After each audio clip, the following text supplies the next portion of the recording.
I saw his strategy was not really interested by the new cards. So I saw my opening hand with 2 Ash Blossom, and I thought, oh, maybe I can break this board with only Murakumo and Ash Blossom. Right, yeah, and you also used the Ash Blossom not on the Whirlwind to special summon of the Rex, but the Rex. They were allowed to special summon one from deck, so I was thinking it was probably going to do the Rex to add another card, so I was thinking maybe the other card was the important one. Yeah, all right, and I mean, it worked out for you. The field was not the biggest one of all times. You see this field, you don't really know what's left in the deck. You think you can break it easy, or? I think Murakumo is really a good card to break any board, so I have got it in hand and a way to ritual summon it, so I was really confident to break this board. So was that also the reason why you chose Mitsuru before the tournament? I really like the way he can go first and second into board. I really like to break board with Mitsuru. Yeah, I also do quite enjoy it. Was there a card like Folgo? Yeah. Have you played against it often before? Folgo, I got a friend at local who played those kind of cards, so I was a little familiar with Folgo, for example, so I know how to interact with it. But it's just so nice to have a card like Murakumo in the deck that just can wipe away in engine everything from your opponent. Now, of course, we can also still see how you closed out that game. Were you surprised by the Nibiru?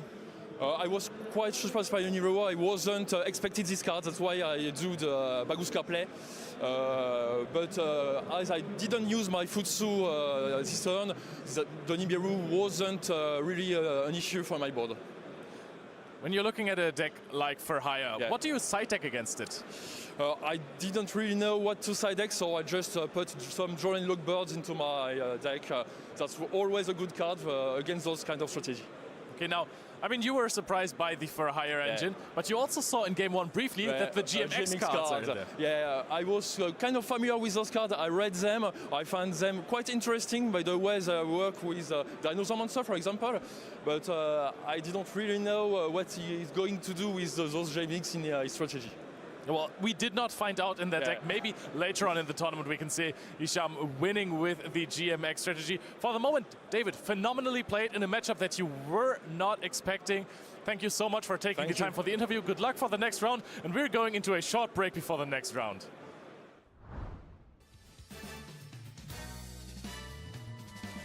So, if you guys have been to some of our YCS tournaments in the past, or you've been checking out our coverage, you might have seen that we've recently started adding some wonderful Yu-Gi-Oh! Merchandise collaborations to some of our booths. And here today, we have the Gatherer's Tavern, where you guys can find these amazing arty bags and the bigger arty slings, including things like the Winged Karibo, or my personal favorite, the Moki Moki. These bags are incredible. Now, as you can see, my wonderful casting colleagues are styling some of these off behind me. Now, not all of these are available immediately. Some are coming soon, but they will all be available here and also online. So make sure you guys do check them out. If you're in the venue, but do check out the website for the Gatherer's Tavern and make sure you guys get your hands on these amazing bags and slings, because it's time to duel in style. Os caras que são contratados, os jogadores que são contratados para fazer jogadas ACS dos torneio grande da Konami, né? Os caras entram no personagem mesmo. Hello duelists, welcome to the 300th YCS here in Dortmund. We are doing a meta breakdown for the Genesis format. My name is Leonard König. I'm joined by Jean-Alexis Rousseau. Jean, what deck are you enjoying the most in Genesis right now? I mean, I'm gonna be honest, I'm a very fan of Radiant Typhoon, especially because you can play the runic cards in there, and I'm a runic enjoyer, so I really like this deck. What's yours? Oh, I'm a big fan of Magnet Warriors right now. They have some pretty cool names as well, and they kind of stop Radiant Typhoon from basically working at all. But I think the deck that you would have to address first if you're building a deck in Genesis is the top dog, and that is, you know it, Vanquish Soul. Yeah, Vanquish Soul is a very, very strong deck. It was strong in the TCG as well, and in Genesis, it still does wonders. You can even pair it with some Red Genesis cards, and you have some very, very strong engine and non-engine. You have access to some destructions, thanks to the engine of the Vanquish Soul, and you also have access to some very powerful cards, like the wonderful D-Fisher and the D-Shifter as well. Yeah, I like Shifter a lot. This card is just absolutely crazy. You're not relying on your graveyard too much. Sometimes, of course, with the recursion of the Regenesis cards, it gets a little iffy, but I think the power, if you're playing it in the right matchup, it just justifies that. But there's another deck that is really strong in the constructed advanced format as well. Dracotail, that is also strong here. Dracotail is played a little bit differently because some of the cards cost some points, so if you want to include all of them, all the versatility, you would have to basically play one-offs if you don't want to run multiple copies of those, but the deck is still really strong. Yeah, and that can be a problem because, of course, most of the players just play 1 5 mana, and considering the fact that you can have to face some cards like the Fisher, for example, you have to chain the 5 mana on that timing, otherwise it can be so hard for you to win the entire game. So yeah, considering the fact that you have a little bit less ways to put all the engine, sometimes you might have some difficulties to get access to this engine. So if some people prevent you from getting access to the fusion stuff, it might be hard, but still, the deck is so strong. Yeah, it has crazy recursion as well, but if you don't get it to the grind game, it becomes a little tougher as a Dracotail duelist sometimes. Any other cool decks that you want to talk about? I mean, yeah, speaking about some cool stuff, we've got some cool tunes, and cool tunes are very, very good in the Genesis metagame. They are very consistent because you have access to so many tools to start your combos with, of course, the monsters, but also the quick play spells which you can activate 2 times in a row, which is, of course, very, very good in this metagame. And you have access to a lot of non-engine. You have access to a lot of hand interactions, and if you want to have some solutions against the metagame post side, you can just fill it in the deck. So very, very, very good deck. I think that it can be at the top of the meta. Not as good as Vanquish Soul, but still very, very strong. But you have to be aware of some very, very hard threats, because people in their side deck, they might include some cards to prevent you from playing your deck. For example, the very, very good Soundproof card, which doesn't allow you to play some synchro monsters if it resolves, and that can be hard for you. It's a bit like Heatwave just for synchro summons. And speaking of other synchro decks, Punk is phenomenal. It has had its time in the constructed format as well, but now paired with these new cool psychic cards that we have gotten just recently, the deck's really strong, puts up a gigantic field and wins with, funnily enough, fusion monsters, the ultimate accent kicker when it's summoned by teleport fusion in the opposing turn. Banishing all of the cards that your opponent controls is a phenomenal effect, but also that deck does suffer a little bit from this Soundproof card, but there's also other cards that you can side versus these decks. A card that is very frequently sided in the Genesis format is Vados, the Ashened. This card just basically gets rid of your opponent's field spells for free every single time. This card is so good.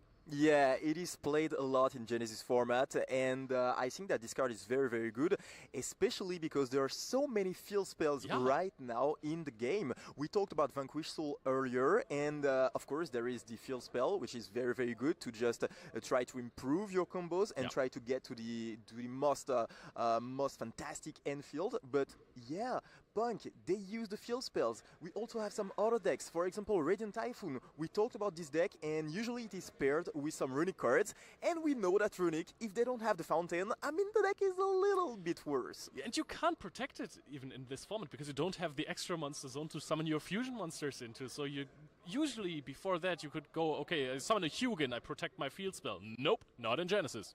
Exactly, exactly. And speaking about the Radiant Typhoon strategy, I think that it is a very, very good strategy. Yeah. It is good in the TCG, and it is even better, I think, in the Genesis format.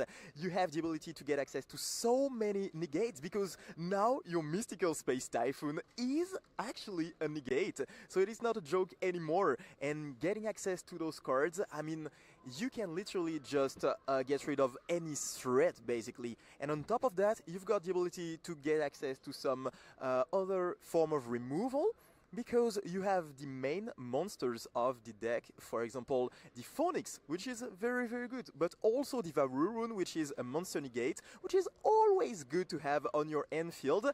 If you pair that with some runic cards, this deck is absolutely insane, in my opinion. Of course, there are some threats to this deck, and I think that you're gonna be really happy to talk about that. I was going to say, as a Magnet Warrior duelist, I didn't need to listen to any of that because it does not matter. The deck, first of all, has a crazy starter in the Conductor Warrior Linear Magnum Sigma Plus.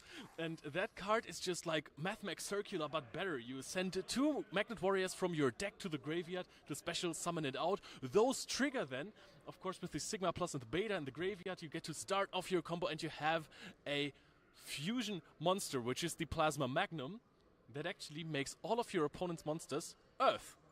And Radiant Typhoon players do not like their monsters being of Earth attributes, so the deck is incredible. You have the Delusion that is going to steal your opponent monster. Usually it could destroy your opponent's monster, but if it's an Earth that you target with the effect, it's going to be stolen permanently, so that is also a fantastic interaction. The deck can put up so much more. You have cards like Gallant Granite as well as an option that is usually a card that is searching for a Nibiru the Primal Being. Not in this deck, everything is rock, it's just a nice extender, so the deck has plenty of flexible options, good combos, good recursion, and let's be honest, Magnet Warriors are they're just sick, right? Absolutely, and I have to agree with you. I think this is a pretty cool meta call in this meta game, because if you expect a lot of players to play the Radiant Typhoon strategy, it can be really hard. You mentioned it, you talked about it, but the fact that after activating, for example, the effect of Crozia, you are locked into win monster effects, and therefore, then if there is diffusion on the field, all your monsters are Earth. So if you special summon, for example, Sven and try to activate the effect, I mean, you can't, because it's an Earth monster. So that can be the type of interactions that lead you to victory, and you're gonna be prepared to this meta. Otherwise, it's gonna be hard. I mean, all of a sudden, you think that you're gonna face only some Vanquish Soul players, or I don't know, some Punk players. Como é que tá o som aí, pessoal? Vocês estão me escutando bem? That is something that you have to take into account. Porque a princípio eu tinha configurado bem, eu tinha até testado, mas tem uma galera que me chamou no privado lá bem cedo, falou que o som talvez não tivesse sido dos melhores.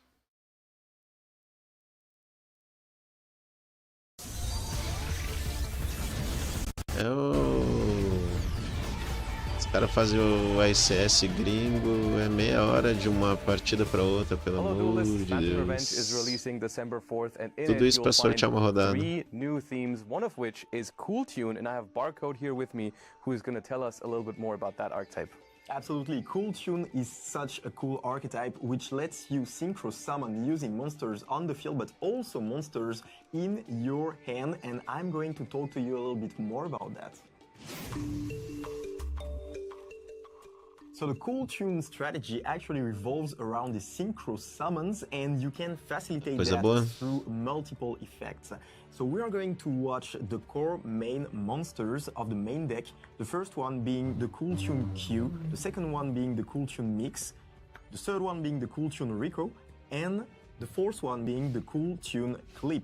And all of those monsters, they share the same ability, being that if they are used as a synchro material for a synchro summon, you can also use a tuner in your hand as one of the synchro materials. Ooh, that's very cool. That's going to make summoning synchros with this a lot easier. How do they interact with the opponent? Well, that's when their second effect just comes into play. You see, all those main deck monsters, they have an effect which can be activated when they are sent to the graveyard as a synchro material. For example, Mix will be able to target an opponent's monster and destroy it. Same for Rico, but this time for spell traps only. So you'll be able to just interact with your opponent on your turn, but also on the opponent's turn, because those monsters have a third effect. Those cool tune monsters will also have a third effect, which will let you add some more engine to your hand or to your field, which is pretty cool. So you see the cool tune Q, Mix, and Rico will all have a summon effect when they are normal or special summon. The Q will just let you special summon a tuner monster from your hand, deck, or graveyard, which is pretty cool. And this is a tuner monster, so not only cool tune monster, but also some other monsters. The Mix and the Rico monsters will just let you add some cards from your deck to your hand, some cool tune monsters. Mix will let you add cool tune monsters except level 2 monsters, and Rico will let add you cool tune monsters except level 3 monsters. And finally, the cool tune clip is very, very cool during the opponent's turn, because this is how you will be able to perform a synchro summon during the opponent's turn. This is a quick effect that you can use only during the opponent's main phase, which lets you special summon cool tune clip from your hand onto the field, and then immediately after perform a synchro summon using cool tune clip and a monster in your hand.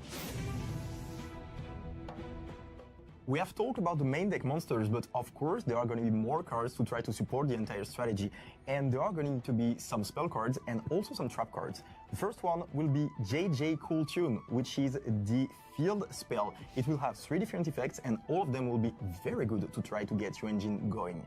The second one will be the Cool Tune Synchro, a quick play spell, which is of course very good on your turn because it will let you search some engine, but also on the opponent turn because you will be able to perform some synchro summons during the opponent turn, and therefore be able to use all the effects of the main deck monsters. And finally we will have the trap card, the Cool Tune Playlist, which will Esse be deck able que o Will to e interrupt também the opponent on que the o opponent's turn. sei lá. Deck forte synchro, né? Vai vir bastante suporte na próxima box para eles. Why don't we talk about the synchro monsters that this archetype is trying to summon? Well, absolutely. So there are 4 synchro monsters, and one of them is level 4, 2 of them are level 5, and the last one is level 6. And as you can see, all those synchro monsters, they share something. They are all tuners, which is, of course, pretty cool for the archetype, considering the fact that some of the effects of the main deck monsters lock you into only special summoning some tuners. So let's talk about the first synchro monster, which is Cool Tune Track Maker. And this synchro monster requires very specific monsters to just get special summoned. You will require 1 Cool Tune tuner plus 1 or more tuners. And this is very important because all the Cool Tune monsters are indeed tuners. It has multiple effects, and the first one will be shared with the main deck monsters. Indeed, if this card on the field will be used as synchro material, 1 tuner in your hand can be used as one of the other materials. But it also has some other effects. The second one is pretty cool during your turn, because when it is synchro summon, it will be able to just search a Cool Tune card, any card from your deck to the hand.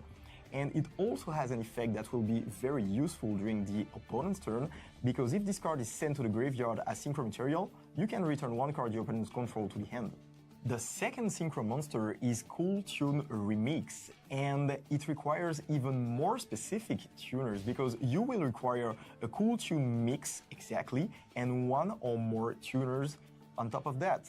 It will have 2 different effects. The first one will just let Cool Tune Remix gain 1,500 attack points while your opponent has a tuner in their field or graveyard. And the second effect is more important because during your opponent's turn, you can tribute this card and choose 2 non-synchro tuners in your graveyard. You will be able to add 1 of them to your hand, and if you do, special summon the other, then immediately after this effect resolves, you will be able to synchro summon a tuner synchro monster. The third synchro monster is Cool Tune RS, and it specifically requires Cool Tune Rico and 1 or more tuner monsters as materials. It has 3 different effects. The first one will let it gain 300 attack for each tuner in the graveyard. The second one is very good against some decks, because the levels of monster your opponent control with 1,700 or less original attack viu as cartas de Hack Hands? Ainda não, mano. Ainda não vi. Ah, que bom que tu voltou, mano. Eu ia lá pegar um café agora. Tava quase indo de base, vendo o cara explicar esse skill e... O Josh eu tendo que fingir que não sabe o que as cartas fazem. Esse que é o problema. Olha lá, ele com a cara de tipo, puta, tem que assistir isso aqui, mano. É tri, né, mano? it has two different effects. The first one is very cool because all the tuners you control cannot be destroyed by card effects. Also, your opponent cannot target them with card effects, which will allow you to just protect your whole cards.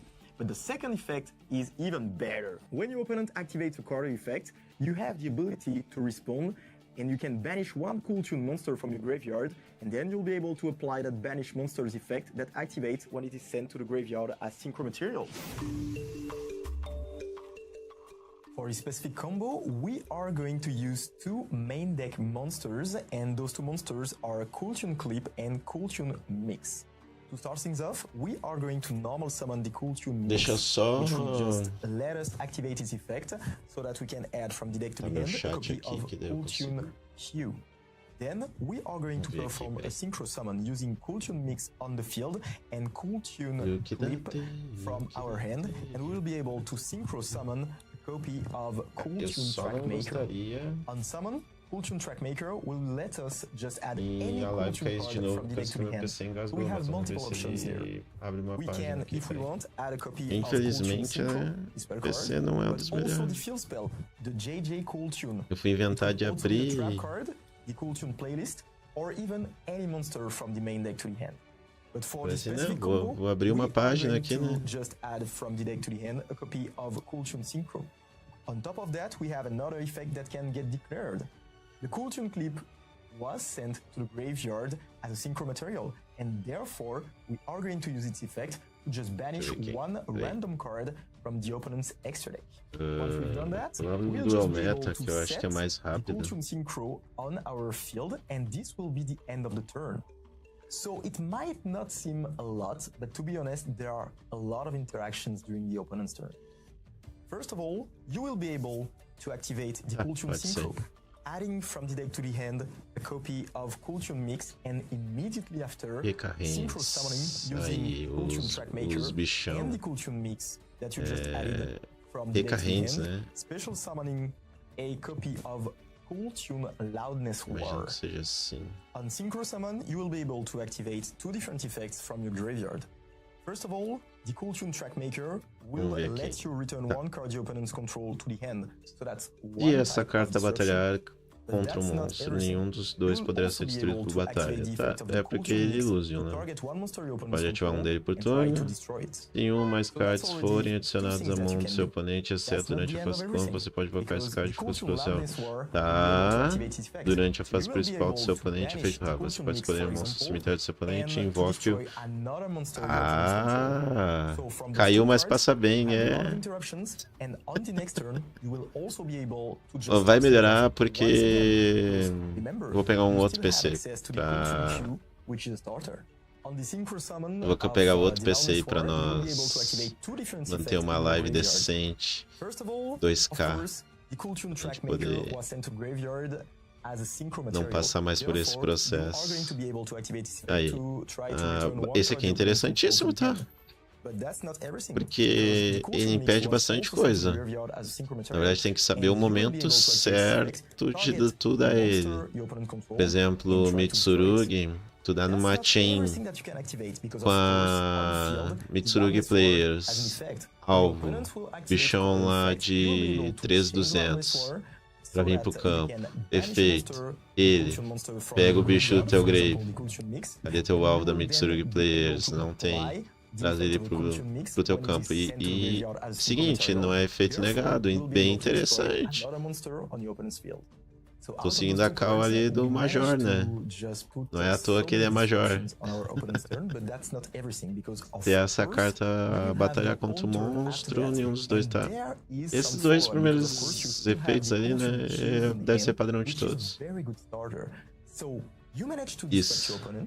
Você pode revelar essa carta de sua mão, embaralhe no deck e em seguida invoca um especial monstro requente do seu deck em posição de defesa. Se esse card for enviado para o cemitério, você pode escolher um monstro requente do cemitério e invoca invocação especial.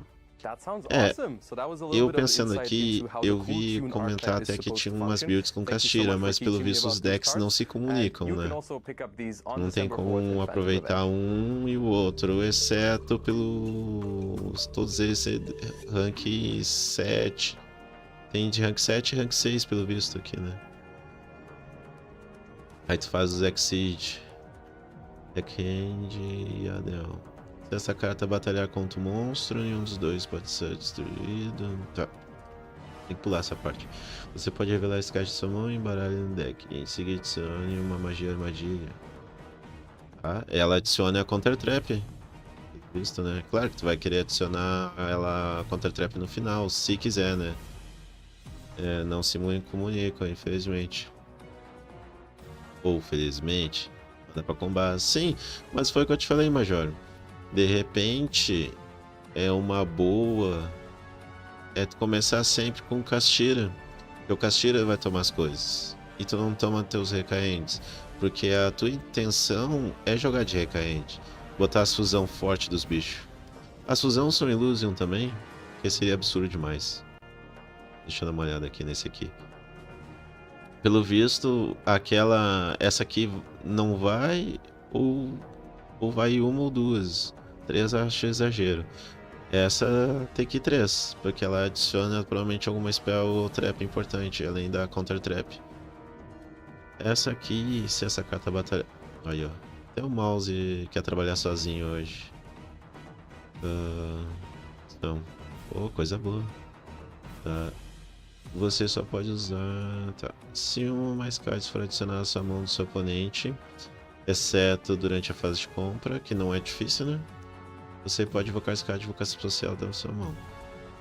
Durante sua fase principal, você pode revelar as 3 cartas do topo do deck do seu oponente, ou você pode invocar especial um monstro revelado.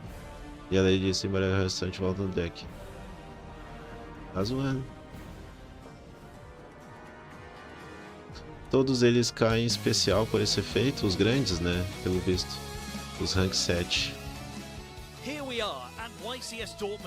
Tá dando barulhinho lá de rodada pra ele.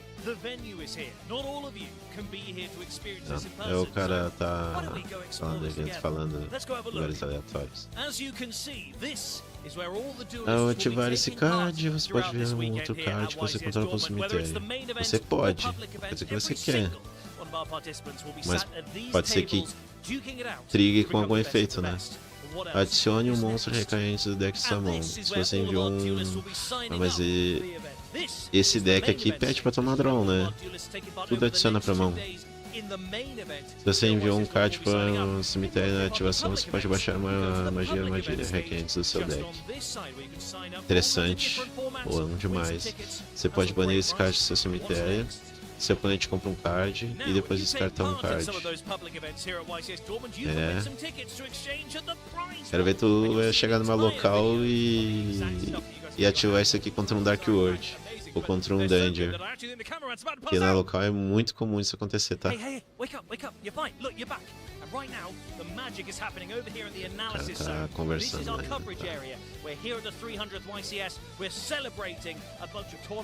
Tá counter trap, né? Ah, não pega efeito de monstro, senão seria absurdo demais, né?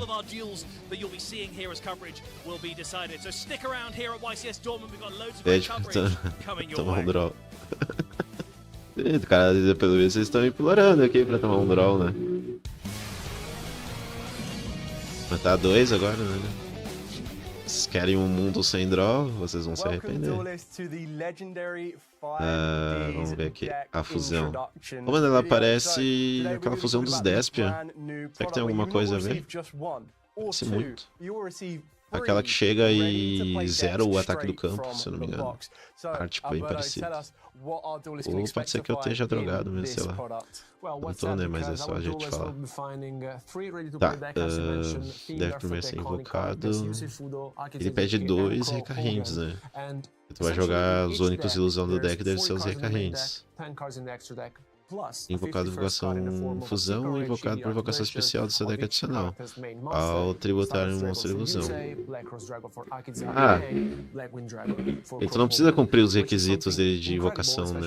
Ele pode invocar invocação fusão ou invocar invocação especial do deck adicional ao tributar um monstro ilusão e um monstro com fez pra cima que você controla. Daí vai um castigo embora. Vai um castigo embora teu, né? Você só pode usar esse efeito de recair de uma vez por turno. Se essa carta batalhar com um monstro, nenhum dos dois poderá ser destruído em batalha. Ela é pra te adicionar uma carta, né? Um card recarregante do seu deck ou um cemitério à sua mão. Mas ela é ponte, né? Ela deve ser aquelas cartas de ponte que tu faz ela faz efeito e ela vira outra coisa. Provavelmente. Na coluna já. Vamos ver. Tá. Esse aqui foi o que tu falou que não lançou ainda, né? Esse card batalhar contra o monstro. Nenhum dos dois, tá? Durante a fase principal, pode olhar 2 cards aleatórios, foi o que tu falou, né? Virado pra baixo no deck adicional no seu... Ah, peraí. Você pode olhar os 2 cards aleatórios, tá? É aleatório. É os 2 últimos. Não, é 2 cards aleatório. Oxe, sim. Do seu oponente. Se fizer isso, pode invocar um. Ele só ajuda pra combate. Esse lançou na Burst Protocol. Ele veio como Ultra. E tem cara de ser Ultra, porque a secreta não é. Desde card invocado invocação fusão. Sob o controle do seu dono, você destruído por efeito de card do oponente. Você pode sumir o controle. Forte, cara. Forte batendo. Forte efeito. Ele também pode ser ponte pra outra coisa, né? Ele pede pra que seja card do oponente, tá? Que às vezes tu podia combar com outra coisa. A próxima carta que não. Essa é exclusiva desse TCG. Você pode escolher um monstro que seu oponente controla. Assuma o controle dele. Enfim, tipo... Você só pode usar esse efeito uma vez por turno. Se fosse de fusão... E os monstros do seu oponente não pode atacar diretamente. Se essa carta batalhar contra o monstro, nenhum dos dois poderá ser destruído em batalha.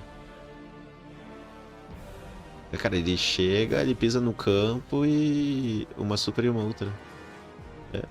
Ele chega pisando... Tudo da target, né?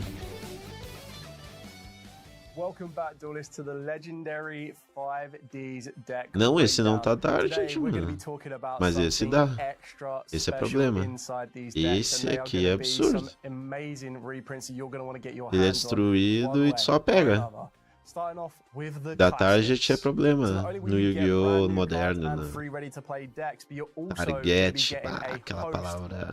No Yu-Gi-Oh! Moderno é uma serra elétrica na cabeça. Vamos ver esse aqui, acho que esse aqui... Lançou esse aqui? Vamos ver. Se uma ou mais cartas for adicionada na mão do seu oponente, ele cai, tá? Pelo visto é um efeito dos level 7, pelo menos, né? Ou de todos. Durante sua fase principal, você pode escolher um card aleatório no seu oponente. Se for um monstro, você pode invocá-lo. Tá, a questão aqui é tu quebrar o cara antes de qualquer coisa, ou no campo ou na mão. E os Castira meio que dão um suportezinho, né? Você pega e não devolve. Isso é roubado pra caramba. Ah não, já tá lançado, lançou dia 4 de dezembro no TCG, provavelmente vem nessa última box, né? Mas eles são tudo ultra? São tudo ultra e super, todas as cartas da coleção?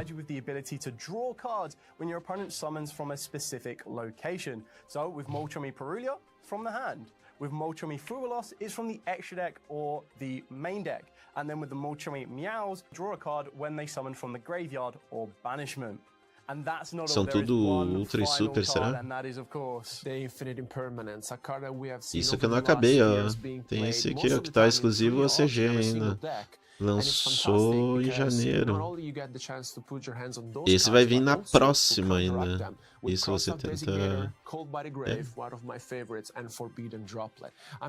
Esse card de batalhar contra um monstro, nenhum dos dois poderá ser destruído, tá? Mas o interessante é que tu pode usar cartas genéricas de Illusion, né? Bem interessante mesmo. Você pode revelar esse card na sua mão e invoca uma fusão. Ah, não. Ou maior.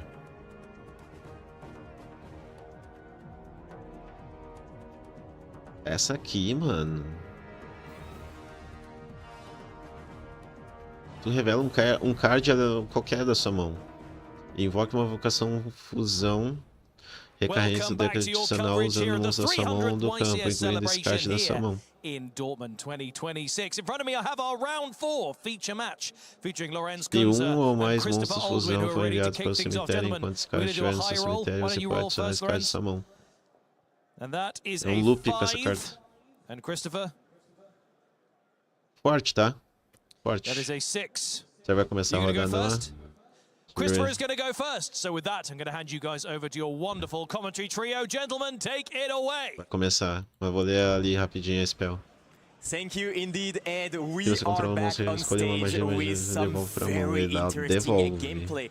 We are Tem with que this dar na small end. aristocrat, by the way, which is very, very Tá. beautiful. He's gonna be with Invoque us poção during the entire fusão game, do seu and deck what a game it adicional, will be, banindo because suas once matérias do again, campo we'll do see cemitério. something that Forte. we haven't seen yet on Forte, stage. I tu am banir very do excited cemitério. about one of the strategies, Se você because usar it um ou mais monstros involves virados para something cima from que você monsters once controla, again, que pertence ao seu but oponente, você something pode that tratá-lo we como um don't see monstro. usually at that table. Okay. I'm now curious. You're spoiling the people there quite a bit, but yeah, it has been a lot of different things already, and I mean that. Você fits pode the theme that tratar we were giving for ele this como new um monstro format. There's recarrende. just Essa so carta é many different maravilhosa, options não that é will boa. be viable for the event, and also walking by the top tables. Boa é isso there's just aqui, everything. ó. Like you go from table to table. Isso and aqui you é bom. will barely ever find a table Essa where carta there's aqui é like the same deck sitting next to each estranha. other than on the other table next to it. I love unsolved Boa. formats. There is so much Boa creativity. plus. It makes it Eu vi much carta mais harder to build ignorante que a ela. good side deck. That is Essa for aqui tá sure no also main CG deck ainda. sometimes. Você pode Because if oferecer you know como what to tributo prepare um for, monstro it's que of controla course que way seja um easier to monstro do that. recarrende. But I E think o our monstro duelists, pertence ao seu they have oponente, picked their tome o controle strategies. de They um are monstro. prepared for this tournament. So are we. Let's go to Peraí, the table for ou game 1. monstro pertencente ao seu oponente. Ah, tá aqui, tu controlou. Tá. Tome o controle de um monstro que seu oponente controla. Uma vez por turno ele te envia um card que você controla pro cemitério. Aí tu manda o do cara. Você não quer usar a carta do cara. Tem sério. É isso aí.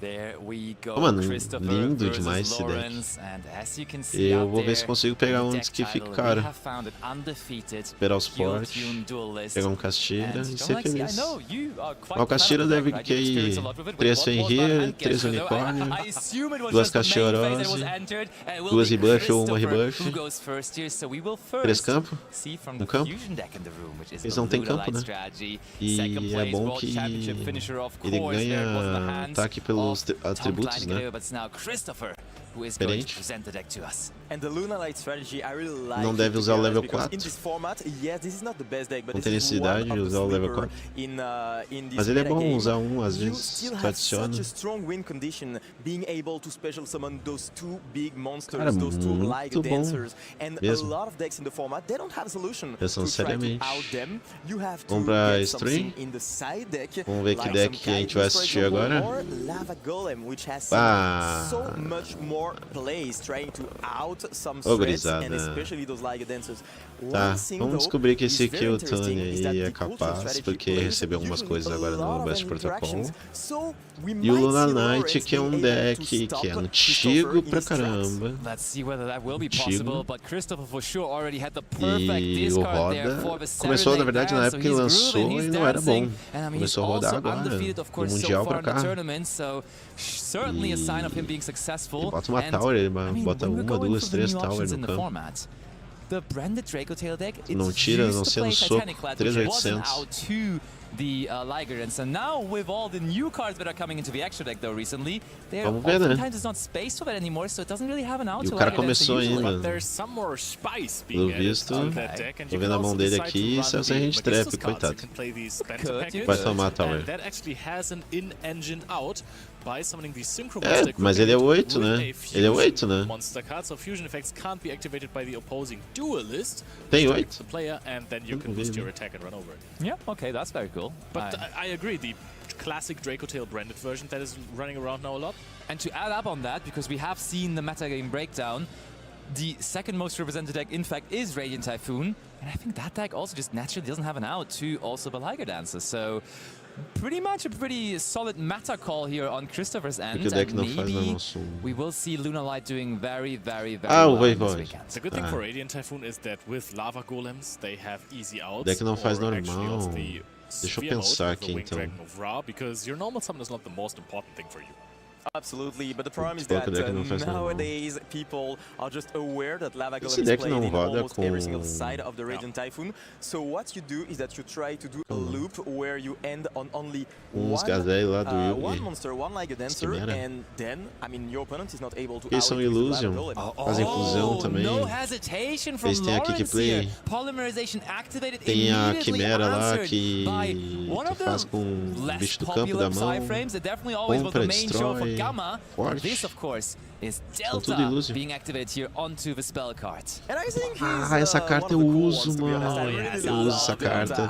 Eu falo que é uma call boa e ninguém segue, cara. Ela é uma carta muito boa porque a maioria dos decks usa um spell como engine pra começar a fazer algum combo.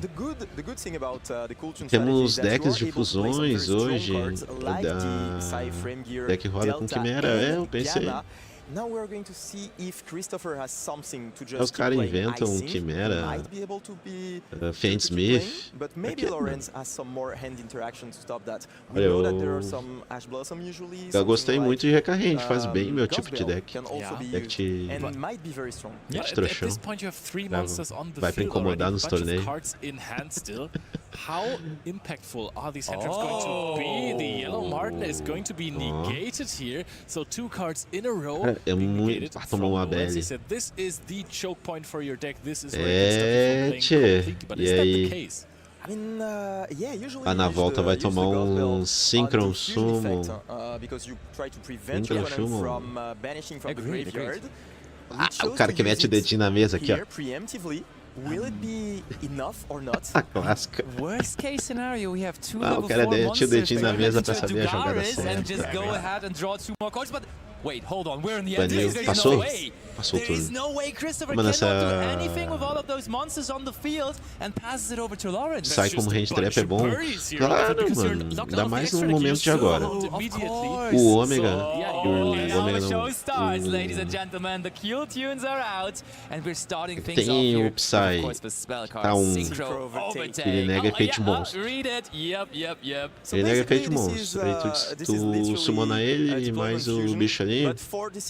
Normal monster ali. Sai level 7 e ele nega efeito. Então, tipo, às vezes tu pode negar uma Ashe, pode negar um Charm. Ele é mais pra negar quando tu vai de segundo, né? O Psy é bom pra ti com segundo porque tu não pode controlar nada no campo. E aí esse que ele ativou, ele que nega spell. Isso. Ele que nega spell. E tem o que nega trap. Pra te não tomar imperma, não faz sentido. Here we are going to add the main starter, the Cool Tune Q, which is so good going first, a little bit worse going second. O que nega trap é insano. But in that situation, in that case, since there is not any threat on the opponent's esse que ele usou. you can just literally take Eu uso dois no... something from the deck. Usually what eu usava 2 no meu Dracoteio puro. Que? Porque era um formato que o Dracoteio tava forte no Master Duel. Porque não tinha os Q9 ainda, né? E aí o pessoal ativava uma spell, cara, summona ela, aí antes do cara da end, tu dá o efeito da maga azul da mão e faz fusão com teus Pressure Flame no campo. Boa pra caramba, mano. Eu pelo menos penso que é muito boa.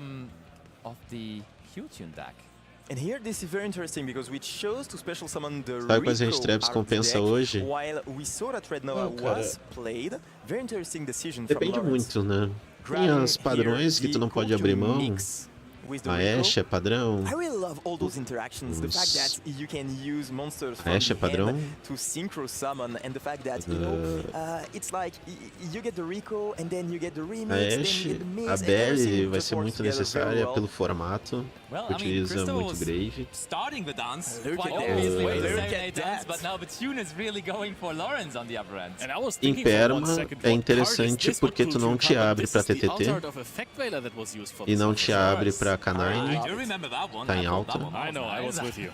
I was so happy for E you. That's a very good I thing can with tell. Cool Tune. Impulse is se that tu you are puder, able to use porque your não hand serve interactions. pra todos For os example, decks, the né? Delta that we saw earlier, Eu acho que ela also the limita effect bastante, failure então right quando now, tu you usa can um use deck them um pouco because mais they are puro, tuners, que so não you can utiliza use tantos them from elementos, the hand, tu compensa which means utilizar that even um going first, the uma Delta Impulse is not que a serve card no that teu you deck, cannot né? use. You can use it during Esses your tipos de combo. carta, a Droplet, That's so cool. elas não te abrem for the newer people pra that efeitos de are not so mãos, familiar né? with Kill Tune, Então é bem general concept, interessante. of course, of synchro summoning is Eu using a usaria tuner and a também, non-tuner. But explain to us dependendo how do the meu Kill Tune deck, deck por gets exemplo, around que eu te that, falei, o because they Dracoteio, are eu not doing it the usaria usual esse way, Psyflame because I dele think ali. for this, we just use E usaria tuners o que tá um Absolutely, que nega and efeito de that's the monstro. cool thing about Cool Tune is Usaria that os you can dois. use two E dois tuners, normal monster. one from your field, and you can even use tuners from your hand Yeah. if they are used in the Porque ele as a vira synchro fusão material. se for So usar here, Dracoteio, we né? saw that effect value, Ele vira which is fusão the na minha second mão. tuner, was used from the hand because you do not require Se ele vier specifically brincar, some ele Cool Tune vira monsters. fusão. So that's pretty cool, and that's a Um mechanic jeito, that cara, I não espera. really Tu acha que like. o cara It esperava allows tomar? you Isso aí, to no Lula Knight. just rely on Faz, something else devia than some, fazer 5 anos que esse cara body não toma presence. um Psyflame. Definitely. So Lawrence is just able O to cara play deve through ter this. ficado Is Kill Tune a abalado. deck Passou o bichinho em ataque ali. Eu acho que ele abriu sem hand trap, né? No, to be honest, E aí I mean, os you kinda struggle Mulcharms to end the depende game very muito se fast, tu so I don't think prioriza Lawrence will ser be able to segundo. end the game, but he will put so Prioriza much ser threats on the segundo, field os that it's gonna Mulcharms be são very hard for excelentes. Christopher to Mas win the também game on the é next muito turn, bom tu especially botar os considering decks, the nem fact sempre tu vai that ganhar no thanks to deck, Q, no he dado, né? checked the top deck, and we saw that it was a It's probably I mean, there's plenty of ways Só que to win a dependendo do game teu of deck, né? Yu-Gi-Oh! You can do it fast, Infelizmente you can lá na also take your sweet 38ª, time. nona And honestly, I also love the rodada, artworks tu on precisa these cards. This comprar uma carta pra looks ganhar o like jogo, tu such a compra um cool Mulcharm. club. Buster, you're from Berlin. Ah, man. So, do you think if you turn up with a cool deck, compensa. you get into some famous party places? Isso nós estamos falando de matemática, algoritmos, né? Get the tune going, you have to sing Vale a pena. in front of the location then, but besides that, they're Pra mim, definitely essas easy são as entry hand to traps que all kind of compensam occasions. hoje. And, Se tu vai usar I também mean, um Dracoteio com Branded, de you could repente see that, uma we had a Veiler, second normal summon, porque ela so for também those vira who are not familiar with the matéria de Cool Tune fusão, né? deck, A hand the trap field vira matéria de spell fusão. allow you to normal summon another tuner in addition to your usual normal summon. So that's what we did by normal summoning the mix, which let us add another name to the hand. So that's pretty interesting. And on top of that, you talked about the fact that we could end the game, maybe with the deck. And the field spell helps you with that, because it allows you Cara, eu to acho que o get some more Q10 attack vai points to your levar boss essa monster, partida, tá? the big Ele vai, loudness war. eu acho que ele vai fazer de tudo pra ele You're limpar saying o boss campo do monster, cara but agora. it's a level 6 monster, you don't E vai see that tentar very bater often. reto. Porque ele tá sem hand trap na mão. Ele pode até se fazer que tem, além do carta ali, mas ele sabe que ele não tem nada pra interagir. Ele tá tentando entrar na mente mental do cara pro cara jogar em volta de alguma coisa. So, or used as synchro material. So you actually get to pop, you get to look at the extra deck or banish something randomly from the extra deck and then see what your opponent might be playing. That is pretty neat. Yeah, it almost feels like Lawrence is going first, as he just gets to do whatever he likes here. And I mean, one thing about the Luna Light deck is, when it goes first, it tries to bring out Liger Dancer and win that way, so it has a very easy game plan. And going second, it is a deck that is more so relying on field-breaking cards. Like we see Book of Eclipse oftentimes in the deck. We see, of course, cards like Forbidden Droplet. And I don't think there's many hand interactions. Yeah, Heavy of course, that Polymerization card is even such better. a good card, and during this turn 3, it might be a decisive card. Oh, and we took a perfume dancer out. That might that's a actually good be hit. helpful because this one actually keeps you in your combo, Pois é, especially mano. when you're low on resources. Eu As a tô até perfume meio from the deck ansioso to pra the jogar. hand. E eu acho que Not não tem anymore, it Reca-Hand won't. no Also, it's Master another Duel, Luna por isso que eu não Light sabia da name that existência. Eu is out fiquei of the em off extra do deck, because you TCG need to send a 2 Luna Light meses fusion aí, monster sem from the ver extra deck como to the conteúdo de graveyard TCG. in order to activate the effect of Liger Dancer. Right. 2 anos sem See, jogar e Christopher. 2 meses off. Looks like we are trying to add back polymerization. Oh, only the polymerization as it seems. Pelo visto ele tomou next here on this, and can Lawrence just keep on going with the groove here? I could, like, honestly, it looks so impressive right now, but that is only the battle phase. So Mas ele as tá you com were 4 already cartas na kinda mão. suggesting, not the best maybe at knocking down the life point total in one go. Almost. Daqui a pouco ele compra we alguma almost coisa. got him. Sure. Pra ver se o charme dele Never was that funcionou. great with math, so That is true. But we set up something very interesting for the next turn, because the remix that you can see right now on the field is something that can act as an interaction on the opponent's turn. It is not Até an interaction fato by curioso, né? itself, but during the opponent's turn you can literally Tu just torce pro cara repeat te dar and fualas, special então. summon a tuner from your graveyard and add another one to your É hand. meio So you can use it controverso, to né? special O cara vai summon fazer some cool vantagem em tuners cima do or teu to add back summon. some hand interactions. Mas é que aí que tá, o Castira, But also, ele é muito very important forte question here. With de the Cool ataque. Tune remix, you can E eu acho que synchro esses summon on bichos your também opponent's são. turn as well as an interruption. Então, Is às there a vezes, chance, is there a compensa way to get into some tu out deixar of um engine plus synchro summons? pro Because I turno do feel like cara. we've used up some of the Cool Tune cards yet. Que nem eu te falei, Can we go to Quimera something faz bigger fusão no there? turno do cara. Absolutely, you have the ability to go into the starters, for example, the starters, which is so important. Of course, you need some Ele vai fazer non-tuners, so you mais will need síncrono. something like, for Parece que o cara example, tem 20 Driver, síncrono no which deck. is a non-tuner. But apart from that, That one's in banishment right now. It is. yeah. It is very So much. you're mano, telling me you want to ele hard draw passou. the driver. I mean, no, you don't want that. But you want to use the gamma Não, on não, ele não the, passou, on ele descartou a carta. the delta on the opponent's turn, Descartou. or on your turn, for example, on the Purulia, Axel which would be Shinko. activated in the draw phase, and all of a sudden you use them. You make Synchro Starter Dragon, and Axel Synchron just revive the level 2 and makes a level 10. So sometimes you play starters cards, or you can play something like a Dispatter or cards like that. This batter seems Pois é. reasonable to me, but we Tu faz ele no I think tu pode fazer activated o the Xeno Ultron no turno do Peruvian cara. draw phase on Crystal's Dependendo. End. Maybe Não sei se tem uma there's spell about de a fusão hero there aqui that could possibly que se come. aquela I dos don't really know Quimera what else would be. é Or alternatively, só pra you Quimera. don't really know what Ou is se ela going on é with your genérica opponent's pra deck, and Illusion, you're eu like, hey, esqueci. maybe you play E todos some eles não cards podem ser that come escritos from em there. I'm not batalha. doing anything with this card Deixa anyway, ele so viradinho em maybe defesa I can ali. get a draw, a destiny draw that looks like Christopher needs in this situation. Cara, esse negócio Lawrence dos is really Illusions ser well destruir set up batalha é muito with chato, all of mano. those cards in the Você tem que graveyard. You have rebolar the pra field tirar uns spell for bichos de follow-up. campo. Os bichos ainda Okay, têm I os think efeitos de immediately on the gold negate. layer, we want to use the effect of Yeah. Loudness War, Cut. trying to negate it, and that It's works. so loud right now, dude. It does work. And we destroy it thanks to the effect of Mix, which was banished by the Loudness War. Yeah. And one thing which is pretty cool, by the way, playing this pattern, is that you can literally protect yourself from Nibiru. Let's think about it. If someone activates a Purulia in draw phase, you gamma it. Then you go into Axel Synchron, you go into this pattern, Jogador de and all of a sudden, if you banish something from your opponent's deck or extra deck, for example with Q or with Clip, Yeah. then pouco you dano, are negate. protected. You have a negate. However, I think if you, with any deck, if you gamma a draw phase Perulia, I think you're in a decent ver, spot. né? Yeah, Vamos ver I think that's not exclusive to the cool streams. that. vai sair dessa Definitely not, desse but turno dele. Christopher still Ele tinha now oportunidade able de to ganhar agora, activate mas ele não esperava the tomar graveyard effect fualas of Yellow também. Martin, getting himself Acho que ele the não vai Lunar Light passar, Fusion. cara. I mean, Mas our da Moni tem polymerization uma. was denied, but is there any way to stop this Não sei se second ele try of sobrevive, getting a né? fusion monster onto the field? É, eu acho que o Lula Knight vai levar esse turno. But what are you going to Não sei, summon vai out because depender the muito. Perfume Dancer? It's O gone. que esse bicho faz, mano? We are running Não conheço two nada do Perfume Killian, Dancer mano. Really? Oh, of that's... course, yeah. Well, then that's not that great of a hit. Yeah. Hitting both I mean, would have it been depends. nice. It depends. Maybe you can use the effect of Clip during the opponent's turn and try to hit the second one, but that would be insanely lucky, to be honest. That is true. I don't think you want to be relying on that. No. Okay. Christopher is relying on much more consistent strategies there with trying to just somehow get out a Lunar Light Liger Dancer and then see what happens. Shall find out. Is that the moment for Lunar Light Fusion? Lunar Light Tiger is already in the pendulum zone. It has done its trick. It has summoned back from the graveyard once. But as we all know, that card can easily be put back into the hand, then again be activated, and then can bring back more monsters from the graveyard. Back in the day, of course, I think the most popular combination was Zephyros actually bringing that card back into the hand. Eu acho que And agora then nesse of course, turno as well. ele não vai matar, mas ele We vai are botar now uma pressão sending furiosa. another Silverhound Ou into vai the matar. graveyard.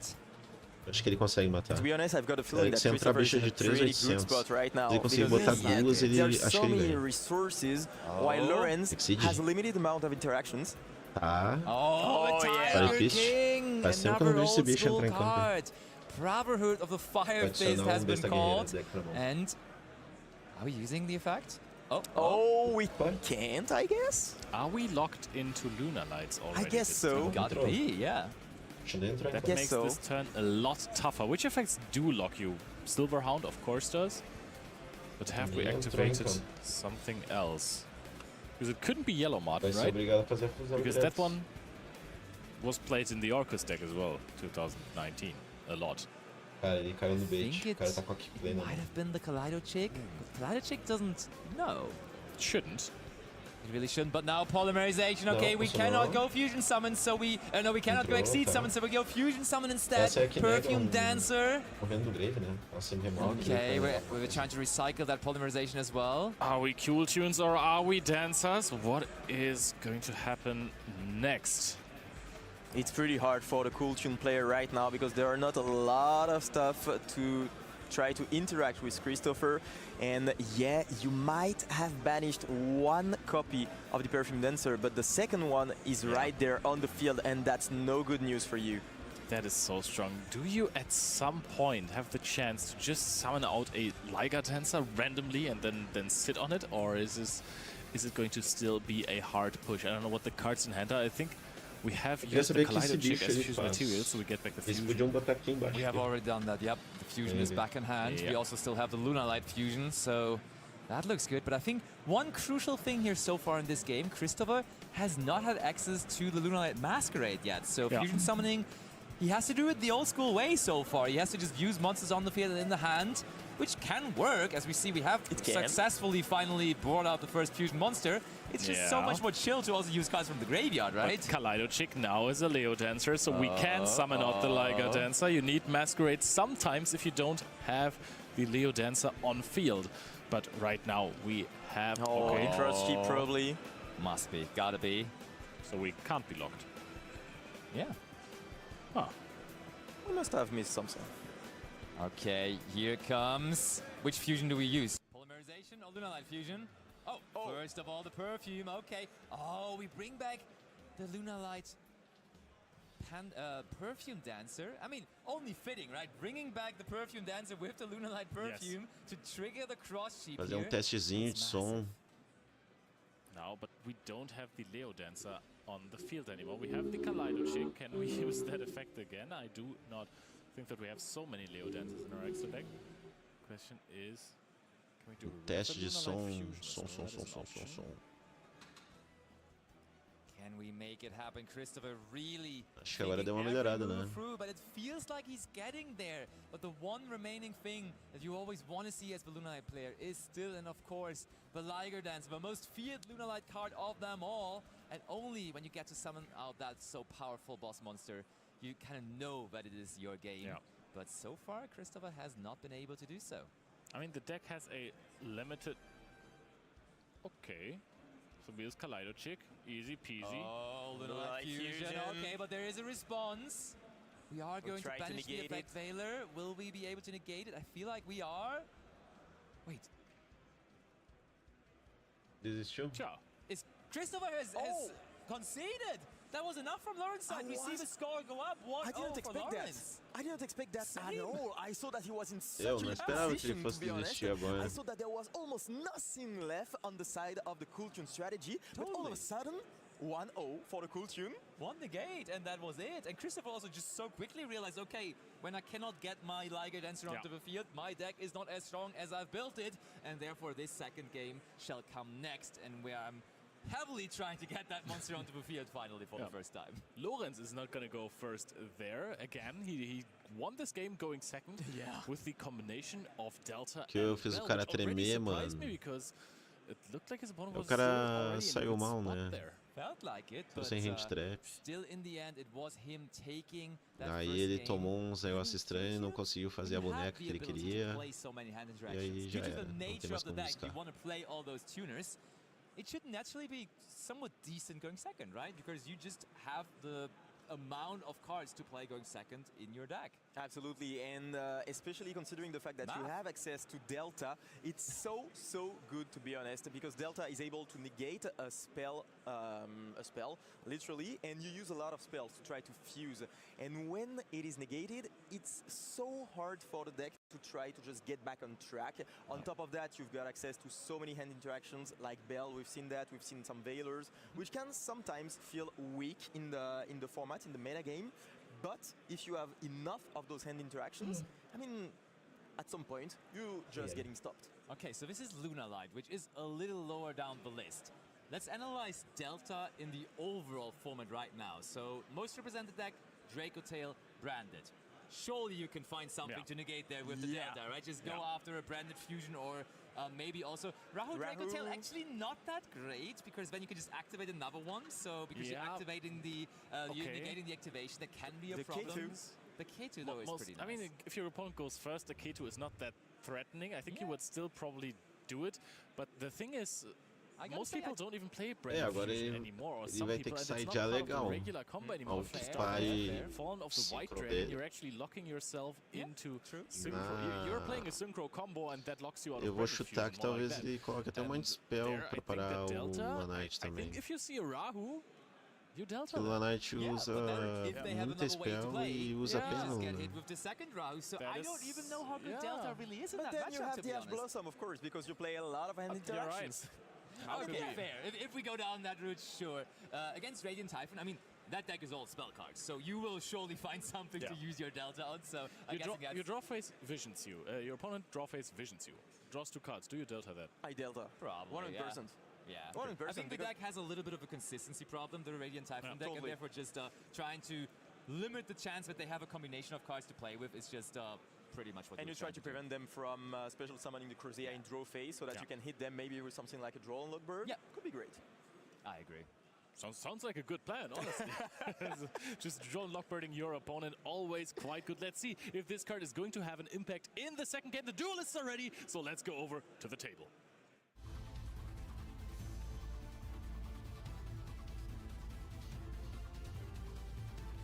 Bah, 15 FPS a live da Konami.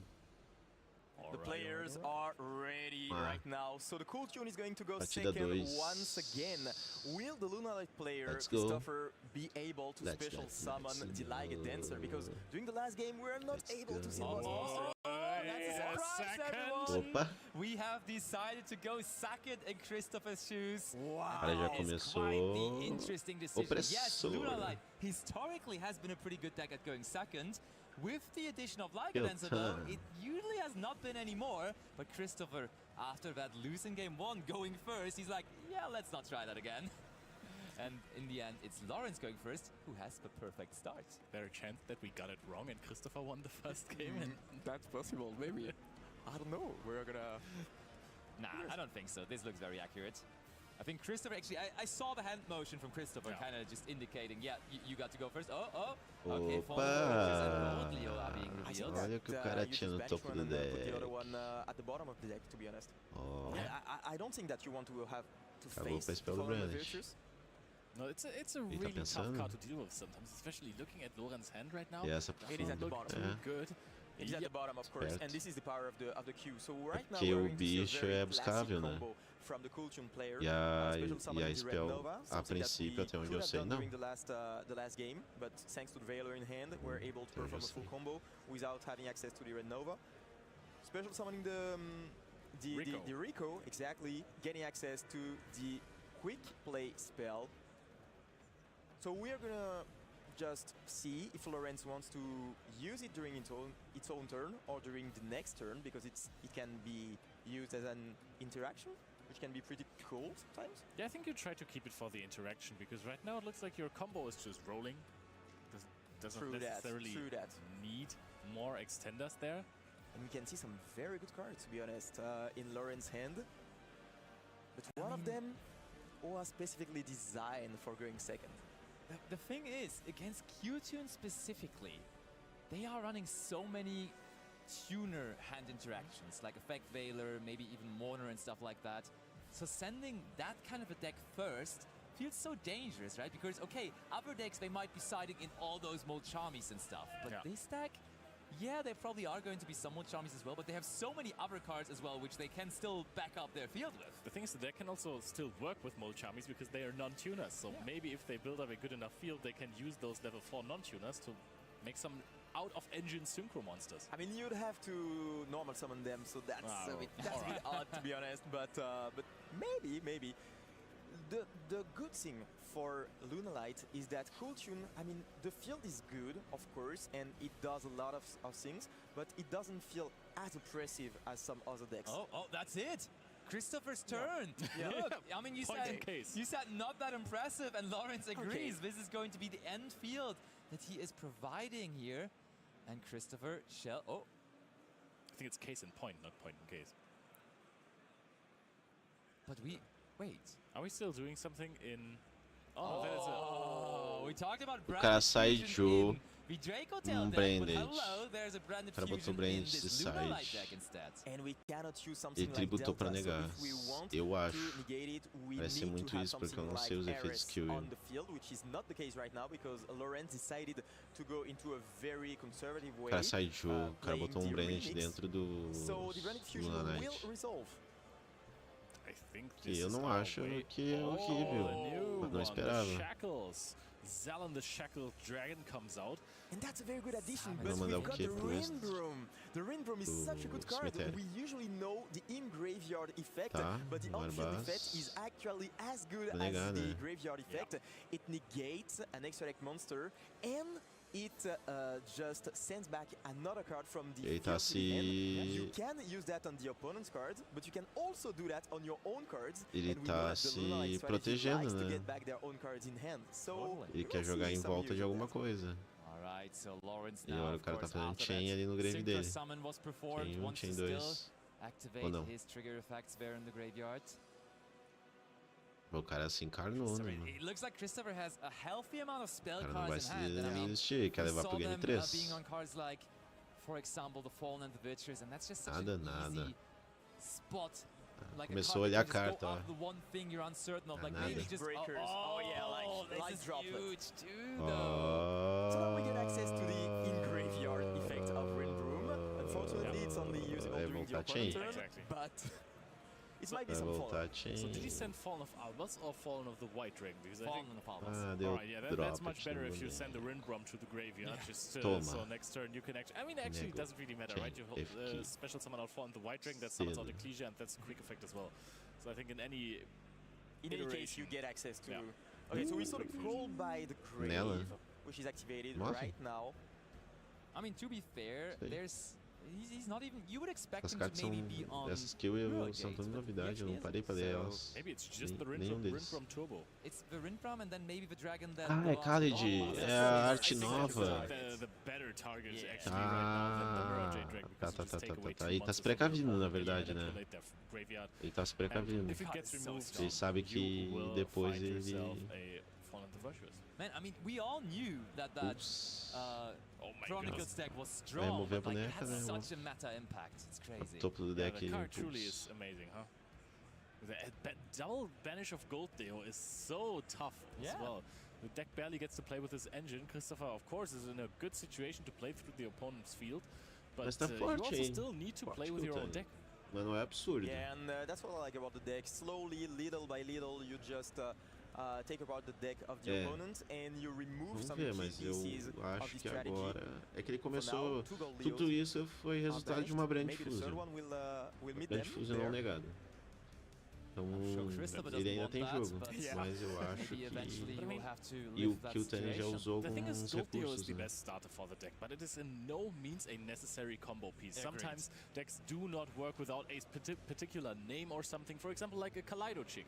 If you do not have that to send away the Leo Dancer, then it gets much tougher to actually summon out the Liger Dancer. Okay, everybody at home, clip that as we have Tá used bem Q-Tune agressivo, clip né? there in the hand to synchro summon right from there. Go into Q-Tune. Vai tirar this is, uma carta do extra RS? dele, This is né? some of the RS, right? Yeah, this is RS. I think this is interesting because he wants to get access to the RS negate right now because he doesn't want something like heavy polarization. Okay, once again we hit the perfume dancer. But the problem is that we cannot use then the effect of the Rico in the graveyard, and I think this is something which is really really important. Oh, heavy polymerization. That's heavy. That's quite the one to get through. Ah, nega um face up. You have to negate É that. forte, It forces tá? the negate. Yeah. Tu bane um bichinho do grave Forbidden e Drop is already nega out, so we can't change uma that carta face anymore. up. Chain that anymore. É óbvio que isso aí é o bait We dele. have something. We have something. Fallen It's the the Virtuous. Fallen of the It Virtuous. It Yeah, is it Fallen is. the Virtuous. É óbvio que é bait. And of course, RS can only cara já negate ativou on de the primeira, field. And ele as já we're tá getting ligado. this in the graveyard with Fallen of the Virtuous here, it will not be able to be stopped anymore. Fusion summoning with both monsters from the hand, and of course a material from the extra deck, as that heavy polymerization allows us to. Oh, not only one though. Oh, we're combining. It is like a dancer. We expected that. We wanted Christopher Finally. to finally special summon the like a dancer, and here it is on the field. It feels heartbreaking for Lorenz because he invested so much on the RS. He decided to do the synchro summon and to give up on the Rico's effect, but he didn't negate anything with the RS, and the heavy polarization O cara resolved. botou And now a Christopher is vida throwing a ali em little bit cima of de outra salsa vida. on What the the fuck? dance floor on the feature match stage E because agora we are pra Liger tirar dancing all the way 3.800 into the next round, possibly. inafetados. Liger dancer is activating the effect, and Lorenz Ela already descarta, says, here, destrói I'm os already pessoas. halfway packing up my cards because this is going Bateu to com definitely resolve. I 3.800. have nothing against this card. Luckily enough, Liger dancer is not an OTK in itself. It has 3,800 attack points, can acho attack que- twice. That is Já busting falei, quick ele tinha math. uma mão inteira Over ainda pra 7,000, jogar. right? Correct. Ele era tudo resultado numa gotcha. Blind Fusion. Good. Hey, Not that bad, wasn't a not bad. trap. Mas I wanted o cara to give tinha you a um moment. Não, canto mas vai dele, que tinha uns really? negates ali, né? No. Tinha um today is grave dele Valentine's ainda Day, que you know podia I wanna remover show you algumas my love. coisas. Thank you. That's Okay, beautiful. Fallen the Virtuous Ó, in the acertou. end phase now, of course. That is Esse é forte, why mano. this E ela bem combination of estrutural, cards né? is so good. It always replaces forte. itself. It has done the job, I and think, it will be yeah. able to do the job again. This is gonna be it, in my opinion. I don't see the Cool Tune deck just try to get back in the game because, I mean, you're gonna have something very, very, very hard to face. You're gonna have the Fallen Virtues. On top of that, you have the Liga Dancer, which is a very hard task to deal with. Do you even have an out? No. Okay, in engine, Kulju doesn't have an out. So let's see what Lorenz is going to try Que ele and é do bom, with the né? situation. E ele adiciona um Yeah, dragão. what you can do is just putting two Ele loudness adiciona on um the dragão field, na end. and then they are Ele not vai adicionar outro being bicho. able to get destructed by card effects. But Oh, apart from that, Well, that's quite the unfortunate pickup there, Mas because we que ele must vai have fazer? drawn the Magnamut there, right? Otherwise, surely we would have used it Yeah. on the Albion on the end phase or before the end phase, trying to Será que make tu- sure agora ele vai that the ter que dar Fallen jeito de Virtues bater is mais not there forte, né? anymore. But now we have to do it on our own turn. I mean, the thing is, the Liger Dancer can still attack over the loudness walls, yeah, right? you can. All right, because otherwise I would have said, hey, you can I just... told you there is no out. Yeah, This is something like You could have stalled and then banished the cards from the opponent's deck the entire Yeah. time and then deck out them. like but, Runic, for example. yeah, but you can just attack over them. That's Yeah.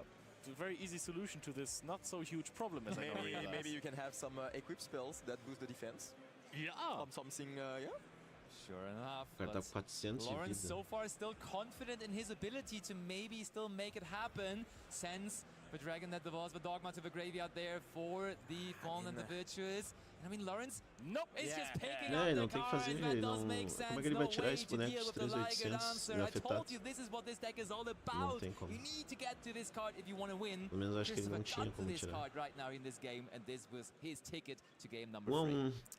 Lorenz would have preferred a slow Eu valsa, but gosto, instead vida e it was volta. the heavy salsa thrown onto the featured match table. And as soon as Liger Dancer lies on the field, this is game over for most decks, unfortunately. I'm curious how you got the salsa, because I for don't me, know. Liger Dancer I really don't know. gives me that breakdance vibe, really. Like, Oh, you really? look- yeah. I mean, cool tunes would really enable breakdancing, no? You're right, you're right. I think we should hit the stream later with some of our breakdance rap combinations that we like to do privately. I can present the bone party dance again. Oh, yeah. let's maybe talk about the let's not matchup a mention little that bit again, more, yeah. right? So with Lunar Light matchups, it's the same for every deck. Do you have an out to the Liger Dancer or do you not? If you do not have any out to Liger Dancer in your deck, Agora, maybe you should reconsider your deck cara de building skill choices, tem. because this card Aí is de novo que actually ele vai ser a force to be primeiro. reckoned with. Lunalight is Bem provável que ele always in peça the para ser form as a primeiro. factor. It was incredible at the World Championships. People have not stopped playing it. People like Johannes Bauer, who are like prodigies of the deck. They've been winning tournaments left and right. And I feel like every deck needs to have an answer for Liger Dancer. So what is it going to be? I mean, for me, the answer in the Cool Tune deck is not especially in an answer to the Liger Dancer, but before you want to prevent it from happening, from getting onto the table. And I think, I see your face, but I think that this is something which is reasonable. Considering the fact that you play literally 18 to 20 interactions, like that's a lot. That's a lot. I think that's the lazy answer. No, it's probably the correct answer, though. I gotta agree. I think sometimes you just that's your deck. You can't really change it. Like that's how you have built your deck, and that's what the whole point of the deck is, that you're running all those hand interruptions. So for this one matchup, you can't just throw away your game plan that you have for the tournament. Side stuff at least. No, but the problem is that you rely on your normal summon in Cool Tune, and if you special summon a Lava Golem, you cannot do that. If you Kaiju, this is only one, and they often special summon twice. Yeah, there's probably a way to bounce monsters, right? You know what? How do you?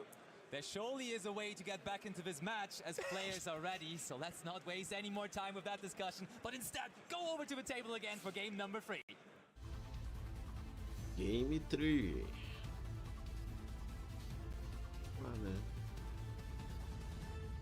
Eu acho que a tendência é acabar rápido. Is there ever the chance that Lawrence was so confused by Christopher's move in game 2 that he sent him first, that he's now questioning himself to maybe go second as well? Surely not, right? I thought the same thing. No, Começa a pressão never doing that. psicológica de vamos. For them.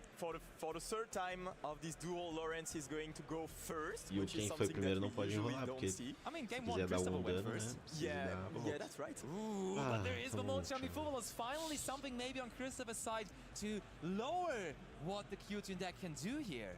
That should lower the output of the deck Tomou um significantly. time, mano. Totally, absolutely, and I mean this is pretty E agora, hard to be que ele honest, vai fazer? because you cannot really do a Eu não half sei com field. Ash, You né? can do a Ele tá remix jogando or sem something pensar, like that, mano. but that's your, not enough. your Ele sabe que entire não pode field is a demorar. half field. Let's be honest. You end on 2 synchro monsters. That's hard. That's very hard. I mean, they're lowering the volumes a lot there, though. I mean, that's why you are able to play so many fantastic hand interactions, right? Because your deck does not have that much engine, so it plays a little bit like a deck that I love so much, the Salamangreat deck, right? We're trying to fix things. Don't put up as we can. the craziest field. Now you're comparing apples to bananas, Bo. Celebrate is not a synchro deck at all, my friends. Which one is the banana? Well, you can choose. Okay. But okay, we have now given the first draw, of course, with our first synchro summon, and I'm not sure. I think. Oh, it's gonna be a second draw. That But this is a card very giving- good card. Yeah, the Naturia Woes Rip, which is not only for New Light, but also for something like Radiant Tá Typhoon, of embaçado, course. né? I mean, But- it only makes sense, right? Last time we've been here in Dortmund for that YCS in 2023, Rika was the deck that took it all True down that. at the end, and that card, of course, was Cara, also pô. in the side deck there very often, so only Cara, só fair pode that it ativar returns. uma spell e There's trap por one card turno. in the format that I love just so much. Fallen Cara, the ele Virtuous dá is onde ele such a tira flexible isso. card, and it's an immediate out to cards like this. Usually Ô, before meu, this da incredibly onde flexible esse card. cara Hold on. tirou isso Oh, aí? Dominus Impulse is being used here, And so then he he's could have going maybe to be in prevented phase. the Rose Whip, actually, O but... efeito da guriazinha. want to. Gurei. But I mean- maybe Christopher didn't expect the Rose Yeah. Whip, or maybe he had something like Olha, an mano, out. é bom like de the Solar assistir os Virtues, eventos like que you said just tu- before. The problem is that you can Aí, only activate cara, one do spell nada o trap, cara tirou so um if Natura e a Rose you Whip. negate it with RS, Yes, that's what I was I thinking. mean, you cannot do anything against it. Yeah. But I mean, the RS is not on the field yet. No, because we had the impulse. Ele fala, Yeah, pode ler? so- Such a good card. Really, really strong Lê, play by fala, Christopher. lê, That lê. is a heavy polymerization. Resolve that. But Only allowed to activate one spell and trap card per turn, but if the one is a heavy polymerization, I think Lay, the point man. fight No, as quero. Liger Dancer hits the field once again. hey, put the materials in the back first, yeah? Yep, Eu preciso de uma. I mean, he was very excited to play this Eu card, preciso de uma and spell it e is trap such a por good card. turno. I Só think tudo it que eu might just preciso. be it, because as we just said, we want to prevent the opponent from special summon Saiu com a Light rede Center. polinização, I mean, bro, I did not expect that, to be honest. Heavy polymerization. Mas ele paga, né? Ele não tem que pagar vida por Such a assim. good card. Deixa eu ver. On top of that, the impulse, we did not talk about that, but I think this is one of the best cards of the tournament, and being able to play it in something like Os Lunalight, ataques, né? I mean, it gives some edge to the deck in this. Vamos. Bye field. Wow. Christopher has done it, and basically just any normal summon next to this would It's do it now got to- already. Foolish Burial certainly can get the monster onto the field eventually. And now we can activate more spell cards now. Silverhound is gonna get us something out. Logan says, yep, go ahead. Goldleo E summon aquela, out. ela é Effect boa, Raid mano. negates the Goldleo, okay. Mas ela é Maybe frágil. another fall in the Virtuous. Botar um bonequinho aí de Okay, no answer. No, Christopher's like, I could just go battle face here. Perdeu. That is all it Perdeu. takes. 2 attacks from a Liger Dancer next to the attack of Goldleo is easy Lunalight math, more ganhou. than 8,000 life points damage. So, Christopher with the comeback, achou que making tinha that ganho, smart mano. move, that unexpected move in game 2 Ele to go achou que second, tinha capitalizing, ganho. being able to just E go deu uma in opção with that Liger psicológica Dancer. no Now, maluco aí. Não, first lei, cut activated. lei, Game lei. 1, he worked so vou hard to querer get your ler, Liger eu vou Dancer, querer ler, and mano, game só 3 it preciso only de took him 1 card to actually get the Posso Liger uma, Dancer vou onto querer the usar field. usar How uma easy nessa. was it to stop the Liger Dancer from hitting the field? Right now, I really like that Okay, because in game 1, he started, got hand tripped, and then realized, okay, my opponent's running a lot of hand trips with 5 cards. Sometimes I might not be able to go through this, but with 6 cards, I might have the chance to win that game. But tá of rolando course, mesa 2 this lá is not ainda. our only featured match. We can go Aqui right agora over eles to the têm backup duas feature. mesas, né? Quando se acabar o jogo rápido. What do we have here? viu, ó. Okay, we have our most represented Aí, ó, deck finally with Fire Draco Tail King branded on the 3-0, top mano. in Fire David's hand. King. And then we have Sylvain with Fire E King. tá Okay, 1 a 1. Jurak Fire King. That deck has some...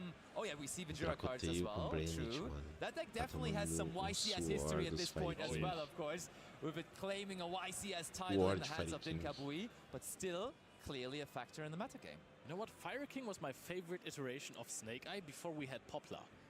I loved that deck. That was so cool. It was very, very cool. That reminds me of the UDS Invitational where Jesse Cotton played that Pois deck é, and played it, I não think, esperava all the way to ver o first place, Fire right? King Yeah, he won the thing, so yeah, that 3-0 já. That's very interesting to E see some empatando Fire com King in Draco this Tail metagame, to be Branded. honest. Not the best deck, but still a very interesting Você deck. vê que And if you o are Fire very King é uma good bomba with the relógio, né? interactions, the small interactions with Os your bonecos se opponent, explodem you e can fazem just tudo. little by little win the entire game. Here we see that it is 1-1 between David and Sylvain. So will Sylvain give the victory Mano, tá estranho. to Fire King? Peraí, That is o the cara question. botou- We see some Rambali, by the way. Aquela It's função ela looking destrói really good uma for de Sylvain 1 a right 2 now, no at campo. least in terms of card Ele- advantage. The question is, Perdeu. This is it. This is it. The victory for Fire King right here. 4-0 Maybe Fire going King. to the final. We 4-0. don't know. We don't know. Okay, Maybe another victory for Fire King strategy. Chill. Yeah, I'm a bit in the future. Yeah, that's right. That's right. But no, that was very interesting to see some cool tune in the first duel. To be honest, I was excited to see this strategy. It didn't go well for the cool tune strategy because we saw some of the weaknesses. The fact that your field, your end field, yeah, that's right. Fechar aqui começou a not- aumentar. It's so That's small. great. It's pretty small, and you have to back it up with some hand Eu acho que o cara interactions. jogou mal. No hate, I like Não small. sei a Just saying you resolução, need to não sei prepare- como é be que ele foi prepared parar for com aquele Liger bicho na Dancer if you mesa. don't put up the biggest field in the We world. are prepared. We are A prepared Fire for some hand King interactions. 4-0, mano. Basti, you take over. We tried. No, it was a fun match to watch nevertheless, though, right? Because it really felt like Kyojin was coming super close to actually winning the thing, especially after that first game that they were looking real good, even going second. But then, of course, came 2 and 3, whole lot of a different story. But is there a way... Like if that impulse would have not been there, we would have had the negate for the heavy polymerization, and that probably would have been what it takes to win the That third was game the there as plan, and well. I think that the impulse literally just won the game on the spot. It was very well played from the Lunalight player, and I think that the move to go second during the second game was absolutely crucial because we saw in the opponent's hand that there was a Nibiru as well as a Fuvalos.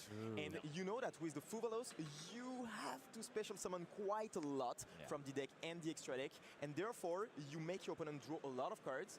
So with the Ghost Bell, the Ash Blossom, the Veilers, and on top of that a Nibiru, it would have probably been game for Cool Tune. I mean, so great move probably, there. maybe, but we're going to get some concrete answers here from our analysis corner as we have the winner from our featured match here, our Lunalight player, of course, Christopher, together with Mike. So Mike, please take it over. Hello everyone, I'm here with Christopher. Congratulations first of all for the win. Thank you very much. How does it feel to win in a feature match? It's my first feature match, my very first, and I got to win it. I'm really excited, I'm really happy. It's just, I can't believe it happened. Can you tell us about your deck choice? Oh yeah, so what I play is Branded Loonlight. I just think that Loonlight's a very good deck right now in the format, and I just like the branded cards. And it is like a good option, a good strategy in order to counter the meta right now. Oh yeah, I think so. It's a very good strategy. Okay, I see. So I would like to discuss some clips with you. First of all, in the first game, so we see Lawrence activating Delta into polymerization, later Bell into Martin. Can you tell us how you felt about that time? Depois desse Psy aí, eu achei que o cara ia ganhar. Achei, o cara tem a visão. Mas, infelizmente, né, ele não teve a sorte que o cara teve. Ele jogou o que ele podia, colocou ali a Natúria que só deixa ativar uma Spell Trap por turno. Mas o cara saiu com a Spell fodônica. Só precisava de uma, só podia ativar uma, não precisava de outra. As we can show that you managed to eventually win the match, so it's okay. I did try, For the second clip, I would like to discuss this sequence that Kiltune RS was activated to negate the Lunar Light Fusion, and I think that that was the last option for you two on this game. Is there any other play that you could make here, or it was just your end move? I think I probably misplayed that game. I should have not sent the Leo Dancer so early. If I had to hold it, I could have sent it here. And now Kaleidochik is treated as Leo Dancer. I could have summoned a Liger with my other polymerization in hand. It was just a misplay. I mean, it's normal to make some wrong moves in the future because you are nervous and all the feelings are there, right? Yeah, it's my very first feature match, so I was feeling a lot of stuff. I mean, it's totally understandable. However, as we can see in game 2, that things are starting to change. Bateu fomão agora. Impactful heavy polymerization is in your deck. And I think that when you activate it both times, it was the key card that gave you the win. Can you tell us more about cafezinho this? preto, 5 da manhã. Já vim televisionar. Fazer live. Na quarta rodada. Não sei se vocês vão fazer pausa para almoço lá agora. Sometimes very dangerous against certain decks, but definitely in killer turn I can E almost really agora? activate it.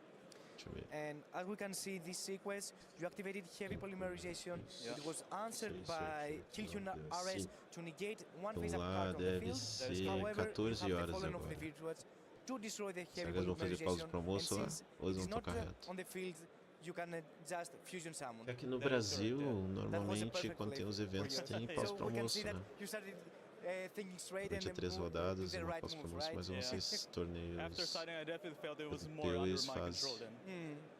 Querendo ou não, eles têm que fazer 8 ou 9 rodadas From hoje, things né? that are not very under control, did you expect it here that Naturia Rose Whip is going to be special summoned? Oh, definitely not. That was very new. That's the first time I saw that card in this deck specifically.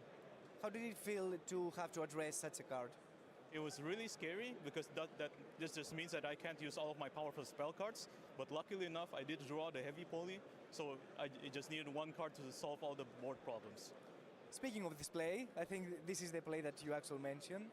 Yeah.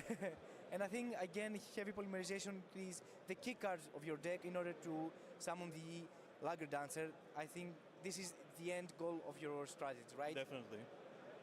Okay, so congratulations again, Christopher. Thank you very much for being here. Congratulations again for the win. Best of luck to the rest of the tournament. And I hope that we can talk again in this match. I really wish we could talk again. Thank you very much. Thank you everyone for watching. We had Christopher here, so stay tuned because we are coming back for more Yu-Gi-Oh action.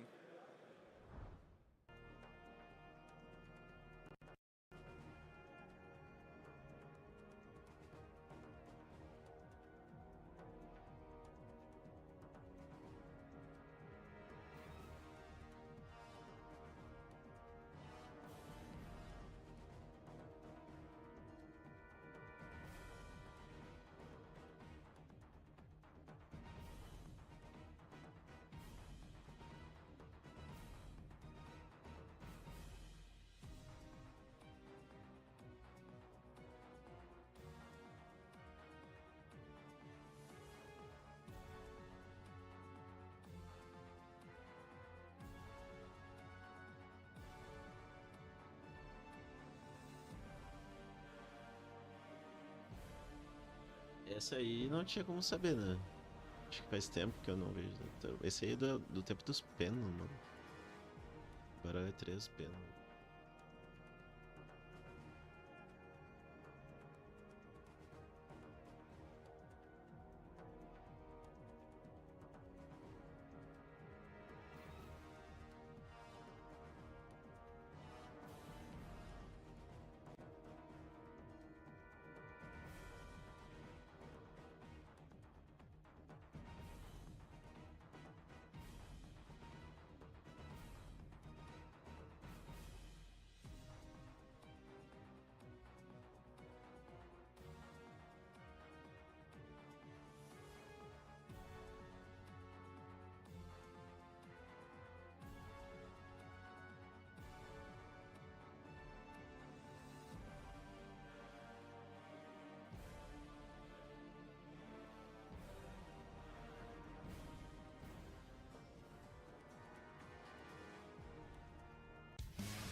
Hello and welcome to the Yu-Gi-Oh! Legendary 5-disc decks breakdown. I'm here with Dale, who's gonna guide us through Yusei Fudo's decks and showcasing us the newest card that have just been released. So first of all, I'm incredibly excited to see these new cards in action, but also tell us a little bit about, how to play them and, the newest interaction that can be seen with the new release.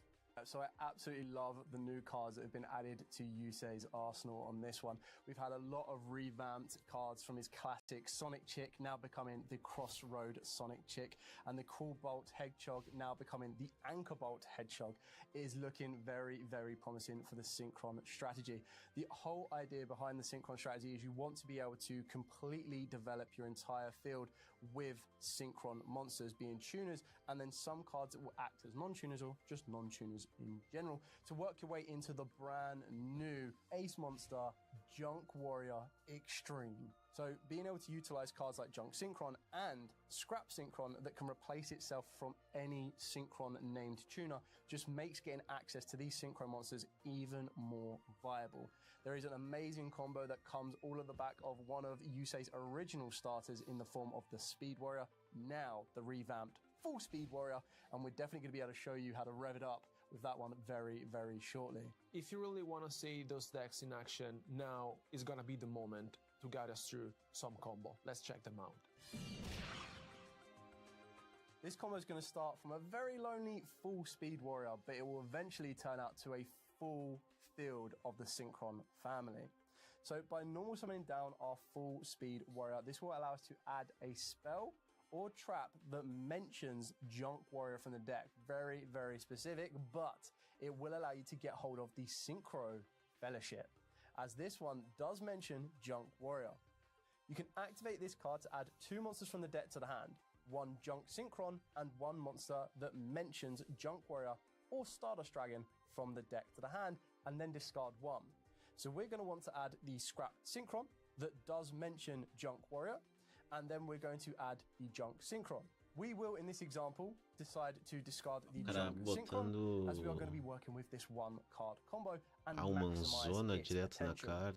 Then using the hand effect of the Scrap Synchron, for a Synchro summon, you can substitute this card for any 1 Synchron tuner.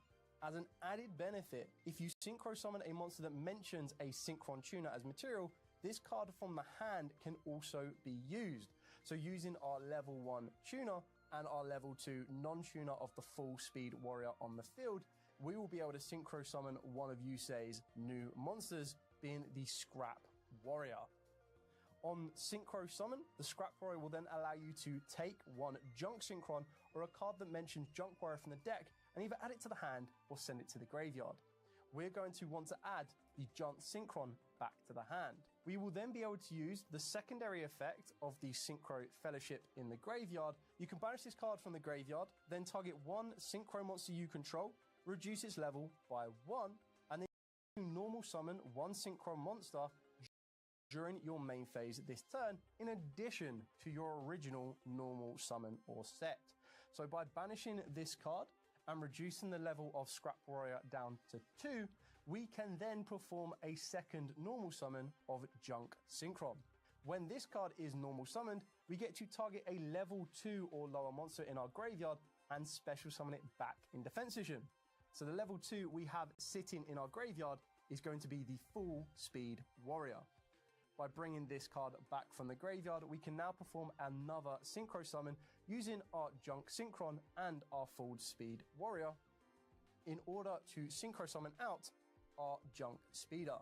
Now, for the fans of the synchron archetype itself, you should know what junk speeder can do, but just to show you mais how uns the synchron family 10, enters the field of 15 play. On minutos synchro summon, até a junk próxima speeder rodada. will allow you to special summon as many synchron tuners Só vou with pegar uma different coisa pra levels comer. as possible from the deck. Eu So we are going to be able to summon balançou out aqui a Revolution Synchron, being a level barriguinha. 3, our Will Synchron, being a level 5, our Jet Synchron, being a level 1, and our Assault Synchron, being a level 2. Now, as it currently stands on the field, we have one noticeable non-tuner in the form of the Scrap Warrior, but we also have a very special effect thanks to Will Synchron that allows you to use it as a non-tuner. So we're going to be able to use our Will Synchron as a non-tuner level 5, and we'll use our Revolution Synchron as a level 3 tuner to perform a synchro summon and summon out Yusei's almighty ace monster, Stardust Dragon. It doesn't end there. The rest of this combo's potentials are endless, as you still have plenty of tuners and non-tuners left on your field to keep on going. It'll be amazing to see what you guys can synchro summon with this particular deck. So make sure you go down, pick up your legendary 5Ds decks, and have as much fun revving it up.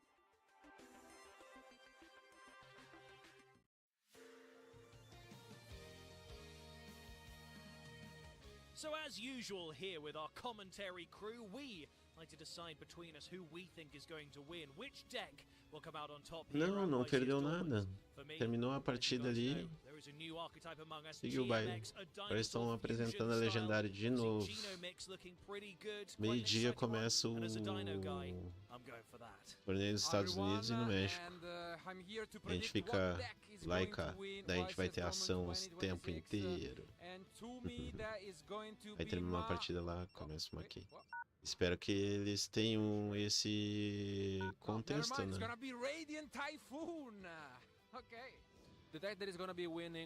Será que aquilo é um fundo verde? Aquele fundo deles ali. Porque parece que é uma parede, mas eu acho que é um papel de parede, né? Literalmente. Parece ser um fundo. Parece muito cinematográfico. I believe that Dragotail is going to win the event. I think that the deck has become very, very strong with the latest support, and I think that it is one of those decks that will completely take advantage of the current meta state. Alright, my pick to win the 300th YCS in Dortmund is Sky Striker. There are so many great players on the deck. I think it's in a phenomenal spot. It's good at setting up fields, breaking fields. Pensa num deck odioso. I actually think that Malice is still there. It has the ability to play Impulse, so it might take it all. Personally, I think this is another tournament where pure Mitsurugi is going to perform really well. Yes, Habakiri is now limited, but the deck has so much consistency, now partly adding the Radiant Typhoon cards in it as well to draw a bunch of cards. I can see this deck still going strong. Let's see how it turns out.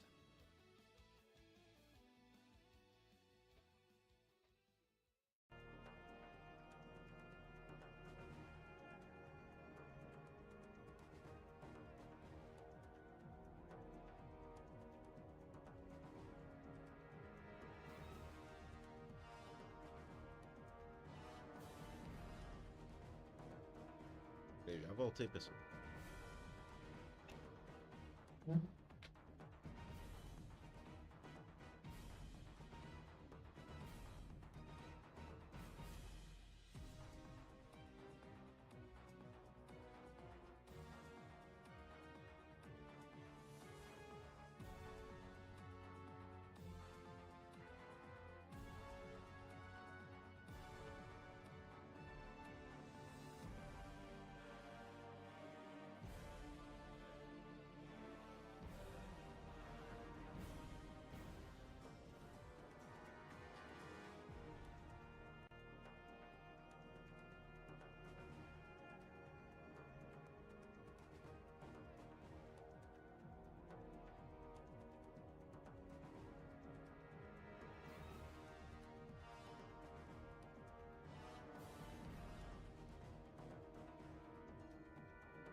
Welcome back to your coverage here at YCS Dortmund 2026, our 300th YCS celebration here in Europe. What better way to celebrate than with our round 5 feature match that I have in front of you. Marlon Vols versus Diego Ganzelli, and they're ready to kick things off with a high roll. So why don't you roll for us first there, Marlon? That is a 7. And for Diego, that is a 7. Here we go. This is how things go. Matching on the dice roll. That is a 10. And for Diego, we have a 5. So you're going to go first? Marlon is going to go first. I'm going to hand you guys over to your commentators for round 5's feature match, gentlemen. Take it away. Thank you, Ed, and yes, indeed, we have an amazing match ahead of us with our lovely mascots here on the table. Obviously, thanks to the arty collaboration we've got going on for the weekend.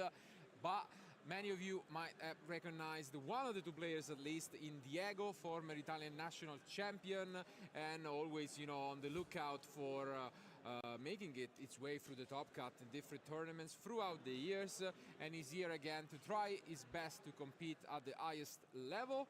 Well, on the other side, though, we have Marlon, who wants to make it difficult, and he's playing one of my, and I think also Alberto favorite deck of all time, Atlantean Mermail. And with the support that was released using the latest set of Protocol with First Penguin, one of those cards that really helped the deck to find a solution into the current meta state, and trying to adapt with the wrist and hits that were addressed in the Forbidden Limit list. I mean, I feel like the deck is very powerful, and we have seen some of our duelists being with 4-0 record at the top tables, and yeah, I mean, can't wait to see it in action. But on the other side, Diego is sitting on Vanquish Shoal. Vanquish Shoal, one of the few decks who is being quite represented in this very diverse field. We have seen, you know, the deck breakdown. You can all go and check it if you've missed it on our social media page. But as mentioned, I gotta say the spotlight for this one will be on Marlon. He decided not to follow the pack and, you know, turn around and look at the mountains with this penguin walk. And let's see whether that is going to pay off. So let's jump into game 1.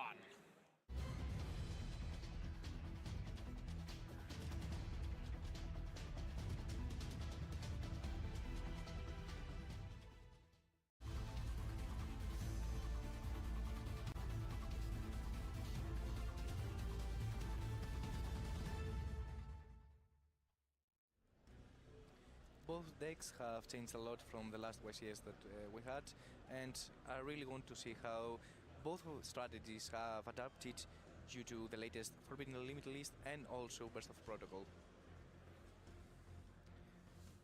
But at the time we can see Marlon going first with Atlantic Mermail, and I think that Prince is the card that one normal summon when going first. Well, Mermail in general, winning the die roll is quite relevant, especially because, you know, you can rely on the Mooling Glacier. But for sure, the First Penguin, the new addition, if we see that in action, the card is very powerful. It's a 3-off in the deck. And here comes the Impermanence. Infinite Impermanence coming, not quite his good old friend Dimension Shifter, which would be devastating in this matchup, but it will slow things down a little bit.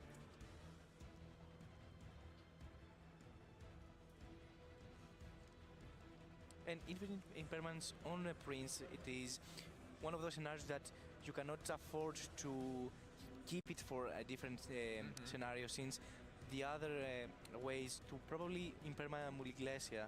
However, you're not sure if your opponent main deck Muliglacia at this time, because it is one of those cards that you debate if it's going to be on the main or the side deck. And also, one search less, since they are not going to add Dragoon, is very relevant.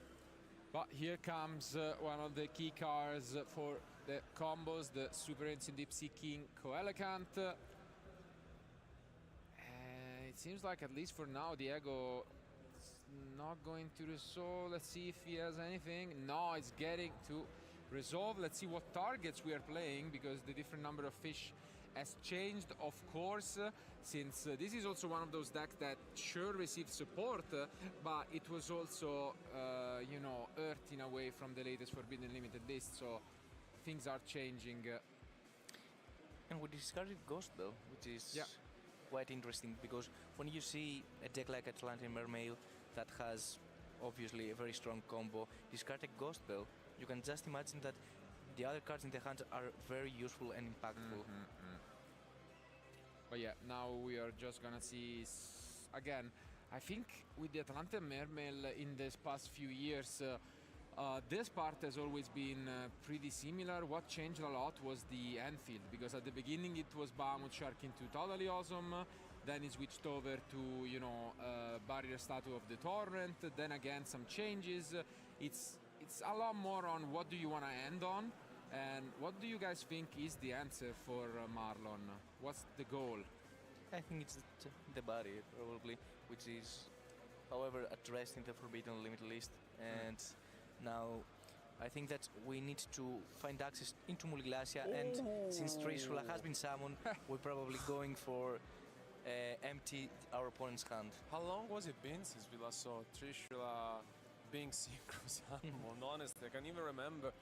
But yeah, it's great because now it gets rid of one of Diego's card. And I mean, if there is a deck where you need cards in hand, is Vanquish, because you need all of those different attributes, you know? So I think they're just counting the levels. Was that correct? And Diego picks up his cards. Wow. I guess so. I mean, Diego, just experienced player, realized that the information might just matter. And honestly, Infinite Impermanence is not one of those cards where you think of Vanquish, because it lost a lot of the popularity, because usually you want monster interactions so that you have, you know, exactly attributes. So I think it is correct. He probably, I mean, he was just thinking, okay, this game is not going anywhere. Let's try and keep information away, so at least maybe they miss side. But I mean, Trishula. However, in these current meta states, when you see Infinite Permanence in the main deck, you clear out Dragotail, probably. Yeah. You clear out maybe Radiant Typhoon, because it's probably more of a going second card, like, for example, Fallen the Virtuous. And you just think of potential Vanquisal, but since you mentioned that you prefer to have, for example, Ash Blossom, which is fire, or a Ghost Bell, which is earth. It could be that you just think maybe Yami decks, it could be Mitsurugi, you know, something along those lines, maybe where they play Impermanence, but or maybe even Malice, who knows. But I mean, anyways, Diego not really doing much in this one, but at least he now knows what he's up against, and I'm sure going first, his deck, just like it was at the previous YCS we held, where it won, it's extremely threatening, and in terms of power level, it's pretty much up there. You know, the things again changed with the Forbidden Limited list. They got a lot more of the Vanquish package rather than the K9. You can still do both. Yeah. And I mean, it is one of those decks that really trying to adapt right now. Feeling that, yes, the Holy Issue and, of course, K9 Juggle and K8 were very impactful, that were limited. However, they got back 3 Stake of Your Soul and 3 Raisin. That alone. It's like it evened the amount of hits that it got. No, absolutely. I mean, with 1 Holy Soul, for sure, the deck, you know, has changed significantly, but 3 Stake Your Soul and 3 Raisin, you know, is more than enough for the deck. And I mean, I would say that hopefully now we get to see the deck in action, because our players are ready, so let's jump into game 2.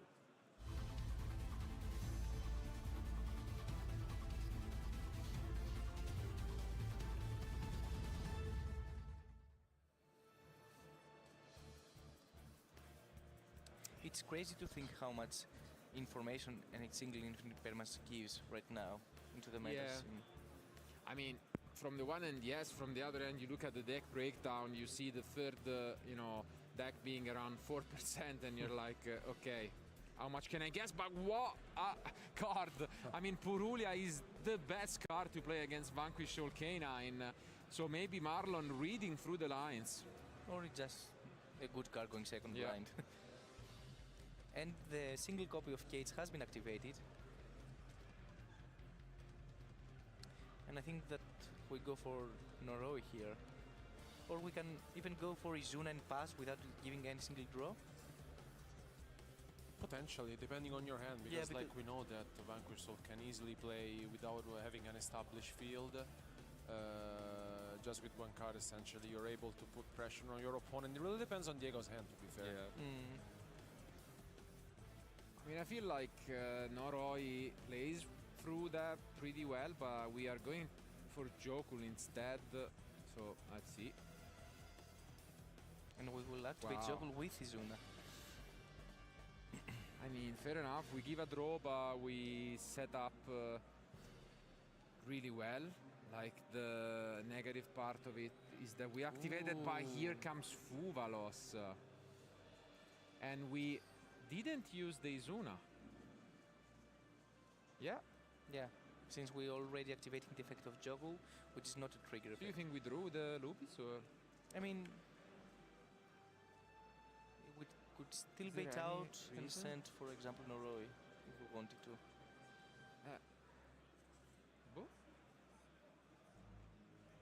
Not too sure, because you're playing Mermail. It's not like you're... What are you playing around? I don't know. But, yeah. And here also, comes... it feels very scary to provide... Oh, never that's mind! Why we didn't set the card to the graveyard. Never mind! I see it now, Never mind. Returning the favor, honestly, for this two Mul Charm is... Now it makes sense why I didn't send with Izuna. I mean, you could still, yeah. Yeah, I think that a player in the level of Diego wouldn't just forget to activate the Izuna. No, absolutely. And there is the explanation. We said that this card has done a lot throughout the years from Diego, who won national championship with Flow Wanderers, but here comes the first penguin. El Bangules.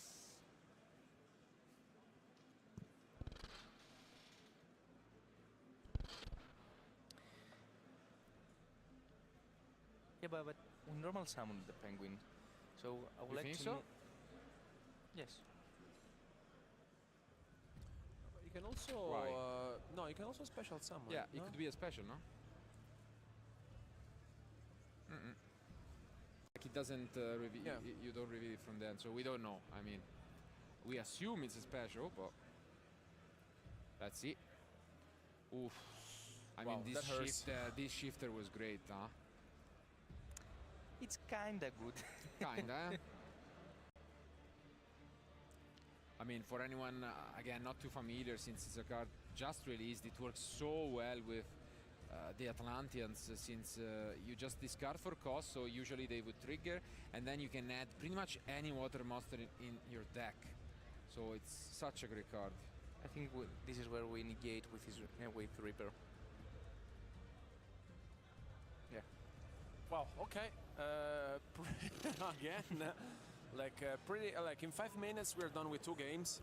So yeah, it was pretty much I start, have shifter, you don't start, I don't have it, I don't know. I mean, it is what it is, but we are jumping right back into side decks, and this time around it will be Marlon adjusting his.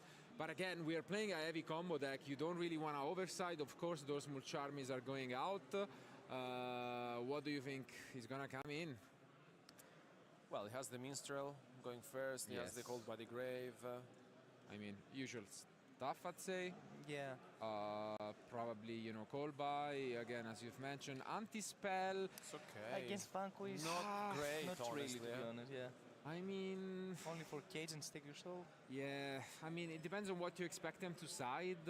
It can have some purpose against, you know, start, the field spell, and now they have free Stake Your Soul and reinforcements. It's not like they have only one as before, so and for the they do have, also. you know, it's not that bad in reality. Like, once you factor it in, it could be good, and, you know... I think it's 50-50. Yeah.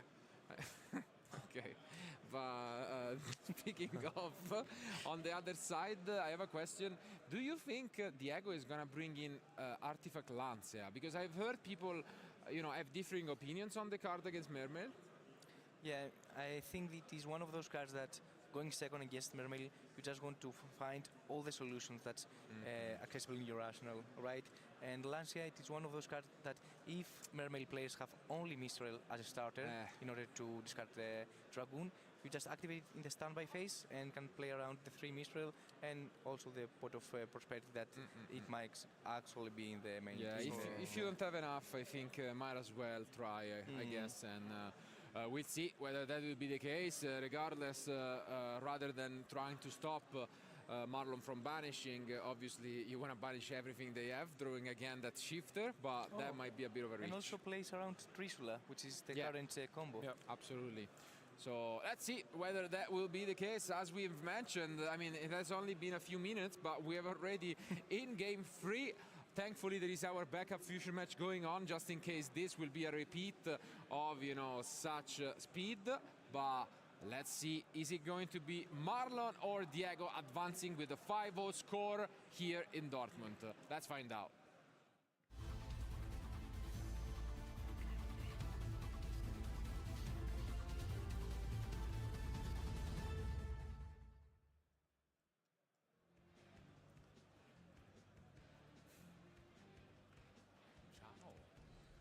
I think this is the wrong penguin. I mean, think so? Every penguin deserves a bit of spotlight. A spotlight. What's your favorite penguin card in Yu-Gi-Oh? Penguin Soldier. Penguin Soldier? Nah. Too basic. Basic. I'll go with Penguin Knight then. Yes. Oh, here we see Fuvalos. Again, definitely annoying if we cannot stop it, but not necessarily the end of the world. And also, and we have called by. Oh wow! I mean, Diego's shaking his head. It doesn't seem like he have anything to respond to this. Even Ghost Bell would be really nice to stop the call by, and let's. Or Lancia. Yeah. Do we have a response here though? Those infinite impermanents could be extremely good. It doesn't seem like Marlon has an amazing end of his own. Yes. And we do have infinite impermanence. Wow. Since the discard for Mistral, sorry, not Mistral, the Mermail was and it's a pass. Infantry, it shows that Marlon doesn't have a very good hand in order to go first. That's brutal. Cheguei com os We have the refrios, cold buy, but then our deck escapes us, and as we, talked about, Ryzen is now a free off, so this Eu seems saio para comer e simplesmente the Mermaid deck. Tem and also there's only one card left in the hand. Vermelho na mesa 1. It seems like fire can extinguish water sometime. And here comes the lone Holy Sue. The only issue is that we have still Abyss Shrine in the graveyard in order to banish and discard a card in order to draw one card. So we might have one more option. Potentially. But I think that might not be the case because since we discarded the infantry, with most of the cases it was a bell. To keep it. We just activated the bell as the last card, so now we are officially out of cards, and you can see Diego just completely speeding things up. He can go for Reaper? The canine engine, and it is Reaper, and since the bell has been activated, we can now pra mim get the mesmo, né? +1 Torcer with pro cara mais gente fina da mesa. I think that the wing play might not be in the deck right now. Going second, maybe. Even against the Mermail, but you cannot afford to have one card that is not useful.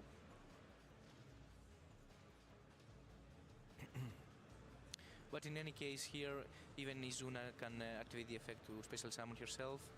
O terceiro game, pelo visto, vai ser o mais difícil, né? Porque the situation seems pretty much doomed. O Marlon começou, Mermail, it is one of those já acabou. decks that cannot afford to play without E na volta, o jogo começou, acabou.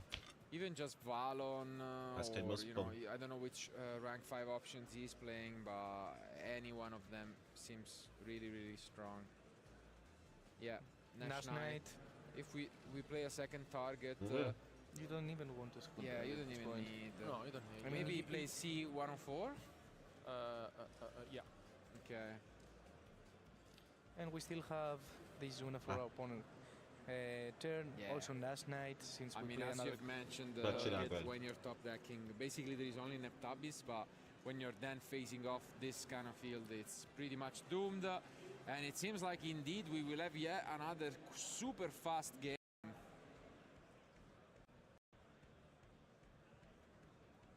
Yep, that's a face down. And we don't even activate the rock.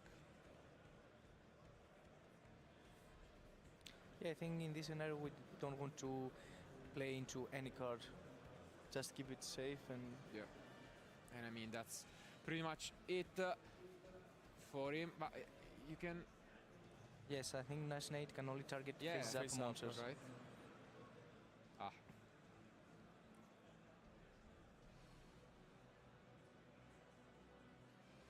Gonna get a warning for that. And also Masquerade, it is still attached, I think. O cara acertou, mentira. And No, Nash Knight has 2 materials. I think you can... I remember you can attempt to something like that. Because there was a combo where you go first to make the C104. Let me check. Anyway.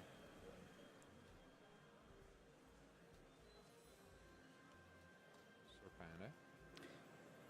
I mean, in any case, we'll have Caesar in order to destroy. Yep. And it was a nice plus. And yeah, I mean, Yeah. what can you do? Bom. Honestly, what a 2 a 1 match it Brancos. was, this one. Foi sonho. Absolutely, you know, just not holding anything back, just right on blows, on blow, giving it all, and sometimes that's just how Yu-Gi-Oh matches go. You have those grindy ones, you have these absolute, you know, quick ones, but the good news is that's why we have a backup future match. So I think without losing any more time and doing comments about this match, we can jump right back into action. What is awaiting? Ooh, Rescue Ace. Also a deck that Yeah. will support from... Aí minha torcida pro Dracoteio, né? It seems like right now it's a little bit on the, you know, losing end against the most represented deck today, which is Dracotail branded. Speaking of decks that receive support with the new Albert's package. And yeah, Rescue Ace lost game 1 and it's not looking particularly promising here. Have we featured at all Dracotail? Not yet, right? I don't think so. During our rounds, definitely not. Maybe there was one, but I mean, between backup and stuff, probably not so much at the moment. I mean, it's one of those decks that we know is going to be present tomorrow. So we might as well, you know, give the spotlight to other decks that might not necessarily make the cut. But there is a lot of diversity still going on. If Mesmo we have estando seen, 3-1 you ainda dá know, pra the topar. first penguin around, there are other first penguins in the top tables. So let's see. And I think Justin is not too familiar with the Dracotail cards.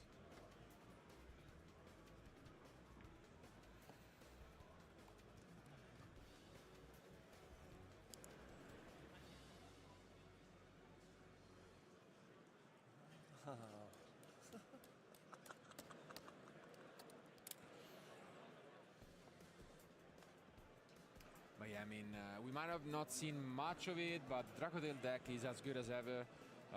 Has always been quite consistent in terms of what it can do every turn. And now it got a little bit more of that explosiveness. Just look at this. Justin left with 1 card in hand, while we have 5 cards plus 2 of the trap cards set up. And I mean, Rescue Ace with Dracotail have kind of similar approach, meaning that they both want to establish some trap cards, right? Yes, they are really the same deck, huh? Exactly the same. yeah, fusion summons, and no, I know what you mean. Yeah, definitely, you would be expecting to be facing off against a full, you know, 3 to 4 spell and traps, and that is the case here. But the main difference is Dracotail can play through your own turn much better with 5 mana mainly. Speaking of 5 mana,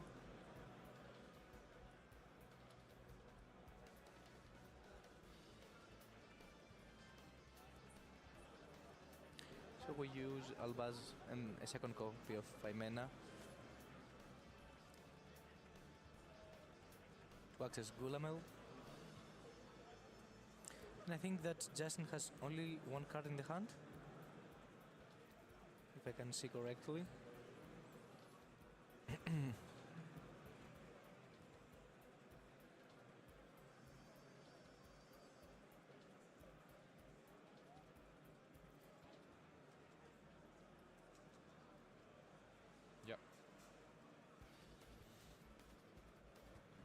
Arthalion also will be Então, from the graveyard, since 2 monsters were sent into the graveyard at the same time.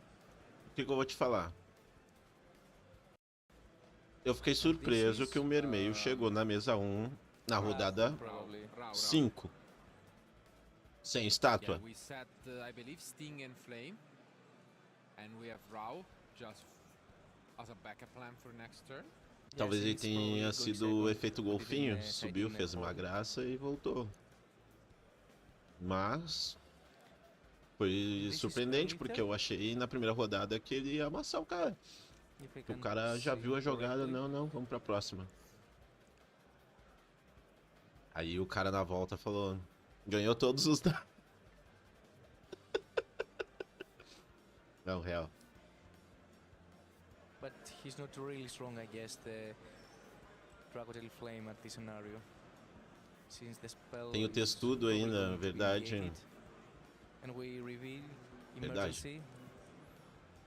Mas And I think that now perto, porque tu vai ver as tier list, o Mermeio não tá nem na 1 e nem na 2. A tier list eu falo tier list mesmo, não aquelas coisas que tu... o diagnóstico do formato, não. É questão de números mesmo. Mas como o Mermeio ganhando no dado. Mas é legal ver um deck que não, a gente não espera e chegando na mesa alta. Duas match com ele começando. É. Oh, you wouldn't use it. Então, eu sempre achei Mermeio muito forte, né? E ele nunca morre. Ele, às vezes ele só tá ali quietinho, reunindo forças, esperando o suporte de água genérica. Mas tem. Makes a lot of sense. I mean, Flame is just such a good card. I mean, technically can be splashed in other decks, which is the funniest part because it's kind of generic. Let's see. But yeah, I mean, and we still have Gulamel. We have Murner in hand. And a Sting.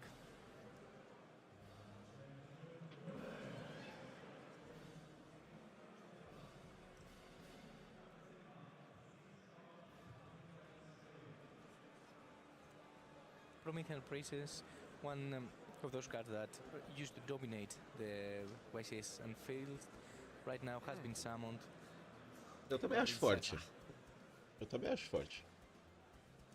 And I think that it is E é aquela coisa, né? that you probably want to activate Murner. Ele é forte por causa do contexto dele, do geral, do formato. Mas nesse formato não era pra ele ser forte. Essa é a questão. Sting, but we need to have more knowledge about Justin's graveyard. Full knowledge. Pretty much. We did go É um formato totalmente despropício pra ele, eu acho. Não acha, Thales? Murner is back on, you know, being a popular, if not probably the most popularity has ever witnessed. And yeah, I mean, Justin, muito obrigado a todos que estão acompanhando aí. Número surpreendente de 157 pessoas. 157 pessoas. Muito obrigado. Esquecendo de dar um like aí, se inscrever no canal. Única live do Brasil sendo transmitida PTBR. Esse High School Red que vimos aqui, gente. Não é. I mean, probably it is, meaning that it's not only got one Essa foi engine, boa. but two engines that you can also actually use. But people are more focused on the Bratin engine. However, still the Magician's engine is really strong, and Eu não vi quanto é que tava o jogo. Tava 1-1. Tá 1-0, né? Acho que o Mermaid só fazia estátua e ganhava assim. Perdeu a estátua e tá mais difícil ganhar. O bom que o deck pode usar impulso. É que o deck de Mermaid, ele é um deck que bota corpo muito forte na mesa, né? Muito rápido. E os bichos pequenos abrem caminho pra esses bichos grandes entrar no campo, né? Então, eu não sei qual foi a prioridade dele. Ele deve ter feito alguma coisa. Deve ter alguma coisa na build dele que ele buildou pra jogar contra Branid, né? Que é o que tá em alta no torneio, já tá ali, apareceu na última rodada, que são 15% das primeiras mesas, né?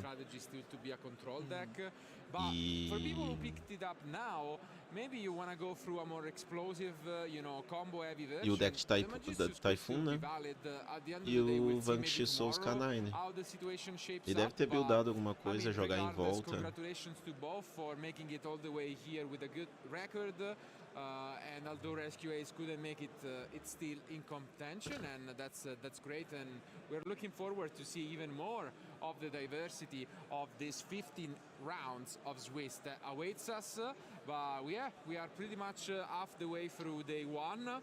We still have 4 rounds for today, and we gotta figure out who is gonna take that. Cara, muito triste que caiu aquela live de manhã, né? Ela tava tão bonitinha.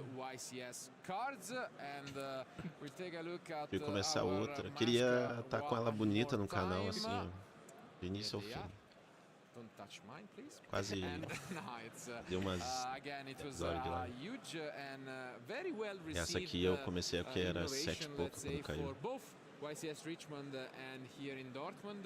Again, thanks to this collaboration with Arti for these artifacts, and you can check, a segment we have done on it to showcase all of the amazing products, not only that were available this weekend, but that will release in the future. Because spoiler alert, we actually had some products showcased that will be released in the future.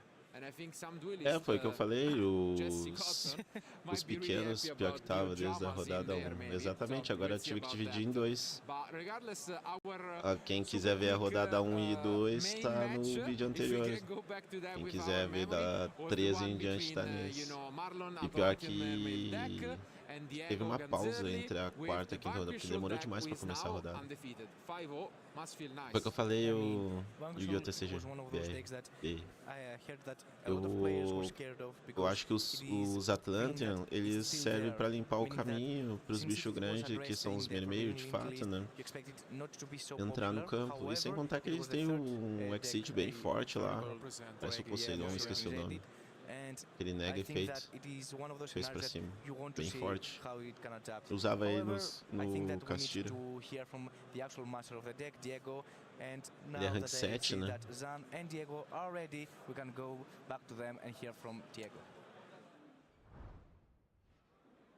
Yeah, indeed, we are with the winner of the last game, Diego, who won in a very convincing way. Congratulations for your win, and it was also a very quick win, to be honest. Were you surprised that it went that way, like so fast? No, because the matchup is very hard, because Mermaid is an FTK, and if I don't draw so many entraps, I can scoop. Yeah, that's what happened during the first game, because the first game, I mean, it was so fast. You had the infinite impermanence, I think it was that. You decided to put it on the Neptabis right away. Did you have only that interrupt? Imperm was my unique entrap, and I activate on Neptabis because he can search O alemão tentando falar inglês. Provavelmente se eu fosse jogar lá e quisesse me entrevistar e pedir pra mim falar inglês, eu ia gaguejar muito também. Mas, Thales, não sei se tá aí ainda. Eu falei com o Thiago. Falei com o Thiago, ele tá lá no México, né? Ele queria jogar, mas ele foi como juiz. E o Paulo, falei com ele vai jogar nos Estados Unidos. Talvez a gente consiga, se ele for bem, que tomara que sim, para televisionar um jogo dele, se ele der sorte. But indeed, in the second game, we saw that you went first, but there was the double Mulcharmy, the Perulia and Acho que a gente não vai ter muitos representantes brasileiros. Acho que vai ir o Paulo e mais um ou dois. E o Thiago foi como juiz pro México, né?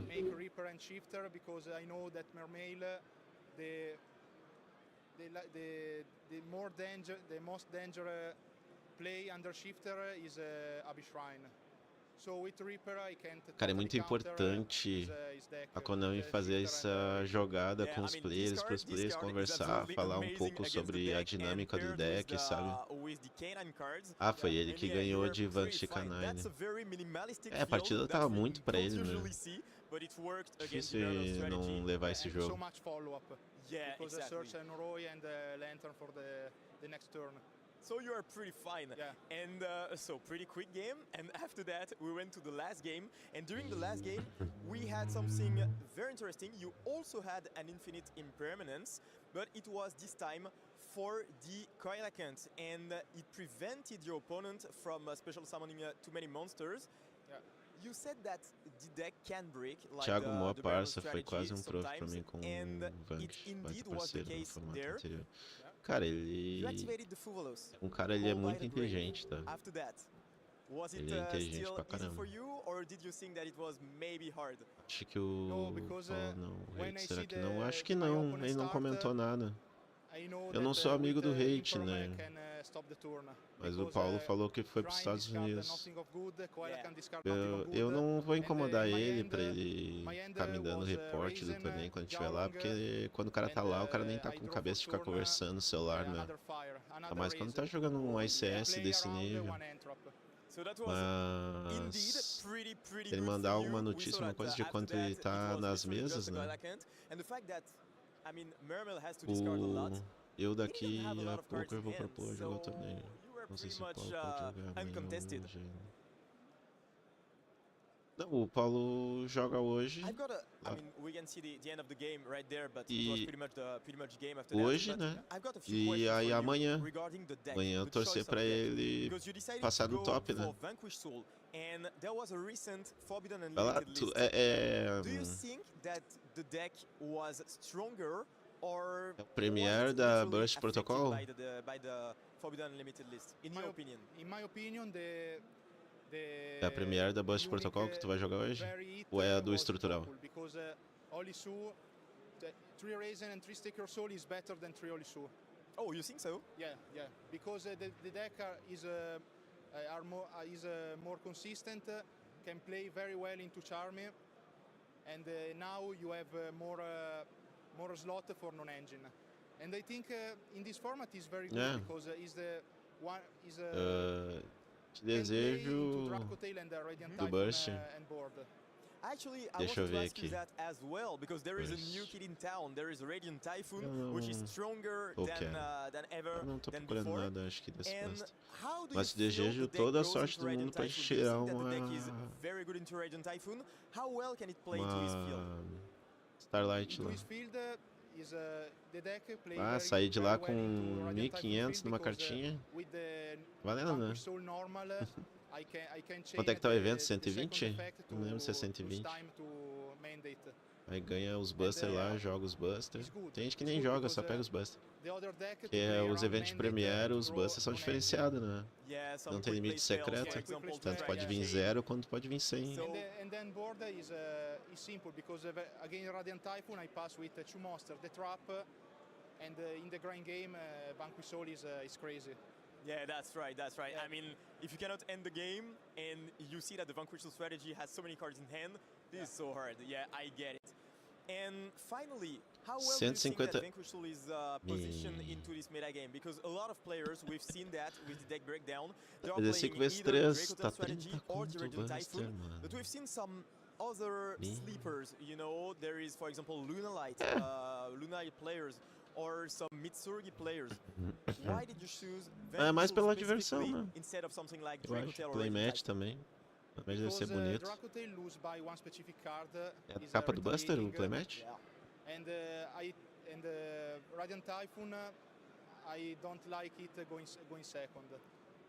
And in my opinion, Daqui uma hora começa o dos Estados Unidos com o México. the board is insane. A gente fica intercalando Reaper, Masquerade, entre um e Trap, outro. Holy Su in the end, Saruya. And I think this is a good tier 1.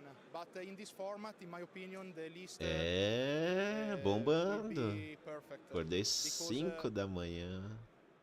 O evento começou 5h15. This is not a Bom easy dia. deck to build.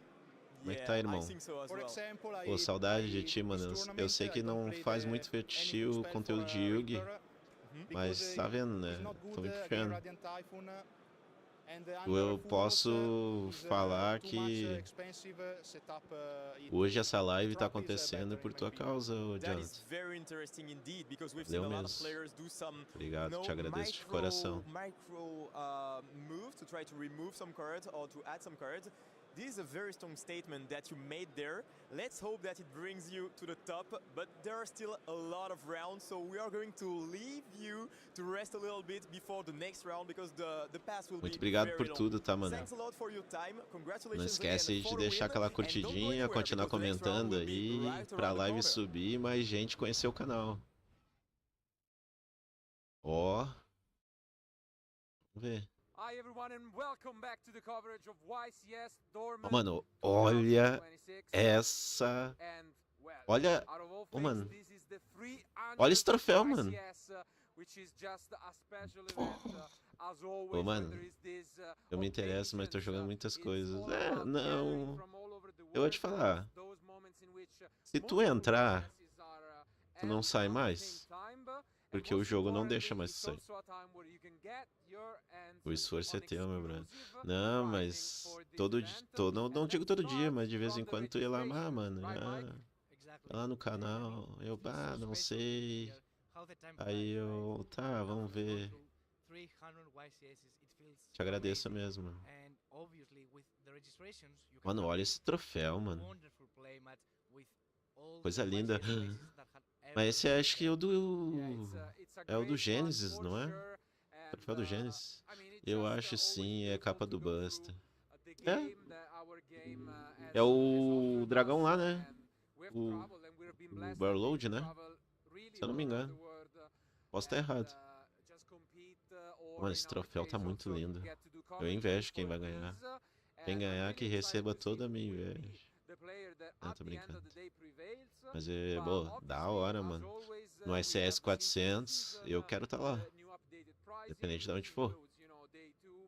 Vai que até lá o Brasil já esteja no outro patamar de Yu-Gi-Oh, né? Já tá melhorando muito. There will be some differences for this event, because first and foremost, the playmat for once you reach Top Cut has been updated with a Quero agradecer a todos que estão assistindo por aí. Muito obrigado mesmo. 160 pessoas. Ó, esse aí acho que é o do top, hein? Porque no ICS 300, na hora da inscrição, tu já ganha o playmat, se eu não me engano. E eu acho que é aquele comunzeira lá. E aí no top tu ganha aquele ali do boneco, que é o mesmo que tu ganha das cartas do top. Generic YCS, it would say something along the line of this card was awarded to, I don't know, the first YCS in Europe. In this case, it's written on it that is given for the 300, which I think makes this card extra special. But look at the trophy. I mean, I was thinking about while you were talking about the exclusive prizes for this event, and I see this trophy. It looks. Ô, Thales, se tu tirar alguma coisa, pô, manda lá.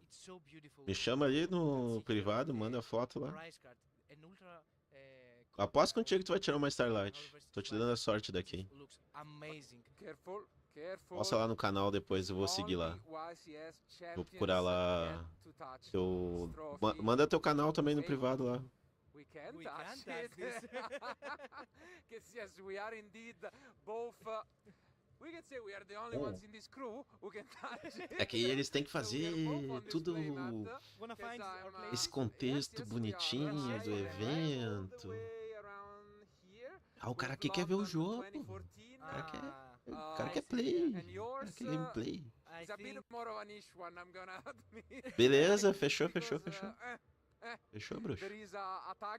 Vou mantendo contato. At least I am from the current meta and not from the ancient times, right? 2014, Entre as rodadas lá, eu vou estar online. Entra aí pra ver como é que tá a situação de vez em quando. Eu atualizo rapidão. Sempre é bom. Já chega lá no Matheus, ó Matheus, olha aqui teu bruxo aqui fazendo live. Ele vai dizer, o Cláudio, mentira.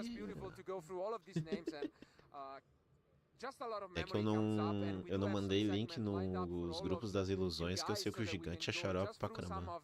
Ele é meu bruxo, mas ele é xarope. Ele deve encher o saco dos guri também. Uma época, eu nem sei se não pode ainda. Mas na época, no grupo deles, não podia nem vender carta. E normalmente tu...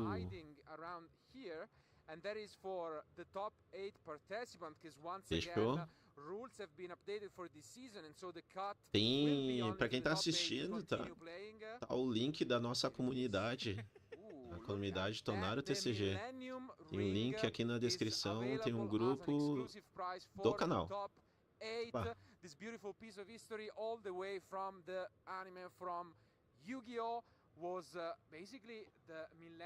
Acho que eles estão exibindo os prêmios, né? Oh, mano, que troféu lindo. Eu já falei 50 vezes, mas esse troféu tá muito lindo. Basically what they desire the most and it points towards it a little bit like a compass. So I'm pretty sure that for our top 8 participants you can touch it. You're not allowed to touch this one. I'm joking. But our top 8, I'm sure this compass will point over here. So once they get it, I'm pretty sure what they desire the most will be to be crowned YCS champion. But just type in what is your... Será que eles já vai começar a próxima rodada? Senão a gente pode abrir lá do El Meta pra ver as cartas novas de Mago Negro do Caos. Oh, que carta linda, mano. As cartas, né? Todas. Sou apaixonado. Sou suspeito para falar.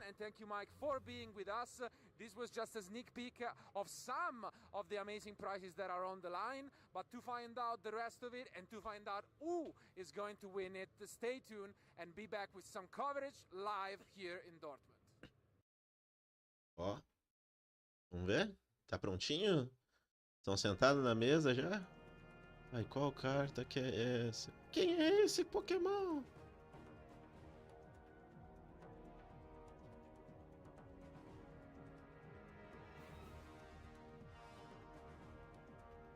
Acho que é o bonequinho dos Buster Blader lá, né? Tem cara. É, ele mesmo. Eu reconheci pela orbe verde. Que merda, que nível de Yu-Gi-Oh, né, mano? O cara completamente fissurado. Descobriu pela orbe, ó o papo. Oh, meu Deus.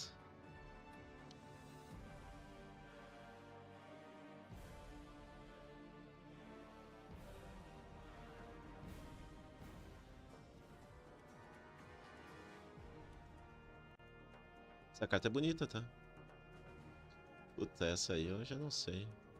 Puta, mano.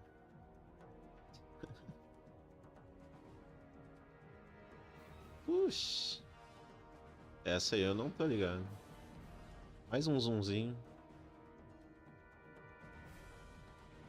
Tá, é a fusão. É o Cyberstein, né? Posso estar errado.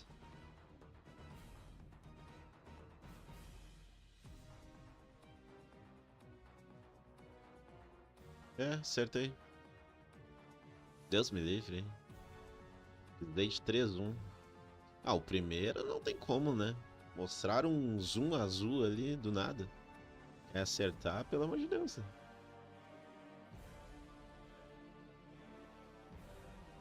Será que essa carta liberada joga hoje? Eu acho que não, né? Paga 5 mil pra fazer um especial summon de uma fusão do extra. 5 mil é muita coisa, né? Essa aí eu não tô ligado. Puta, piorou.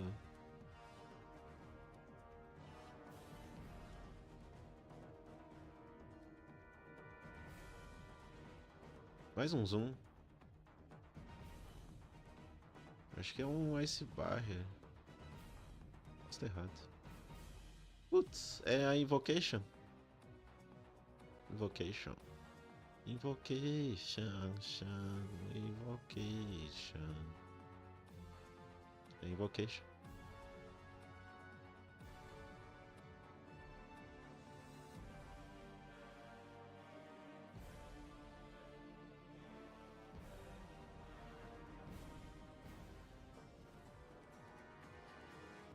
Torcer pra não cair.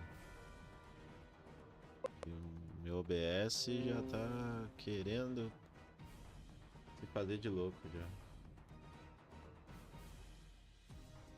É a trap da... É a trap aquela. Trap das DD. Esqueci o nome da trap.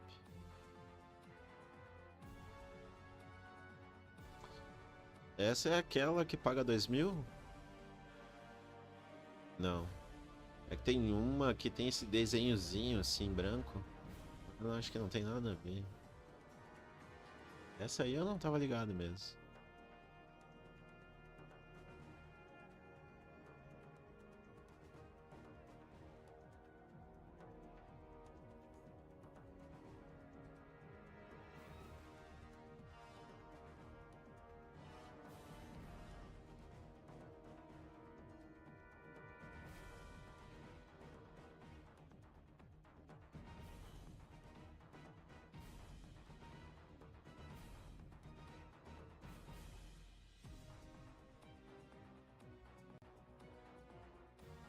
Ah.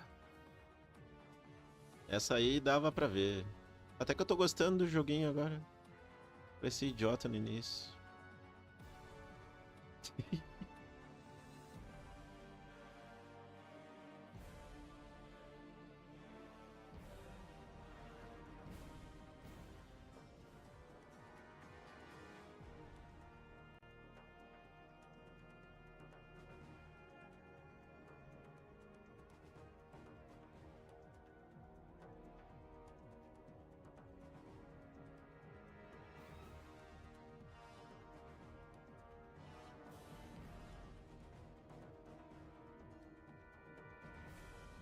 Vai ser o Caribo, né?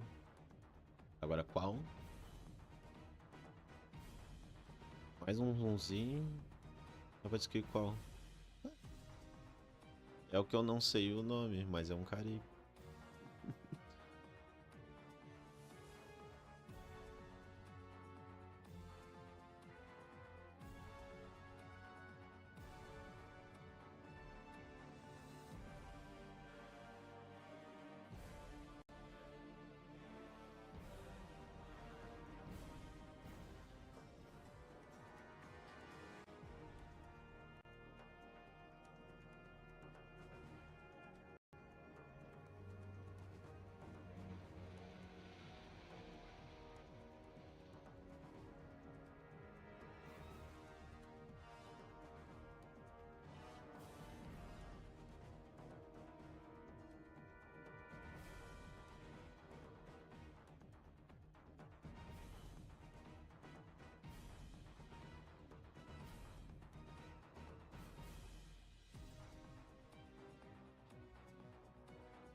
Esse aí eu uso mermeio, né? Falando neles.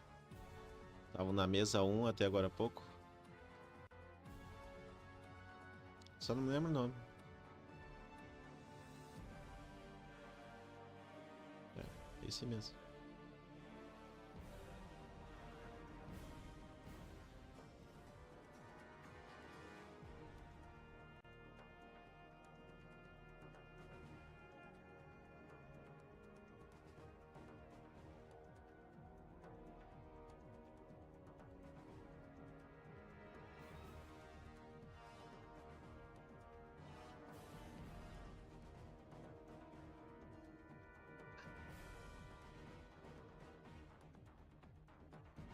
Meu Deus, meia hora de joguinho. Você tá com cara de ser um... Já mudei a opinião.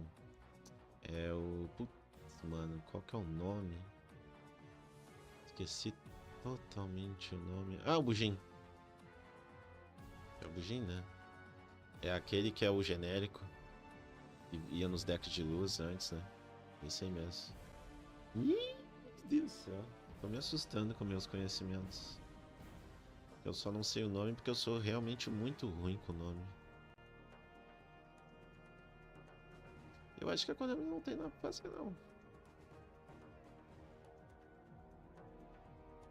Ah, vamos pro almoço, vamos deixar o joguinho aqui rolando.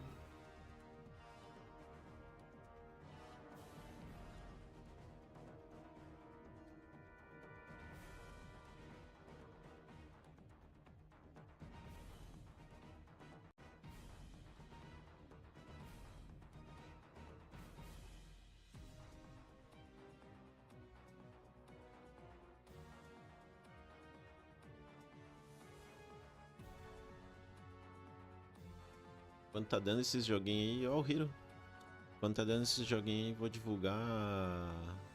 Isso é um Hero. Ah, sim. Eu vou divulgar lá no Facebook a live, enquanto não tá rolando nada. Cara, eu acertei um monte dessas aí. Ó, cara, não tem como acertar, eu acho. Os caras não lembram muito bem do céu da carta. Tá, mano.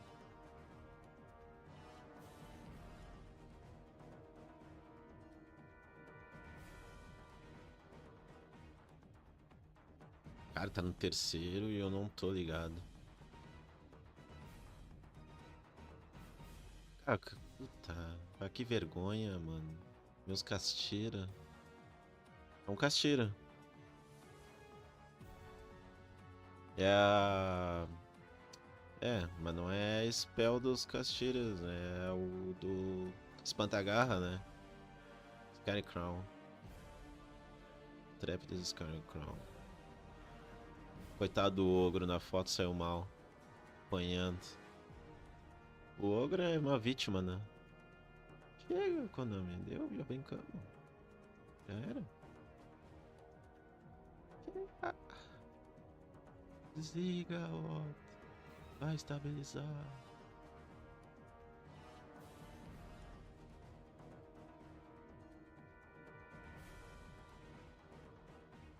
Mano, não tô ligado. Ainda não. Talvez mais um zoom. Ah, é os bichos lá do deck do Yusei lá. Level 10. Não é destruído.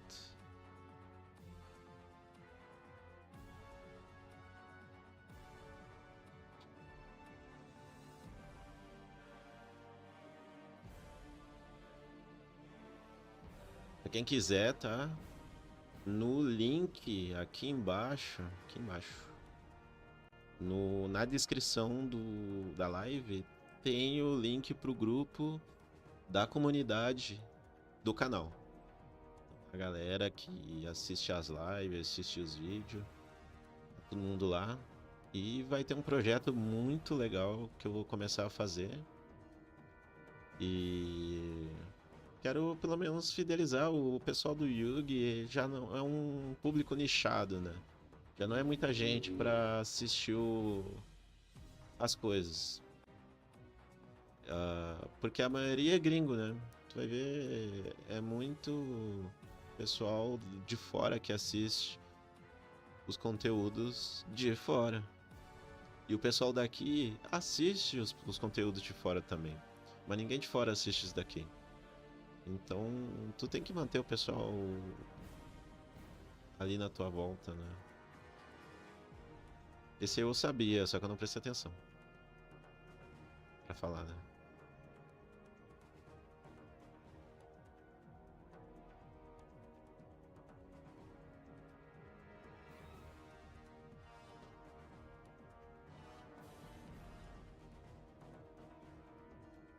Mano, eu sei só não tô ligado.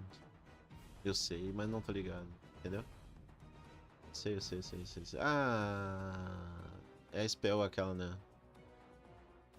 A spell, eu esqueci o efeito da spell. É uma spell. Certeza.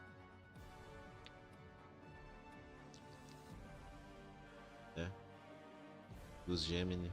Eu sabia que era uma spell. Na minha cabeça eu sabia que era uma spell. Eu me lembro do contorno verde em volta desse desenho. O do deck que nunca vingou. Os decks de Gemini. Tem que dar 2 normal summon no boneco. E eles sabiam que não tinham como fazer coisas genéricas pra normal summon, que o Yugi ia sair do controle. Isso é os Fireheart, aquele, né? Ou pode ser um... Cara, esqueci. Mas eu acho que é a que eu falei. Ou é o Amazona? Agora... Puta, nem... É uma Amazona! Porque... Né?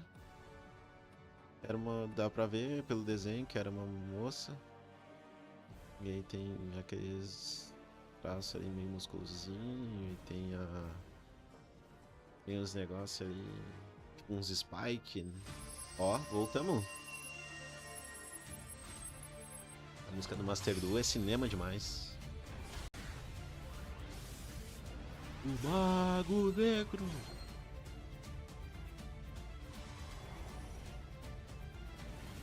Wahari, Barak Magician. Coisa linda. Wahari, Barak Magician. Vou precisar pegar essa coleção. Isso, olha, isso aí. Eu já consegui, isso aí tudo eu já fiz. Preciso comprar os busters só. E tem que pegar os busters da SP também. Antes que acabe. Acabou? Vamos pra rodada? É, eu acho que eles estão no horário de almoço. E aí vai ser muito fral se eles voltar meio-dia. E meio-dia começam eventos nos Estados Unidos. E aí vai acontecer as rodadas simultaneamente. E a gente não vai ter nada pra ver na hora dos intervalos. Isso é bem ruim.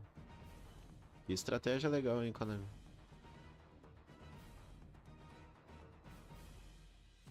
Essa é a trade-in, né?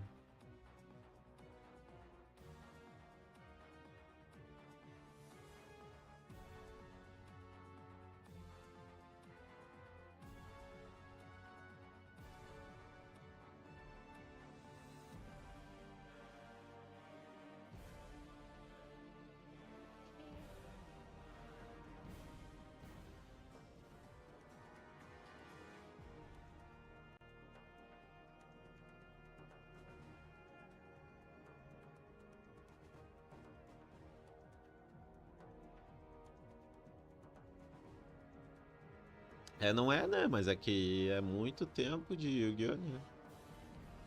Já vi carta de tudo quanto é tipo.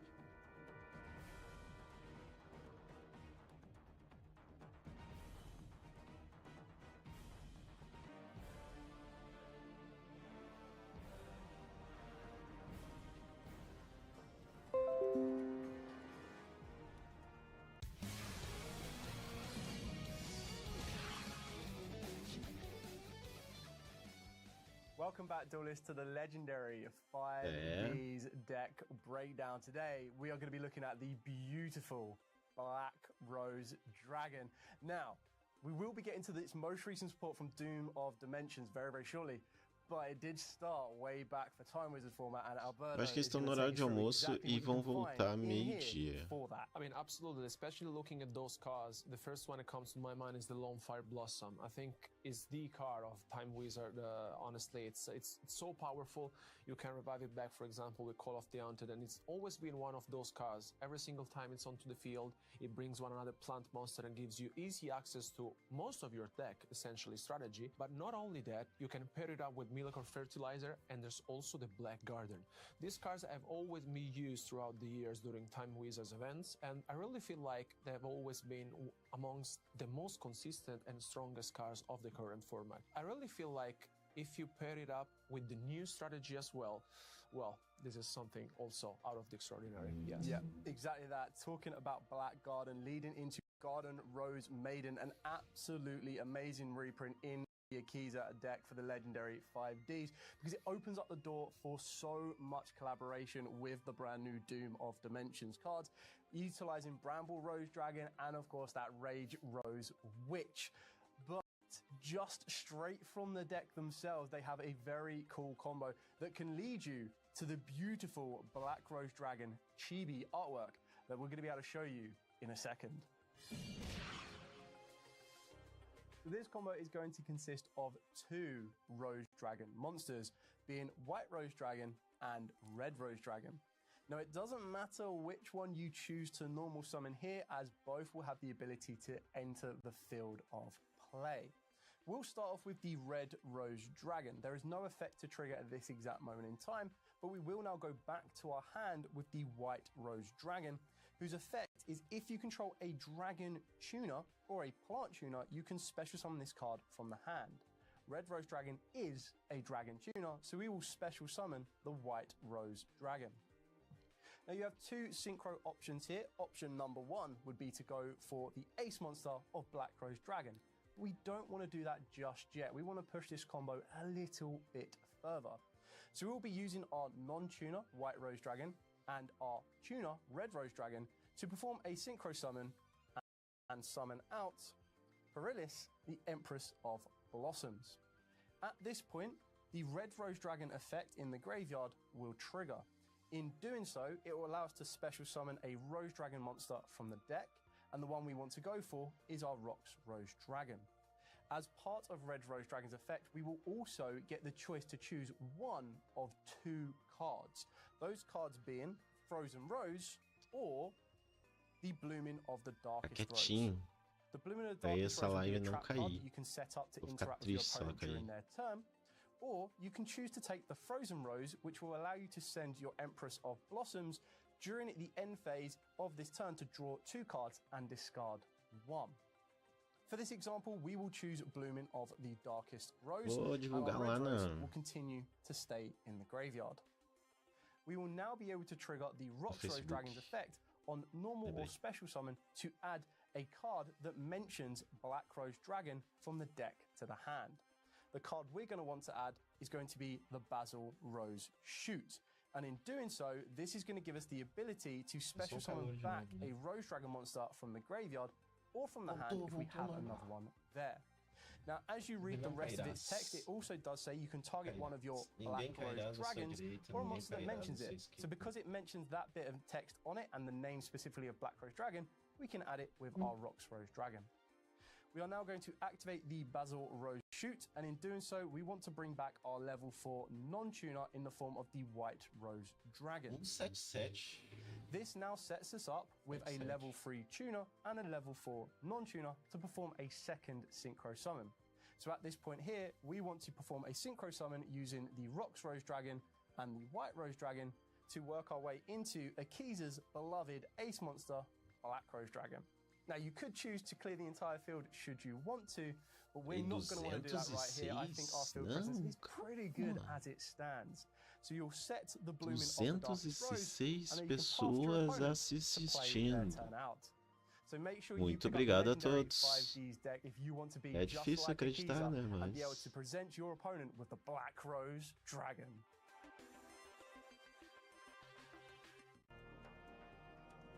Enquanto isso eu vou divulgando lá no Facebook e voltou o joguinho de novo. E isso aí é o Necross, se eu não me engano. Posso estar errado. Tô errado. Ou não. Necross.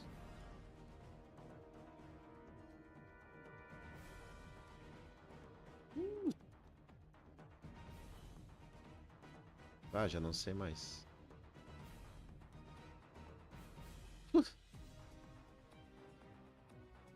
Tá?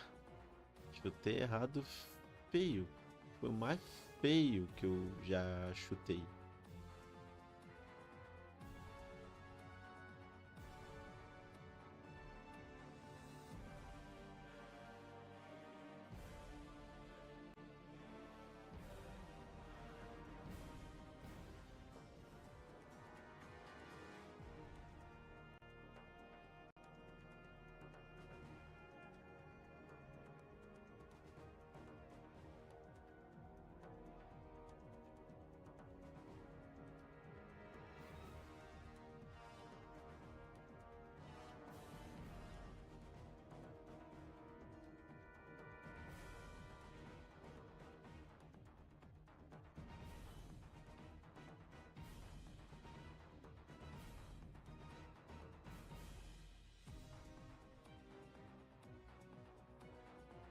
$286,7. Não pode.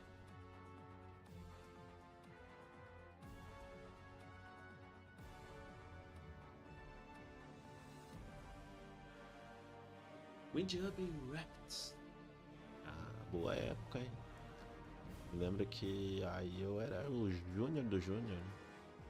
Tava tentando entender os efeitos das cartas. Eu falo que Konami não se preparou para esse evento. Ela tá fazendo marketing do Buster anterior. É pra ela ter se preparado para fazer o do Buster Protocol, né? É o Buster do jogo, do evento. Is an aircraft, a flip pendulum-based strategy with a very unique playstyle. We also get a really cool illusion deck called Hack-A-Hands that involves taking your opponent's monsters and using them as your own fusion materials. Speaking of cool archetypes, we also got Cool Tune, a synchro-based strategy that skips the non-tuner aspect of synchro summoning and just uses tuners, which is also very interesting. And of course, we've got some reprints, we've got Collector's Res returning, we've got Starlights in the set, so a lot to look forward to. December 4th is the date for Phantom Revenge. Today, Josh is going to be speaking us through Aeneacraft. That is right. Aeneacraft is a flip and pendulum-based strategy at the same time. So as you can imagine, has a very unique playstyle and very control-y as well. So more of like a slow-paced strategy that's trying to deal direct damage to the opponent with some of their cards. And in order to take a closer look at these cards, I'm going to talk you through some of the individual ones as well and some of their strategies. The most important thing with this archetype is that it's basically divided in between the small pendulum monsters as well as the big pendulum monsters, where... How can he be there and here at the same time? Demorou, mas Let's find out veio. in our round 6 feature match here at YCS Dortmund 2026, our 300th YCS Olha quem tá ali, o homem, uma máquina, uma besta enjaulada e com ódio. O Joshua is on. Hello there, we are not stopping today. The 300th YCS is still going on. We're in round 6 now, not many more to go, but we're enjoying every single round. You're seeing the duelists at the table. It is a stacked table, so I'm quite curious to see what the players are cooking for us. Oh, they have brought something special. It's always special, of course, to see Joshua Schmidt on the big stage, one of the most iconic figurines and players in YCS and Yu-Gi-Oh! History. And this is another Jubilee YCS. Maybe a good one to win, actually. I mean, he has a couple of YCS titles already, but adding the 300th YCS title with the special trophy, I think he might be fine with it. He might enjoy it. But of course, on the other hand, we have coming Diogo from Portugal, which is one of our lower represented countries on the country breakdown, but still, of course, also doing really well here, making his way from Portugal to Germany for this very YCS. So Valeu, Jonathan. Valeu mesmo, tá o cara, mano. Agora vai ter baita jogo. Joshua tá na mesa 1. I am excited as well because this is one of my favorites. I don't know about you two guys. It's my favorite of all time. It's actually Well, the if best you're deck all so ever. excited, then why don't we just go over to the table? Let's get the duel started.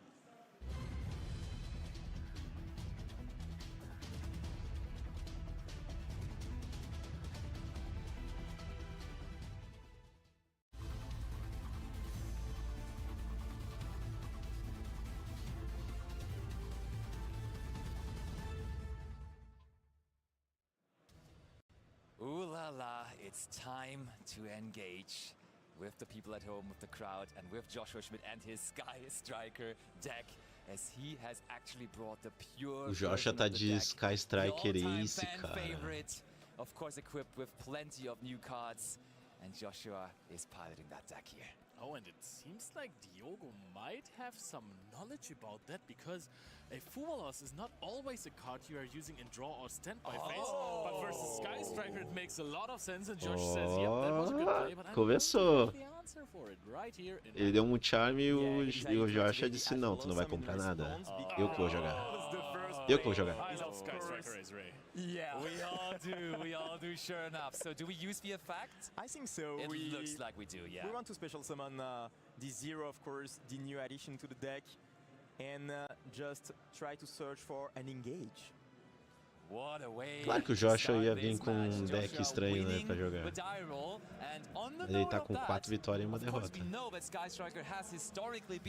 E o adversário dele também. But nowadays it has more so turned into going first deck. That's also what Joshua is doing. Ah, os caras faziam uma festa quando é o Joshua, né? Pelo amor de Deus. And Joshua was on the other end, on the receiving end of that, but maybe today is the day to turn it all into his favor.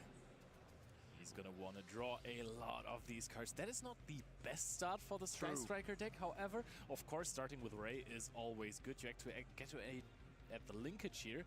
With linkage you can do some funky things. You can go into a Kagari, add back the engagement, then later on go into Shizuku. However, then Shizuku does not have the best targets in the deck anymore. And also, this round you have also already summoned a Zero, which means that you cannot summon it this round again in the end phase. Absolutely, and usually with Sky Striker, what you want to do is use the new Radiant Typhoon card, like the Vision. Vision is very good in the draw phase, and you want to chain the linkage. O cara vai estar jogando de Dracoteio. Foda que eu gosto do Joshua, mas ele tá com o deck que eu mais odeio na história do Yu-Gi-Oh! E o cara que tá contra ele tá com um deck, o meu deck atual do Master Duel, né? For now, this is not the best engage, as you just mentioned before, because you don't draw with the engage, which is what you want to achieve, which is what you want to do to just get the most out of your cards and try to interrupt the opponent on the next turn. Because let's face it, the interruptions with only the monsters for Sky Striker, they are not the best, even with Zero. I mean, at least finally there are some with the Zero just to get a pop on the opponent. Okay. You're right, Vision Chain Linkage in the draw phase is already 3 spells in graveyard and searching an engage, which is insanity. But now we have only 2 spells in the graveyard. But still, that's the second engage. I mean, yeah, but how does the second engage help you? If you É isso que eu falo, cara. Olha que... Might as well be a hard draw anchor. You're right, O deck joga I can get behind that. But okay, we link off the Kagari now. Will that be the classic Shizuku that we are trying to search within the end phase? Or is there something kind of fancy? I think it's kind of fancy. Okay. I respect that. I'm joking. I mean, if we would have not gone through linkage here this turn yet, oh, look at that, we actually summon Hayate, and I think there's a pretty easy explanation to this, because in this modern iteration of Sky Striker, of course, one of the most powerful going first interruptions that we can provide is Sky Striker's special maneuver, Lemnis Gate, and that one needs to target an equal number of Sky Striker Ace monsters and Sky Striker spells in the graveyard. And you're trying to get to a total of either 3 or 6 in the end, which enables to put cards back into the hand or extra deck of your opponent, and therefore having that extra Sky Striker monster in the graveyard can definitely help. Actually, you can't get to a total of 3 because you have to take the same amount, so you have to get at least 4 to get a bounce. Okay, my friend. I will accept your complaint. Cara, ali ele tem... Mega Efeito, a que controla. E não sei o que pode ser as outras duas. What are those cards? Surely Lemnis Gate is in there when you are actually showing that play with the Hayate. Probably also Widow Anchor, and then other cards are very popular, like Forbidden Droplet. O homem veio jogar na hora que eu tô divulgando a live. This deck too now, so let's see. Opa. But Diogo is now also revealing what he is on, and he is on the most popular deck in the room, and that is Draco Tail. Ele nem deixou o cara. Ele já tirou. Já calma, tá com pressa. There's basically no Draco Parece, Tail. irmão. The first 10 Calma, tables, there tá was ligado? not one single branded Draco Tail deck. Really? Because last round there were Tira a lot of them esse bicho aí. in the Oh, top well, I table. mean, we still have plenty of people in the room that are XO or X1, but so far... Fica nervoso, não fica That's nervoso. so strong. Being Daí fica able to nervoso. chain the fallen and the virtues, Josh we've seen entrando na that mente before dele. during O the past silêncio rounds, é o and this is so tudo que ele strong because, precisa. of course, Josh here Mano, wanting to seguinte, negate tô vendo the aqui. ET card, and it will not negate jogando? it. So, Ou não? literally, you activate the card, but for nothing. Yeah, Diogo still wants to go, but there is another forbidden droplet making Uma forma sure de droplet. that this O que ele vai fallen mandar? shall be And negated. that is so sick, because then afterwards, after it got negated, it's gonna be destroyed. Therefore, it won't resolve, but it also won't be... Oh, You it dropped can't it! do Oh. that. You can't do that. You Hold can't do that, on. of course, because you cannot chain a spell card thanks to the effect of the droplet of shout. É, And I mean, Joshua immediately recognizing that, of course. Veteran of the game has been playing this game for so long, but still dá so in touch pra ver claramente with que o what's cara tá going on nervoso at jogando com o every Joshua. moment in the game and in every Claramente, metagame. o Joshua And I não dá think, sorriso, actually, mano. this Sky Striker deck that he has brought here to the tournament is somewhat of a specific counter towards that Draco Tail branded deck, because the matchup just seems so favorable with those forbidden droplet and linkages, always being able to dodge against Draco Tail Flame. That's Mystical just such Space a good Typhoon card. as well. Same, yep, same. Oh, But also, it's now. it's so interesting sending Ecclesia the Black Dragon, which is a good extender for the deck, but also just being able to send it off of the Fallen and the Virtuous, just to play through your opponent's fields with the cards that you send off of Fallen and the Virtuous and the White Dragon. It's insane, these No new cards. response there, so one card just gone, and I mean that may have been the Lemnis Gate, right? Just that could be problematic, but it doesn't look as problematic as Diogo just Twin sets Twister. 2 cards and wants to pass back over to Ô, mano, Josh.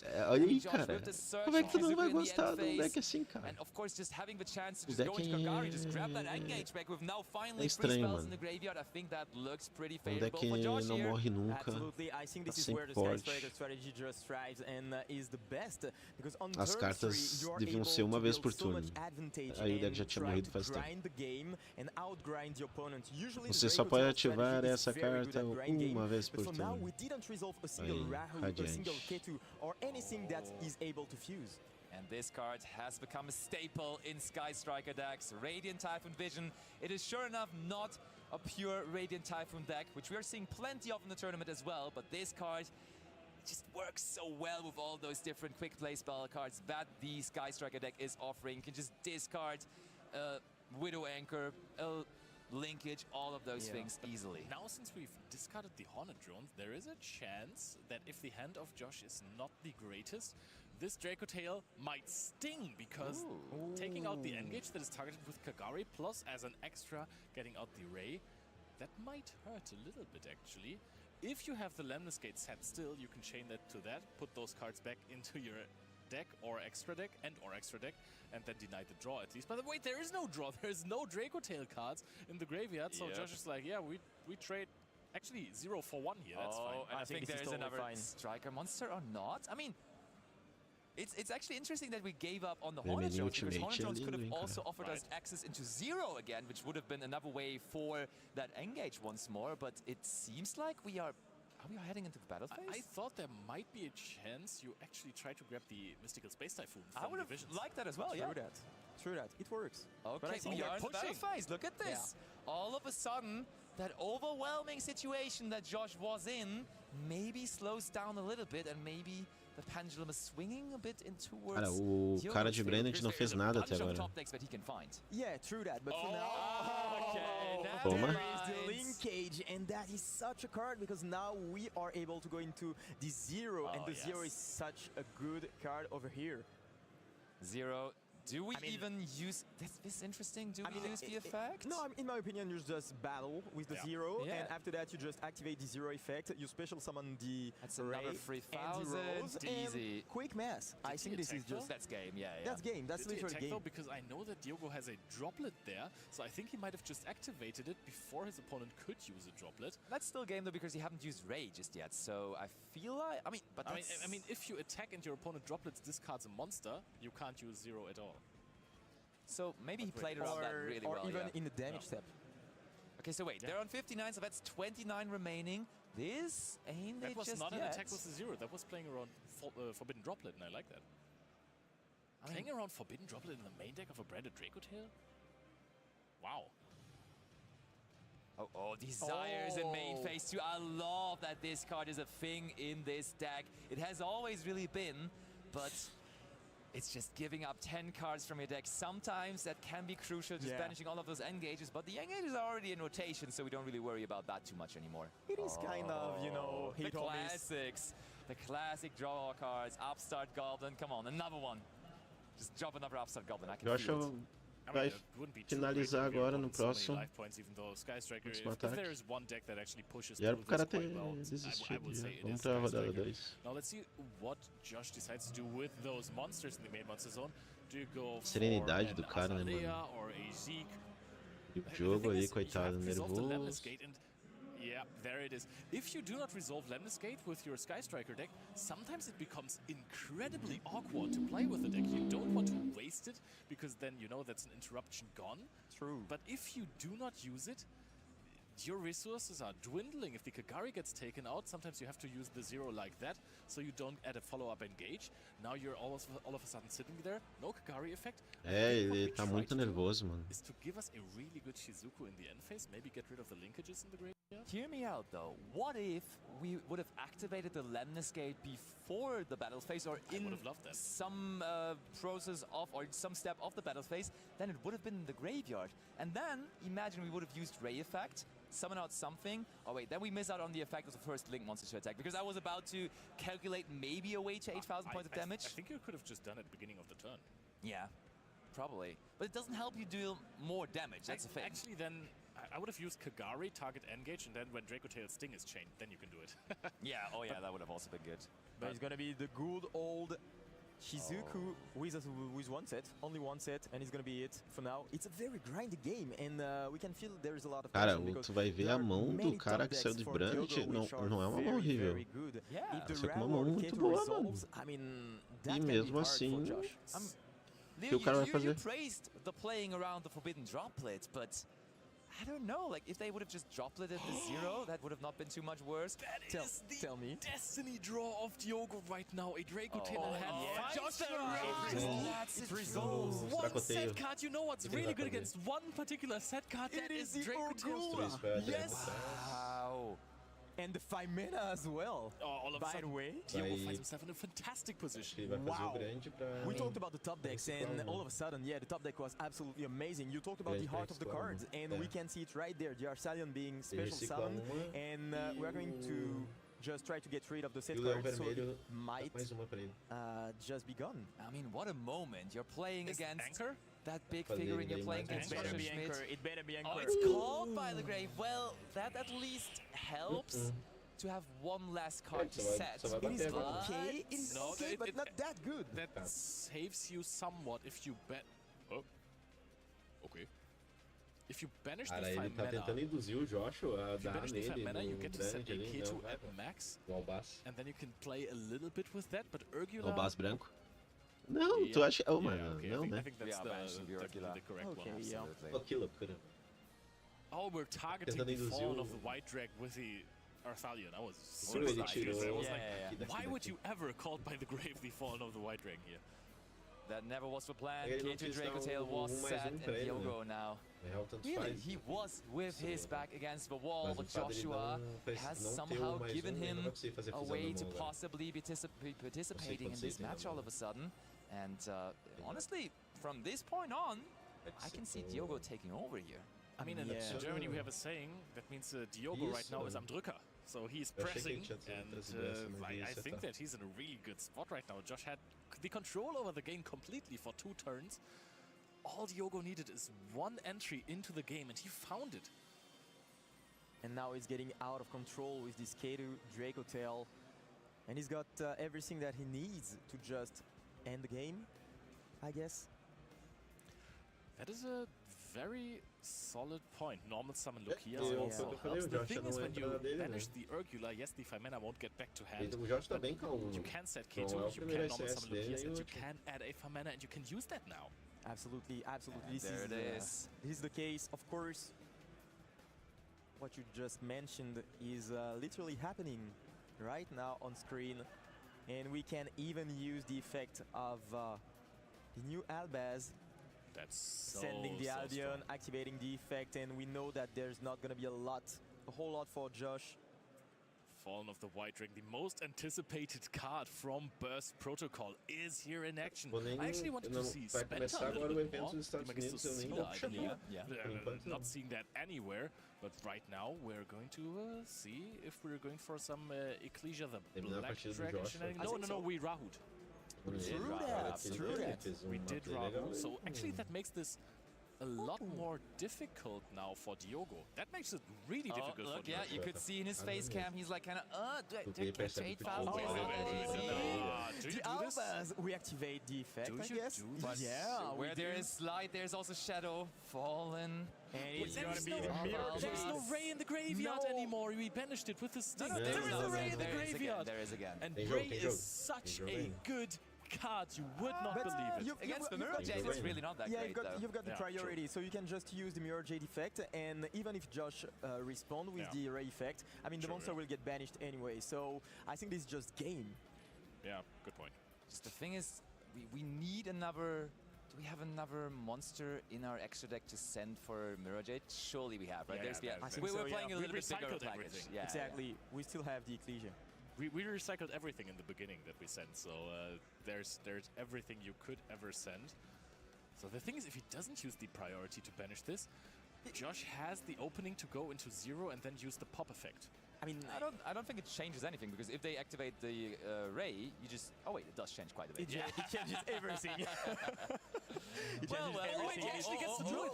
He did not use his player priority. Really? Diogo on that side gives Josh the opening to go for the Sky Striker Ace 0. This card is going to enable him to tribute it. The Mirror Jade then is going to be completely useless, because even if you chain it now, there's nothing you could banish from the opposing side. And now, if he lets it go, I mean, he kind of has to, Mirror Jade might just be popped. Summon out Ray and Rose, Absolutely. and then Josh is barely going to take damage, has one more card in hand. That could have been the game for Diogo. Yeah, and he realizes it. He sees that this is a pretty tough one, that he has kind of forgotten about that. And that's against those top-level players in the Yu-Gi-Oh! TCG. When you just give them a little opening, just that little moment where you forgot, it could immediately be completely changing everything. There's also still the Lemnis Gate that you can you activate this here? Is it on a Link Monster summon, or is it a Sky Striker? You can definitely activate it here. Because then you can go into a Zeke. You go Yeah. into Zeke, you banish the Arthalion, and then your opponent just passes on nothing. In the end phase, of course, is gonna get destroyed. Yeah, he's going to activate the effect of Lemnis Gate. I think he went through It's a Link Zeke one, already. though. Yeah, he did win. Oh, so it's gonna be the just Kagari. Oh, that makes Kagari. so much more sense. Still This field- fine. This field is not going to make If we anything survive the here. turn. Well, what's going to come? I mean, there's, I think, technically still one unknown. Or does he have cards in hand? He He has doesn't, no right? cards in He hand. has no cards in hand. Then that is going to be quite a challenge. And I think you could also really tell by Joshua's reaction on how surprised he was that there was no priority of Mirror Jade being used on the summon of it. And this now changes everything up here. Game completely into a new direction once more.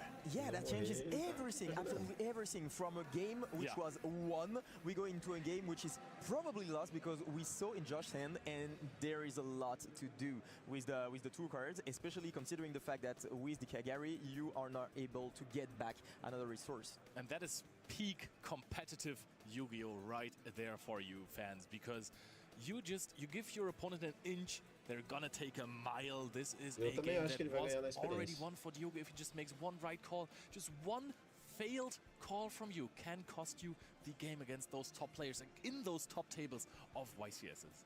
Yeah, and then Sky Striker, of course, also a deck that is so rewarding in that instance, right? Because it just gives you the outplay possibility. Gimme. Has those cards that can generate advantage quickly, and that is going to be engaged. And we're thinking about chaining something, but Joshua's like, nah, let me see first what I'm going to get free off of that engage, as there are again free spell cards in the graveyard. That looks like a Widow Anchor to me there. Yeah, I like the Widow Anchor here, because if Fallen the Virtuous is used, because the pop sometimes does not really help versus Sky Striker too much. If it's used to summon out a Fallen of Albaz from the graveyard, you want that anchor. Yeah. Absolutely, and I think this is very well played from Josh. He's normal summoning the Rose. Wait, that is super vulnerable. But wait, no, Fallen of Albaz doesn't have a card to discard. It does not indeed. Okay. What do you have? You can go for Mirror Jade here, right? No, we can just try to destroy it. Yeah. Yeah, that's much. That's what we do. I mean, Joshua must have been aware of that, so there got to be a plan around that. Absolutely, absolutely. Baiting out the Fallen and the Virtuous. I mean, even two winner anchors just taking control of these here, possibly turning them into something like the Sky Striker Ace Azalea could be cool. Yeah, you need see. 2 dark or light monsters, and there's 2 earth on the field, as far as I'm aware. Oh, true. It's still so confusing to me that, oh yeah, the Fallen and the White is the light monster, right? Yeah, but maybe there was also no really good target in the deck anymore after Pot of Desires. That card is somewhat of a double-edged sword in the Sky Striker strategy, because there are plenty of cards that you do not want banished. But Josh is aware that his opponent also has barely any resources. We can change the linkage right away here, because remember, Diogo only has 3,900 life points, so there's not much to inflict if you want to win the game here, and I think it's going to be the case. Yeah, I think that was just a called battle phase and then activate Widow Anchor Chain. Linkage just attacks over the monster rolls. It's gonna be it! It's gonna be it! Josh is winning the first game here in the 6th round against Diogo. While Diogo had everything, he could literally win the game, but just a small mistake, a mistake about priority, and it changed everything with this Mirror Jade. I mean, you're saying he had everything, but that was literally one of the worst Draco Tail opening hands that I have seen in a while. This player had to really fight his way back, use those little cards that he actually had to his name to perfection to get back into the match, and then this one little decision, maybe not necessarily knowing the Sky Striker deck by heart, and then saying, I'll pass my priority because I want to go battle phase, and then Josh was like, ha, gotcha. Yeah, really, you could tell. Like, Josh all of a sudden was sitting up from there in his chair, being like, maybe I can win the game. It's my priority? All right, we're in this all of a sudden. Let's tackle this. And now, I mean, we have said that Sky Striker has turned into a going first deck. That doesn't take its strong ability to go second away from the deck anymore, though, especially, of course, when you can now put in cards like Lightning Storm from the side deck as well. So that card still is a powerhouse going second as well. So it will be interesting to see how it can pilot, especially still having those forbidden droplets and linkages to dodge the flame that we were talking about. Sky Striker is just, first of all, so much fun to play, but second of all, it's so beautiful to watch. Just the feeling of, I don't even care if it's me who draws off of Engage. As long as it's not my opponent, I enjoy it to the maximum. I think there should be a new rule when Engage is resolved with a draw, just both players should shake their hands and like agreeing this was cool, yeah, this was a good thing. Or they just make a little heart because it's Valentine's Day. That could work as well, yeah, for sure. True that. But yeah, I think that the Sky Striker strategy is very good going into this tournament, and we are going to see that in the second game, because we saw it going first. It wasn't that impressive, but going second, I think it is very, very good. As you just mentioned earlier, you have the ability to just dodge the interactions, especially the flame, because you have some forbidden droplets, you have the Fallen and Virtuous, and you can even have something like the double Cyclone, which is a card that we often see in the side decks of the players. In Sky Striker, it is even more, it's even better, more use, because you can just add another spell in your graveyard. And you know, the Draco Tail strategy, it revolves around removing the bodies from the field, usually. But against Striker, it's not that good, because you play a lot of spells and you have a way to just play in a recursive way and to just special summon back the cards like, for example, Ray. So I think it's going to be very interesting. I mean, you said adding back cards from the graveyard to the hand. How about we add another game to this match? As players are ready, let's hop on back into the action. Game 2 coming your way. Game 2.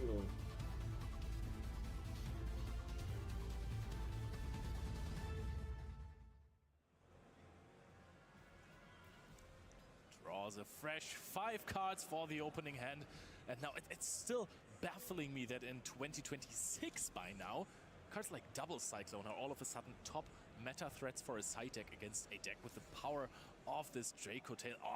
They have the K2 Draco Tail hard draw. Nice. Yeah, and I mean, this is something that I really like about the game, is that you are able to always find some new cards which are actually older than even you and me. And still, they find a way in the meta game because they find a use, and that is the beauty of this game. So yeah, double cyclone, such a strong card. Let's see if Josh has it in his side deck first and has it in his hand second. But for now, we're going to perform a very usual combo with the K2 Draco Tail, followed by the Rahu Draco Tail. It's something very standard. A little interesting to me that Diogo has the Fallen of the White Dragon in hand, decided to go Rahu first, because then you shut yourself off of your Synchro monsters. And yes, of course, you can normal summon the Fallen of the White Dragon to just avoid this. Não é difícil. É difícil, mas não é impossível. I mean, maybe going this direction just plays a little bit into Fugalos, I feel like. On the other hand, though, I think against the Draco Tail deck, Joshua would have activated Fugalos in standby or draw phase anyway, so that's not really something to consider. So I do agree, it's definitely a decision to go that way around.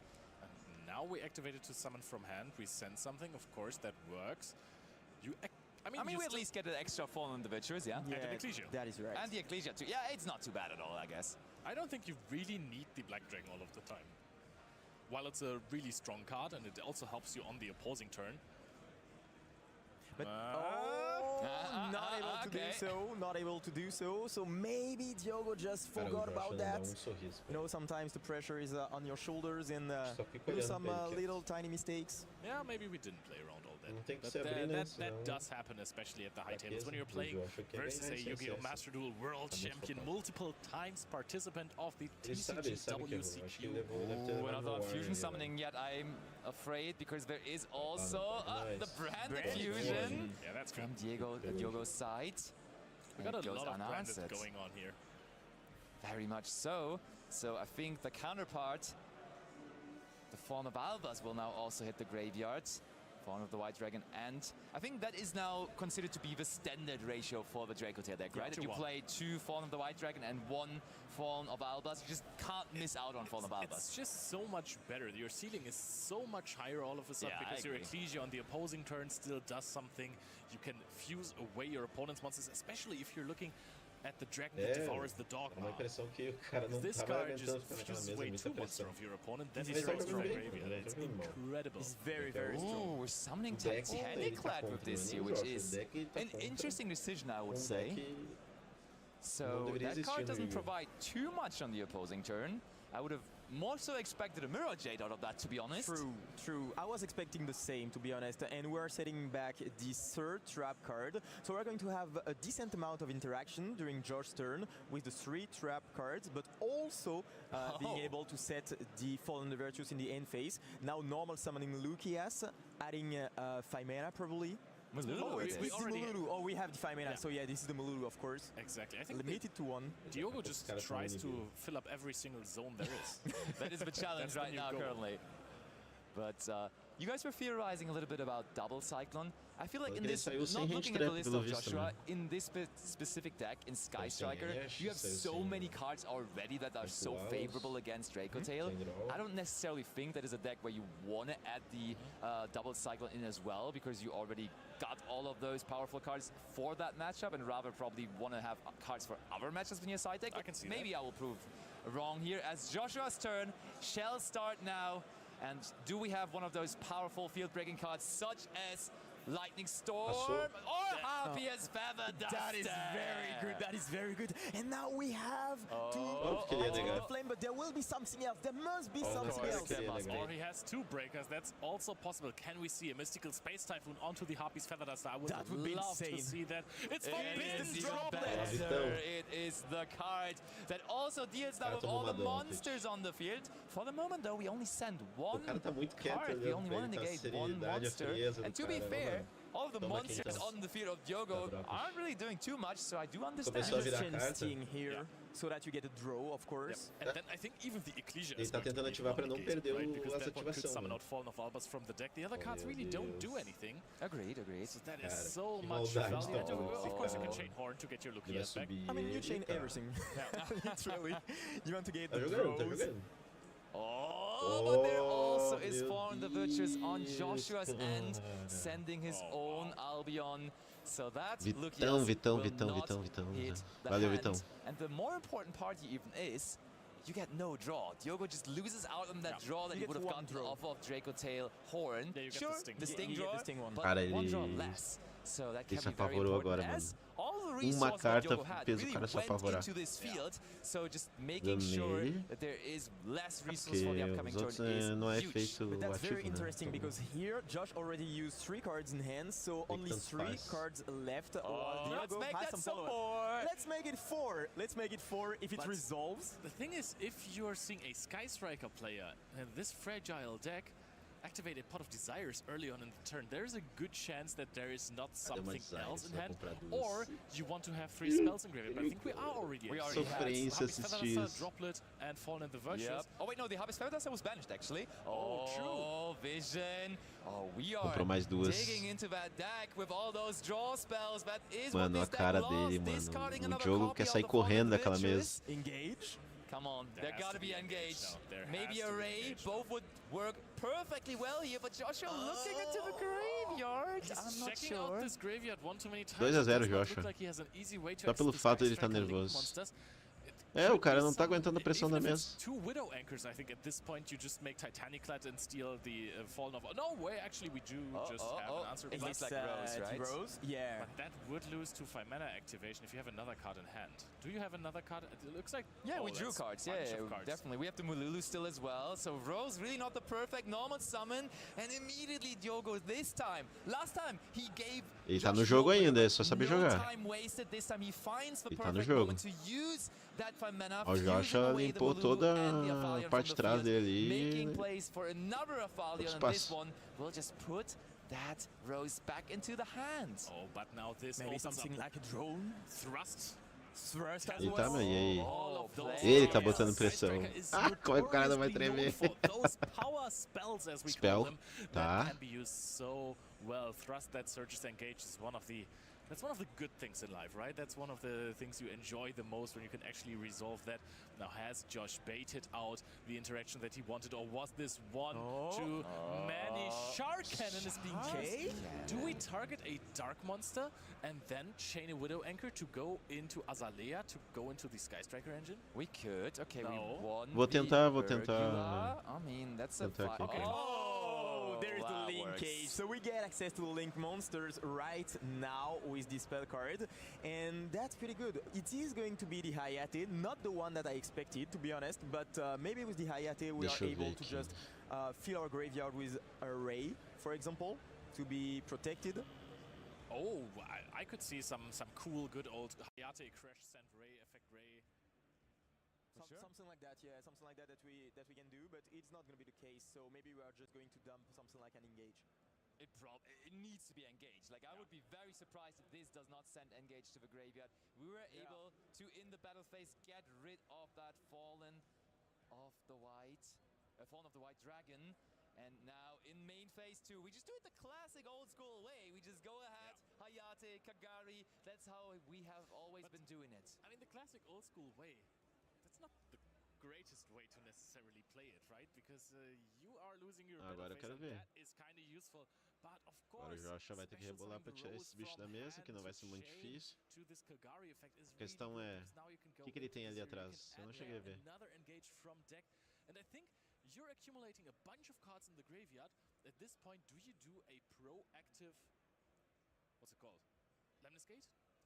I mean, there are multiple ways to just get rid of the field. Activating Lemnis Gate is one way to do so, but you also have the ability to just dismantle the field little by little, activating some Widow Anchor, for example, because you can do so much advantage thanks to the engage. So I think it's gonna be... Sky Striker. We are not using the effect to add Cara, que anything da hora essa carta. from Olha a the arte dessa graveyard or carta. from the deck, We but pop the instead, Rahu, no? I think so, yeah, I would agree. I mean, our opponent just used a 5 mana to discard the Mululu and use a monster from hand to just Absolutely, bounce absolutely. the Rose we got back. So I think this is now a moment where you're trying to starve out your opponent from resources. That got really, really close to going wrong for Josh in the last game. And now you can go into the Zeke, for example, to try to get rid... That could have been a cool Excite Knight. Could have It's not gonna be- been it's gonna be because Zeke. linkage just locks you into Sky Striker monsters from the extra deck, but still that Zeke will do, and Zeke will go Another after. monster will get banished. Yep. It will be the Arsalion. Yes, it will come back, but for now, it is not in the equation anymore. Oh, engage. Come on, we want to It's see gonna be the more of Widow that. We Anchor. got to draw two with it, of course, as we have went through all of those spell cards. Lemnis Gate is actually being added. The thing is, this Ecclesia on the field is kind of dangerous. If you destroy the Ecclesia, I don't even think it gets back in this end phase, because nothing was sent to the graveyard from the fusions, right? For now, no fusion monster, because the Arcelion got banished and the Titanic is still there. If you bounce it to hand, I think you are in trouble. You leave the Titanic. 1, 2, 3. This is one of those dangerous situations where you give your opponent an opener. And in game 1, Joshua gave that opener to Diogo, which if he would have used that Mirror Jade on summon, Diogo could have capitalized, so he gets another chance here, as he did get in game 1. Interesting scenario now, though, is... Oh, first of all, I don't think we've used our Albion in the end phase, so that means that Josh probably has drawn the next fall and the Virtuous. That's a good tell. I mean, we did discard for the Radiant Typhoon spell, the second copy of it. I think we might have had 3. Maybe 3 in total. Even Desires, of course, also resolved, so there may be gone another one. Teste. But Diogo Testes de som. Okay, I mean, sure. We have gotten rid of the Rahu, desperately trying to make sure that there is no super powerful spell card for the Draco Tail deck, but there is just another one picked up from the top of the deck for Diogo. So Ecclesia is not being changed. Otherwise, I could have seen something like chain Ecclesia, summon out a Fallen of Albas, and then try to go into the branded engine from the extra deck. But we've just searched for Lokias. We immediately fuse it away. Oh, that's interesting choice there. With the Titanic lad, and we can go into Secretarian and bring back, for example, the Lukias to be able to add... I don't think this Secretarian is going to bring anything. I mean, you can try. A voz tá boa agora? Try. That sounds like a plan. Deu, mano. Will the plan be successful? Pra mim a voz tava boa quando eu testei, né? Por isso que eu deixei. Mas também não quero deixar o... Senão a voz do evento estiver muito alta, minha voz fica pra trás, né? Sky Striker, you just need to live this turn. Because your opponent has no traps in the deck anymore. And needs to basically resolve a Shyla to get O Diogo não quer abrir mão da partida, né? O Diogo quer tentar levar uma match do Joshua. Ele tá com secretária. Não, esse é o novo Shaulas. Esse é o que manda embora de volta pro deck, né? Recicla. Aí, na verdade, ele mandou, né? Diogo, can he find a way out of this, or is it once again going to be the almighty Joshua Schmidt taking another victory in one of our featured matches? Now using effect of the... I mean, honestly, Joshua is heavily invested into this second game, because let's face it, the clock is ticking down quite noticeably, so 13 minutes, we will need to make sure that this second game is the one that decides the outcome of this match. Otherwise, we're going to get into some time trouble there for that third game. But first of all, it's on Diogo bringing out that form. Cara, falta 13 minutos. Tá no primeiro round ainda. Ou o Joshua ganha esse, ou os dois vão levar a luz. Os dois vão perder. E o Joshua já começou a acelerar o jogo.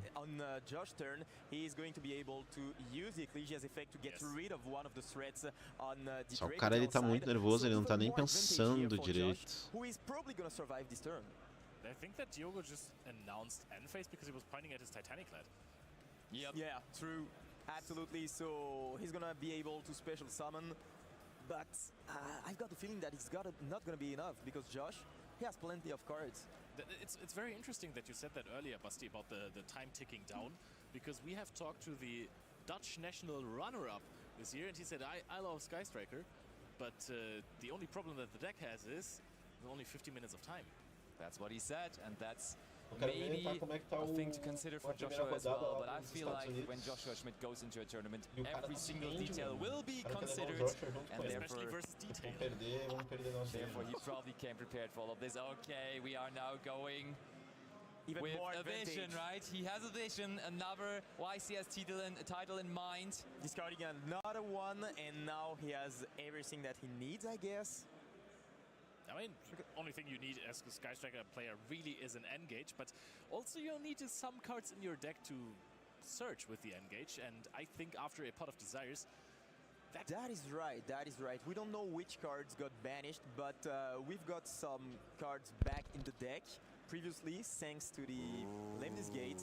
And of course, this almost looks comical using those synchro and fusion monster effects in the Sky Striker deck, which of course is a pure link deck, but that just gives us the option to send one card from our opponent. Diogo did that in game 1. Oh, it's just the battle phase though. Joshua seems like he is struggling a little bit here, as he can only provide that little bit of damage, but there is linkage in the battle phase.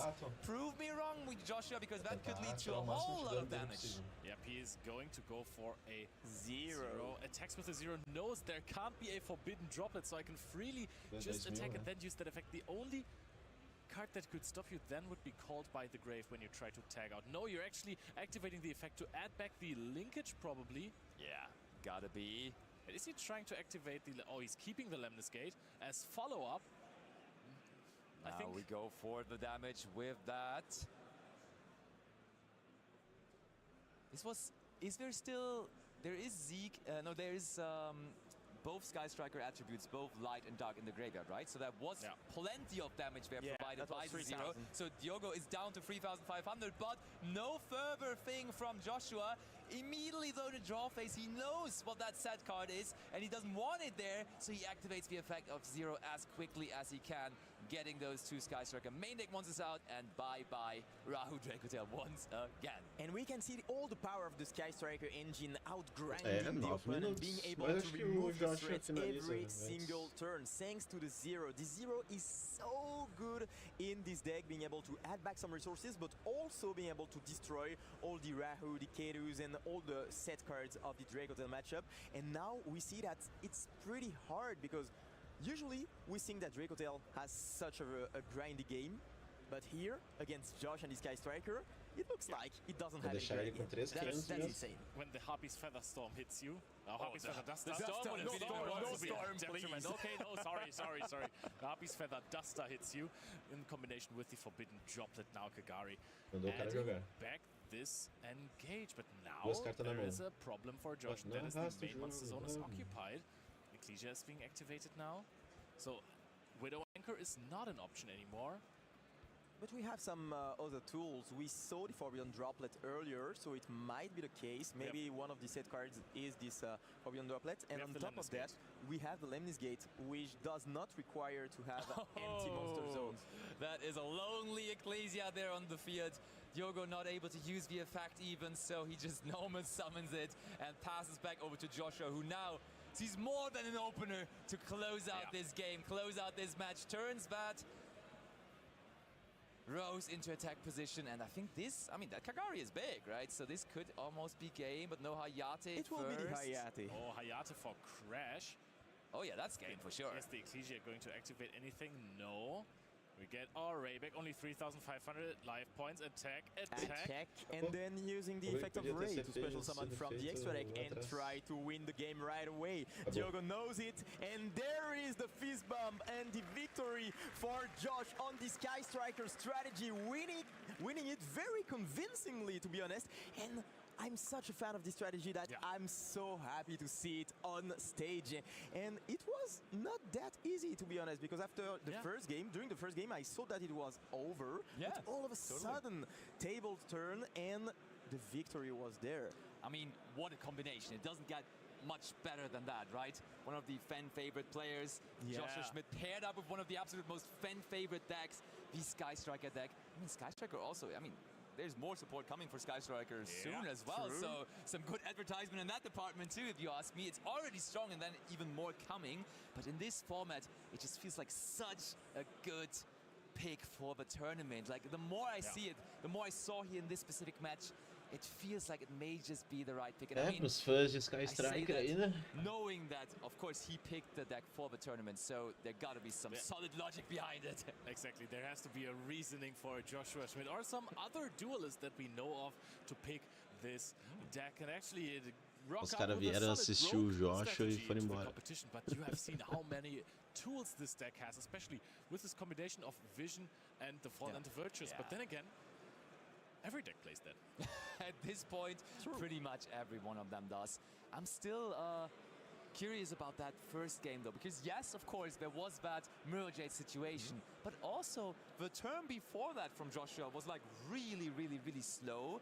And I think just keeping the Hornet drones and just going with the Hornet drones, first of all, into something like a 0 would have enabled us a lot more safety than just using the draw effect there of his Radiant Typhoon vision and then having to discard the Hornet drones and just not really having anything else to follow it up with. So maybe something to look into in the analysis corner there, because that was really a dangerous moment for him in that first game, and he almost lost it there. I'm also very curious on why we didn't go for the OTK in game 2 when the 0 was summoned. We knew that Rahu was set, so you could have just activated that effect. Oh, you mean that? Yeah, I mean, but game 1 as well. I mean, you said, okay, we are playing around Forbidden Droplet, but are we really at that point? I mean, game 1 though. Game 1. Eu acho que the first game, there was the droplet which was set, and I think that we could just have gone for the win over here, but I was a bit surprised, but maybe I didn't pick something. Maybe we'll see that later on, because I think that they will be soon ready. But speaking about the Sky Striker, I think it is a very good deck. It is just navigating between all those other decks, and you know that I really like the strategies that are not the main strategies, because it takes people off guard. It takes them by surprise, and that's maybe what happened there with this Mirror Jade situation. And you know, if you're entering a YCS tournament, you do not want to be surprised by your opponent, who is Joshua Schmidt, winning the 6th round feature match. So we are going over to the analysis to both of them. Thanks so much, Leo. I'm with Joshua finally. Olha o homem. After a while, o homem tá em tudo, tá no jogo, tá nos comentários, tá nos comercial dos marketing. O homem tá em tudo na Konami. So I think pretty fair, I would say. Who did you lose against? Dracotail. Dracotail. Yeah. Okay. Well, so Droll and Lockbird. You're the okay, Dracotail. Yeah. But we were wondering why Sky Striker for the event. It's just I like it. Okay. I don't have a different. Ele tá 5-1, né? I think it's solid. I think there's a lot of decks that are solid right now. I think nothing is the clear best, and I really like the games that this deck has, like the ones we just saw. Like I like its playstyle. It's really grindy. I think it's what I'm good at. Like keep the overview of the game state, and then maybe my opponent makes a mistake. Like the longer the games go, the more likely it is someone misses something, and it's just a lot of fun. Did you have like also another deck in mind for the event specifically? Something else that you tested, for example? Yeah. There's a lot of cool decks right now. I was considering playing Dracotail, and also Radiant Typhoon is another deck that's kind of similar to Sky Strike. You know, a lot of powerful spells, a lot of drawing and stuff. Something I really like. So, was considering Radiant Typhoon. In the end, I think Sky Striker has a good matchup against Radiant Typhoon, because you can pretty much always dodge the negation of the continuous trap. And so instead of playing Radiant Typhoon mirror matches, I decided I would play Sky Striker, and that's favored. So like that, yeah, that's basically And so far I think it's working out very well. And talking about the match specifically, game 1 was quite fun, I would say, because I think you were in very good control. Like, it was weird because you would think my opener was Vamos really ver como é que tá strong, but funnily enough in this deck, you o don't evento actually, lá nos Estados Of Unidos. course, you never complain if you draw engage.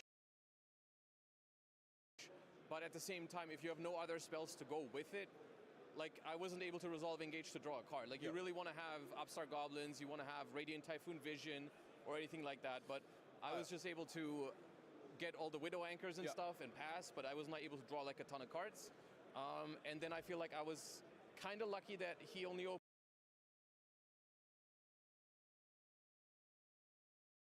Agora a gente vai pros dos Estados Unidos.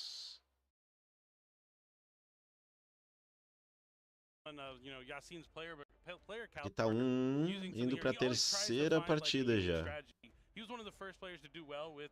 Eles decidiram fazer diferente.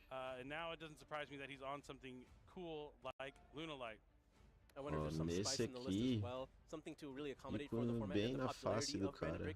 Because I mean, I was comparing it to Radiant Typhoon earlier, which has very few interruptions from the hand, but Brand Dracotail typically has. Brand Dracotail contra Luna Like a Knight. timely Chimera into an Arthur-Lion to like return some cards. Be absolutely devastating. There's ways you can like. There's the one lock. I did air quotes. You guys can't see it at home. Around lock is if you summon a monster with Lunalight Silverhound, you can't special summon anything but Lunalight Silverhound. So you're basically locked into fusion. all Lunalight monsters are fusions. So if you can get that monster stuck out there by itself, that can kind of prevent their turn if they can't go into like Xyz monsters or anything like that. So there's definitely some timely interactions that Branded Dracotail can interrupt. Yeah, if you want to lock them into fusion summoning with no access to actual fusion spells, it can essentially end their turn. Yeah, we'll I mean, the big one you want to stop is Black Sheep. Because Black Sheep being able to add polymerization is sometimes their only way to fusion summon. Typically, they only play the one copy that they get to recycle a bunch with Kaleidochick as well as Masquerade. Yep. So if you're thinking about, oh, should I Ash Blossom this Black Sheep adding the polymerization? Probably. But I mean, that's if you didn't Ash Blossom the Gold Leo. I think in most situations, if you have a way to interrupt a Lunalight effect, you do it. The answer is yes. Yeah. But we'll have to see who is going first here in game number 3. Looks like the Dual Star shuffled up side deck. Consolidou, né? I think they're just waiting for the go-ahead here. E o europeu é na vertical, né? Any do you moment think? now? Yeah, do you think we're gonna see Lunalight in Top Cut? I mean, I think we'll see a couple at least. Well, okay, so I mean, top 8 day or two, okay, day two. I think there will be several in day 2. It's just one of those decks that has something that's able to exploit in a format that's not necessarily ready for it. Like people aren't talking about Lunalight as the deck to beat, right? I don't know if people are giving it the respect, and if that's a deck you don't respect, it will just creep up on you. Cara, são 15 rodadas no suíço. 15. 15, eu não vou conseguir. 15. Claro que hoje provavelmente vai ser 10 rodadas. 5 amanhã e mais o top 32. Nós precisamos terminar hoje, né? Cara, eu não sei. Yeah, okay.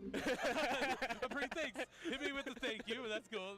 Appreciate it. I'll remember that tomorrow when it's your birthday. Just kidding. We like to have fun here. But yeah, so this game is about to start. Just waiting for a moment. So what's really going to be the tall tale of this game is who's going first. If the Branded Dracotail duelist, Alexander, is going first, I think he's going to have the advantage because Lunalight, it struggles going second outside of one card. Well, two cards, I guess. You want to count Triple Tactics Thrust. But heavy polymerization is absolutely phenomenal going second. We talk about, we just want to stop the Liger Dancer from being summoned. Well, this is like a one-card Liger Dancer, depending on like how many Lunalight names you draw. You do have to take the damage of all the materials you use from your extra deck. But if you can use like 2 from your hand, 2 from your extra deck, not too bad. And as long as you have 1 life point, that Liger Dancer can carry you to victory. So if the Lunalight player Yasin is going second, he's definitely going to be looking for heavy polymerization. It definitely puts the Dracotail player in a bit of a weird spot because you want to use all your interactions as early as you can against all the Lunalight effects just to try to cut them off, but you have to save at least one that can respond to that heavy polymerization, so you just have to respect it at all times. Definitely, yeah, it is an incredible card. And looks like we're finally about to start game number 3 with the handshakes. It's time to duel. Who's going first? I think the Branded Dracotail player drew quite a few cards there, so I felt like he would be taking the lead. Ooh, if he's going first or second, I think he's in decent shape. I do see a Droll and Lockbird in his hand, which is really, as a Lunalight player, I can tell you Droll is the scariest thing. Because it takes you a minute to get to the Black Sheep if you start with Gold Leo, because you have to go through so many searches to get that effect to add it back from the graveyard. Yeah, I think it's almost, not necessarily impossible to get to Liger Dancer through a Droll and Lockbird, but it's tough. Just very, very difficult. But Alex is going first with the Droll in hand, with the Ash Blossom. But Yasin has an Ash Blossom for Rahu Dracotail, so you know Yasin's hoping this is going to end Alex's turn. I mean, if you lead with Rahu, as I mentioned before, that's not really typically the one you want to start with. It's really weak to a lot of interruptions, and if it gets met with Ash Blossom here, it could be ending Alex's turn. And if there is any card you want to Ash Blossom, it's that one. You don't want to Ash Blossom Ketsu Dracotail. You want to save it for the Rahu almost always. Because with the way the Dracotail cards work, no matter if you have like an Urgula in hand or you send an Urgula from your deck, it's gonna be able to add back a card again later on. You're gonna be able to fill up your spell and trap zones. Rahu just kind of snowballs into so much. Yeah, the only one that imitates Shadal Fusion by sending a monster directly from the deck to the graveyard. Just immediate advantage, and just getting access to a name you didn't already have. É canadense. Seems like there might be an issue with the headset here. Canadense e o americano. O que será que deu? You see Yasin having a good laugh about it. Eles não deixaram os caras conversar.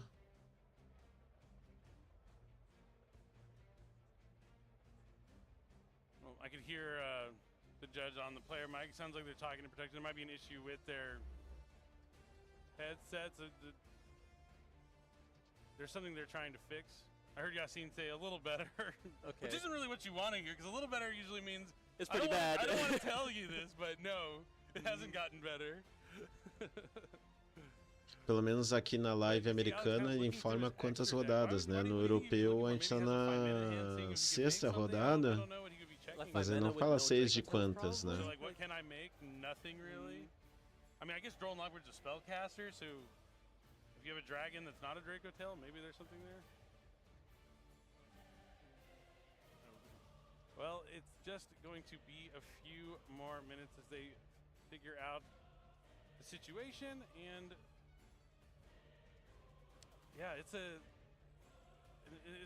is kind of, I think, if you're Yassine, like, how are you feeling right now? I think if they start with Rahu Draco Tail and you have the Ash Blossom, you have to be feeling pretty good, because I mean, this is usually a turn skip kind of interaction. Yeah, of all the ways to start a game going second into this matchup, I think this is pretty much as good as it can go. There's no falling of the white dragon, right? Right? You wouldn't expect it, right? Because I think in most situations, if you have Rahu, you want this card to resolve. So you're throwing everything else out first. Yep. And those are the ways, like, the little skills you can pick up in Yu-Gi-Oh! It's about being able to read your opponent and know, like, based upon the order they play their cards, what else they could possibly have. Yeah, it's one of the really important parts of just understanding every deck instead of just your own. Obviously, it's really important to know the ins and outs of your deck, but if you know the ins and outs of your opponent's deck, it's much easier to figure out where to stop it. Okay, there was a pass, right? Yassine just drew. I think we're back in it, and it was an Ash Blossom in the turn. But we do know Alex has the... Another thing you can infer from a situation like that is that if they don't have any other ways to play, those cards are going to be interactive cards from the hand. Yeah, typically as the game has progressed, it's always been one starter and then a bunch of cards to make sure your opponent cannot play. And now we're leading off a Tri-Brigade Fractal. This card is absolutely amazing. We're going to see a lot of it this weekend in many different decks, and it's going to send the Lunalight Silverhound, which will try to special summon a Lunalight monster from the deck, and Alexander has the Ash Blossom and Joyous Spring. All right, one interaction down here. Let's see if Yassine has any more ways to start. No cards on the opponent's field for that heavy polymerization. A lot of cards that typically would be in the deck going second. Kind of cut off. You played around it by not having a playable hand. Does Yassine pass back to his own Ash Blossom?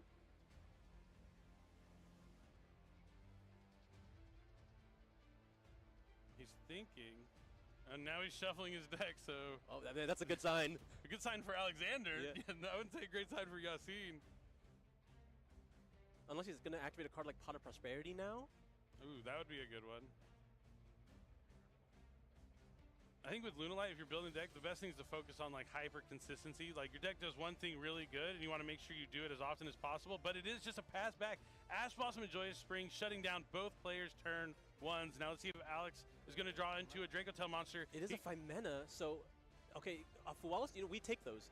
We can accept that. Yeah, Fualis is a lot stronger on, like, turn one when you can't get attacked for game, but there's still going to be cards that Yassine can draw into with that Fualis. But I think...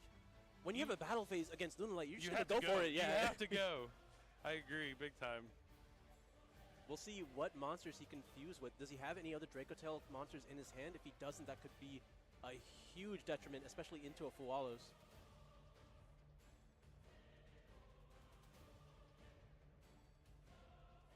I mean, this is not an easy decision for Alex here. I mean, he needs to tomou figure out what he wants to fusion summon. O que ele tem no grave ali? Uma Ash. Ele tem a guria azul, faz fusão da mão, acho que ele fez. Ele escolheu os material. Ele não mostra os material, né? I can't tell. Is it another 5-mana? Ele vai fazer o grande, provavelmente, de 3.000, para poder reciclar 2 cartas da mão. Grave para mão, né? I mean, he's really contemplating what he's summoning. At least, I mean, he's already used the materials. Yeah, this is a... He's got to be careful. I wouldn't be surprised if he got a warning here for just slow played. Okay, so there was at least one Draco Tail monster involved because Arthelion has hit the field. All right, let's do chain links here. At the very least, he can add a copy of Ash Blossom back to his hand. And that is the first Yeah, it looks like target. it's another 5 mana. Okay, so he's going to add back the Ash Blossom 5 mana. Arthalion gets to add back as many cards from the field or either player's graveyards as materials used from the hand. Since he used 2, he'll be able to add back 2 and 1 Dracotail name. He's going to be able to set a Rahu Dracotail. All right, not the most ideal here. You would want to have at least one more just so you can have some more flexibility, but maybe you're taking the trade 1 for 1 here. As you mentioned, he still has that Drone Lockbird in his hand. So not necessarily having to give up any more cards, but he does probably want to activate this Rahu, which is going to be met with Dominus Impulse.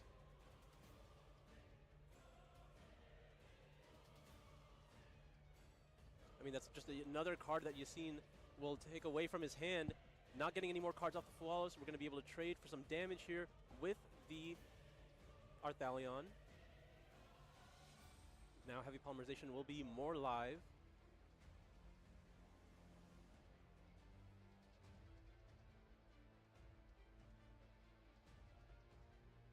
And looks like it's going to be a pass back to Yassine.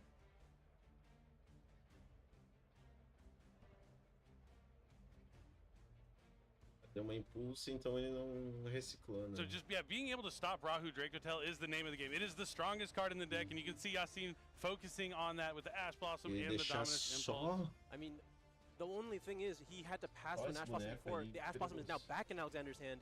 And, okay, he has another Fractal at this point. Let's see if he has that second copy of the Silverhound. This is where that consistency can kind of get you. If you have too many consistency cards and you draw them all together, but they're not, like, varied, like multiple copies of Fractal, I mean, you end up in this situation. It's going to get ashed again, the same as the first time. Will he have to pass back? There is a monster on his field now, so Heavy Polymerization is live.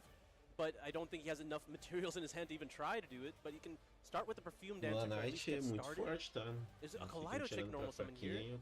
Not going to be able to do too much on its own. É muito forte. You can send like a Yellow Martin. Gold He's Leo. gonna send a Gold Leo. Maybe he has a Lunalight Perfume in hand. Yeah, Perfume in hand could be extremely strong here. And there he is does. a Perfume. Okay, so Lunalight Perfume is going to be able to special summon back the Gold Leo. Kaleido Chick's really like the heart and soul of this deck too, being able to access all your Lunalight names. It's able to send a Lunalight from your extra deck or deck to the graveyard, copy the name, but the big thing is just getting those cards into the graveyard. I mean, the name matters if you want to use the like fuse for Liger Dancer on the field and it copies the Leo Dancer. 5 que tu pega, 2 vai saber jogar com deck, né? Of course, its effect in the battle phase is important as well, where when it's banished, your opponent cannot activate cards effects in the battle phase, so you can have those potentials to go end the game much faster and safer. But now Yellow Martin is able to go to the grave from the hand from Leo. Leo adds the card to the hand and then discards it. So then Yellow Martin will be able to trigger its effect when sent to the graveyard by card effect. But we're going to be chaining Drone Lockbird to cut that off as well. And now Yassine has to be able to do stuff without accessing the deck anymore. Yeah, this is the exact moment where Droll feels the worst, because that Yellow Martin is going to access the Masquerade, which not as strong here since both Silverhounds have been used. But yeah, you don't want to see Droll. But he at least has like rank 4 access now. He can use the Yellow Martin to return one of his monsters to his hand. Or actually, neither one was summoned by Silverhound, right? So he could just go into a rank 4 with these two, potentially. Maybe like Baguska or something.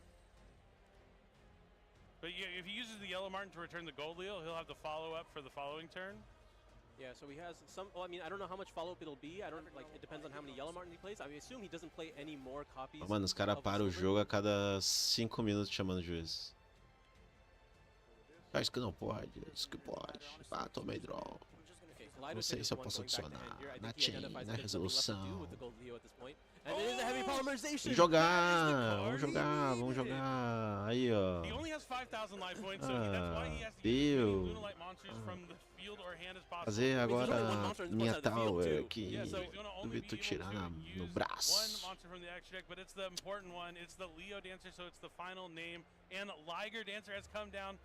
Eu acho que essa polha aí tinha que ir a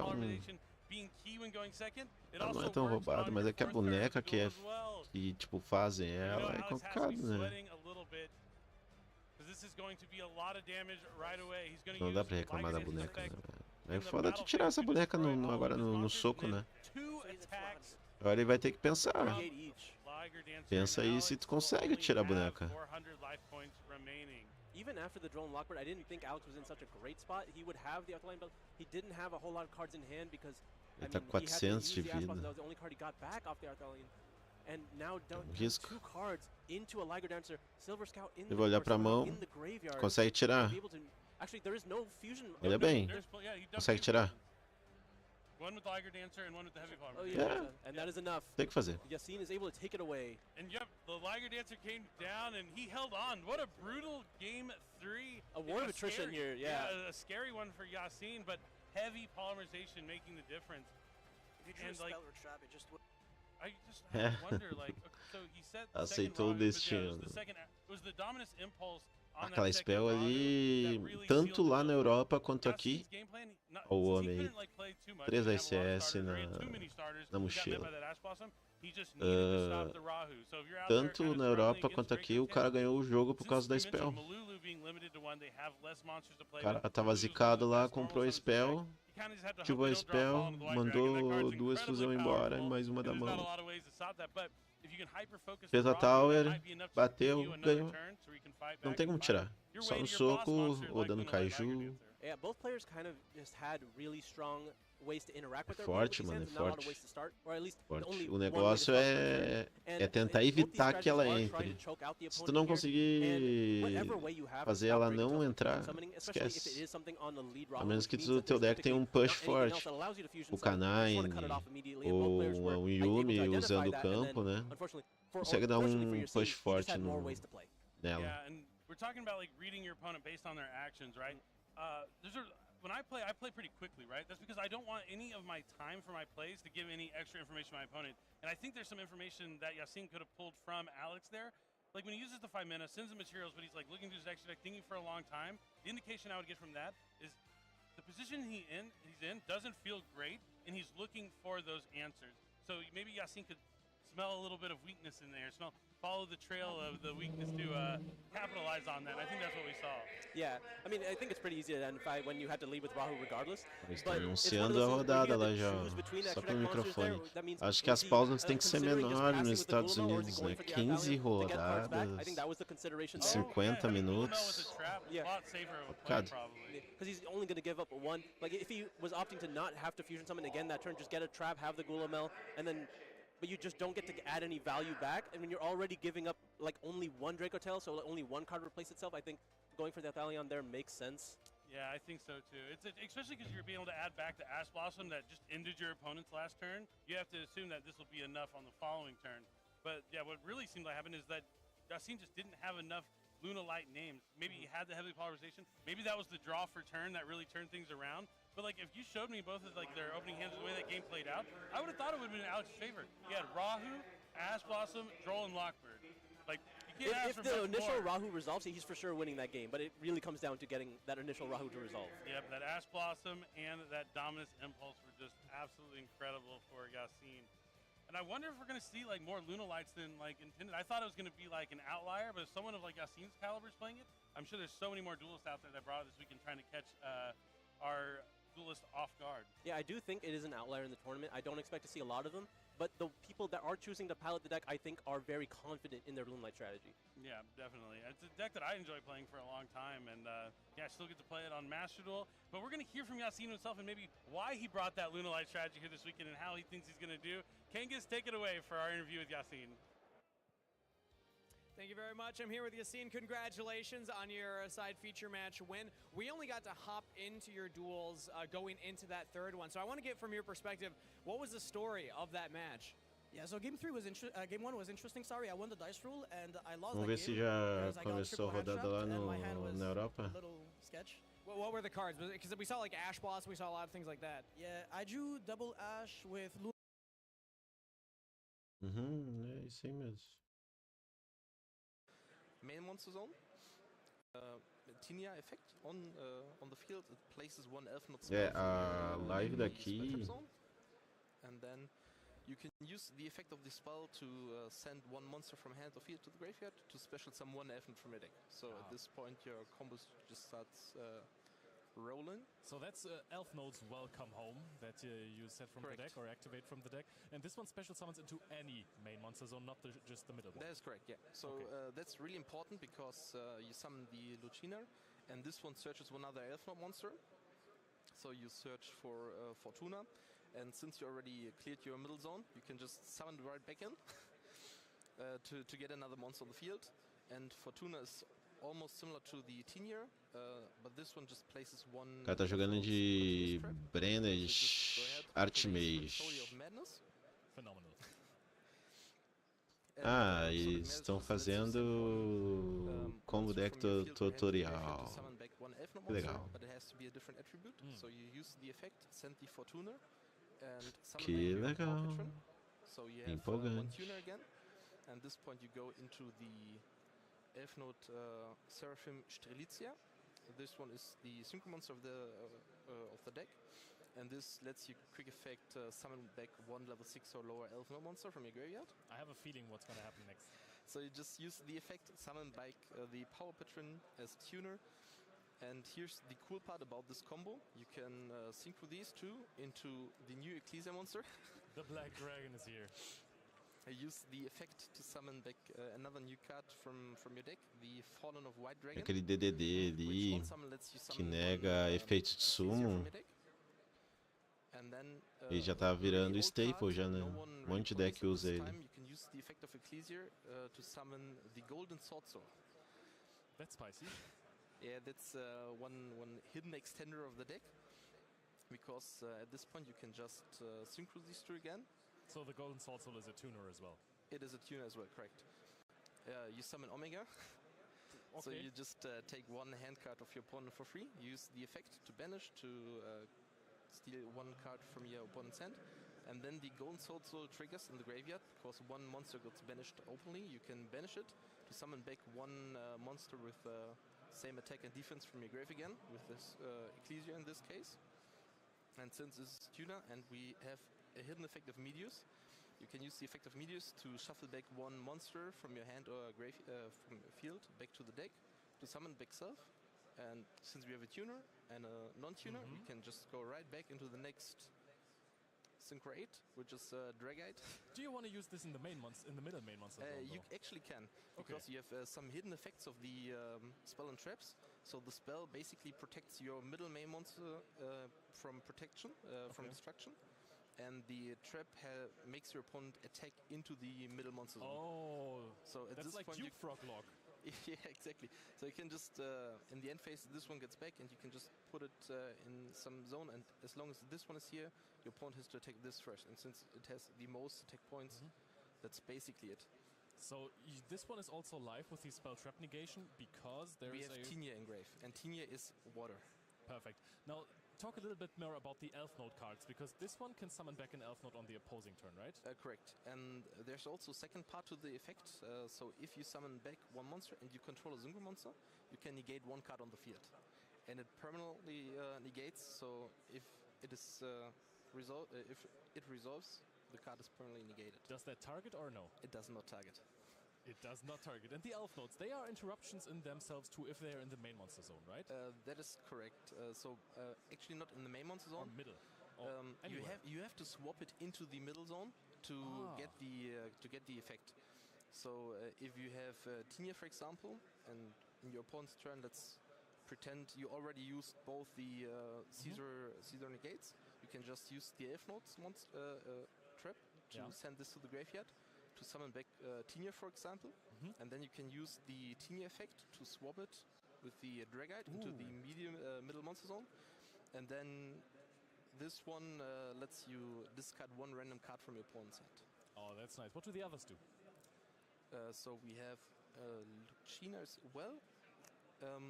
Lucina, if you swap it, you can target one level 6 or lower monster your opponent controls and bounce it back to the hand.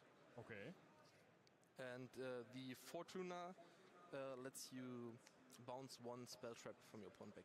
If you summon back Tenia, pay close attention that you have used Dragite before, because otherwise you won't have a water. Oh wait, no, you have the Caesar that is a water. Then you have the Caesar in the grave. Oh my goodness, that is insane. So if you do not start with Medius the Pure, how do you get into your combo? Is like a Tenia special summon from hand alone a combo starter?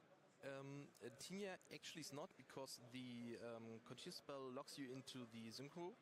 Synchro. So at this point you can't go into your Fiendsmith combo, but you can when you have Lucina and you search for Power Patron. You can normal summon it, use the effect to get this to level 9, and then there is Fabled Levilzebub, which is a level 10 monster, synchro monster. It's also Light Fiend. Oh, so at this point you can just synchro it off, summon Levilzebub, and then use the Power Patron to search Tinia again, and then it's just the same combo at this point. Oh, that is just fantastic. So how did you come up with this stuff? So I tested a lot with Philip News. I think he also topped some YCSs. And that's basically, we just saw the Elfnor cards, we saw one Armadas getting posted as one combo piece, and then we just went to all the level 8 synchro monsters we found in the game, and then we saw this one new, and just came up with it. And then just Dragite also fitting with some few it's water perfectly, monsters. Yeah. This just seems like a perfect combination of the new cards together with some of the old ones, like the Golden Sword Soul. Aaron, thank you so much for this combo. Do you think this might have the chance to win the tournament? I think it has shot, but it has to be lucky because it's first obviously way more better than second, but in the right set. Sure. So when it goes first, what are the points where you want to interact with it as the opponent? What are the most difficult hand trap to deal with as the Elfnor player? If you're normal summoning Meteors of the Pure, use the effect and your opponent chains Fuvalos. That's quite a combo breaker. Because you're giving your opponent a lot of cards when you just go for the full combo. Actually, it's the same for Perulia, because all the Elfnots getting summoned from the hand, that's quite harsh. You're not even okay versus Meowls, right? No, not that good. it's okay. You can play around it a little bit, but it's still like 2 draws maybe, if you play it correctly. And then at this point, when you link, when you synchro these 2 off for the Armadas and use the effect of Patron to search, you obviously your opponent can ash it. Yeah. Or Purge maybe, so that's quite a stop as well if you don't have the correct extended hand. But then at least you still have a Caesar, which sometimes can be enough if you also have some for sure. All right, Aaron, thank you so much for this combo tutorial. I hope that you guys enjoyed this over there. This was a really, really nice, interesting deck from the new set Burst Protocol, and we're going to be right back with the next featured match quite soon.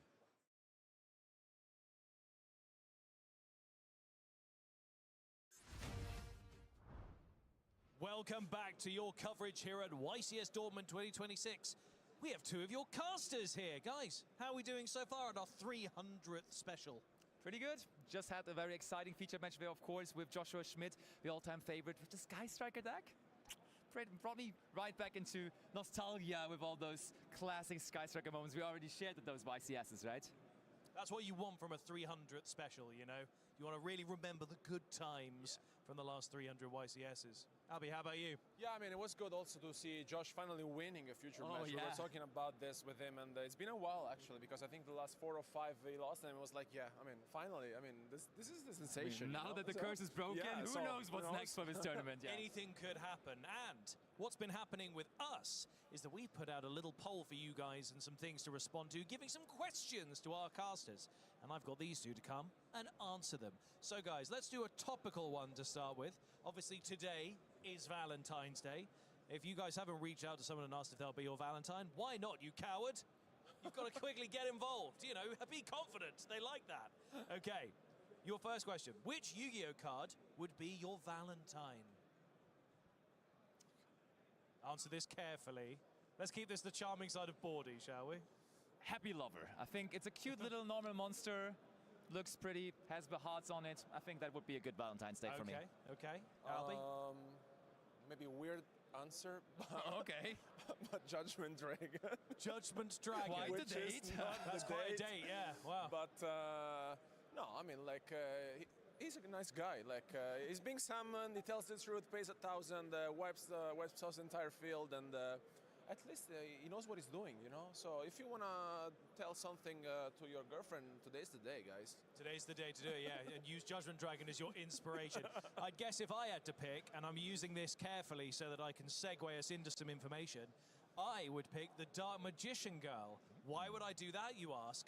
Well, that's because we have a giveaway happening here in the venue. And for those of you watching at home, this maybe doesn't apply to you as much, but one of the things that people who are in the venue can win by signing up on our socials through Gleam and things, you guys can find all the information on there. You can actually win a stainless steel Dark Magician Girl card. That one's pretty. Signed by Erica Schroeder, who is the voice of Dark Magician Girl, but also the voice of My Valentine, which brings it back full circle because it's Valentine's Day. So if you guys are watching and you're in the venue right now, or you're watching this on the VOD, maybe on the Sunday, you have until about 3 p.m. on Sunday, and you must be in the venue if your name is called to claim your prize. So get online, get some entries in, and maybe you can win. Guys, time for another question. Can you think of a deck that could surprise us and make the top 8 this weekend? I mean, I feel like Sky Striker would already be a surprise, but now with Joshua already piling it, that's not really a surprise anymore, as he's so well equipped with so many tournament wins and top cuts. So I will go a little off-route and say Exo Sister could maybe be the deck with the new cards that could go with a little surprise run all the way into top 8. I could see it happen. I always was a fan of the deck, but now with the support, it has some new tools. So with a lucky good tournament round on a lucky Valentine's weekend, who knows? You never know. Alberto, what about you? Speaking about Burst Protocol, I'm thinking about Atlantal Mermail, actually. True, good one as well. Because I saw some of our duelists at the top tables with it, and also another future match now. I really feel like it's one of those decks unexpected that for sure may have a spot. Yeah, why not? Will be interesting to see what happens by the time we get there tomorrow. So your next question here, submitted by our wonderful audience. Which deck would you play if you'd participated in the main event, and why? Basti, why don't you go first? I think personally for this one specifically, I would have brought Pure Mitsurugi, which was of course a staple deck in recent months, but now with the limitation of that Habakiri is not as popular anymore because people don't believe it's consistent enough anymore. I feel like if you're just adding the Radiant Typhoon draw cards and make it a quick spell pile, it feels very viable to me. I think this one is one to expect in top 8 and would have been my choice for this one. Personally, like Malice, actually, which is quite unexpected, just because I feel like most of our duelists are not sign decking Artifan Lancia anymore. Maybe they're finding room for some other cards. Of course, we lost White Bander being forbidden in the Forbidden Limited list, but I really feel like the deck is still consistent. So, yeah, Malice. Be an interesting one to do. I'm sure that's one that I know a lot of people are playing. I know there's a lot of siding of Lancia happening this weekend. And Ed, for you, what would have been your deck? Oh. I'm probably just I'm gonna see how far I can get my dinos going. Although we've got the new ones as well. The GMX ones. GMX, yeah. So you know, someone could get through there, but that's one of those. Still dinosaurs at the end of the day. It's still dinosaurs. But it's one of those decks that's so. You've really got to hope that you get consistent with the fusion. Because you could go 20 cards deep and suddenly lose the duel. So that's the last thing you want. But, you know, maybe I'll get lucky and then maybe I'll finish things off. So I guess we'll see. But that is all of the questions from you guys for our casters. I'm sure we'll be back in more of the breaks between rounds to ask those questions to some more of them. Thank you very much, all of you guys, for sticking around. A lot of our duelists are sat down now, which means the pairings are live, and we're going to have a feature match for you very shortly. So don't go anywhere. We're going to be right back with a new feature match.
Cheguei.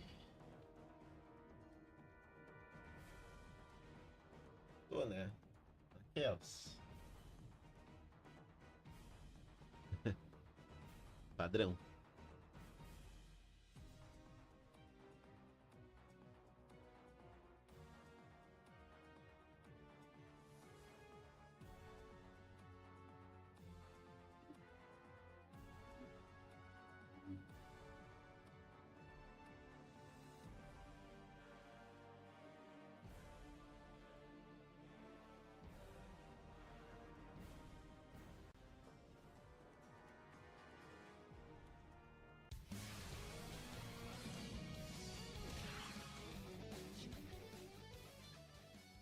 Welcome back, duelists, to our legendary 5Ds deck breakdown. This time we are going to be looking at Crow, Hogan's, Blackwings, and who better to take us through where Blackwings first started in 2009 than Alberto. Take us away.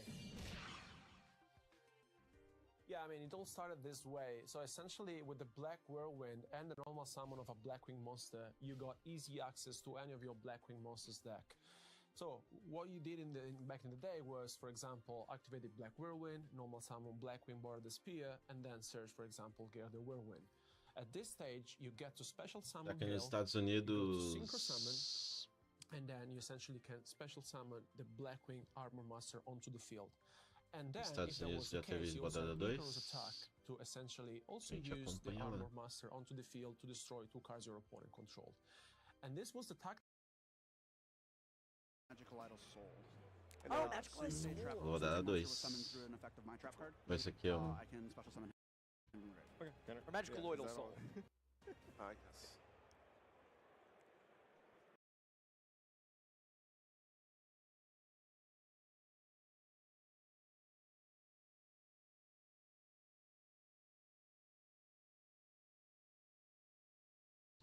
Tô pedindo pra live cair, né? Ficar trocando toda hora.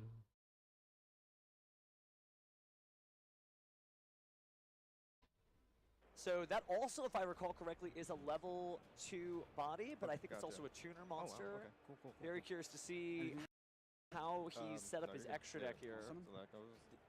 We'll go. Did you resolve the effect of Sacred Grenades? It was to send, like the on summon effect. Yeah, it was. Yeah, it was Yes. It just took. Yeah. Just making sure. No, you're fine. Yeah, thank you. Even the judge is like, there's a lot of esse Yu-Gi-Oh happening here. é a Now we rodada gotta have Gênesis. control for that. Tá, por isso. B-A-R-O-N-G. And then we'll go ahead and O hack following. We'll go destroy Papetinho this. contra Paleozoic. Oh yeah, because Kieran there's does a risk special here, summon yeah. and destroy a card in the field, and that's very helpful when we'll it's your own go card enter you battle. want to destroy. I'm sorry? Enter battle. Entering battle. Yeah, battle's fine. Battle phase. Sorry.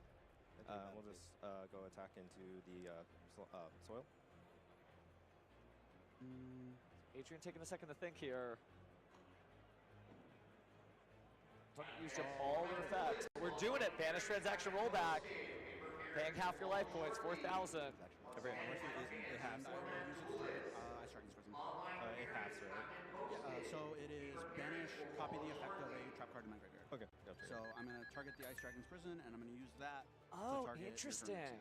Okay, So yeah. all the Anything hype over the elemental burst is so almost this will summon, misplaced and because then he's add just the using target Ice spell Dragon's Prison to just banish both of them to protect both. forget, So this pay is half to half, put right? yourself in It a good also has- position, Yeah, but also yeah. stop those effects because he didn't destroy anything. And he banishes them, which I think is advantageous in the long run. I think obviously, clearly, once you realize you're playing against Fire King, Main two, Elemental and Burst is then, main phase not two, going to and then, necessarily line up phase. quite as favorably as you would want. Doesn't help quite as much as you'd help. Alright. You said end phase is good? Yeah. All right, living life on the edge. Adrian draws. Standby phase, yes. Ponix effect goes off. To add to hand. This is going to be a big standby phase, though. I believe it's going to be And, Garunix, continuity. Barong, and Ponix. I will. Oh, maybe we just Set sent one. the Barong to the graveyard. We didn't Set actually phase, activate its phase. effects. Set one. So we're just going to set one and pass. Set one right now, so it shouldn't. Pass. That's a trap deck for you. Oh, here it comes. We were talking about this behind the scenes. I really wanted you to see the Dirac Meteor come down because this is such a cool vibe with this deck. We'll use a Steros effect. Yep. Quick play effect. It's banish it and a Jirac to blow something up, right? Just summons out a Dirac Meteor. Well, Adrian's ahead of the game because he's going to blow something up either way. And counts as a Oh, not that one, that one. Oh, yeah, sorry, it's the last. No, you're good, you're good. Yeah. It's okay. All right, so here we go. And this is something that's very legit in the advanced format too, and even Master Duel. I've been seeing a lot of Dirac Fire King hybrids. This is a very narrow package that he's done, but he gets it done. And then activate the summon effect. Draw cards on field. Oh no, we get to see what the face down was. What was Adrian using to protect themselves? And then the effective when it's balance of death destroyed. was talking in that. Oh, it's just the monsters. That's right. I got too excited. Yeah. So and then Vai ter 11 rodadas de Gênesis. Oh, discard 2. Oh, Nibiru's little brother after all. No, it is destroy all cards on the field. No, destroy all cards. Gotcha. So yeah, there's the traps. Okay. Thought it was hallucinating there, but you're still summoning, aren't you? It's a special summon tuner from the graveyard. So Oh, gotcha. Yeah, yeah. Okay. yeah, there's no tuner's graveyard. Great for draw. pulling out Ash Blossom and Joyous Spring, but in Draw Genesis phase. format, not seen as Standby, often. anything. Main. We'll go normal summon Ponix. Yeah. Activate on summon. You're good. I feel like he's got to be able to get to 4,000 damage pretty fast in a Fire King deck. You know, Fire King just 2 Sanctuary. bodies on the field that are the main boss monsters of the deck. That should be enough to close it out. And so that was the tempo we came into, you know. You're good, you're good. Adrian all about controlling the field and putting a lot of cards the there. effective- Graylin all about explosive Fire King dinosaur plays. And we're seeing this deck can still compete. It just seems unfortunate looking at the matchup. Acho que eles vão intercalar entre Go a for the partida elemental first, but oficial. that seems like a really great Entre a sub partida plan that he oficial, has né? at any point. Doesn't line up well against Fire Kings. Graylin has a board wipe that lines up really well against E a top-end partida strategies that he can time out de of his Gênesis vai graveyard. ficar entre Unlike uma e one of those outra. that you would have to go do Matou. your main phase, for instance. Yeah, it's not O cara telegraphed. pagou The metade dos opponent pontos de doesn't get to vida. like Oh, play meu against it Deus. and be like, okay, Só you've done the thing. desculpe. Now I'm going to Tempo que eu não play. via. And there are going to be very interesting Ó, matchups. ó we as see this chamadas lá almost no in, fundo like, lá. the anime where you just don't know who's Atenção, going to chamada para a sitting here rodada. with YCS. And so we use the Ponix, get the Fire King Sanctuary, and then we're going to destroy Kieran here. Trapaholic, certainly a great card, but could not close things out. We'll go activate Kieran's effect. Yeah. Summon Avatar. So Arvada hit the field here. And he's pretty close.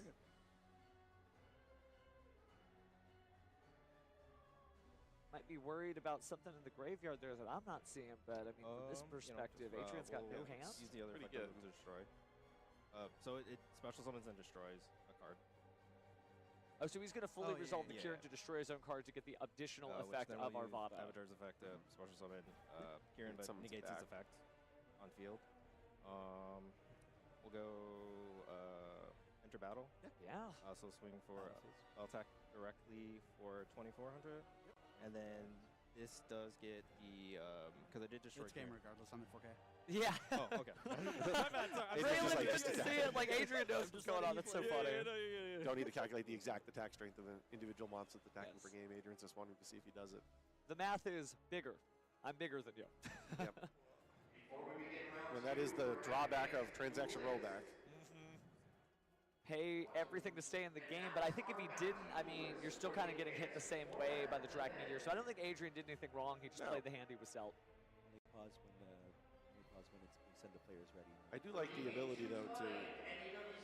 It's a 2-card combo, but Morella plus rollback, it's an interesting 1-2 combo. Tu nota que os jogadores de Gênesis, eles têm olhar menos sofrido, né? These cards I'm pointing to behind the scenes, Trapaholic can turn into. Eles têm olhar menos sofrido.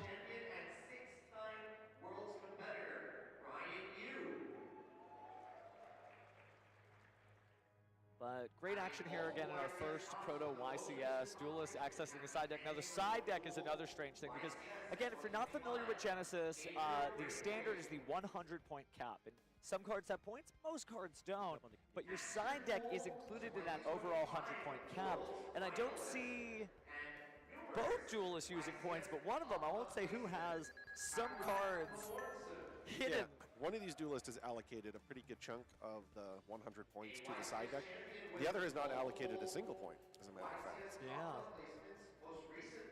So that is Tune in to find out interesting soon, right?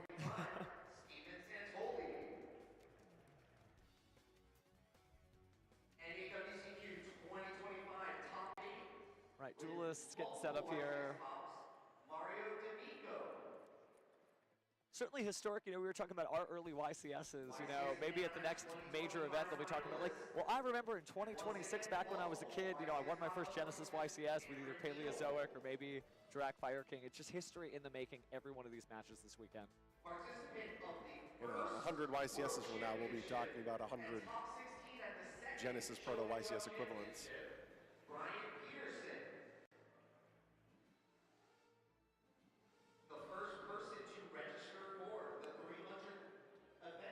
Duelists seem pretty locked in. Adrian had good sense about it. Hey, I'm already at 4,000. I know this isn't going to go well. I have no cards. You just have to put something on the board. Grayland, a little bit of tunnel vision there. Lost track of the fact he was already winning. Still won. Didn't drop anything. But, maybe he wasn't 100% on his mind aware of the transaction rollback cost. Yeah, that's fair. Because, it's not a card you see that often anymore. Labyrinth played it a lot in the advanced format when it had access to things like Dimensional Barrier. With Dimensional Barrier forbidden, we're not seeing as many Labyrinth decks. Yeah. I'll let you guys know. Labyrinth has taken a pretty Just leave it face down, it's fine. steady drop because of that. Players are ready. Oh, too many. Still a good deck. Shout out to Labyrinth still a fans good out deck, there. absolutely. I just think if that's your game plan, the Apatha strategy, I think, lines up a little bit better currently. Yeah, if that's just the nature of the game plan that you're going for a given YCS. So I understand the shift in popularity. Timer's paused, so you guys are not losing this. Looks like players are ready to go. We're just waiting for the green light. We're ready.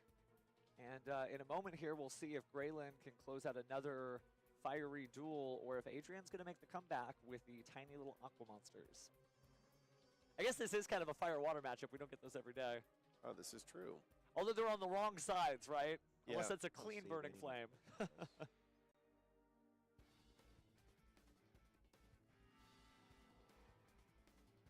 Thinking about this from Adrian's perspective, it seemed like Ice Dragon's Prison was definitely one of the better cards for him. Yeah, I was totally wrong when I thought that it was going to be mismatched because of all the different types. That really saved his life multiple times. Dino Miscus can be good. Vanish, right? That could be good. I'm trying to think from his perspective what type of traps he's going to prioritize. Card like Dogmatic Punishment is a pretty common card in this. Might not line up as well. Looks like we're getting back into it. Oh, you're good. Main phase one. Is that a spell card I see? I think it might be Tune. Trap Tantalizing Tune. Trap Tantalizing Tune. Wow. Discarding a Rise of Full Height. A Rise to no, Full Height, rather. Looks like he's rising now, drawing 2 cards. Heard seeing a lot of play in Duel Links, actually. Traptrix is huge in Duel Links right now in a way that's just mind-blowing. So is B-Trooper, actually. Yeah, Traptrix has had its time in Advanced Constructed before. Oh, yeah, we talked about the history of the YCSs. Man, 2014 was a good year for Traptrix. Yep. But taking a moment here. Adrian peering into his hands. Probably is some version of set 4 pass. Yep. The question here is, if he keeps a card in his hand, it could be an indicator that he actually has Dino Miscus. Yeah, so he actually keeps 2 cards in hand, so there could be an indicator there, as I mentioned, that he has Dino Miscus. Okay. My go? Yeah. All right. Draw? Yep. For a Paleozoic deck, we nearby. sure did not see any Paleozoics in the field last duel. No, only in the graveyard. By activating Fire King Sanctuary, anything on activation. Stop Sanctuary's access to the Fire King Island. You're good. We're not. Galen grabbing a powerful field spell here, protected from destruction by the Sanctuary.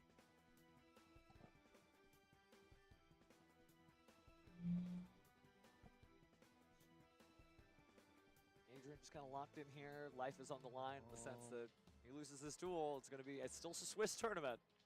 It's not the start he may have wanted. We'll go. Looks like he might. We'll go activate Fire King. End up destroying the island. It's it's a fact. It's not. So this is going to probably be the Dino Miscus that I mentioned. As I said, the fact that he kept cards in his hand was a strong indicator that he had Dino Miscus set. Good read, Joe. Good read. So which card is he going to drop here?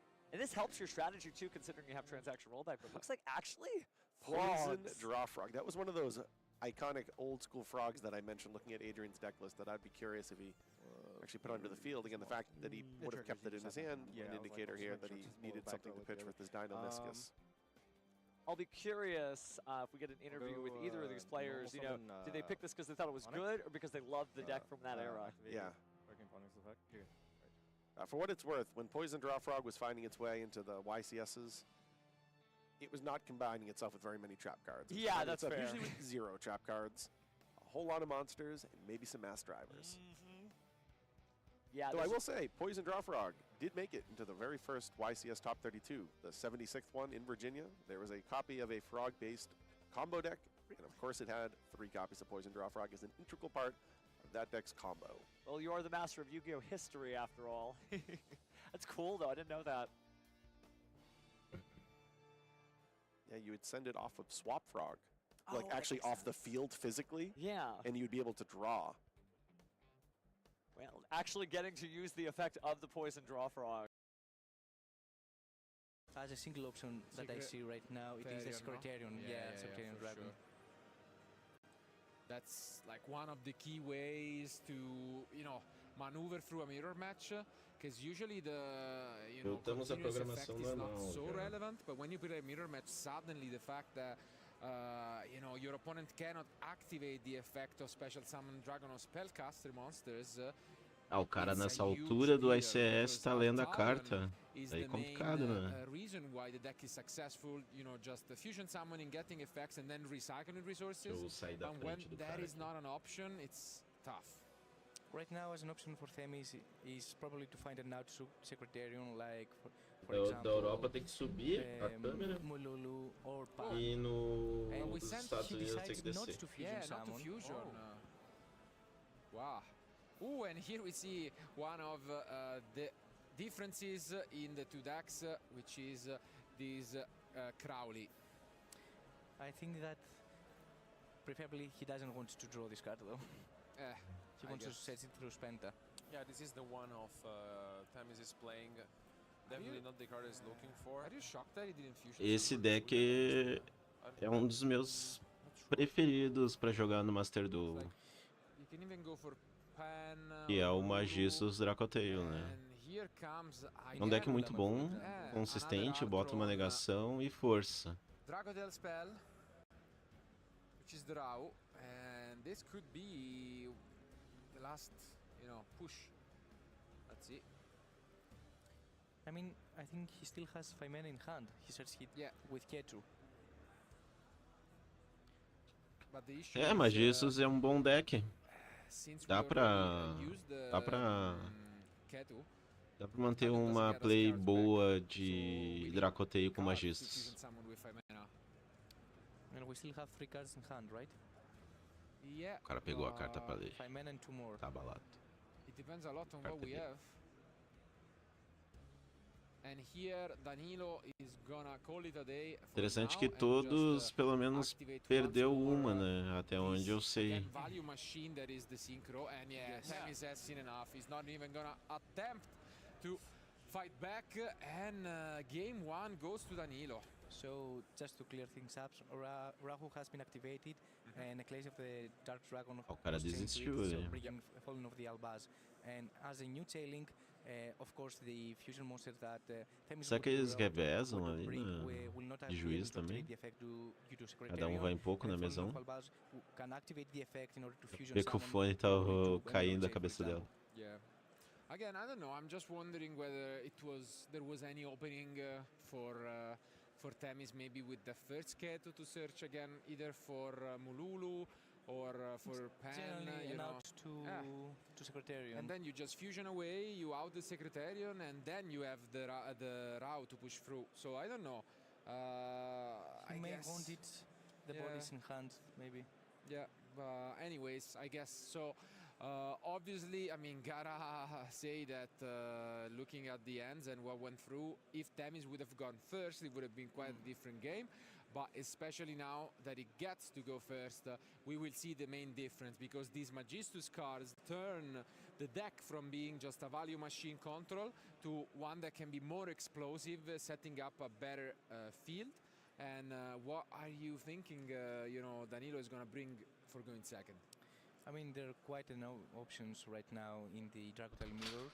One of the cards that I want to see is how Double Cyclone can affect the meta and how the players can adapt to it. Especially in the mirror, I think that it brings so much value. And other cards that have seen the spotlight of the meta, for example, Effect Veiler, Infinite Permanence, and even Ghost Mourner, I think that are very good options in the mirror. I mean, I think we will soon find out because, as mentioned, both of our duelists are playing different card in the side deck, and looks like they're ready. So let's jump into game 2. Vamos pro game 2, né?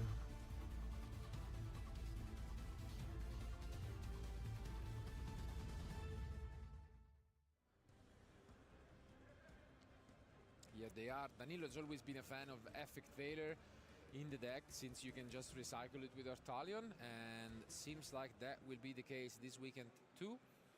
But it is Themis on the offense. Eles foram muito rápido, né?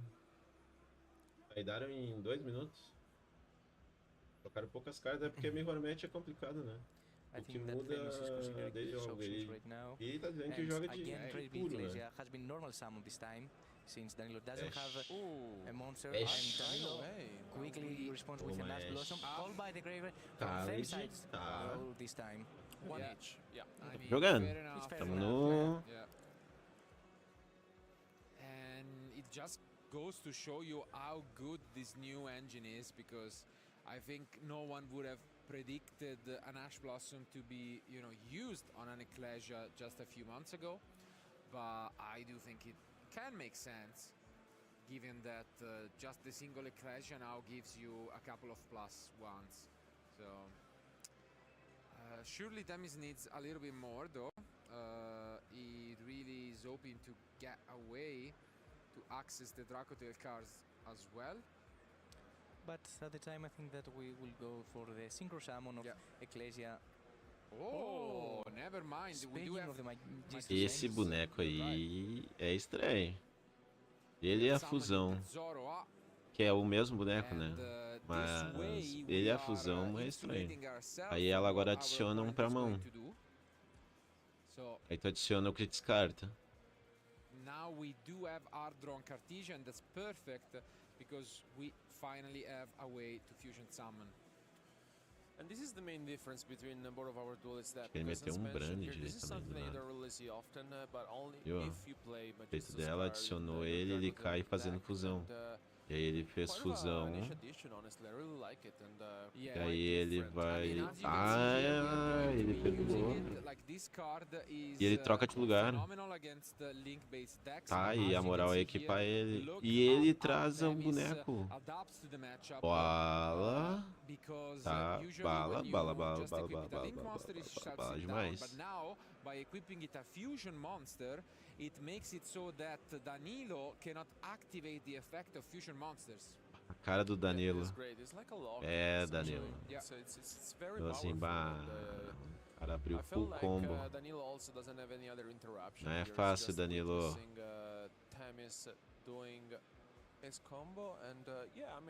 We mentioned it. I think this is one of the strategy thanks to which you can give consistency to your deck. And Spenta has been activated, and I think it is the first time in the stream for this weekend. This card is amazing, And hopefully we can see the true power of Spenta and the whole Magistus engine.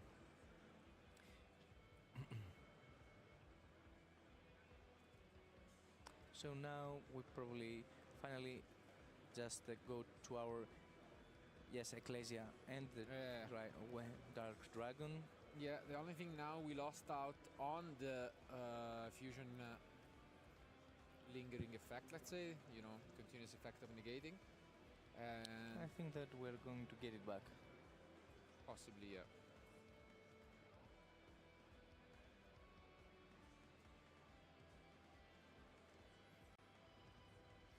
Don't forget that following the Virtuos that we will probably search during the end phase has also a second effect, which is very relevant, that if an Ecclesia monster is on the field or in the graveyard, you can special summon any monster from any graveyard.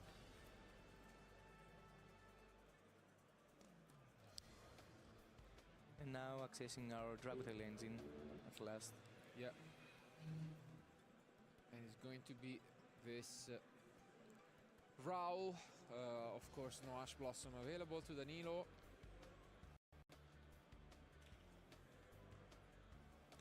Do you think there is any chance of Nibiru being in the end for Danilo in this matchup?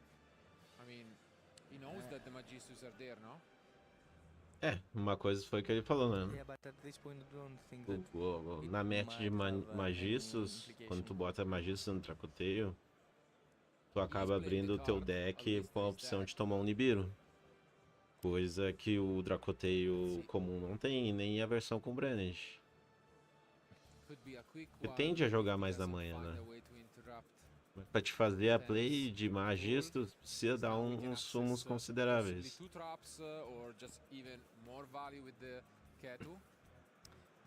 Yeah, I think that we haven't added yet 5 mana. No, not yet. Yeah, it does make sense to get the Ketu going, and yeah, that's what he's going to go for. Setting this flame, and let's see. And I think that's 5 mana that he had, probably. Yes, he did. Got the 5 mana. We still have, again, the chance to access more. Yeah, they're just recapping what has happened, I guess. Yep.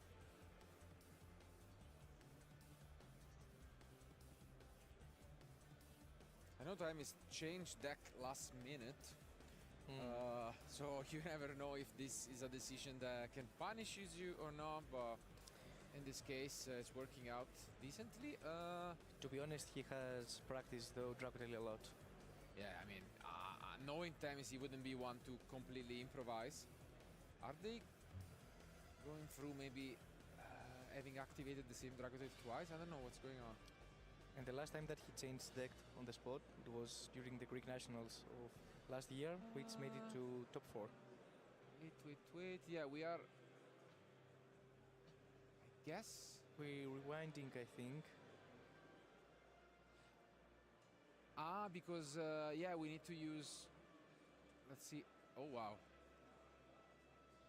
Oh, we are rewinding here. Yeah, okay. Yeah, it goes a bit deeper than we expected, apparently.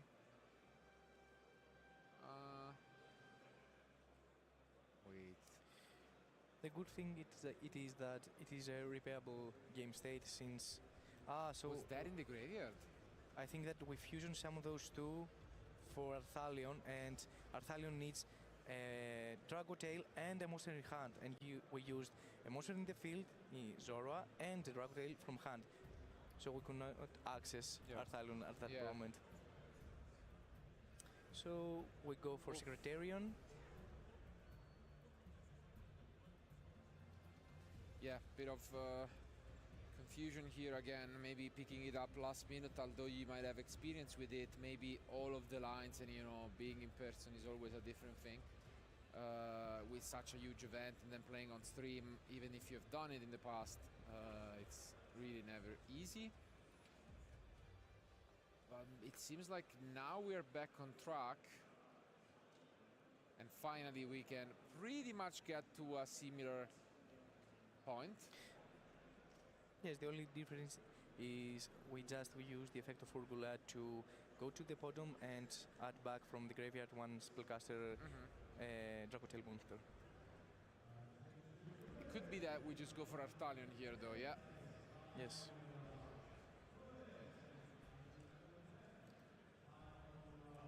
And one more hidden implication is that we have Secretarian on the field right now instead of trying to chain it and summon him through Cartesia, for example, in chaining to... I mean, it could be even better at the end of the day. Like, I mean, you know, you don't want to have all your resources in the field. Yeah. Well, again, the same sequence. Pretty much the result is the same. Yeah. So, yeah. I mean, wasn't changing all that much, and I think Secretarian has an activate effect, which will be activated right now to special summon one spellcaster or one dragon from the graveyard, and the other goes to the bottom. So we target Mululu, and as a spellcaster, you have quite an options. So Mululu will be summoned.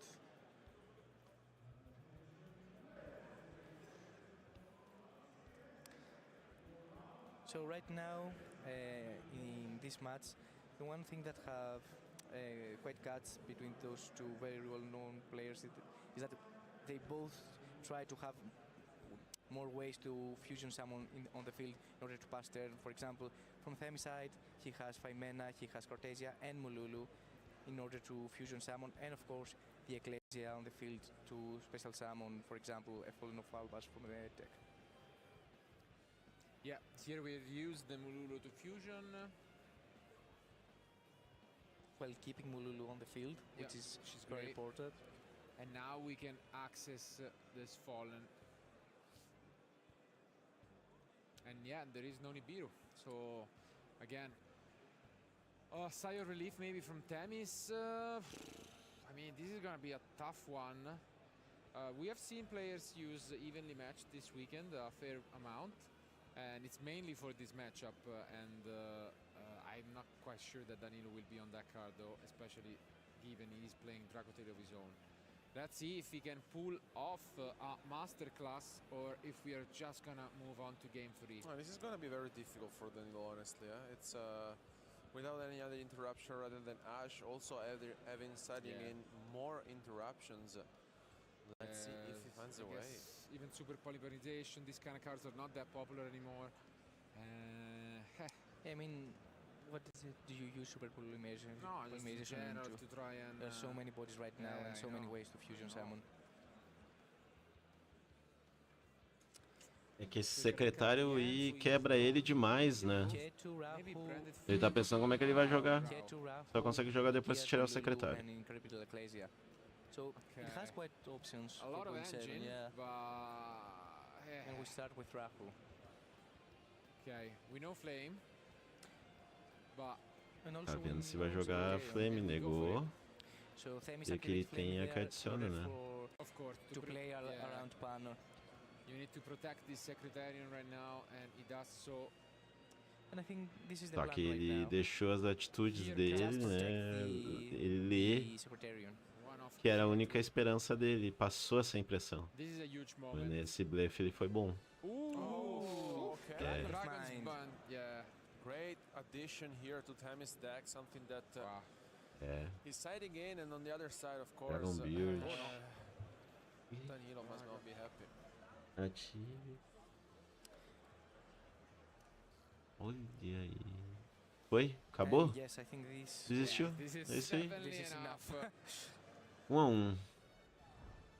Vamos pra rodada 3, galera.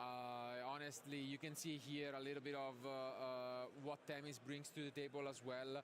Definitely a lot of experience, and I think this choice outside of his own deck, just the side deck choice, it really reflecting of an old style level of play where he recognizes even his deck is powerful, he just sides some additional trap cards and just adds layer to an already really good going first field, and it works out.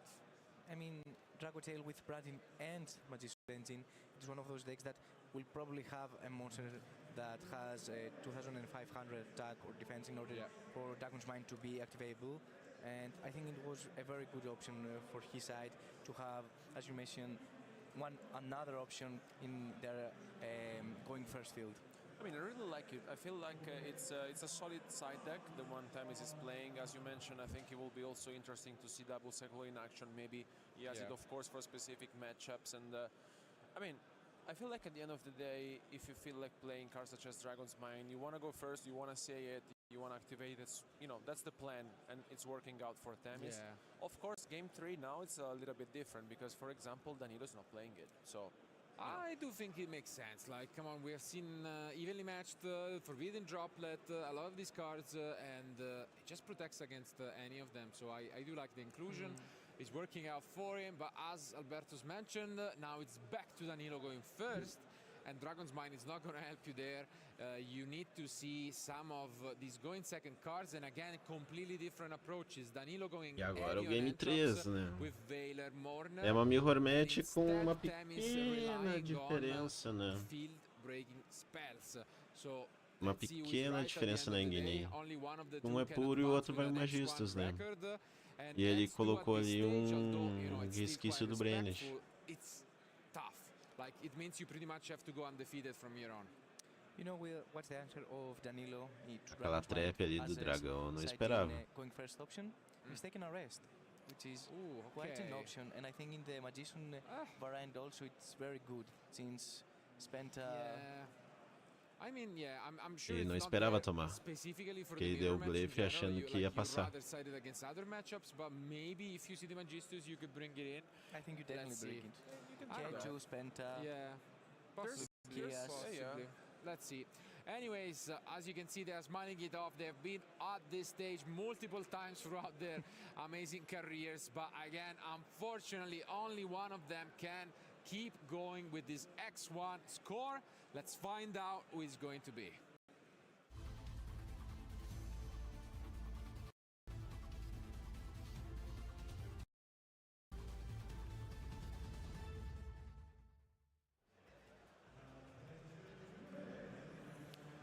Here we are. Let's take a look at this openers. So I'm quite sure that Danilo chooses to go first. Oh, and we see Fugalos. Okay, not the greatest. Yeah. In the standby from Themis, it was a play in order to play around 5 mana. Yeah. Because if it was in the main phase, Danilo might have 5 mana and just chain to the Fugalos activation. But yeah, this is not quite the case. And I mean, against the previous version of the deck, and especially Danilo's one, Fugalos is not the greatest, I'd say. You can easily give 1 or 2 draws and you are completely fine. 1 is enough. Yeah, you can give 1, it's okay. So, let's see. I think he opened also branded Sting. fusion.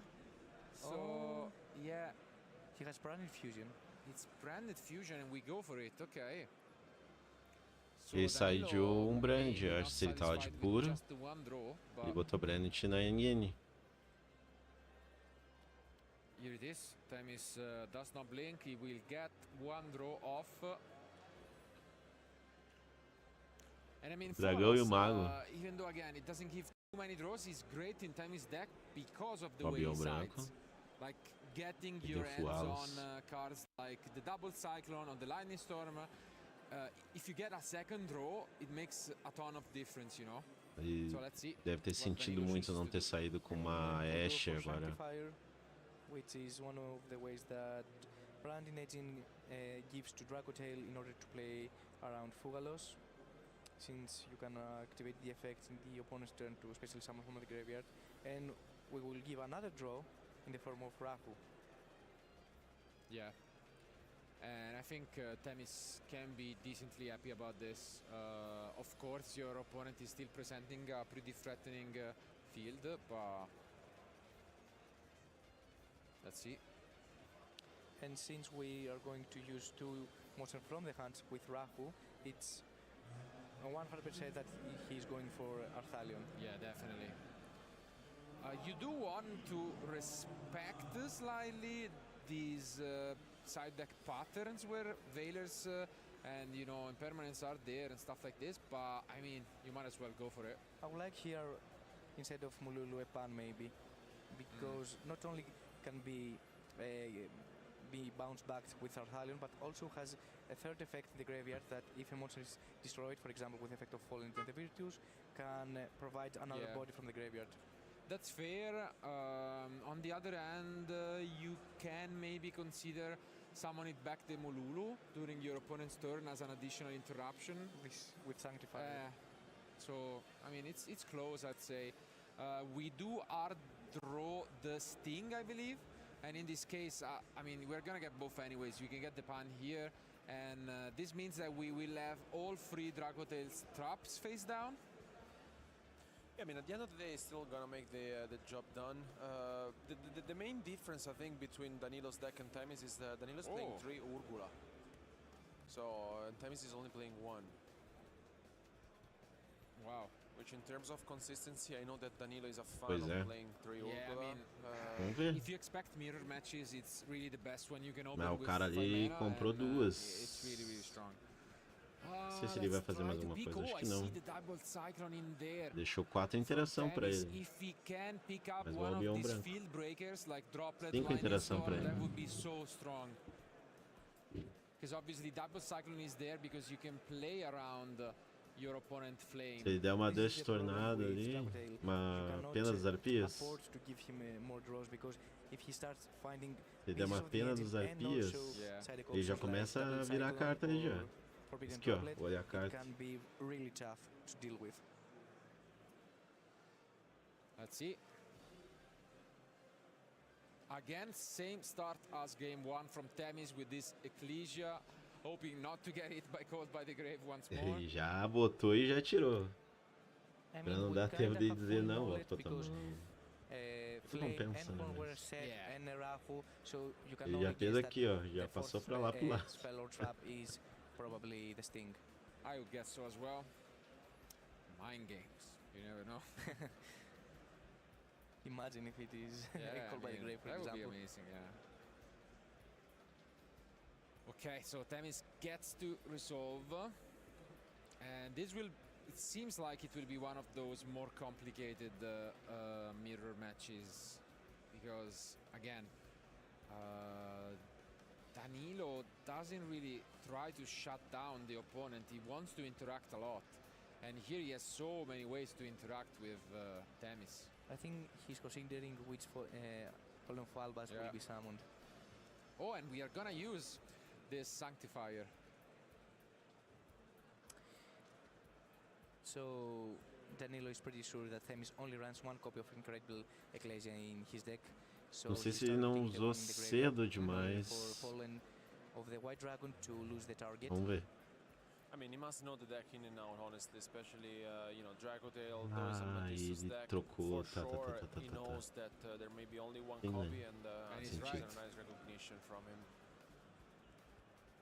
Ele vê a boneca, ele não tem nada no grave para dar special. This is also quite nice because you can also Mas é um use dracoteio. it, so, I mean, best of both worlds. Yeah. E se ele usar ela como matéria de fusão, quem seta uma carta é ele. Porque a boneca é dele ainda, considerado, porque ela vai pro grave dele. Oh, okay. And Spenta. We do have another Magistus card coming from Temis. I love the fact that we get to witness how powerful this card is. No, but Spenta itself, it's amazing, and the fact that you can use each effect once per turn, it's great. You can either discard and then banish it as well. It's great. Sim. And we added Crowley that can activate the effect to special summon since he was Andy with the effect to Spenta. And we are considering to activate the effect of Incredible Ecclesia, probably to go É que na hora que ele gritou efeito lá na mão dele, né? The Albas. And yes. Yeah. So telling one Crowley to fusion summon, telling two Fallen Albas to fusion summon.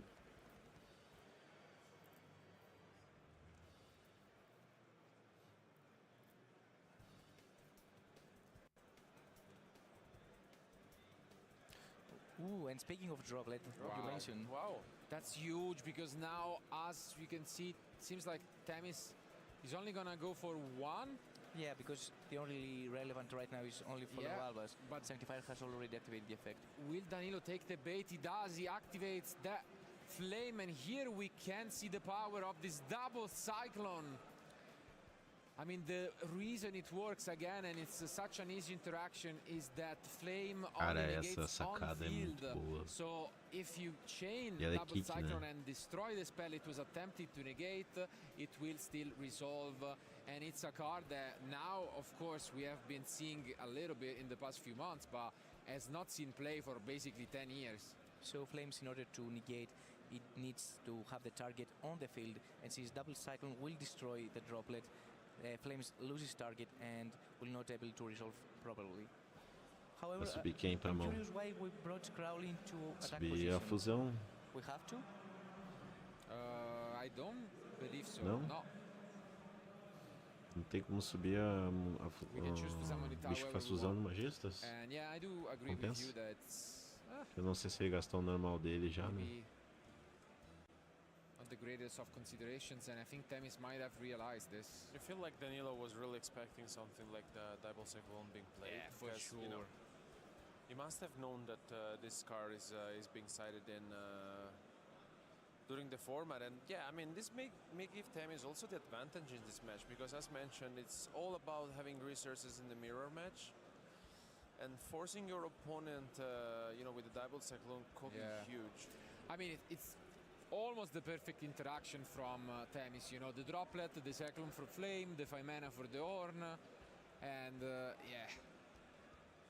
So we summon Ivas, one of Magistus fusion monsters, that has the effect that during the main phase, quick effect, you can target one other face-up monster on the field, equip this card you control to it. Yeah, but not only that, if you do it to your opponent, you take the monster. Yeah. So it's a nice way to, you know, get a snatch. Yeah. And now we'll activate the effect of Stink, targeting Penta and double cyclone. And we finally resolved one of these, because this is also one of the great way, and yeah, you can see here Danilo is forced to shuffle back a trap, because if all of the trap cards are gone, now it's an issue, because Ketu will be gone forever. So you need to find a way to cycle them. And yeah. I mean, not ideal to shuffle back one of the traps, but what can you even do? Also, you're hoping to find some sort of interruptions from the top of your deck here with this draw. I think it's looking good for Tamis, honestly. Like the double cyclone for sure gave him some hope. Alguém avisa eles que falta 15 minutos. Left for him in the end. Eles vão perder. So Danilo will activate 5 mana right now. Yeah, because Danilo still has the 5 mana and 4 cards in hand. Like, it's not like he's done anytime soon. And of course the Urgula, as Al just mentioned, that Danilo likes a lot of copies of Urgula, since it is a very powerful card in the mirror match to deal with the set spell card. Not sure what he drew into, but I think he has at least a couple of Lucias in hand, which is not ideal. Maybe he was really looking for something else, but yeah, he's considering his options. Choosing his options, a lot of powerful ones at that. Maybe with the Star Source. I think that we go for Chaos Dragon, yeah. Yeah.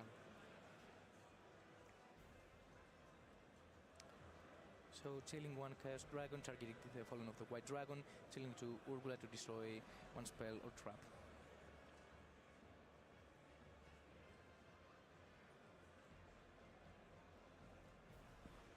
He didn't target the Ivases, he can just change the effect to equip itself to a monster.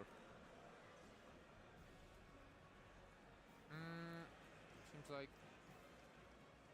maybe we changed our mind at the last second there, and yeah. We are debating what to set with Urgula, between Flame or Ketu. But we prioritize Ketu. But yeah, I think makes sense just to get it here on the field and have it for the next turn. Well, with this Penta also being gone here, it's let's see what Tamis can find, because but normal summon of Spenta. Wow, there's another Spenta here being hard drawn from Tamis.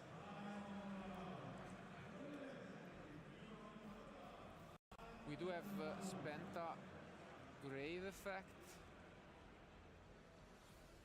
I mean,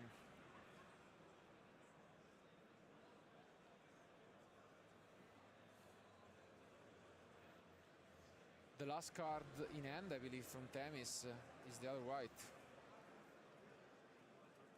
And with this Magistus Choroso on field, that used Contact Fusion to summon itself. And we are going to action once again Zoroa. Indeed. Yeah, it seems like it will really be an upfield battle here for Tamis. I guess he's trying his best to pretty much... I mean, this is the champion mentality, right? Yeah. Never give up.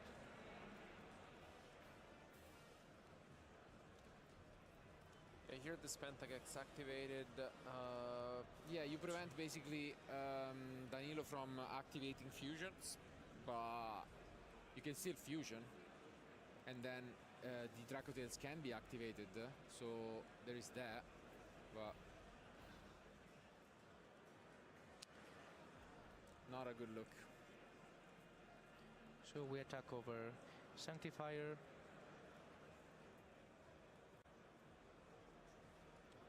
And Arthalion.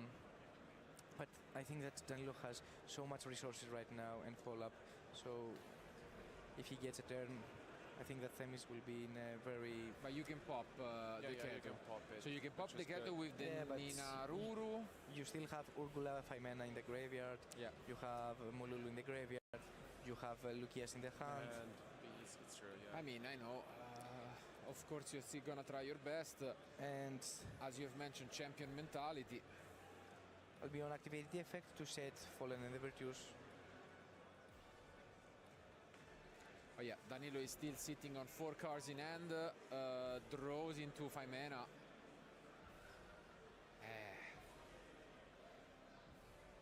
The only consideration, I think, have it's... Ecclesia in the graveyard. We can add it here back in the end phase. Right? Incredible Ecclesia also gets added back when the fusion monster goes to the graveyard the turn back. It was Themis though. Also Danilo has one. Yeah. Both didn't. Both didn't, yeah. Both didn't, yeah. Fair enough. Yeah.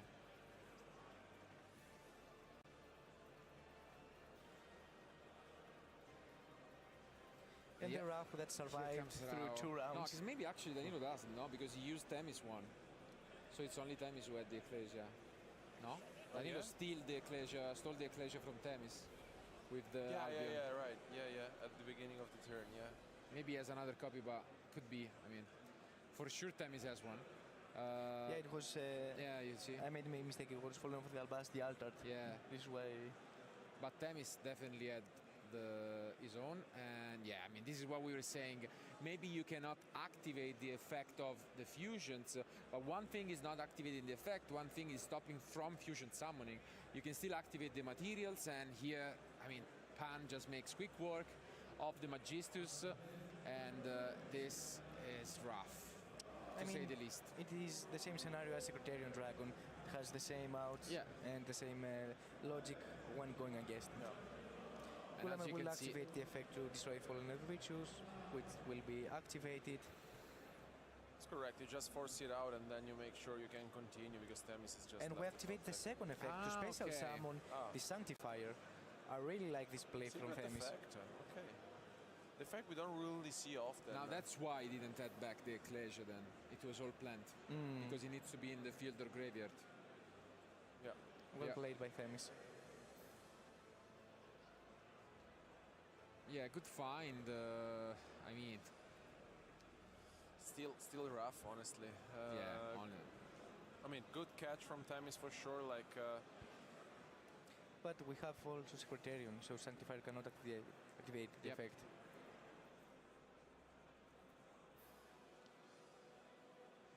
Good effort for sure by the Greek former champion, but you can see Danilo has played this deck so many times, and will just make sure that he doesn't give Themis an opening.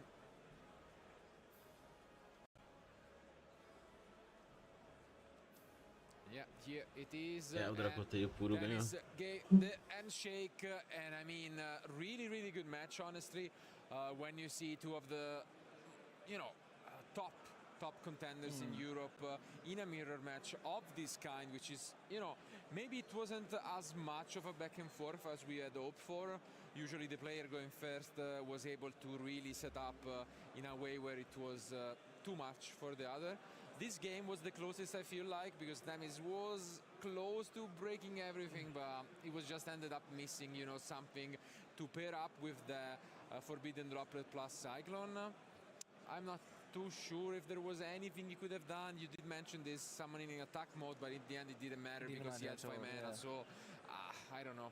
I think overall in the end, yeah, it's also interesting because it seemed like it was always the player who had more engine prevailing. It wasn't much about the non-engine, so I mean, it is what it is, but congratulations to both, and of course to Danilo, who keeps, you know, performing at the highest level and is now on a 6-1 record, basically half the way there to make it to the top cut. But, you know, still you take it once at a time, and we have 2 more rounds remaining for the day. I'll try to check real quick if we still have the backup going or if that is being over. Can I say, though, that I really love the play from Themis with the incredible Ecclesia that he kept here in the graveyard in order to have the second effect of Fallen and the Virtues in order to play around Gulamel, for example, and activate the effect to special summon Sanctifier from the graveyard and keep advancing. But at the end, it is what you mentioned, Marcelo, is that at that mirror match, the thing that played the huge role, it was who had the more engine going on and keep advancing the game state.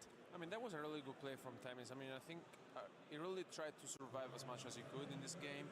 He was missing the final piece in his hand, which was paired up with the double cyclone, which was not enough, unfortunately. But we got to see, I think, how powerful the card is in the current format, especially in the mirror match, where you can force your opponent to activate the trap cards and then essentially get rid of another one.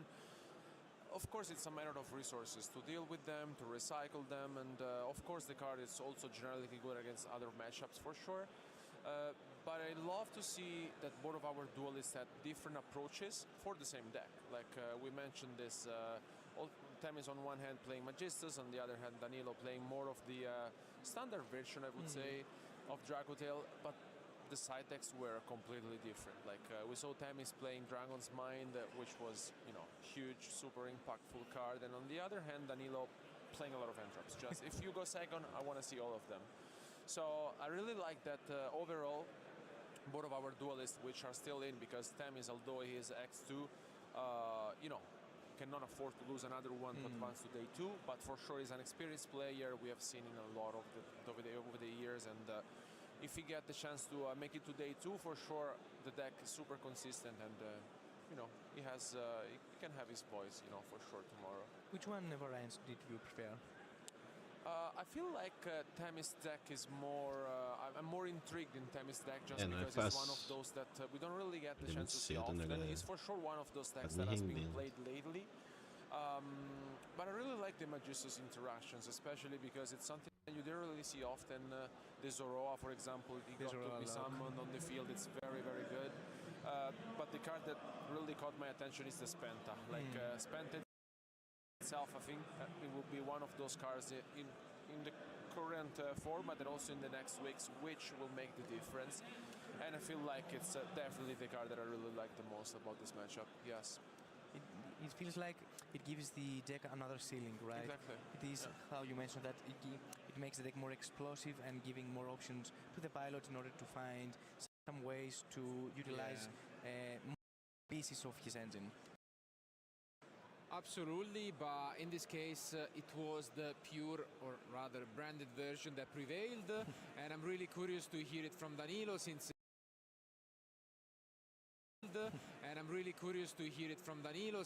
he has shown us in the past few months that he can be quite creative.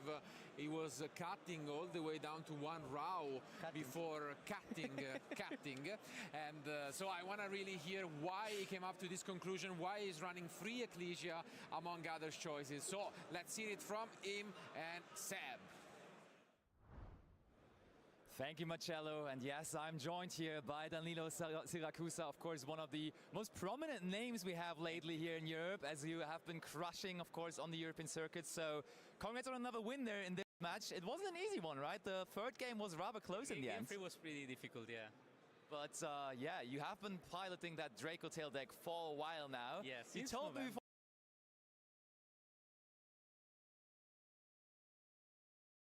My Serenade Dance or Foolish Brittle Goods, but he didn't ash that, so I thought I had a chance.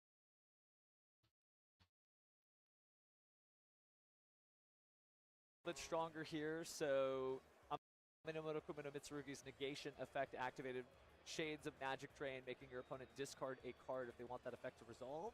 Does Jordan take the bait? He's looking at the cards in his hand. Presumably he's gonna allow it to No response. Oh, no. Chaotic Chaotic elements. elements. That's an interesting card that didn't necessarily see play initially upon its printing, but as there have been limitations, for instance, to the K9 strategy. Aqui, pelo visto, Oh, absolutely. And speaking of consistency, nobody's more consistent than K9. nós temos um Mitsurugi, So she's going to special summon herself out. I imagine we're going to send K9. K9. K9 Lupus to the graveyard as well. And I will still attempt to pass to you. Okay. Oh no, we're not going to send anybody. Maybe Lupus is in the hand. It's a small K9 package. We'll go standby. Yeah. And then main phase. É, o Mitsurugi vai levar essa. Tá bem na cara.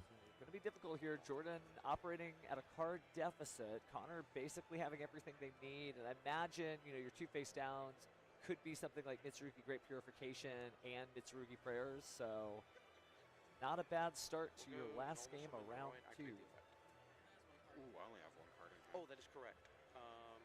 If you didn't use her effect, I wouldn't have Ash Blossom, but that's fair. Oh, Connor being the teacher here. I'm only in this position because you made me. Yeah, so he actually has to tribute summon, which is kind of a funny interaction there. Still totally valid, though. Great value, you know, one monster becomes two monsters. The problem is, though, because of this impermanence, O cara deu Tribute Summon. on the field, right? Otherwise, that impermanence, if he was O able cara to tá com uma na mão só. he would still be threatening. O cara deu Tribute Summon no Noroi pra poder fazer I don't efeitos. think he's threatening anything other than a concession at this point. I hope Jordan's able to pull out of it, but you're right. Now that he's used up his normal summon here and he's tributed off his other level 5, Drop it. we're going to droplets, which is crazy in and of itself. But it does mean you would get out another monster from the deck and hopefully use its effect to climb out of this deficit. Yeah, that's fine. Okay, so Connor allows it. Looks like he's going to go with the IP for the negation off the droplet.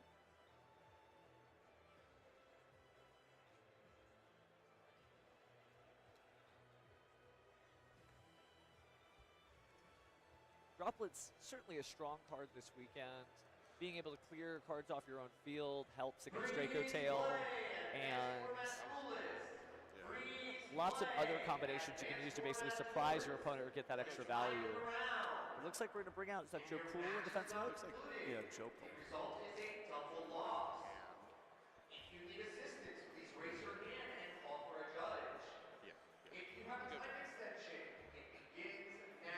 Great purification. He has purification. I told you, for purification. Jordan. This might shut him down here. Yeah. Chain link 1, chain link 2. Slamming the door shut. And there's the handshake. Fortunately, K9 is Não going teve muito o que fazer. to- Mas se for o Harry K9 aí, eu He slams that door shut, locks away acho the meio cage. And meh. just good looking out from Connor. Yeah, good thing I negated Não tem força pra chegar no top. It's just to get the XYZ materials in the graveyard. That's the only reason. Yeah, I think if it didn't discard elements, it might have been fine. So Jordan having a little bit of buyer's Os caras remorse, right? assinando Thinking maybe he should papelzinho have na held on to the mesa. Chaos Elements and instead of discarding it, maybe just gotten rid of the Ghost Mourner. But I understand, you know, when you see a big monster threatening an even bigger monster with a range of effects, you do want to kind of shut that down. But unfortunately, Mitsurugi is fine just by itself, so he took the bait, and here we are. Yeah, I think the fact that he had one card in hand there It probably hurt. was really pivotal. So, as things progress, now we're seeing that Mitsurugi is still good. I think what was so wild about like the chatter about the format this weekend going into it is everybody thought good cards were bad and bad cards were good. Not that there is any such thing. It's really about the situation you're in. But people are like, cut the call by the grave. It's not doing anything. It's a quick play spell. Get rid of this. Get rid of that. And I don't know that we've seen enough duels to really flesh that theory out. But it's true that like weird stuff is happening every duel. Yeah, I mean, I like Call by the Grave in Radiant Typhoon. I don't think I'd be playing it in Draco. Oh, I don't think you have enough space for it, personally. Still got it done. Yeah, I mean, we saw Joe Bogle use it really well Yeah, a couple games ago. Always nice to just get that one of every time. Strong guys draw strong cards. Gosh, though. So it is wild to see, you know, how the tournament's starting to shape up. Remember, it's very early, so the top 8 may have some X2s, may even have some X3s in there, too, just depending on how many rounds, how many players are still in there. But I can't wait to get out to there and like actually go talk to duelists and see how they're feeling. You want to go out there and talk to some duelists? Oh yeah, that sounds. I'll tell you what. Fantastic. Let's throw it to a break. We'll go ahead and find some duelists to talk to, and then we'll be right back.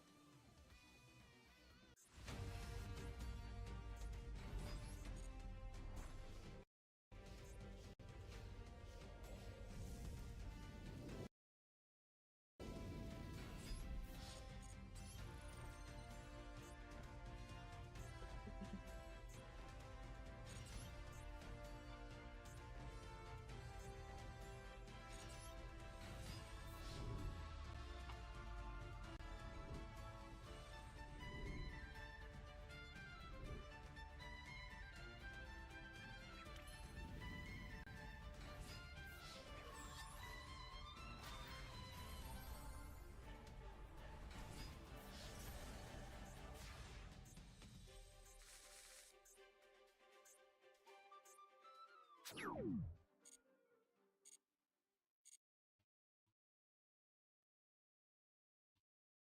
Steve Kangas at the 300th YCS here in Richmond. Duelists have been registering all day, so let's see how they're feeling about this historic event. All right, I'm here with Tony for the 300th YCS. How's your weekend going so far? I'm great, man. I'm blessed.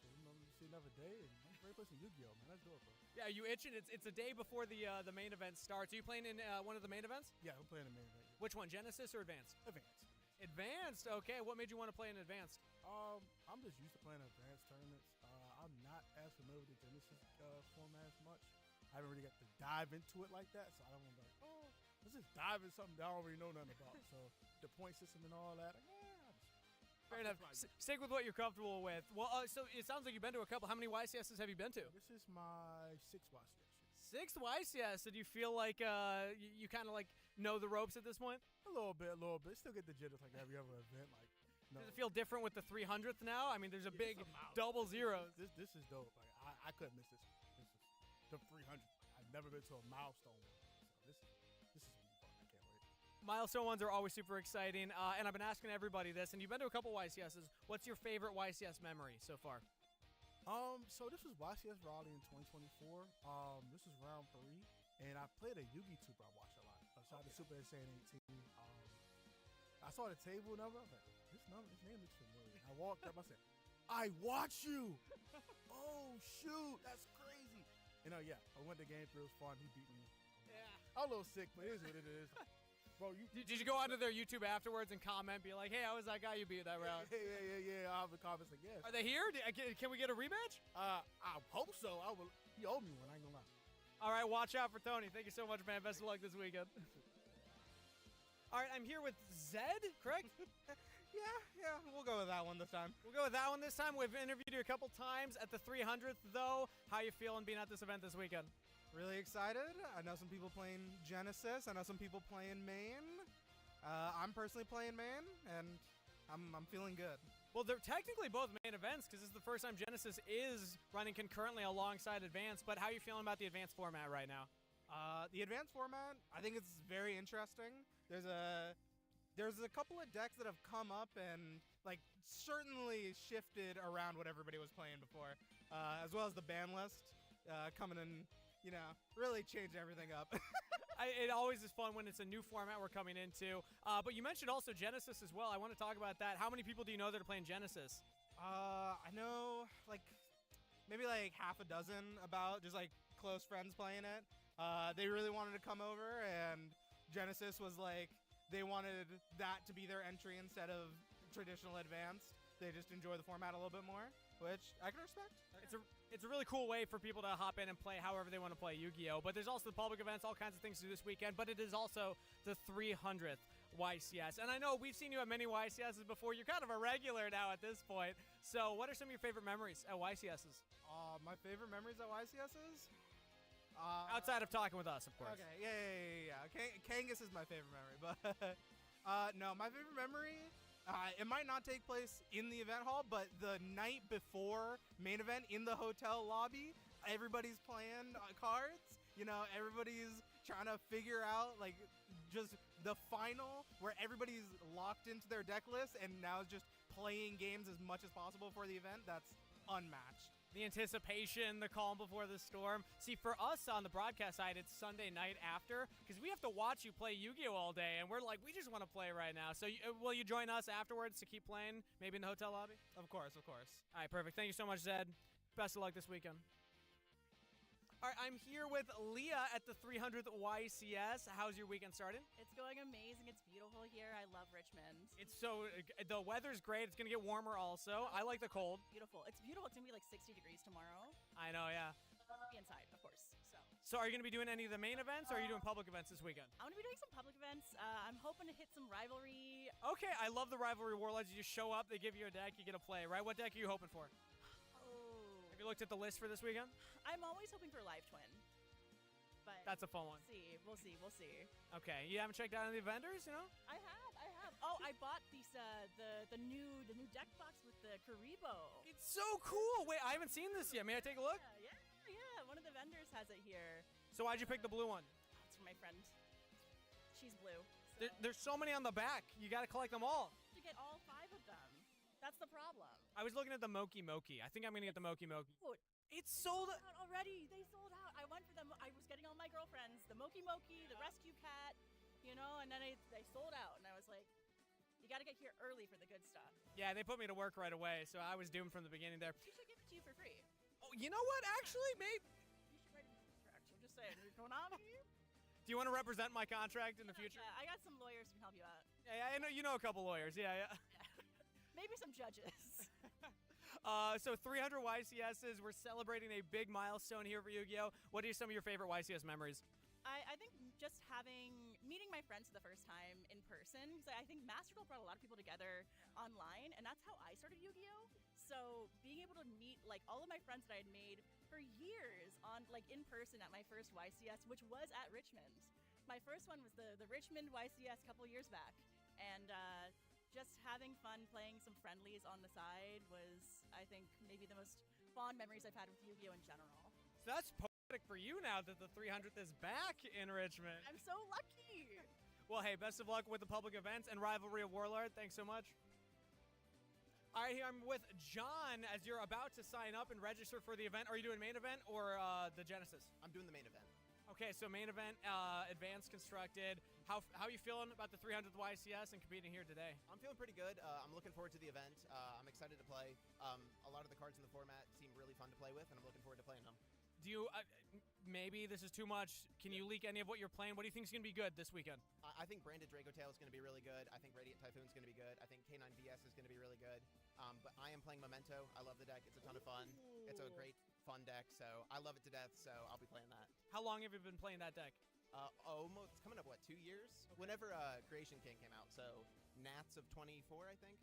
So how often are you at a table and your opponent has to just read every card that you play? I feel like that's a common thing for Memento players.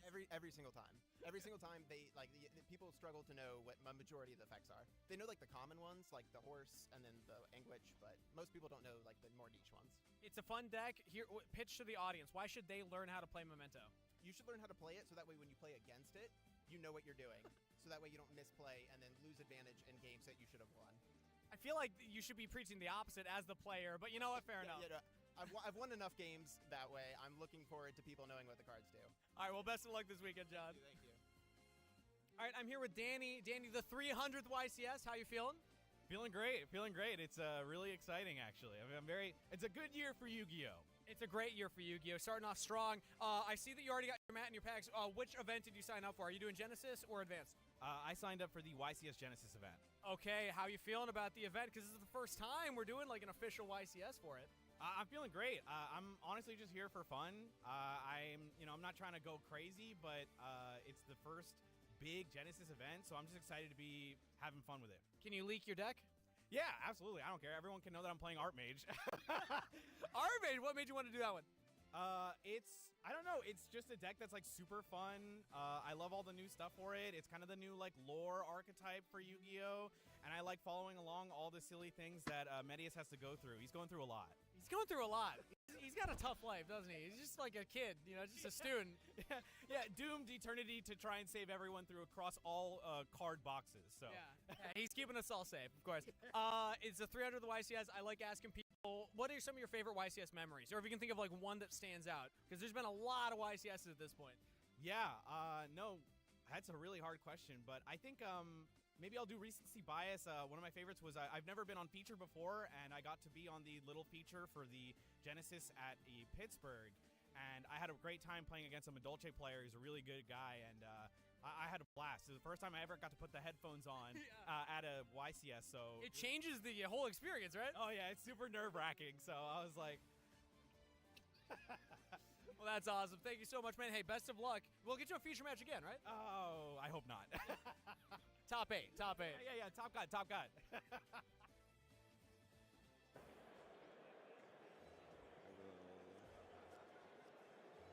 Banish. Can I read the quick spell? Or the turn spell? Once per turn, I can excavate 6.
Voltei.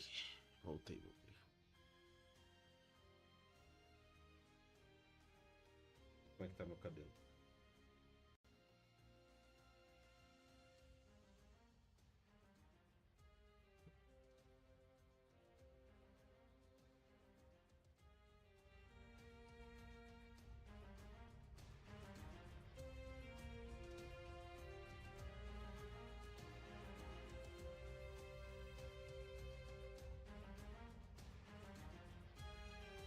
E família, como é que estamos?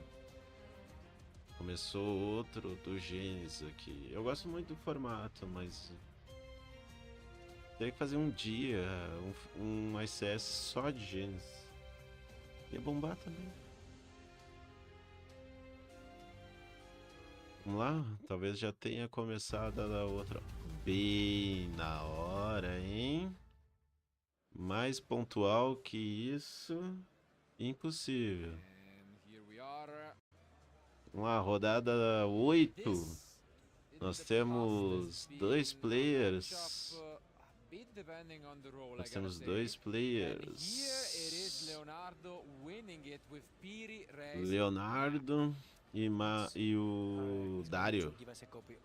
Como é na Europa, e nós temos várias misturas. Pode ser um português, pode ser um alemão, dinamarquês, Noruega, França.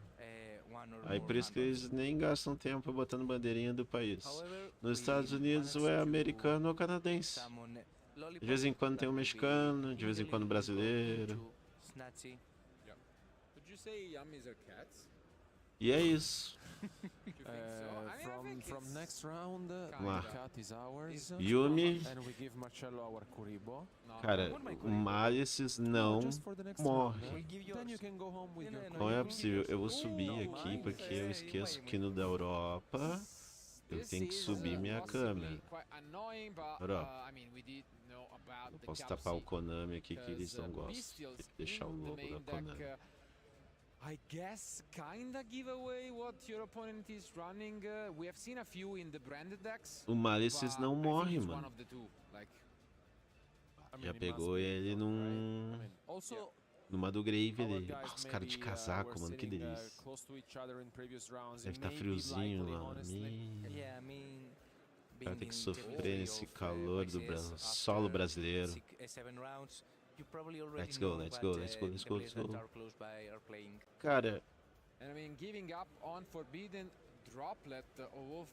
eu quero que o Malices ganhe essa partida, porque daí o Malices topa e termino com o deck de uma vez. Eu não aguento mais.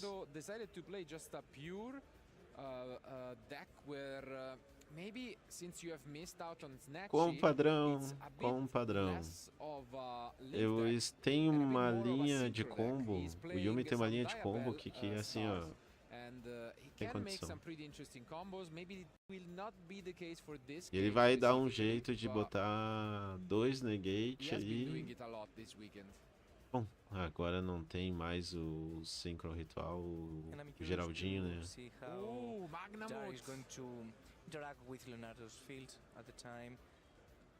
Magnamund, it is one of those cards, and do you like targeting Snatty? Yeah, I mean, it doesn't do much, honestly, here. It pretty much e os Synchros lá ativem Chain, né? Mas eu não sei se não foi intenção do cara. Porque normalmente ele deveria saber que vão dar em Chain. Normalmente eu dou um segundo efeito sabendo que eu tenho como cobrir esse efeito do Synchron, né? Eu tenho que ter 2 para counterar um bicho. Tem que ter 2 interação para counterar um bicho. O deck tá forte ainda, muito forte. Just one snatchy, but Leonardo is making sure to take the most out of it and goes right away for an Ash Blossom on the Allure of Darkness. I mean, Leonardo has played Malice for a long time, I can tell you that much. Aí o cara fala, o Dário é player de Malices há muito tempo. Então é um cara experiente com deck. definitely. Mas é bom que ele tope aí, Dario. Yeah, I Top mean, aí. he kind of goes all in here in a way, but it still has a lot of Top. potential with the Yummy Top. monsters. Mas ele acabou com metade de umas interação ali do Yumi. Agora ele vai tentar jogar na volta, né? Let's go, let's go, let's go, let's go, let's go, let's go. Oh, but wait, this bell is huge. Tem nojo de Yumi? É, eu também, mano. É um deck que podia ser diferente. É muita interaçãozinha. Sozinho eles não são nada, mas quando eles enchem o campo é complicado tirar tudo. But if you have another way to push through, maybe with the field spell, you could potentially get there. I mean, it's really tough still because here I think you go for Cookie, you put it face down, and then I think no matter what they do, you're in a really good spot. Not even a Cookie to put face down. You still have a Croaky. Yeah. If you want to block, yeah, you take, sure. You take follow up and you activate the Croaky to destroy. Ele tem que ficar manipulando os campos para fazer interação no campo do oponente. That's correct. I think it's it. And yeah, that is it. Dario picks up his cards real quick, not able to crack this Ele se rendeu, né? field. O cara do Malice se rendeu. It's still there. É porque ele tirou o dragão e ia botar bicho até bater. Bater com o valor que dava. It was a debate, if you can remember, if you need to apply Croaky on the main deck or the side deck or even as an option, and yet it has found its place in the main deck. It is one of those cards that really provides one extra push, having all the protection effect that if a monster leaves the field, you can special summon a Yami from the deck, and also the distraction effect, which is very relevant at scenarios like this. I mean, well, we mentioned this, Yami may have been one of those underrated deck, but it's not at all, because not only Leonardo is playing it, but we also saw acho que o cara tá de Yumi puro, tá? For example, with Red and Typhoon cards, Ronaldo is just playing it as a pure version, and if you think about it, it may be insane, but it's not, because not only is showing us how powerful the deck still is, and on the other side we have Malice, which, you know, for example, here Leonardo has played the deck for a long time, activated his cards right away. Ash Blossom on Allure of Darkness lets you think, okay, I know what I'm doing. So yeah, and at the same time, I mean, if the ending field may vary, what has always been the case for Yami is that you have a lot of room for non-engine. É, você sabe, né? Se o cara tiver no site ali alguma coisa que não pode banir coisa do Grave, ele mata o Malice. It's probably gonna be good against 90% Agora, of the né? field or so, and this could Tem be que vir na also mão. one of the reasons why Leonardo is so Somente cara successful. demais vai pedir pra I mean, começar. I'm convinced since he won without even going for his strongest combo, which is this one involving the Diabel package. So let's see. Anyways, now it will be Dario on his own end of proving that another deck was hit by the list is still valid. So let's see if Malice can turn things around and at least bring us to a game 3. Game 3. Game 3. Game 2. And here we are. Cara embaralhando o token. finalizing Oh meu the Deus. shuffle. And I really like for that both strategies right now do not depend to establish a very strong field, but to rather have a minimalistic field, I would rather say, and generate a lot of advantage with. E agora o Dario deve ter pedido pra começar, né? Faz sentido. Deve torcer pro cara não ter saído com uma interação de pra não banir, né? At this openers. Leonardo deve ter saído. Purulia from Leonardo. Always a good way to start things off. Terraforming, ok. O cara vai adicionar. É coisa canalha. But that's one way, É, tá o campo. Indeed. Like, I'm sure Leonardo is not happy about it. You can see him shaking his head a little bit. Again, he has played Malice a lot. And there is no Lancia, which is a great news for Dario. Eu também acho que o Yumi vai levar essa. If Lancia will be in the current meta state, and we can see that a lot of players choose to play it in the side deck, right? Yeah, I think Malice had a bit of a rumor around it. Because again, many people thought it was gone, but then in the last couple of weeks, Ei, vai ficar started pagando winning a lot of vida events, agora like até. regionals and stuff like this. So, É complicadinho quando o Malice still up embala. there. Ele vai tentar evitar fazer sumo da mão. Eu acho que ele não vai conseguir. Vai dar uma cortada ali, né? Mexer com o mental do cara. Ah, será que tu embaralhou? Será que não embaralhou? Generate the advance with drawing 2 cards and also bring the rabbit back and set a trap card. Yeah, it's a shame I'm not on camera to show Cheshire Cat, just another of the pawns. That's rescue cat. Yeah. Yeah, we definitely get the cat out of No. It's we lost control with that. With this thing, honestly, we'll come back home with the deck box, and I don't know. It would be his Valentine, I think, tonight. I don't know. Still, I mean, bad words.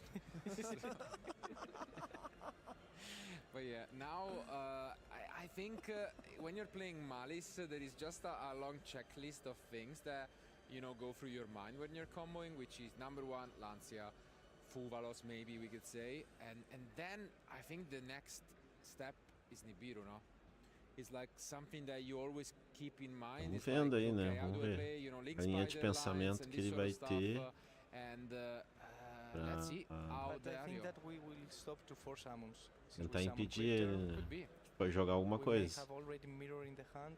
And we do, and that's a great recognition because Leonardo, Passou. I'm pretty sure, Ele was passou. holding the Nibiru. So let's take a look. This might Botou look a a bit head, weak, passou. but there is a lot of potential for just generating advantage. And here again, the best normal summon of the deck, Yummy Capsi.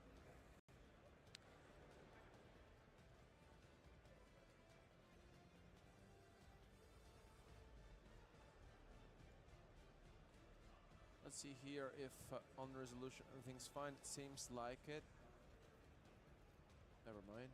Yeah, you have to go Ele vai now. pegar banido, né? I'm pretty sure you have to go for the Crypter onto the Capsi.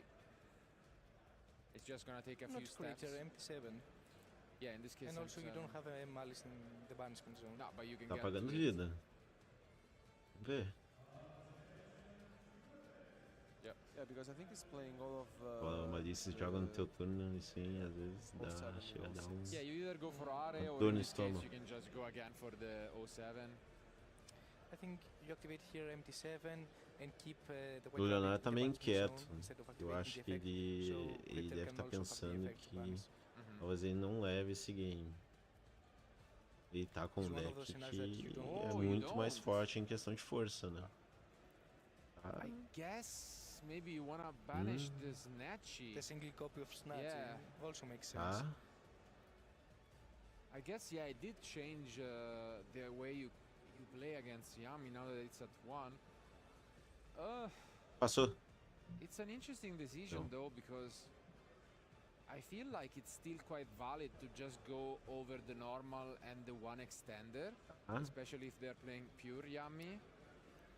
You don't respect Obedience School and probably Engage though. I don't. I mean, I don't even know if he's playing Engage. Daí agora o Yumi perdeu o único link que ele tem, I né? know, but Ele vai ter que puxar pra outra linha de jogo agora. Single copy of Snatch, to be honest.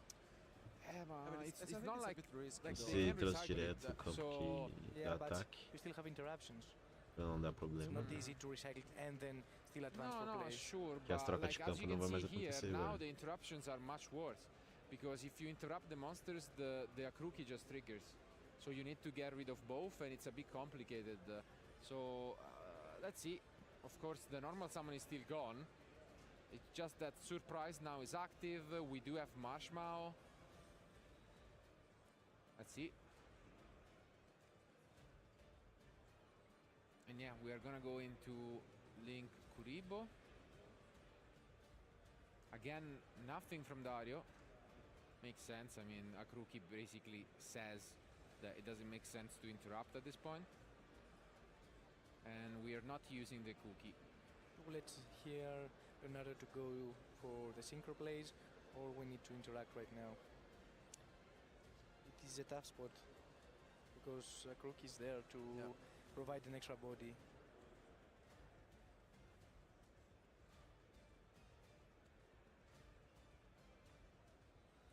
Ele já tá mais. Ele tá mais complicado de puxar uma bola de campo. Ele pesa, ele perdeu o link 1 dele, né?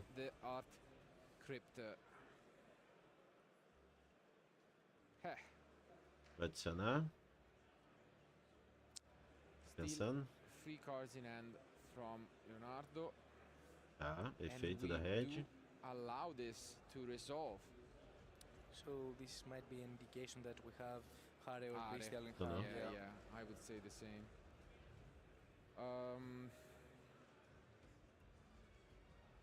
Let's see. Obviously, we do have a way to force it out, because we can summon at some point the Lollipo and try to shuffle it back and maybe prompt, you know, a response.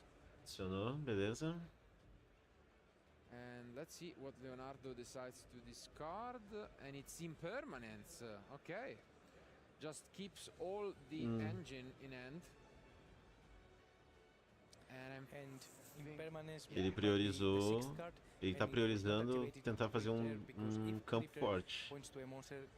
Ele tem o máximo de interação possível. Só que é impermanence. No Malices, pode ser que pegue em um bicho. Tu impeça de acontecer algo mínimo. Então um bicho vira um Link, o Link faz efeito. E segue o baile. Essa impermanence, ela tá ali pra ela vir na tua primeira mão. And he can respond later on to the effect of the Art Crypter. And yes, he does. So here it makes sense, because if you respond first, you cannot choose to activate the cookie, for example, to force it out. And let's see what he goes for. He goes for both cookie and marshmallow. And now he can use the cookie on the Crypter. Ooh, and we're using both. Interesting.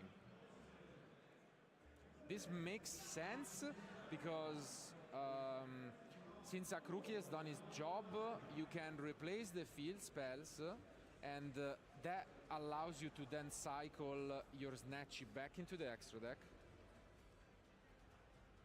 if he chooses to do so. And, you know, this is just a nice way where Leonardo is showing us... or even go for Mignon in order to potentially go for game. Yeah.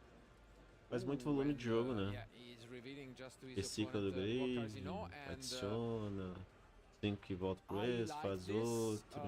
Good recognition in a way from Dario. Basically, he just wants to have this Snatchy gone, and so by you know, preventing the Akruki from going to the graveyard, he's saying no, you are gonna still have to find another way to get that Snatchy back, and it's not gonna be so easy.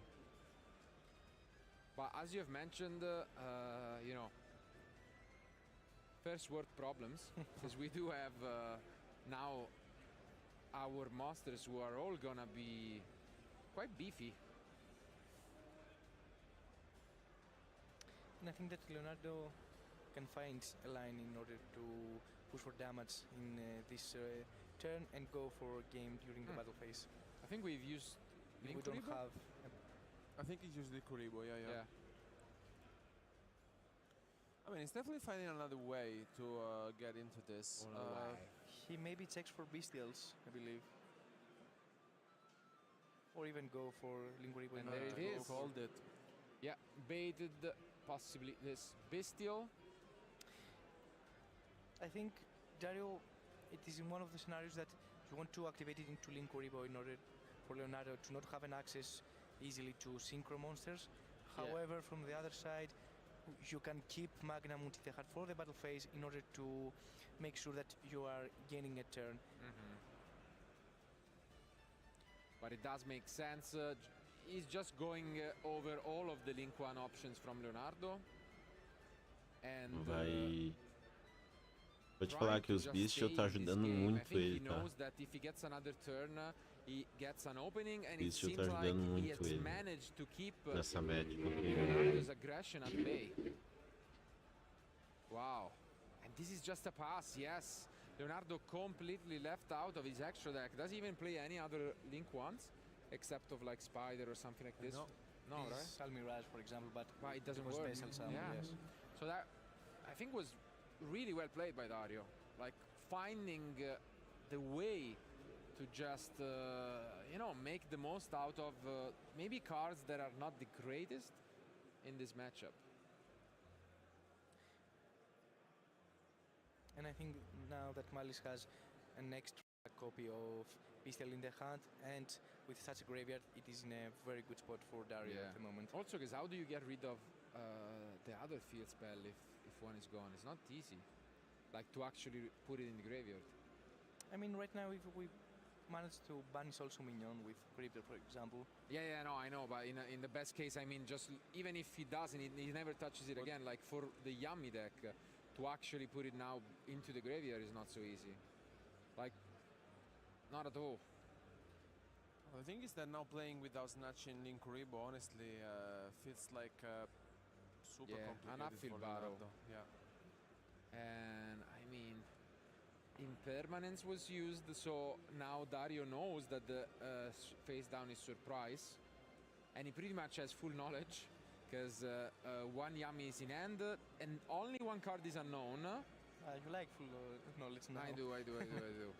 But that one card is quite relevant because he's the Gould of Rock.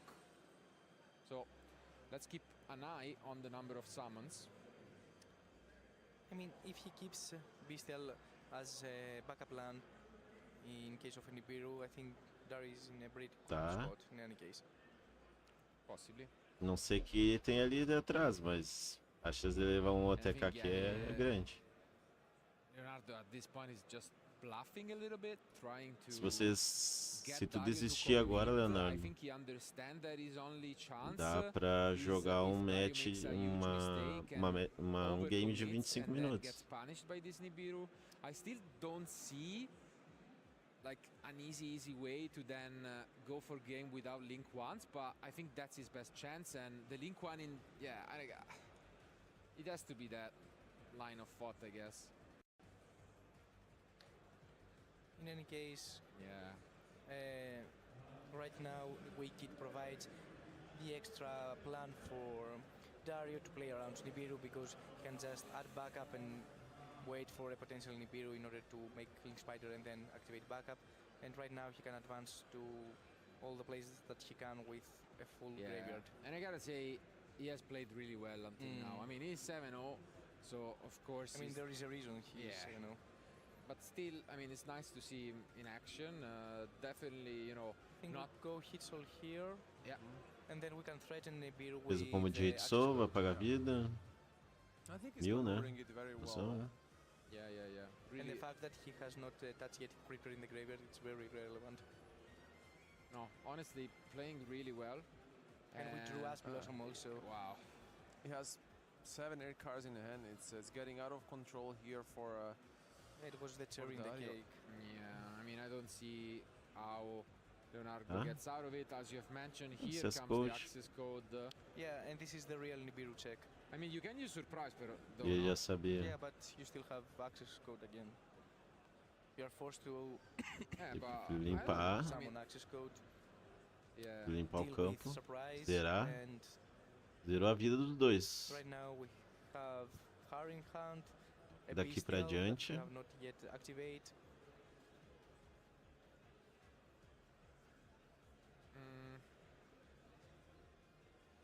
I mean, by the way Dario has played this game, I'm pretty sure he knows about Nibiru, because again, in this game he chose to go only for 4 summons and also backup keeps Nibiru in check in any scenario. And I think here is exactly what we're gonna see.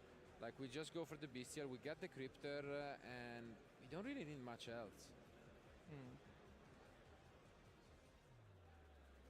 Yep. Look at the amount of cards. It's like 8 cards in hand. It's absolutely incredible. Yeah, here comes the Nibiru, which Dario already was aware of. Pulcinella surprise. Secret dance. Richmond will activate the effect to send Nibiru to the graveyard. And I think now we are going for Link Spider into backup. Yeah. And I find our wizard and advanced plays from there. Yep. Because we can Tá fazendo still haven't seen combo básico. Ransom, and Red Ransom can go into access code against CCPs. No, really a masterclass from Dario this game. Cara, ele botou um Link Aranha pra quando ele fosse tomar um Nibiru. Acho que ele tem normal sumo ainda. Tem. Deu normal sumo. Deu, irmão. Se tu parar agora, tem 20 minutos pra jogar. One of these two amazing duelists will be walking away with the first loss of the day. Has to happen at some point.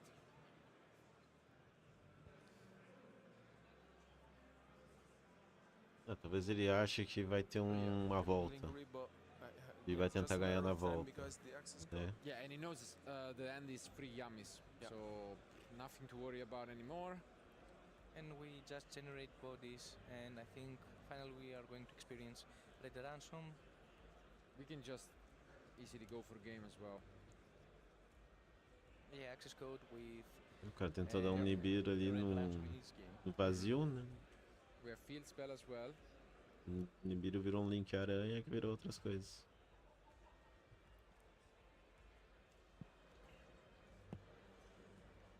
There it is.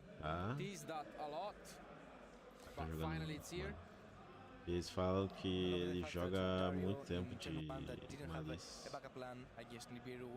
He stopped at 4 summon, and now that he knew that Nibiru was always in check, he could push through it. And when finally Leonardo activated Nibiru, tem 2 acessos curtos, cara. To Ele quer bater, viu? Era pra ter sido lá atrás, é porque ele segurou porque ele tinha um Nibiru, né? Ah, tem um Nibiru, tem chance. With about 24 minutes remaining, so plenty of time to play it out, but I mean, let's see. I think that you respect the fact that your opponent, due to fatigue, made a mistake and, for example, doesn't break back a Malice monster with, for example, Wizard at Dignister, because the way to play around a potential win in this turn, it was to bring back a Malice and access your Ransom. And I think you need to respect that factor also. Well played by Dario, honestly. From the beginning of the duel with the 06 banishing first the Snatch and then taking care of the Linkuribo. I feel like in general he also showed us that he navigated through it very well. But Malice is still in competition. The deck is great, honestly, and Que nem o cara falou agora, tanto o player quanto o deck é extremamente competente com qualquer deck, contra qualquer deck. A única forma de tu parar ele é não deixar ele banir as cartas. E mesmo assim ainda tem chance. Mas o pior agora que tu pode dar no Malice é não deixar ele banir.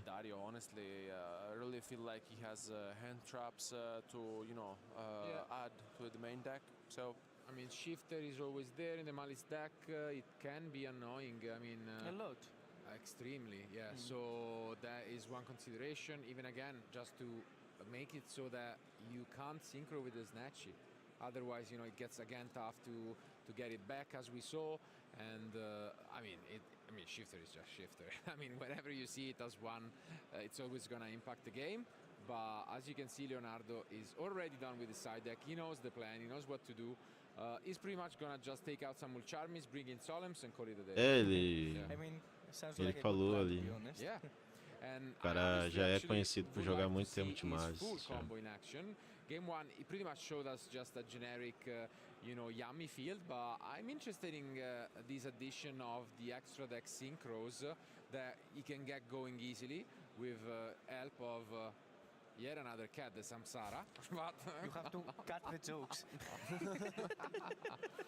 But yeah, anyways, I mean, again, you cannot express enough how amazing of a match these two are giving us, and that's not of a surprise if you go undefeated through 7 rounds of Swiss, but only one can make it to 8-0 and be comfortable that no matter what happens in the last round, they're still on the next one. I think they can sleep, you know, peacefully and just wake up. But regardless, both of these duelists are guaranteed to advance to day 2, which already is a great result on his own. So I think without further ado, let's find out who is going to be the winner of round 8.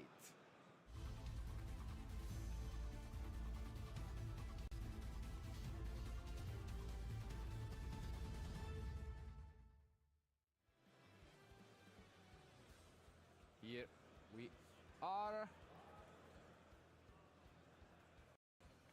Game 3. Bom, eu falei que ia ter 3 jogos. Is always a card you're happy to see against Yami. Purulia, yes and no. The pure Yami? Like, Yami puro, mas they can just give you a draw, honestly. But here we start as in the first game with Piri Race. Which is quite an interesting option because post-side deck you might consider to as Blossom Piri Race map. Ela pagou bem a barra. Which is one card that Yami utilized in the side deck. Yeah. However, I don't think that it is a good option against Mahalis, to be honest. Well, you know, you can still try. Os dois estão 7-0. Uma coisa muito difícil de fazer, mano. O 7-0. Muito difícil. Tem que dar sorte nos dados, tem que dar sorte nas mãos. Interação, não pode fazer misplay. Cara, tem que ser extremamente competente, tá? Treinar muito. Going for the synchro before. Yeah. And not even Droll, which could be another card that you bring in this matchup. So let's see, are we gonna see the synchro line? Against Yami? No. Tá puto. Well, you can. Vai fazer tudo que ele tem direito. O cara não saiu sem. Apareceu sem hand trap, né? Pressure is. Não é isso, toma um Nibiru. Dario. But at the same time, are we going to commit into these synchros? I think we are at the moment. Ele sabe que tem 20 minutos. Não vai rolar. Tá fazendo. Play around bestials in a way. Now should come this Samsara, possibly, or Metal Marcher. Let's see which line we go for. Looks like that it didn't draw any interruptions. Samsara. This would have been Herald. Unfortunately, that's not wood. É isso que eu falo. And here we see tipo the assim, additions of the deck, which you know makes in a way Leonardo's deck a ele bit jogou different bem o from torneio before. inteiro. This is, I mean, Ele provavelmente vai perder essa partida se ele não tá com nenhuma hand trap. Então, mas se ele tivesse, a história seria completamente diferente. Ele perdeu a partida por sorte da parte do oponente dele, porque ele veio sem hand traps. Não tem como parar. Sabe que ajuda para esse deck? Draw. Cara, o que esse cara aprontou aí? Tá lendo a carta. Yeah, you can tell also that you're having a look at Double Queen of the White Forest, maybe not being super familiar with it, but I mean, you can tell from Leonardo's facial expression he's quite happy, honestly, because it's not also being interrupted from Dario, and quite surprisingly also, I would say, no interruptions from Dario at all. Yeah. Ela tá comentando aí, impressionante, não tem como interromper. Tá fazendo o que querem. To interact with the opponent. However, if the hand of Dario is only ending, can push through a lot from an established field from Leonardo. And here comes the Samsara back, which, by the way, you know, has a little bit of a secret effect, which we could say. because usually you don't see it on the field, but you can use it quite effectively during your opponent turn to pretty much synchro summon, which is a pretty nice addition. Here we see again this allure. Is it gonna be met by an Ash? No, it's not. But instead, here is the Queen effect. To special summon 1/11/7 or lower, tune a synchro monster from the extra deck or graveyard. Yeah. However, it is dealt with Ghost Bell, and we are going to activate the effect of Capsi Yamiway. Yeah, I don't think you're too mad about that, honestly, and as you can see here, we just special summon 2. I mean, we needed to prioritize a potential threat from the extra deck that Leonardo might have instead of the follow-up that Capsi Yamiway provides. Yeah, because I mean, anyways, you know surprise is there, so you cannot fully stop the engine. This makes it so that we can set up a Crookie, probably. And yeah,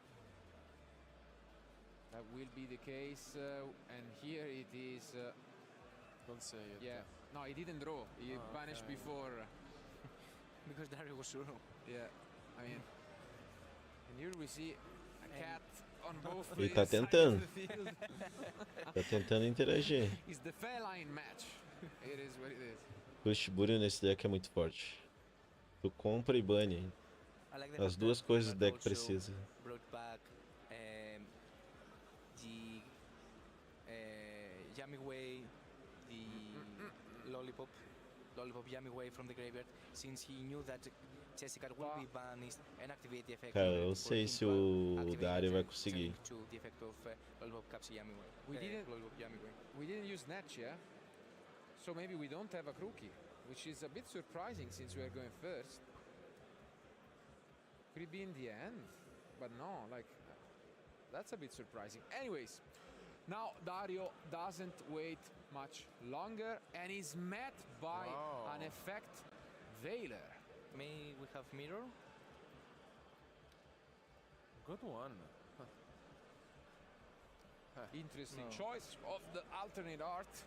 Of course, for anyone who did not recognize the card, it's huge. Yes, because other way around, Veiler would not interact very well with Malice because you can always check it with a trap.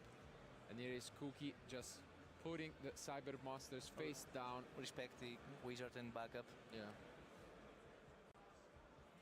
However, we have Hare in our hand. However, Jessica has already activated the effect. Yeah. We may have another Malice monster in the hand though. Let's see. Infelizmente, acho que ele perdeu. Not gonna waste any time. He's gonna go right into yet another synchro effect, and we do have Dormouse. Okay. Go one. Do we have a Crookie now and we just saved the Snatchy? É, que não tá morto quem peleia, né? We do, maybe. Wow. Mas tá complicado, Dario. É difícil, quando você deck em grana é complicado. And this changes things up quite a bit because we can get rid of this Dormouse before he gets the chance to activate. Good catch here from Leonardo, honestly. Like patiently waiting for the Crookie to being activated into the field here, and yeah, it's just thinking about it now that Dormouse touches the field. Yeah, I mean, surely you go for it. Yeah. And again, just one Snatchy is all you need. For anyone who doubted Yami, no matter the ending of this match, I think Leonardo has demonstrated just the power of this deck. It's still there. Yeah, sometimes you don't need a fancy field. Será que o Dario busca? Just establish a realistic field and try to provide and generate. Tem muita interação no campo do jogo. Ele tá tentando, mas difícil.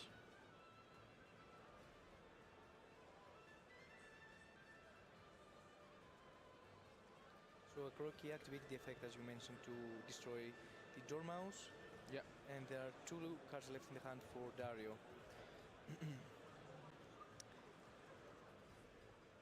I think that's enough. Foi. Yeah. Leonardo ganhou.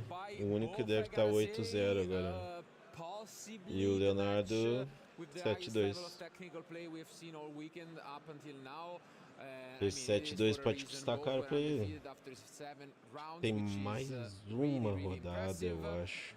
It is Leonardo, and possibly that that die roll that he won at the start of the match who gave him the win in this one. But regardless, congrats to both. And I think before we just dive into this match even further with the analysis, we do have a little bit of a backup future match to jump into, so let's not waste any time. And what do we have here? Vincenzo Rofino, former YCS champion here in Dortmund. Ele está 6-1, né? Adiante Typhoon, que eu falei que iria muito bem no torneio. Contra o Bestial Brandit. Tá indo bem também. I mean, there is not much time, so we can see very different choices. Vincenzo running Radiant Typhoon. A deck that is up there in terms of representation, is the second most played. But I don't know how well it is performing today. We will see tomorrow maybe. And we are talking all day about how the new branded cards have impact in the Dragotail deck. However, we didn't talk about how they have impacted on the branded strategy. It is at the last point the deck that it was originally made. Designed for. And I think that we can experience from Firat how this deck. Se o Brand não ganhar essa, vai zicar, tá? Porque só tem 15 minutos. E ambos vão perder. The deck has an incredible potential. Like playing branded for sure. Also, you can play it pure version. I really like it. The thing is also like, do you want to play it at 40 cards? Do you want to increase the number of cards just a little bit because it's a combo deck? It really depends on that, but I really feel like the deck is super consistent, but we're going to and that's game it. 3. Yeah, we arrived just in time. I mean, it makes sense if you look at the clock. There are 15 minutes left. We mentioned no draws, and I'm sure none of them wants to get this double loss. They're already on X1. It would be devastating, so you really want to, speed things up. Que nem falou. 15 minutos pra alguém ganhar, senão é double loss. It was 1-0 for Firat. So if he wastes his time and then he loses, there will be a double loss, And already I think it's shaky because, Branded is a deck that can take its time to combo.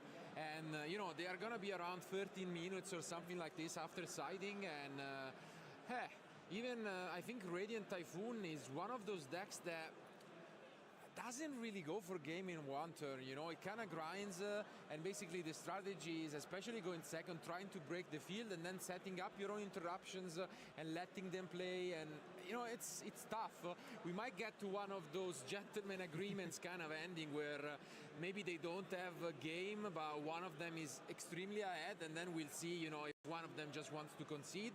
It's totally up to the players, of course. They can just walk away with a double loss and there is nothing wrong with it, but let's see. I mean, great ending. Again, another huge moment. And both decks, since they probably do not play hand wraps, it is one of those decks that let your opponent play. Esquecendo que o Brand tem o dragãozinho, tá?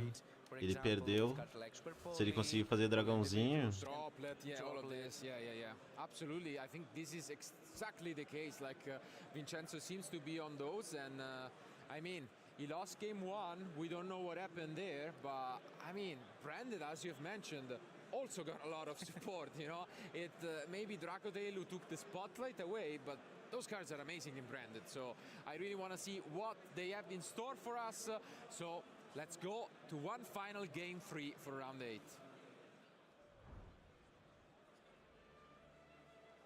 Oh wow. Less than 12 minutos para acontecer algo. This will be a race. I mean, Can I suggest something? If I was the Bestial Brand player with 12 minutes... Go second, yeah. Tem que ter a ética ali, né? Do Yu-Gi-Oh! Pra tamanho, mano. Let's see, I see an Ash from Firat. Does he have playables? You can have go second with such a powerful deck. I mean, it will be rewarded, because look at that end, but... Joga bem que a partida é here tua, mano. comes the new support. So following of the White Dragon and Fugalos, that will be dealt with as Blossom. o Ash pra não comprar. Incredibly Ele Ecclesia pretende altered summonar. will be summoned and activate her effect to special summon a Fallen of Albaz. I see. Impressionante que o misplay sumiu do Yu-Gi-Oh, né?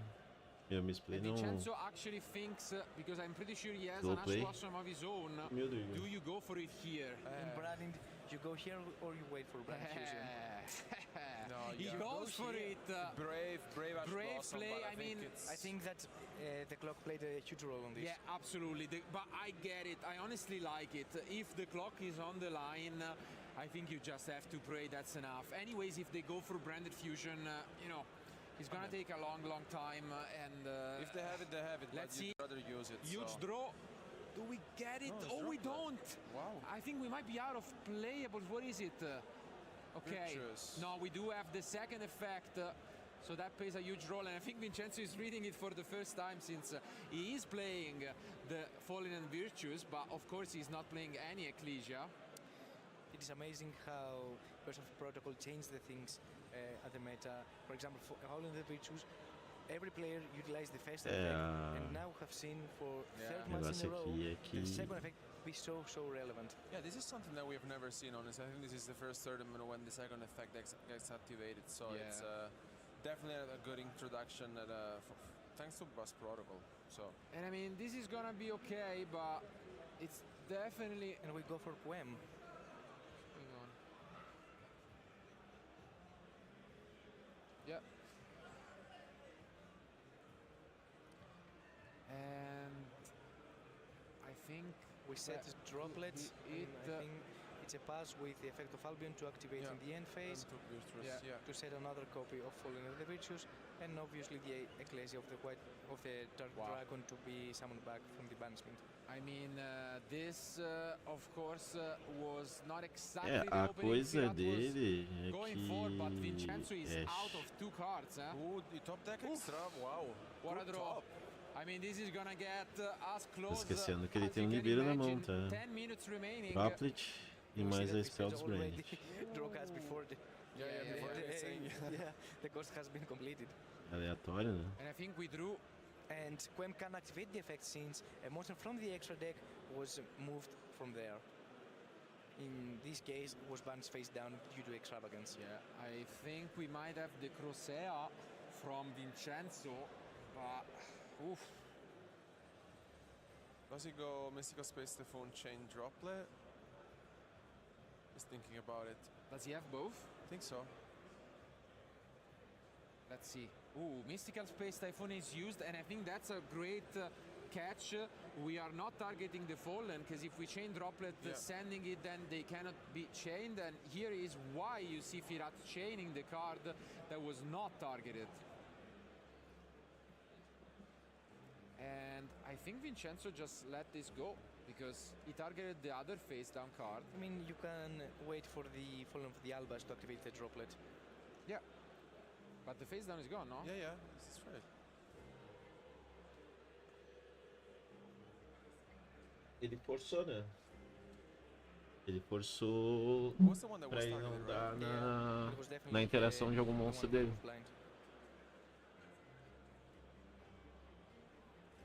Dá-lhe, não pensa muito. Chegou num ponto que é jogar algo que sabe. Tá 8 minutos, tá, cada um com 8 mil. Um jogo sabe. On the set card, that is Droplet, I believe. And Radiant Typhoon Phoenix has been summoned to the field. I've been informed that although it looked different on video, he declared that he was targeting the Fallen. So maybe he was just asking which one is the Fallen and said not this one. Yeah, probably. So okay, this makes more sense why it's still there. But then I'm not sure whether that was actually the one to go over. But anyways, interesting to target the Fallen. Yeah, that scenario. having the Droplet, absolutely. Or maybe you wanted to force to special summon monster so Droplet can have more targets. And here is the Droplet coming down, and we had the Sheena. Getting rid of Sheen, and another Droplet gets chained. What's last card in Vincenzo's hand here? I mean, this is really gonna be a close one. Vincenzo's not looking in a great spot at the moment. So Albion activated the effect of Fusion Summon, Droplet from Vincenzo activated to negate probably Albion, and then Droplet from Firat's side activated as a sailing 3 in order to send Albion to the graveyard so it can resolve properly. And Mirror Jade has been summoned on the field. This now seems a bit rough. As Mirror Jade is just going to banish the Phoenix, and then you don't really have much going for Vincenzo anymore. I mean, solid attempt, but I mean, when you need to play so fast, it can get quite difficult. And here, of course, he's gonna, take each chance. He knows that the Typhon is the only way he can try and stay in this game, and he will do so by just activating the last card he owns. And that's a pass for Firat.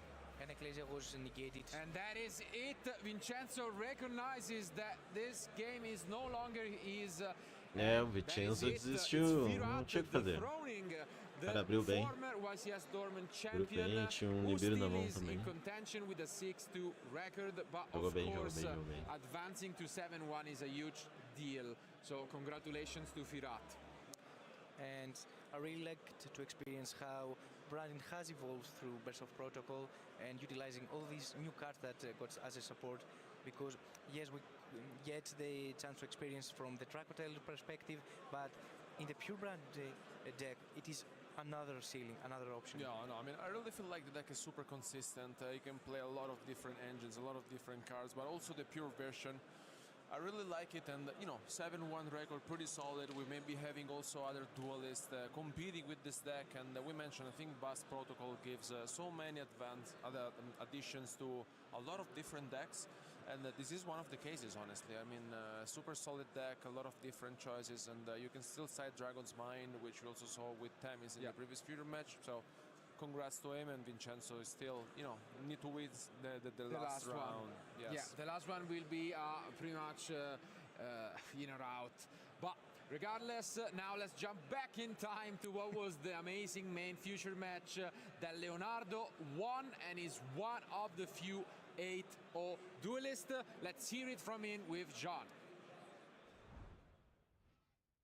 Absolutely, I'm here with the winner of the last round, Leonardo, with a very surprising strategy, with the Yummy strategy. Actually, Leonardo, congratulations for the victory. Thank you. First of all, please tell me, why did you pick Yummy? Because Yummy, I mean, after the previous Forbidden Unlimited list, people said that the deck was not really the best choice, especially with one Snatchy.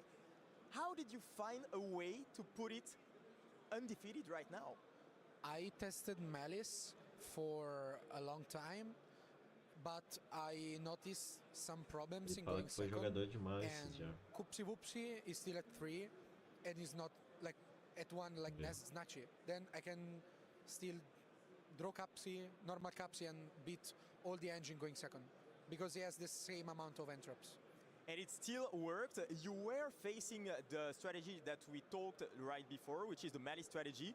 You told to me that with the Chessie, the Y binders every turn too, so it's like two draws, like your turn and your opponent's turn. 2 and 4 is pretty different. Yeah, it is. Yeah, I think so a lot. No, I do think White Binder's a massive loss. I wrote Malice out instantly, but it seems like it's definitely still holding on here. As long as it's able to have that turn 1 that can't be broken, then you are able to take games very easily. Yeah, but I mean, I'm almost on the opinion that it can be broken now without having like the extra cards on top, like the Dimensional Fissure, like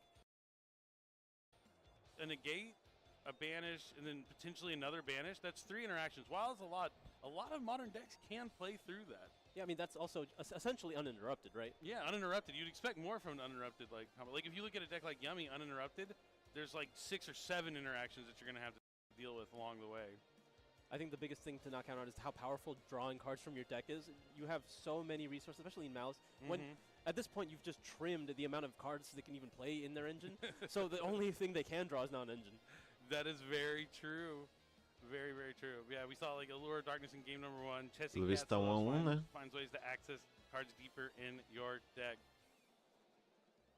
But maybe this is like one of those things. Sometimes I used to have that thing where I would play a deck for just a little bit too long because I'd always want to prove it like, right, like, oh, okay, I know that these got limited, so I can adapt it and still find a way to make it work. And sometimes that just isn't the case. But that's what I like about Genesis. Like we mentioned, the Proto, we've already seen so many feature matches for the Proto YCS for Genesis. As the point updates happen, some of the powerful cards you deck become more expensive. It doesn't stop you from playing the deck. You just have to adapt and Vou deixar vocês com esse game aí. To rely on Eu other tenho que ir no cards mercado you may not have pegar looked at coisa, before, which is my favorite part about Genesis. And I think that's what essas Chuping is paradas. kind of doing here with Malice. Because this is a different looking Malice deck. A lot of the same things that we've seen before, but having to incorporate things like Gamma, maybe cutting down on some of the trap cards. It's quite different. Yeah, finding your focus is definitely important, right? When you're deck building for these decks. But yeah, it is definitely an interesting thing to take a look at.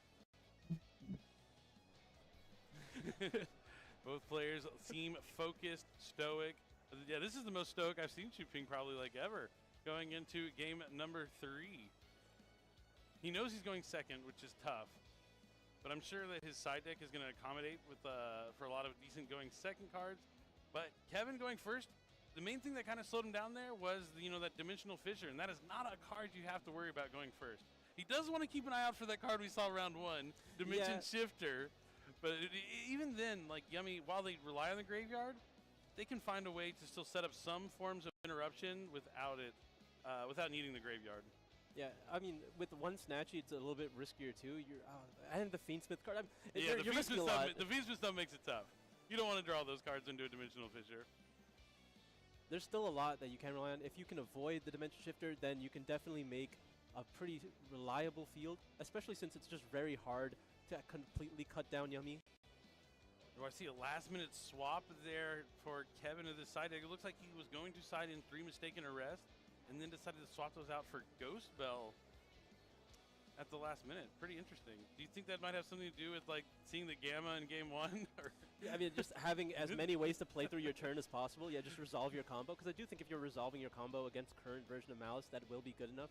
And looking at Chuping's deck, he seems like he has a lot of tricks for going first and like just getting those games when you are able to go first. But I don't know if he has the tools to stop specifically Yummy going second. He has a lot of ways to deal with the top 2 contenders, but I think a more monster-heavy strategy like Yummy, tools are missing. Yep, and the reason why Yummy is so strong is a lot of one-card starters. There's pretty much every monster in your deck you can draw will get you going. Like even if you draw some of those interactions from the hands, like the Ghost Spells, the Mulcharmies or something going first, which won't happen in game 3, but you can normal summon them. Go into like Salamangreat Almirage, and then you have a Link 1, so you can start special summoning your Yummies from your hand. The consistency of Yummy is why I gravitate so much towards it. And you got consistency with Yummy, consistency with Fiendsmith, and now we're going to see what Kevin opens up with here in game number 3. And I see a Cupsy Yummy. I mean, that's good enough. I see a lot of cards he does not want to see in his hand, but there's a couple other really good ones. He's got the Wombo combo, Asala. It's the talent called by... At this point, he's hoping Chuping has Ass Blossom. Yes, please. Please shifter me. Please shifter me in main phase 1. He is in main phase 1. We're normal summoning Cupsy. Oh, it looks like that's going to be resolving. He's like, oh, all right. You see a smile from Chuping. Cupsy Yummy. This is my icon in Master Duel. I have a Cupsy Yummy with like the Christmas wreath around it, so it's like Christmas time, Cupsy Yummy. I love the personalizations in Master Duel. It's February. It's Christmas year round. Ask Jesse. He loves the Christmas music. Shout outs to Jesse Cotton. Thanks for joining us on the pre-show today. That was absolutely incredible. And now the Link summon for the one Yummy Snatchy coming down. That's going to be able to place the Mignon from the deck. Yummy Amusement Mignon. Will we see another monster from hand, or are we going to be immediately activating Mignon here to go for the Cupsy? No Ghost Bell, no Ghost Ogre. Now a Synchro summon. Now this time I'm sure we're going to see Cupsy Yummy way. Cupsy hits the field. It looks like this is going to be met with an interaction. And here's the bad news, Shu. Well, he could chain the Cupsy Yummy and then chain the Call By, but decides to leave the Cupsy Yummy on the field. I like tagging it back out, but just getting the free monster while you can. He could just be excited that he has Call By down. Yeah, also, he's just happy enough to resolve it this way. Yeah, you don't need the other monsters on the field. I'd rather have 2 than 1. I think maybe he is actually trying to play around Dominus Impulse right now. Oh, it actually is going to pay off. Yeah. If he has it in the hand too. Oh, that could be smart. I'm not smart. He's smart. This guy's a professional. He's a professional. And then Discards a Paradise. Oh, so nice. I mean, the discard from Cups to Yummy really helps, but here it is, triple, tactics, talent. Let me take a look at your hand. It's 2 limited cards. He's about to spit on his water. He got called by talent in game number 3. We're going to get a spit take. Oh, man. And that impulse is gone. Out of here. I'll pick Dominus Impulse. Still not a bad hand. Terraforming, Backup-Matic Nister, and March here. That is a lot of engine, yeah. This is a heads-up play for Kevin not tagging out that Cups to Yummy because it would have been hit by the Impulse, and that could have potentially been devastating. Waiting, patience is a virtue, and it's going to pay off. So now we're going to activate the just leaving the hand face up. No interactions here. I love that Shu leaning back in his chair. He knows this is the Kevin show now. I love having Shu being up there. He's just shaking his head. He knows what's going on. Yeah. He knows how this is probably going to end. So now it's Synchro Summon for Lollipop, Yummy Way. Bringing back Marshmallow and Cookie. We're having a great time here. Those two are going to go to the graveyard, probably for an IP Masquerena. No, Reaper Duckus. Oh, yes, turn into a Light Fiend. I forgot. This is the combo.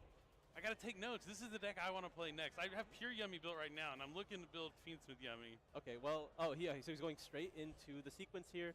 And the sequence into Requiem? Because he values the Caesar. I mean, you can look. Caesar stops every card in his hand. Yeah. So, yeah, why not? This is going to likely summon Lacrima here, the Crimson Tears. Shu maybe making the best play here, taking a quick nap so he can get ready for the next round and have his brain completely refreshed. Think about where it all went wrong. What did I do wrong? I mean, it's a bold choice to bring Malice into a tournament, but I mean, okay, let's be real.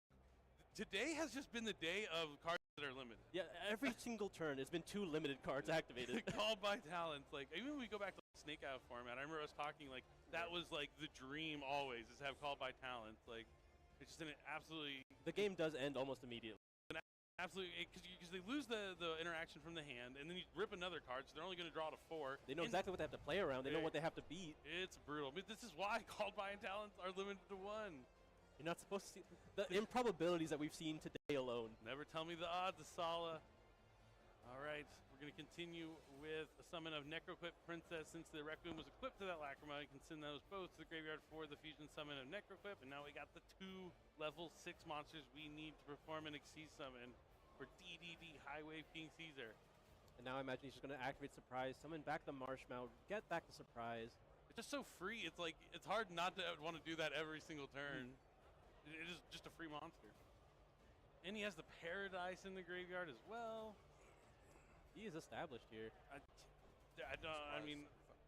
don't know what... Stupid giving his opponent the Marshmallow to his graveyard. I mean, he knows that there's no card he can really draw here. I mean, unless he has some really spicy Pot of Desires into something else, it's not looking good. Hand him the deck to cut. See what Destiny draw he can grab right here. Is he gonna just put it face up? My turn. Yep. That would be hilarious if we drew it face up. Oh no, he's gonna like take a look. He's leaving the other 3. Huh? Does this change things? I mean, with his current hand, it's either normal summon backup or activate the terraforming. Terraforming is gonna. I mean, Cups of Yummy effect. Or maybe you do nothing because maybe you're worried about drawing talents. No, you definitely use the effect. We're just going to get all the advantage back here. I imagine it's going to summon the Lollipop Yummy Way as well as... a Snatchy. Yeah, just getting the Snatch on the board already. You could go for Cupsy to try and get that draw. Just insult to injury. Maybe he wants to draw another interaction from the hand. Yeah, just draw a scroll or something. Anything, really. Not that you'd keep draw in this match. Oh, like he's just going to grab a guaranteed card here for follow-up. Yeah, usually when you have no cards in your hand, sometimes it's safest to... Oh, no, he's doing the Snatchy effect that plays a Croaky. He's probably still going to draw a fresh card. But you always want to do Chainlink 1. That makes sense, Cups Yummy, Chainlink 2, Snatchy, so you get that field spell out of your deck. Get yourself a little bit closer to drawing something like Ash Blossom or Ghost Spell. And it's a Ghost Spell. Why not? Sure. Why not? Now, Tactics could be potentially really strong here. Take a moment to look at his face down card. That's the Black Goat last. Just has... See, these are the games where you wish you didn't draw, like, everything. Like, man, let me get this luck a little bit later on when I don't start with such a strong start, but we'll see if he needs all these cards. Black Goat last, especially strong when you know all the cards in your opponent's hand. All right, now we know it's not Tactics to take the Caesar. We're going to be normal summoning the backup secretary here. this is going to be completely fine. It's going to be a net even. You get more information, and whatever he tries to banish, you negate with Caesar. Any effect on summon? Yeah. All right, just confirming what its effect is. It adds a tuner, right? Oh, Cyber's tuner? A Dark Cyber's. Just Dark Cyber's? Oh, no, it's the tuner. The Cyber's Wicked adds the tuner, and then the Wizard Agnister is the one that you can add with backup Agnister. Okay. Yep. I imagine you shouldn't respond with anything at this point. There's nothing you're worried about. Looks like we're going to be using Snatchy here. He might just be worried about lane Karibo, putting it face down so he doesn't have just the trap negate, potentially. I think that's a fair thing to do right now. Or he could just destroy it. He could go into like a Cupski. Well, you don't want to go in. No, was Cupski the one he tagged out? It was, right? Yeah, because he turned the Lollipop. So you don't want to go into Cupski really because it can't go back. So it might just be the cookie just to put it face down and then save the Akroki destruction effect. Sure, just cut off as many options as possible. I love the Yummy cards. It just does so much with so little. Very high value deck. Lots of aggression potential as well because of minion. You wouldn't think a deck with so many small monsters is so potent. It's like Six Samurai. Summon a bunch of little guys that get really big the more you have, and bam, bam, bam. All right, Dormouse is added to hand and immediately discarded for the effect of backup Agnister. Going to be set with the effect of Cookie Yummy Way now. Nothing destroyed off of Cookie. Now we're going to be activating the mouse in Underground. Likely going for probably mouse in the mirror here to get as many resources as possible. And then you could just bell that. And he drew the bell off the Cubby Yummy. It seals the deal. I don't know if he needed it, but it definitely makes things completely final there at the end. And Kevin is going to take game number 3 on the backs of Cupsy Yummy, called by the grave, triple tactics talent. I mean, just doing exactly what your deck wants to do with all the information possible with drawing those powerful limited spell cards. Just incredible match there from two excellent duelists playing decks that a lot of people, I think Yummy is a little bit more on the radar still than the Malice deck is. But definitely one of the decks that a lot of people are not as prepared for. Like going in, it's Branded Draco Tail, Radiant Typhoon are the two decks to beat for sure, so everyone's ready for that. But I think you have to expect you'd run into at least some Yummy version variant. of, yeah, there's so many different variants of Yummy in this tournament. And I do think if I was going to choose one of these decks to win, it would be the Yummy one. I think it has a lot more going for it. Malice, I think, is just such a strictly going first deck now. Just, I can't see myself bringing it into to a competition like a YCS, yeah. Like, there's a chance you can catch your opponents off guard. Lancias are definitely not going to be staples in everyone's side deck, but yeah, going first is so important. And there's so many strategies right now that are like just incredible going first, right? The Branded Draco Tail deck is able to do so much. The Radiant Typhoon deck isn't necessarily crazy going first, but it's so strong at breaking boards, and what it does is not small, right? There's a lot of powerful interactions, a lot of spell cards that you have to get through, and then because of how Radiant Typhoon works, it's just a lot of ways to actually negate cards. Yeah, I mean, Mandate, just absolutely incredible trap card. MST finally negating, but it's even better than MST negate, right? Yeah. Because it's just somewhere like on like the chain. Like you can MST like a different card, but negate a different card with Mandate as long as you activated that MST. Yeah. Mystical Space Typhoon when we say MST. Most people know, but I think that might have been the first like abbreviated name card like in Yu-Gi-Oh history. So it's like a classic one. Even if like there's a card that comes out nowadays that destroys a card, you say, oh, hey, that's MST. Yeah, you MST it. But yeah, Mystical Space Typhoon. Really excited to see Radiant Typhoon later on. But yeah, we saw this matchup between two decks that got so affected on the Forbidden Limited list. And that's something I wish players looked at more. Like, just because a card from your deck gets forbidden or like multiple cards from your deck get limited doesn't mean the deck is like out of it. We even saw this in the last format. The Vanquish Soul cards all got limited. The Rosin, Stake Your Soul. Now they're back, obviously. But when that happened, everyone wrote it off. They're like, this deck is it was already had consistency issues. Now they're even more. But then towards the end of the format, it started winning all the tournaments because people gave it that opportunity, that chance. And that's what you got to do sometimes. But unfortunately, Shu Ping loses this one. Kevin is the winner, and Kangas is standing by with him. So go ahead and take it away, and let's hear from Kevin. Thank you very much. We're here with Kevin. Congratulations on your feature match victory versus Shunping as well, a very strong duelist in his own right. And this was your first ever feature match, correct? Yes, it was. Correct. What was it like being up on stage and also knowing who you were up against? It was definitely nerve-wracking. That game one, I was just misplaying left and right. I won't even lie. There were so many things I should have done better, but luckily it was enough, and I was able to bring the win home, you know? Well, it proves that, you know, you can win against anybody in a game like this if you put in the time. Do you feel like you learned from this experience and going back you would be able to play better? Definitely, without a doubt. Well, that game 3, though, that's the one that I think everyone's talking about right now, is the called by the grave, the triplet tactics talent. You had every answer you needed. When you saw that opening hand, how confident were you feeling? I felt super confident. The only issue I was thinking about was maybe Gamma, seeing Gamma again. Yep. But besides that, it was good. How surprised were you to see the Gamma? I was definitely shocked. It was definitely, I did not expect it at all. Well, I want to give you an opportunity here because it's your first YCS streamed feature match. You just went up against Shunping. Any shout-outs that you want to give to anybody in the audience out there? To the audience, we got some people out here watching. We got Chris Kwok over there. We got Sean Wright, helps you play test a lot and everything. Chris, David, Kyle, all the guys. I can't do much without them, to be honest. Well, happy they got to cheer you on at the end here in that game 3. Congratulations on the win, Kevin. Back to the casters. All right, thank you so much, Kangas. Awesome to hear from Kevin there. And I do want to just point out, I did notice like that last-minute swap in his deck when he was side decking. You mentioned he made some mistakes in game number 1, but it's about adapting on the fly. His last-minute swap with him is taking out the mistaken arrest and putting in the ghost spells actually paid off because he was able to draw that ghost spell. That was mistaken arrest, would have been useless. Probably still would have won the game, but it's cool to see, you know, just those little decisions actually make an impact. But let's go and talk about something that's going on in Master Duel right now. Master Duel is a lot of fun, so if you haven't played in a while, you want to jump right back into it. The new selection pack, Strike of Justice, just came out.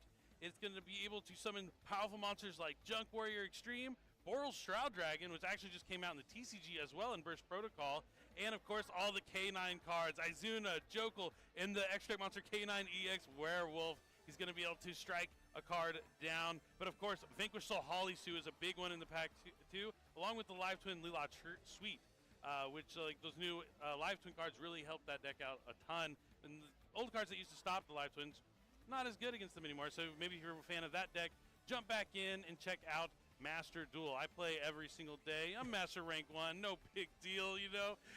I'm not like, you know, Jesse or Ryan Yu or anything. Ryan Yu just absolutely incredible at Master Duel, you know. We're going to see him at Worlds every year for Master Duel. Same thing with, you know, Jesse. He's always been able to make it, even though I'd like to see Jesse on the TCG side again. He could try for either this year. Yeah, so maybe we'll get to see him there. But yeah, excellent stuff going on in Master Duel, so make sure you check that out. I think we have a bonus feature match that we're going to be able to jump into, so we're going to get some more Yu-Gi-Oh! Action right now. Oh, this is a pre-recorded match? Maybe? Maybe it's already over?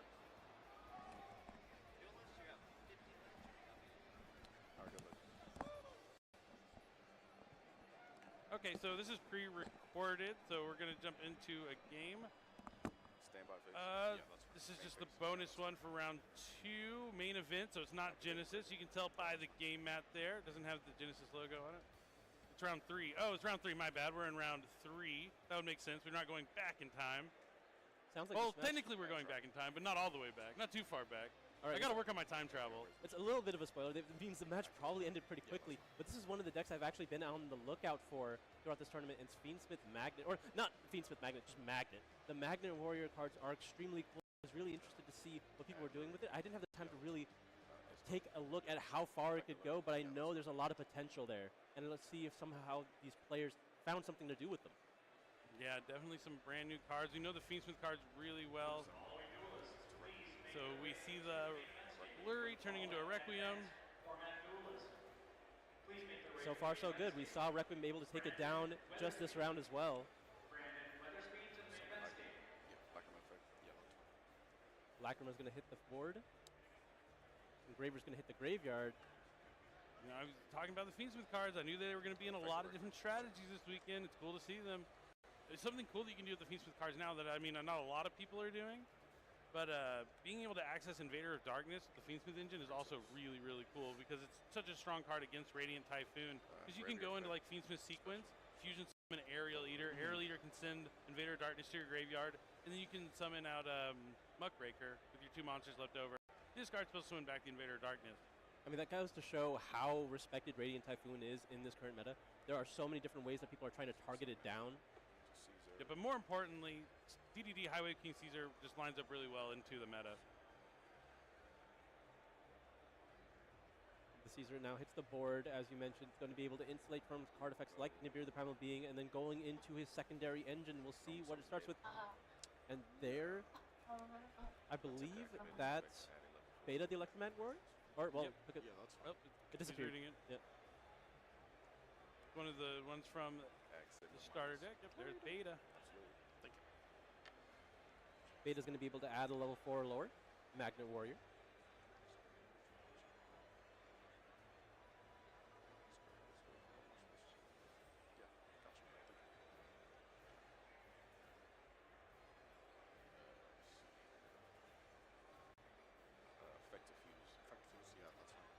All right, using one of the new ones, effects Diffuse from hand now.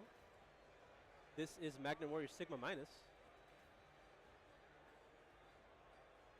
The Confusion Summon using itself in the hand as long as it's for Rock Monster.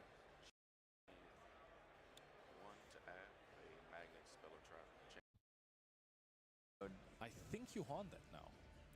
Because you force your opponent to activate the Ray effect in response, otherwise it's just nothing happened for them and the normal summon is out. If they activate the effect, they can't really go into zero, because zero can't be used as link material, and then the Fawn of the White Dragon is still in your main monster zone. While the Horn would be dodged, you take away some resources. Absolutely, but it all depends on the hand of Dinkabui, because if you have a Droplet or a Fallen and Virtuous, you can just use it to get rid of the extra body, which is something that he could have kept in his hand. Oh, we let that go through, so that looks like a Link 2 to me. Of course, Fawn of the White Dragon is all about fusion summoning, also synchro summoning nowadays, but this will be gladly used as a Link summon, and that will be the Azalea, as of course we're both, or not Azalea, oh it is Azalea. It is Azalea, yeah. Imagine, that could have been an Excite Knight. That was 2 level 4 monsters, and the deck can actually play that with the zero effect. But this is even better, because now we get to go after the... It's actually interesting, they go after the sting and not the flame. Interestingly enough. I mean, I think Dinka probably has a way to play around the flame, which is... I mean, yeah, we know that there is Droplet, we know that there is also something like Linkage, we know that there is Fallen the Virtuous, so maybe this is not the most scary card in the 3 cards. We banished the Hornet Drones from the graveyard, so I think Dinkabui is on 3 spell cards in graveyard, meaning that Azalea should be sent to the graveyard on resolution, because when it is 3 or less spell cards, it just sends itself, so we just got rid of our own monster here too, with that Sting.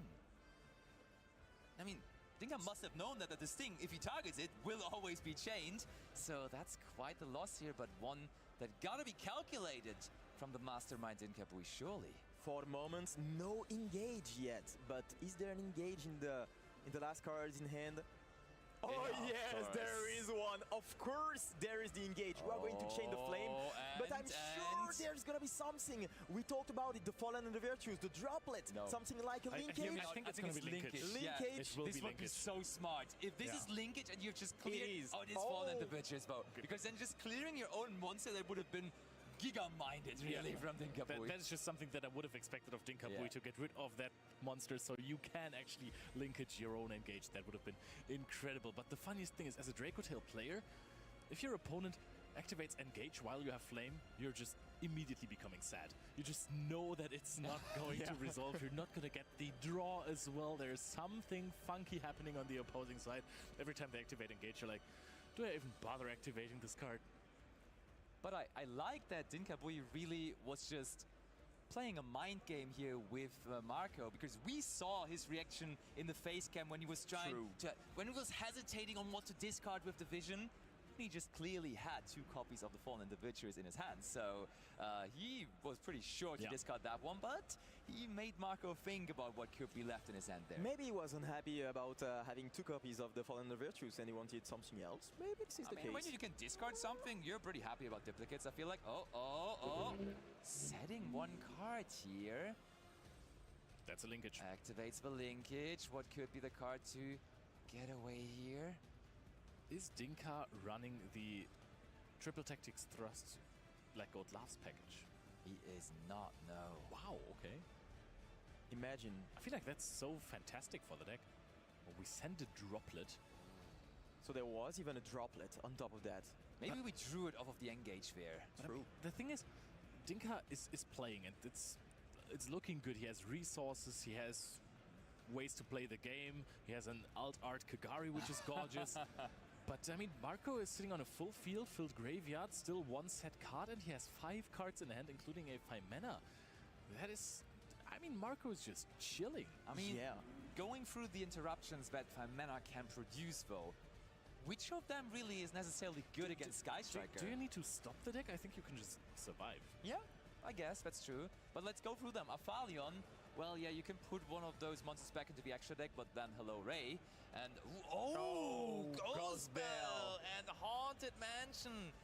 Letting that Sky Striker mobilize, engage, stay in the graveyard. That kind of hurts, to be honest, because you want to get access to more resources, you want to get access to the draws, and I think that this is the key point, the key strategy when you are playing Striker into this field. You want to resolve as many engages as you can, so that you can survive, of course, get rid of the opponent's field, and as I just said before, just try to prevent your opponent from playing on the next turn. And yeah, getting rid of the engage right now, it hurts. It does, but as per usual, Dinkabui seems unfazed, just goes for the next move, always keeps his eyes on the goal, which of course is another title, and first of all here in this round, maybe another win first of all. That is an interesting horn. No way, the Ray is not in the graveyard There is no Ray, so it might be hard for Dinka now. But we know that Dinka has Link. No, we don't know that he has Linkage in hand, right? He searched it off of Engage earlier and he set a card. Marco is eating good tonight. And I think that's packing up the cards, knowing I'm not going to get through that field. And Marco with very little interactions just waited out until Sky Striker was out of steam. I mean, yeah, that is kind of the problem because, of course, yeah, you can have some fuel to try to break the field, but there are so many monsters, so many resources that it is kind of hard to get rid of, and we saw that at the moment.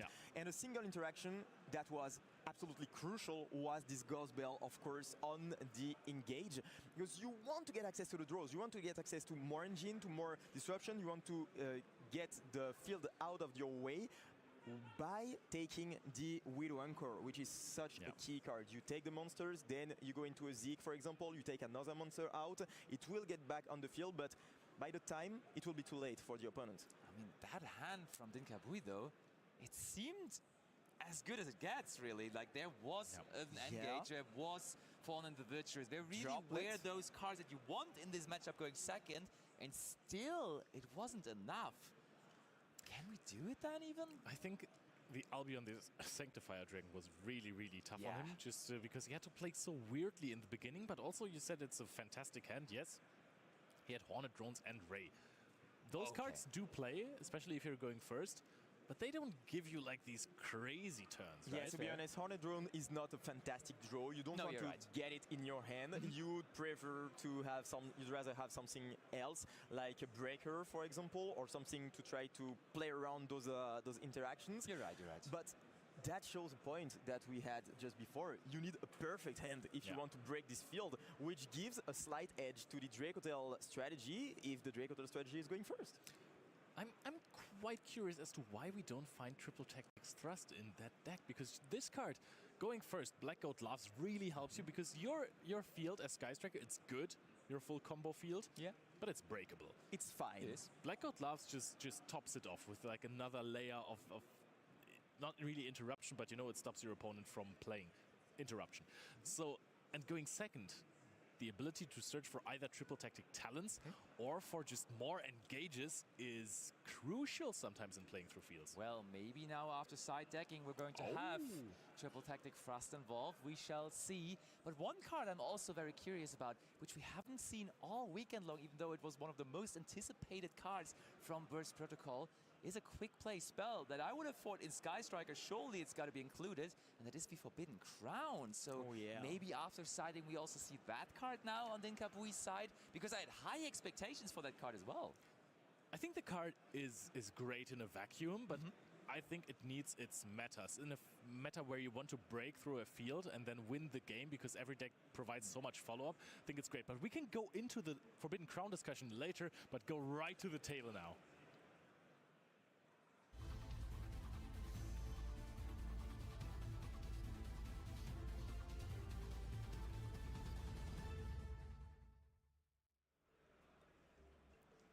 2 times the crown has not been forbidden for Dinkabui, as he has been crowned the champion twice already for YCS, and then also, of course, the one time he won the German national championship as well.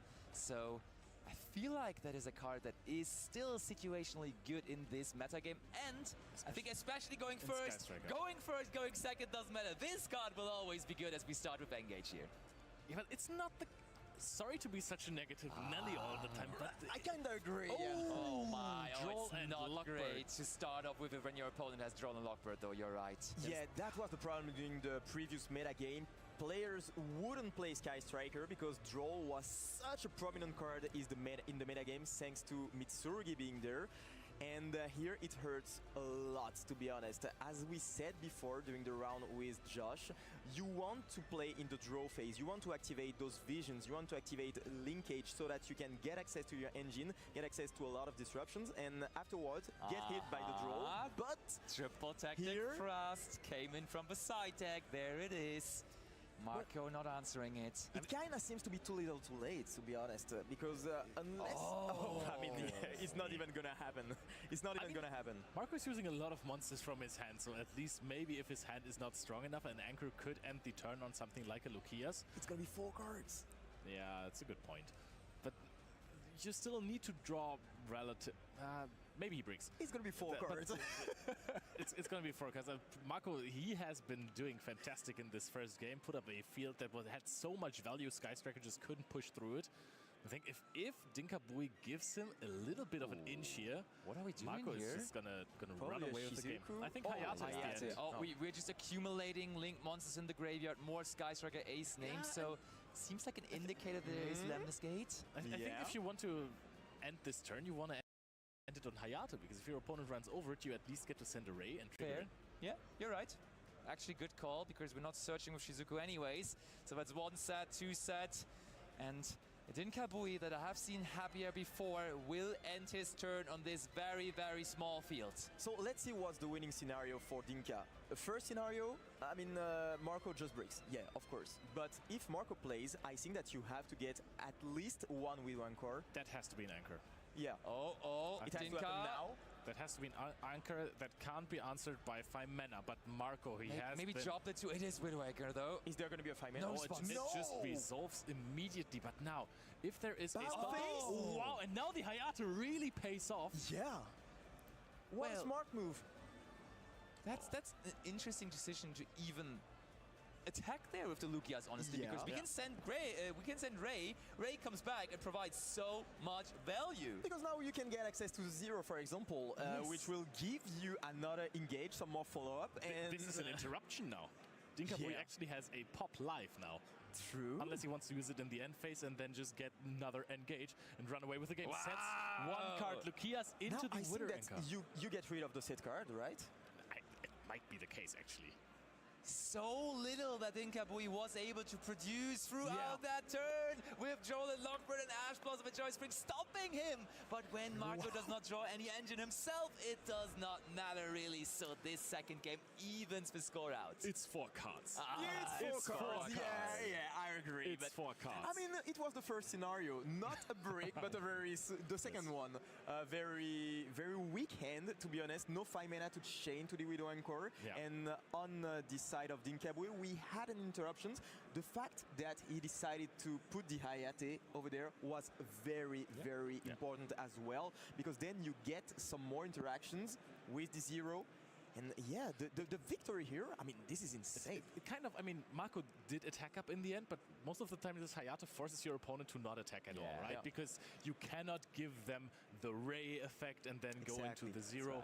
But you also can't really leave the body on the field when you know they have engage in hand. So summoning Hayate there made this a lose-lose situation. This is a lose-lose situation, yeah. For sure. Very, very good play to leave that there. Very smart time management there from Marco. He could have just waited this out, made Dinka play it out, but he knows that Sky Striker is a very time-consuming deck. So even if he would be in a good position in Game 3, that Sky Striker deck can withstand some pressure and can take you into a long grind game. So it's good that he just saves some time and immediately packs it up there. I also think that this narrative of Sky Striker being a very slow deck and time-consuming, I think in an easy game state, very few decks OTK with less interaction than Sky Striker.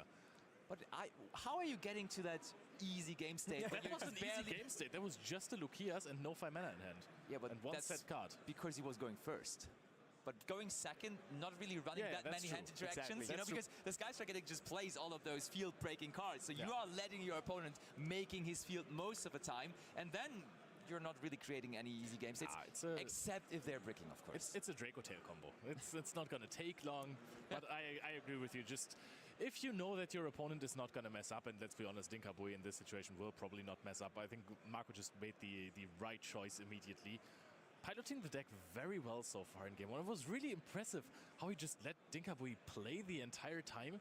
Just sat there like, I know I'm going to win anyways. I'm just not going to respond to your stuff until I really, really have to. In the end, just used 2 out of the 3 traps and got him to scoop. That was dominant. Yeah, and I mean, Marco Parenti on a mission here this weekend, because in Bologna, I said he had a really good tournament run, but that tournament run also was a little bit of a heartbreaking story, because he started 9-0, maybe even 10-0 if I remember correctly, and then did not make top 8. So that meant he lost like 4 out of 5 rounds in the remaining rounds of the tournament. So he was already so close, he could almost taste the top 8 top cut finish, but then was denied entry into it. So he really is on a revenge trip here this weekend. So far doing pretty well, and he now going first in this game 3. Will have it in his own hands, of course, to further develop that success story that he's trying to create here this weekend. And then I want to see if the Yu-Gi-Oh! Mastermind Dinkabui has a plan going second, especially after siding versus this Draco Tail deck, the deck that has such a big target on its back. It has been so dominant in the last events. It got the best support out of all the decks, except for Radiant Typhoon maybe, in Burst Protocol. And still, it's not looking like it is performing so well as it was anticipated to be. But the duelists are ready, so let's go over it to the final game, Game 3.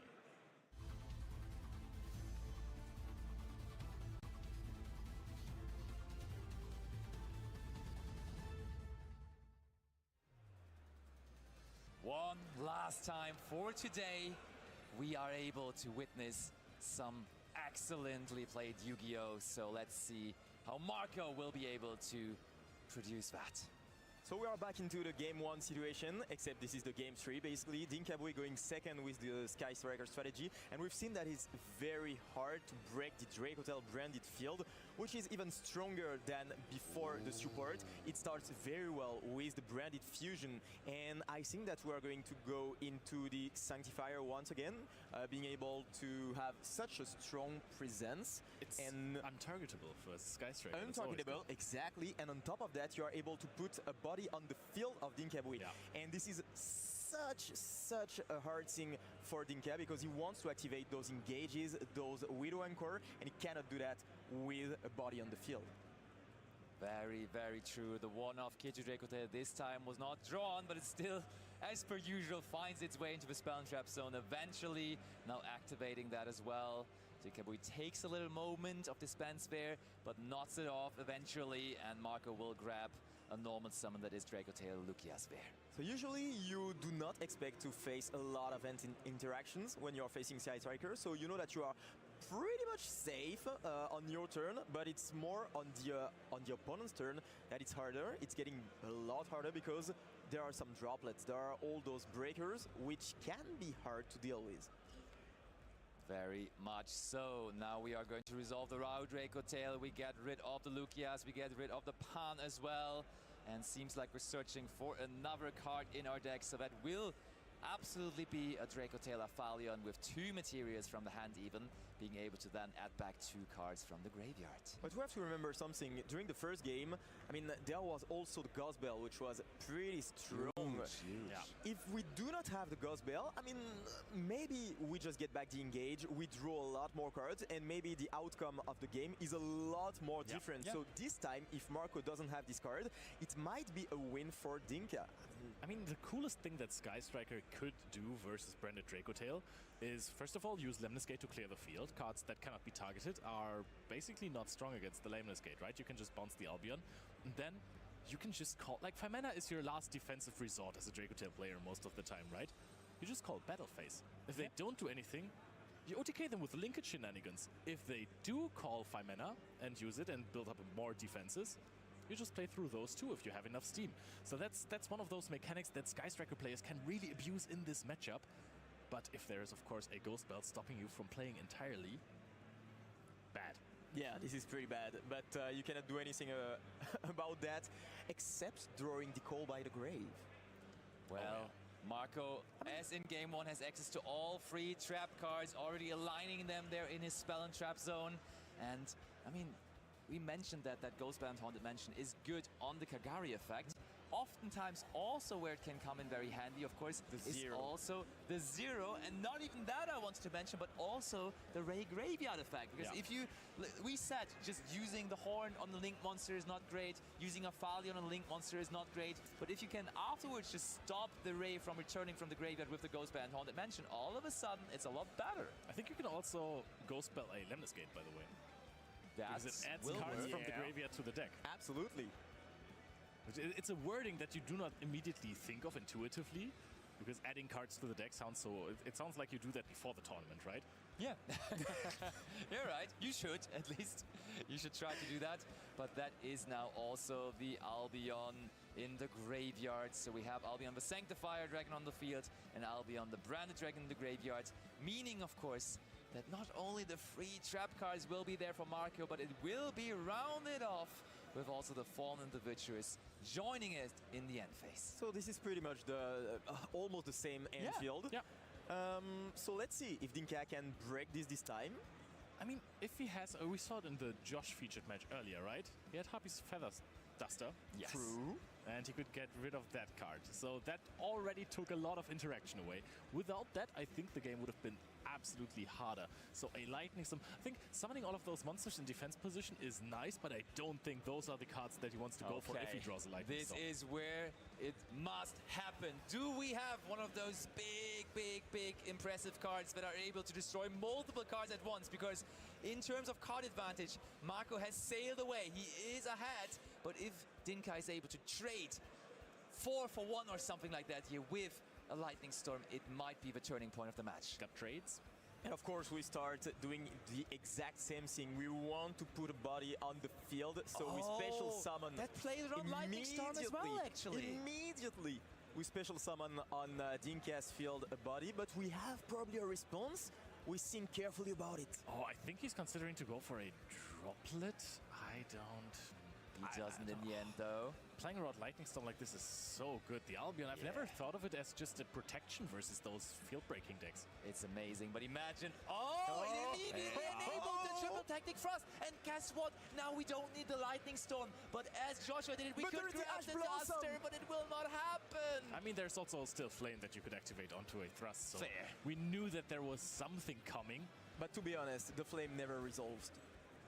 Yeah, but you might need a droplet to resolve a Harpy's Feather Duster. So I think that those cards, they actually, when the Flame gets used, then yeah, of course you do not need it anymore. Oh, normal summon Rose. It feels like Dinka is drawing this one way more often than the Ray. It's going to be the horn. Immediately he wants it back in the hand. Marcus says, well, that's the downside of Rose. It doesn't have that quick effect to turn into a Sky Striker Ace Link monster, so you better get that card back into the hand. It's a pretty big downside, I want to mention. I agree. Drawing Rose can be so painful in Sky Striker strategies, and you have to play too if you're running Pot of Desires, because your best card, Sky Striker Ace 0, or your best new card rather, I don't want to take anything away from Engage, it doesn't really work anymore half the time. That's true. Okay, hold on though. Forbidden Droplet, Marco, as nice as he is, was able to give Dinkabui another card to send for that Forbidden Droplet. Okay, so now you can take care of, I mean, Ecclesia and maybe the Albion, so it can be targeted. We could chain Flame here if we really wanted to. I think you do not chain Flame here. You want to keep it for later on, I guess? I mean, it just negates the Ecclesia. I don't think it's that big of a deal. Yeah, you just want to negate something else because you know that there are some very powerful cards in Dinka's deck. But I think that Dinka is not very happy to activate the droplet here. You want to keep it for a spell card that you want to see resolve. Not the best time for Dinka now. Oh, chaining linkage here, though. Wow. Wow. Here you can activate probably the flame. That opens the window now, of course. But hear me out. Maybe now we do not even activate flame, but we activate Fallen the Virtuous on the droplet because all of a sudden they cannot resolve the linkage anymore. I think Dinka is getting really nervous because Marco is reading this card carefully. And look, he's hovering over. Flame. He's going to be the flame. This might be what Dinka has planned, honestly. The thing is, even if he baits out the flame now, right? How many cards does he have left in hand?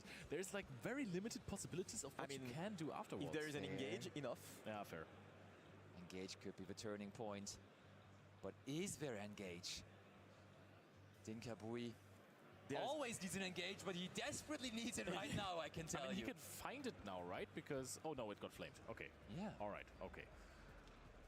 So, did you think about the thrust? So, yeah, the thrust also got ashed earlier. Yeah. This hand so was there is no ash. There is no ash left, which is a very good sign for Dinka if he has the engage in hand. Which, I mean, there is a decent chance that he has it in hand. Speaking about probabilities. I think he just negated the Lukias. Just probably to put the attack points lower. Was able to negate 2 cards, so I think Ecclesia might be a no-brainer in this situation. Yeah, for sure. Oh, still so many cards in hands for Marco. It is just a rerun of game 1, as it looks like. Because, yes, Dinkabui is surely dismantling the field at some point. But how much do you have left? Because Marco has an infinite amount of cards. He is showing, while Dracotail Branded is the most represented deck in the field. Look at this. So many efforts by Dinkabui. So many pushes that he's already used up. But Marco is just sitting there. Widow Anchor, okay. So we have not negated... Wait, there's no way. They can just chain the Ecclesia. That seems odd. That is the thing. Oh, I think he wants him to chain. I mean, I think so. Gotta be. I think so. Oh, okay. I mean, you can chain the Ecclesia to that now, and then they get an Alba Lenatus, which is... How many cards in hand now? With those 2 Widow Anchors? Chaining. That can't be many. Fallen and the Virtuous. Probably trying to destroy the monster that Dinkabui is trying to take, and that's the last 2 remaining cards in hand. So that means Marco Parenti, in the end, takes it over Dinkabui, defeats one of the biggest names in the tournament, and saves himself a real good finish after day 1 here at the Freedom of YCS in Dortmund. Fantastic. 8-1 record is huge, and it feels even better if you are just beating those big names. So that is absolutely phenomenal. Congratulations to Marco. We're going to hear more of him in the winners interview soon. Of course. But so far we've seen 2 big names running Sky Striker. What is your opinion on the deck, John? I think that is a very good deck going into the meta game, but it is very hard to pilot, especially against some decks like Dracotail. You cannot do a single mistake. If you do a single mistake, you might just end up losing the game, and you need so much good cards in hand. Otherwise, it is not just it's just unbreakable. We've seen that during this game. I mean, Dinka is way better than a lot of players. He's one of the best players on Earth, in my opinion, in my personal opinion. I'm not arguing with you there. Undisputed here. And still 2 games going second, and he couldn't break the field. So I think that you need to have a very good deck building ability to just try to prevent the threats of the opponent before even the game. Crossed. And, and after that, you need to play the game perfectly and to have the bit of luck. But still, I think that this deck is pretty good, especially because a lot of players don't know what the Sky Striker cards do anymore. I mean, at the end of the day, and we are at the end of the day, we saw both sides of the medal, really, right? Because for Joshua Schmidt, it looked glorious. He won 2-0 in the very same matchup against Dracotail Brandon. We saw the upside that you have in this specific matchup, but we now saw Dinkabui losing, and arguably it felt like Marco piloted his Dracotail Brandon deck a little more perfect than what we saw from Diogo in the match against Joshua Schmidt. He had access to Albion. That was the main difference. That kind of changed everything, because that forced Dinkabui to just make bad plays in the beginning to throw away resources. Totally. But then also there was like Ash Blossom and Ghost Bell. But I want to tell a little anecdote. Oh, please. Basti and I were playing a regional one month ago. and I was laughing a little bit at Basti. He was bringing Sky Striker with Mitsurugi cards back when Habakiri was at 3, and I was playing Draco Tail. So much fun, and it was not that bad. It was crazy good, and I think actually that the Mitsurugi engine is what Sky Striker really needs sometimes, because those big fields, yes, you can OTK quite easily with the Sky Striker engine, but breaking the fields just with like anchors, it gets weird sometimes. You know, you want to use anchors, you want to take monsters so you have more attack force, but then you can't linkage anymore. And if you're running some Mitsurugi cards, you go Murakumo, see what happens. And then you're just most of the time winning games with that. So I think what the deck needs is sometimes a little more oomph behind it. And that deck, I started playing it immediately after Basti really bullied me with it in testing. Oh, bullied? Yeah, it was That's some strong words. Main thing happening after that, of course, was the Forbidden and Limited list, limiting Habakiri to 1. So there is a bit of a difference now, and that makes the deck a lot more awkward. You can still play it, but there's sometimes not enough monster targets in the deck for your prayers to activate both effects. So sometimes it's difficult. Also, just drawing Habakiri less is quite the factor, let me tell you that as well. But I guess that is also what a lot of other Mitsurugi decks are facing, the problem here in the tournament. And still, we saw at the top tables, there I think was an undefeated pure Mitsurugi player before this round. Lucas so Windel. that's actually my pick to win the tournament. I can still see it, and it is doing pretty well. And I think there were also some other Mitsurugi variants still up there. So Mitsurugi still, nevertheless, going strong with only one Habakiri. I mean, I think that Mitsurugi is a very strong deck, to be honest, going into this format. A lot of players decided that after the Forbidden Unlimited list, it wasn't that good, and players were just about the shiny Draco Tail and the shiny Radiant Typhoon. But I think that the Mitsurugi strategy, it still does the same things. It still does the Habakiri and everything.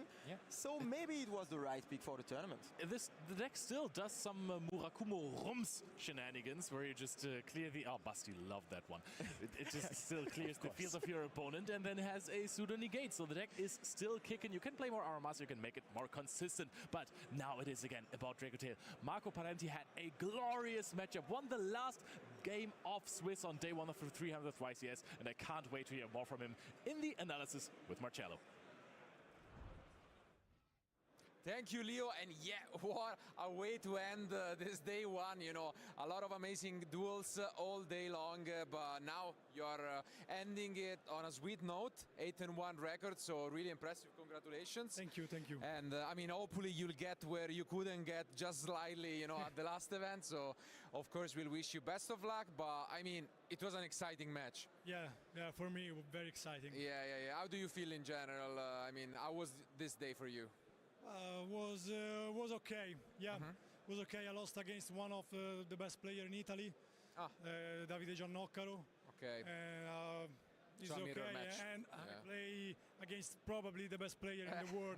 It was an honor for me, a pleasure. I mean, it's great to hear this kind of words from a veteran like you of the game.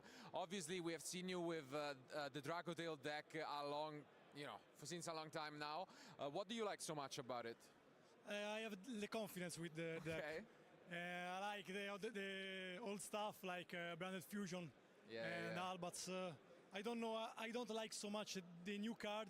Is a little weird against Fualos. Okay. But the card is good. Is okay. For me, it's a trooper because I don't want to see a lot of that. And I like Draco stuff. I can play a lot of Entrap and.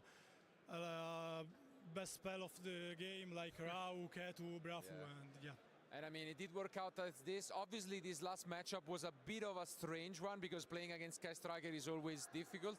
Did you test this matchup at all? Yeah, I try against Sky Striker. One of my friends say that Sky Striker is so difficult for Draco Tail, but I play against the best player in the world, which Sky, and I think I defend my... so I think we can just show some of these main actions. I mean, game 1, you do open this Branded Fusion, and I want to ask you the decision of summoning everything in defense. Were you playing around Lightning Storm or Was to play around Lightning Storm and cards for OTK, because I know Sky Striker I have to OTK my board, and probably the best choice for me isn't put Mululu on board, but is to have a resource in my hand to grind the game, and yeah, it's fine. If he cannot kill me, I can win. Probably. Yeah, no, that makes sense a lot, and I think the start of the show for you was definitely the Albion, both game 1 and 3. This decision to try and lock the field by summoning something on, I think it speaks for itself. Yeah. When I'm doing the combo, I don't think that I can make that line against Sky Striker. I try a lot against Sky, but this is a line that you can do if you draw Branded Fusion. Yeah. If you start with only the new Albats, it's difficult to put Sanctifier on board. You have to fuse with Ecclesia, and okay, I see the possibility to lock my opponent. Okay, is the best choice probably. Yeah, I think so. I mean, again, both game 1 and 3 did work out in the end. The goal is pretty much just, again, locking. They cannot use the Sky Strikers. Then you use, for example, here the Fallen on the token. Try to get rid of the second Masters, and it kind of worked out. Game 1, I feel like, was the closest still in a way, in a weird way. I have another Vader in my hand. Okay. Then that reveals it a bit more, because I think... I activate Bell on Kagari only for play around another droplet, because he discard droplet. Yeah. I mean, I have Bell probably is the safe. Yeah, it's for most sure. Safe. Vader, okay, can keep Vader for, I don't know, the Link 2, the 0. This is an amazing card, yeah. Yeah, it's really strong, and I think in game 1 there was a bit of an interesting spot where, I mean, he tried to force with this Azalea your Sting, but I mean, it would have been interesting to ask him if he realized that then the Sting would get the Azalea to the graveyard. No, but I know the fact I play that card. I don't know why he chose to pop Sting over the Flame. Yeah, this is a little strange. But yeah, it changed nothing for me. If Azalea stay on board, I have Valor. Wasn't a problem for that reason. No, absolutely. Because he checked on resolution and he have only 2. Exactly. So I think for both maybe it was a bit of a probably surprise. Dinka still remember, but yeah. Yeah. But I mean, anyways, I guess it just shows that at the top level it's difficult to play, especially on stream. Yeah. But I mean, I think in this moment, winning game 1, how do you feel? I mean, I don't know, because I have to play game 2 and game 3 against. For me, I repeat, the best player in the world. Okay. It's very hard. Humble words, okay. But then let's take a peek at game 2. We thought you might have a 2-0 because we see Droll, and then, of course, here, as we will see in a few moments from you, also the Ash. But I mean, the rest of the end, not great, no? I Ash the Trust only because I know he played different dimensional ground. But my end was embarrassing. I have only Lucius, Flame and Churgura, and doing a lot. I try to attack Ayate and pray. He forgot the Fets, but he's the best player. He kept This was my follow-up question, because it was like, did you forget that this works? I know, okay. I have Flame. I have to put my Lucius for draw 1. My head was unplayable. Or if didn't remember, okay, I have Flame for engage. But if I remember, okay, I lost. I mean, it doesn't make too much of a difference, because again, even if he remembers and you don't attack, he can just crash next turn. He has engage, so I mean. Yeah, I have Flame for engage and shuffle like Lucius and draw. But I have only Churgura. Yeah, probably not getting you there, but luckily the game is not over here, because we then jump into the longest highlight, which is game 3. Again, you opened with this Sanctifier lock, and then there was a lot of different plays here. In this moment, what were you thinking about, like what to play around in general? The quick spell for summon 0. The problem is 0 because he can. I don't know if he play 2 rows, because he say he play 42 cards, and probably that Sting on Rose probably was game. Because he can not summon. He can activate engage, but I have a lot of follow-up. I have to draw for my traps, and I have the second Albion that is the goo for my list. For that reason. Yeah, here I think the ending of the clip was actually cut, but anyways, in reality it was what I wanted to ask you, because when you picked up the linkage, what I was thinking is, since we knew that you had both Flame and the Fallen, wouldn't it have been better maybe to use the Fallen instead on the droplet, so it doesn't resolve? Yeah, Fallen on... no, if you use Fallen to pop the droplet, linkage doesn't resolve. Probably was the best choice, but I'm not too sure, and but I am too confident with my board. I think he cannot game me. I going to a safe... I don't know, remember the correct ruling of linkage. For that reason, okay, Flame is okay on this linkage. Yeah, I can keep my quick for save me to the... I guess so, because in general, I don't know, I thought maybe it's something you can consider, because if he has, I don't know, engage or something else, maybe it's safer to keep Flame, but I mean, maybe it's something you can use tomorrow. I see his face. Okay. Wasn't so happy when he drew. Yeah, I know. He was giving away, I think, more unusual. Usually he has more of a poker face, I'd say, but I mean... Anyways, thank you a lot for being with us. Again, congratulations on making it all the way to day 2 with an X1 record. We'll wish you best of luck, and then we'll see you again hopefully tomorrow. Who knows? I don't want to say it, so I'll not say it to not bring you. We know Italians are, a bit believers in this kind of stuff, but thank you again, Marco, for being with us. And thank you, guys. Again, we went through 9 amazing rounds of Swiss, but we still have 6 more before the top 8 cut tomorrow. But now, a final announcement and farewell from Ed. Thanks very much, Marcello. And yes, you guys have heard it all there. We've gone through 9 whole rounds of Swiss. Tomorrow we have 6 more in your coverage as we get into that top 8 cut and speed towards crowning ourselves a champion here at YCS Dortmund 2026. And someone will be going home with that amazing 300th YCS special trophy, which you guys have already seen clips of throughout the show. So make sure you guys tune in from 9 a.m. local time tomorrow here in Dortmund, and we'll see you for a whole day of coverage. Good night.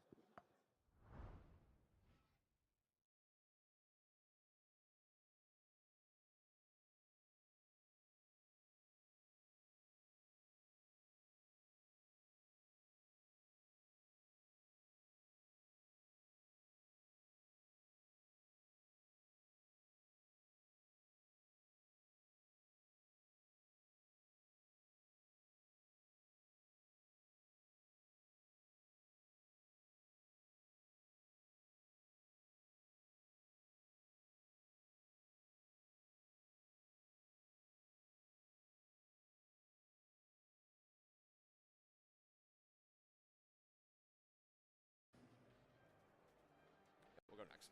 And I think he's... Oh, he conceded. Yeah, and that is difficult. So here's the real question. Is Nicholas going to go first or second? He's got the choice. The hand. I just messed up my line. I think going into this weekend, in game 1, he's going first. Really? Okay. But,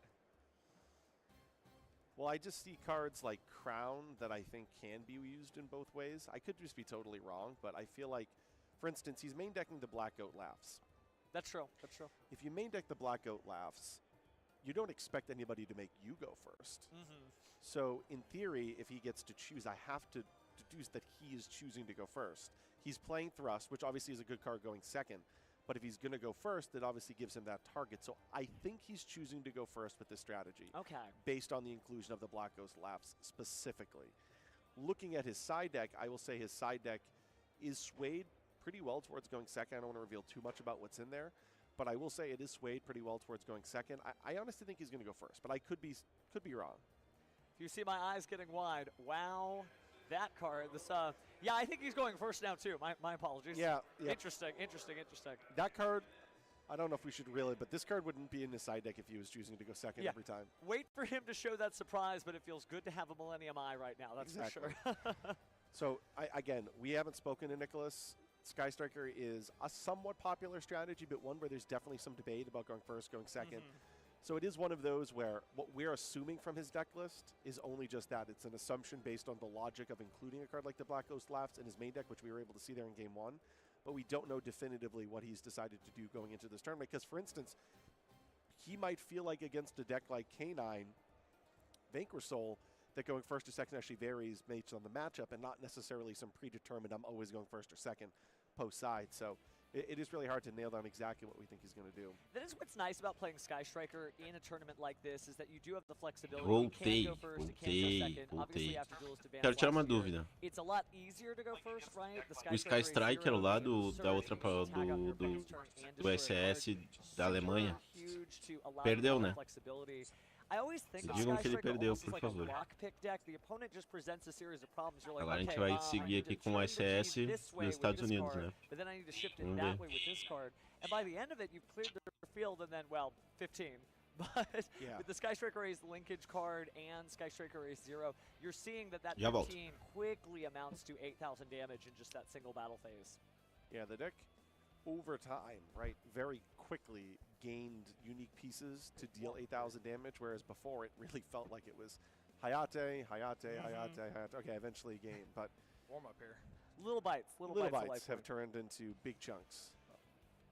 I love to see it, though. So many decks from throughout Yu-Gi-Oh's history being represented in this tournament, whether it's Genesis or whether it's the main advanced format. And speaking of advanced format tournament gameplay, it's Game 2, Round 4 for our advanced format YCS. I'll try to go first. Good luck. And now we get to see all that clamoring. Who's going first? See a copy of Heatwave, so that was the card earlier that we were curious about whether or not we would actually see. He has a copy of Heatwave in his hand. So that is the card that Nicholas, I think, illustrated his plan of going first. Which means he has to be using this Radiant Typhoon card in the draw phase here. Yeah, because you get to the beginning of the main phase with Heatwave. You want to Heatwave. Yeah, of course. I mean, you're using it in draw phase. You're playing your own draw and lockboard that way anyway, so I think it's just good strategy to do that. Such an incredible card, and recently reprinted too in one of the speed duel sets, which is really nice. And linkage on top of that, which means Heatwave hasn't resolved yet. I got a monster, you don't.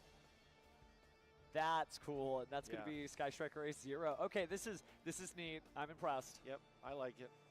I'm sold. No monsters, but here's the thing. Against any other deck, they would be shaking in their boots. But against K9 Vanquisher, they're just like, oh, okay, cool, I'll just wait it out, and I'll just play on his next turn. This is true. Any deck that can play on your opponent's turn is willing to wait it out. We'll look at a beautiful alternate art engage. Oh, yeah, and he's going to get the draw here, so let's keep counting the engages. One. Although without the ability to summon anymore this turn, that's probably all we're going to see. Unless he draws into engage. Is he that good? I mean, come on now. It's basically a requirement of a feature match for engage. I swear he did. I swear he got the normal art engage. What was that, Hornet Drones? We'll activate engage. Oh, he just had it. Okay. Of course. Guy's good. Guy just has it lined up. So that's 2. Here he's going to draw the 3rd. I feel like I've seen that in so many feature matches. I know. And it's just like wild to see it, but and you must be Ray. Ooh, no, it's a crown. Crown's good, though. You really kind of need that in order to protect your monsters. So I love that we're seeing Crown being used as that defensive card. Special. Oh, my bad. I don't think he can summon. Yeah, I think they just kind of like, hey, man, don't forget, you heat waved. Depending on exactly, right, so he's going to be under Heatwave.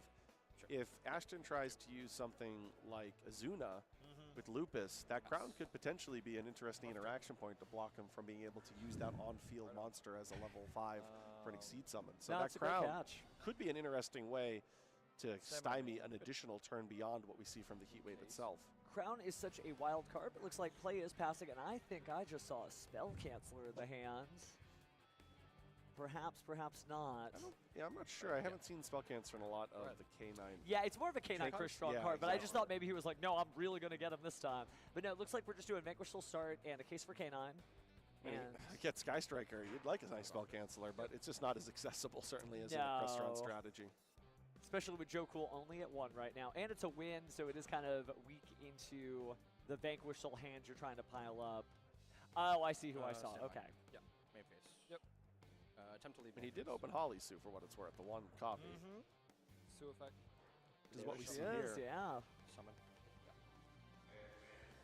Once that effect is wound down, Holly Sue storm in the field. Does he have the attributes to reveal to special summon a non-psychic Vanquish Soul?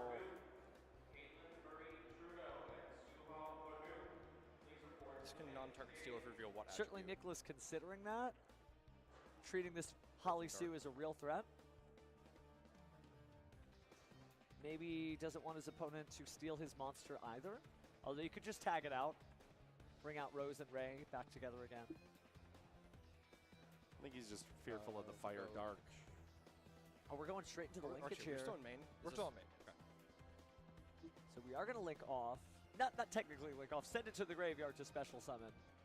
We'll go on summon effect target. Which is actually really important. You know, we mentioned Forbidden Crown. Forbidden Crown prevents monsters as being used for materials for named summon types. But if you're special summoning, you're not actually link summoning, then you're completely fine to use that card. Unless that is the card. Ash Blossom and Joy Spring going to go ahead and stop the Sky Striker Mobilize Engage. So it is interesting there that by discarding a fire monster that does partially telegraph the likelihood that he has another fire monster in hand, or else he probably would have used that effect of Polysuit earlier, that maybe perhaps he just didn't have a dark monster. And if you don't recognize that card, that's Triple Tactics Talents with the alternate art from the Fallen the Virtuous Chronicles deck. Well, we knew he revealed the Mad Love, so we knew he had the Dark Monster, so it really illustrates that he had another fire in hand. Not that it ended up mattering. Nicholas there is able to take the game down, with I think Heatwave being a pretty pivotal part of his success here in this game. Well, we've seen Heatwave before in decks that really love the battle phase and to do a bunch of tiny attacks. First one that comes to mind, Tempai. Yeah, I was about to say. Tempai. Oh, just a deck that loves the battle phase. Just like, you know, if my opponent doesn't summon any monsters, it surely is a lot easier to attack them directly. A lot of cheers from the applause there, of course. You know, just love to see it. Both of these decks have a huge fan community behind them, but only one of them is going to get out of this round with an unscathed record. So now we have to presume that Ashton will be going first. I will say, though, like I was commenting on earlier, Nicholas's side deck is really well suited for going second. He's got a myriad of cards here that I could conceivably see him put in. Well, side deck aside, I mean, Sky Striker just is built very well to go second, right? It's just Ray by herself and all the spell and trap support she needs. But we are seeing both duelists kind of take out cards. Both duelists seem, you know, comfortable and locked in. One being his first YCS, the other being his first year of Yu-Gi-Oh! Period. And they seem unfazed. And just a reminder, you know, this could be you, duelists. You could be up here. You just got to take the time, come on down here.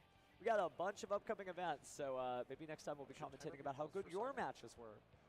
There's only one way to make that happen. You got to be here. Yeah, some 3v3 YCS is coming up. Oh, man, I cannot wait for the 3v3. It's so much fun just to hang out with your friends there and be able to just talk shop, enjoy Yu-Gi-Oh! If you don't know, you're actually able to talk to your fellow players as you're having the 3v3. So if you're like, man, I don't know what to do, I'm going to ask a friend. You really can do that. Yeah, just phone the friend as long as they're sitting beside you. Yeah. Smiles on everybody's face again. About 31 minutes left on the clock there.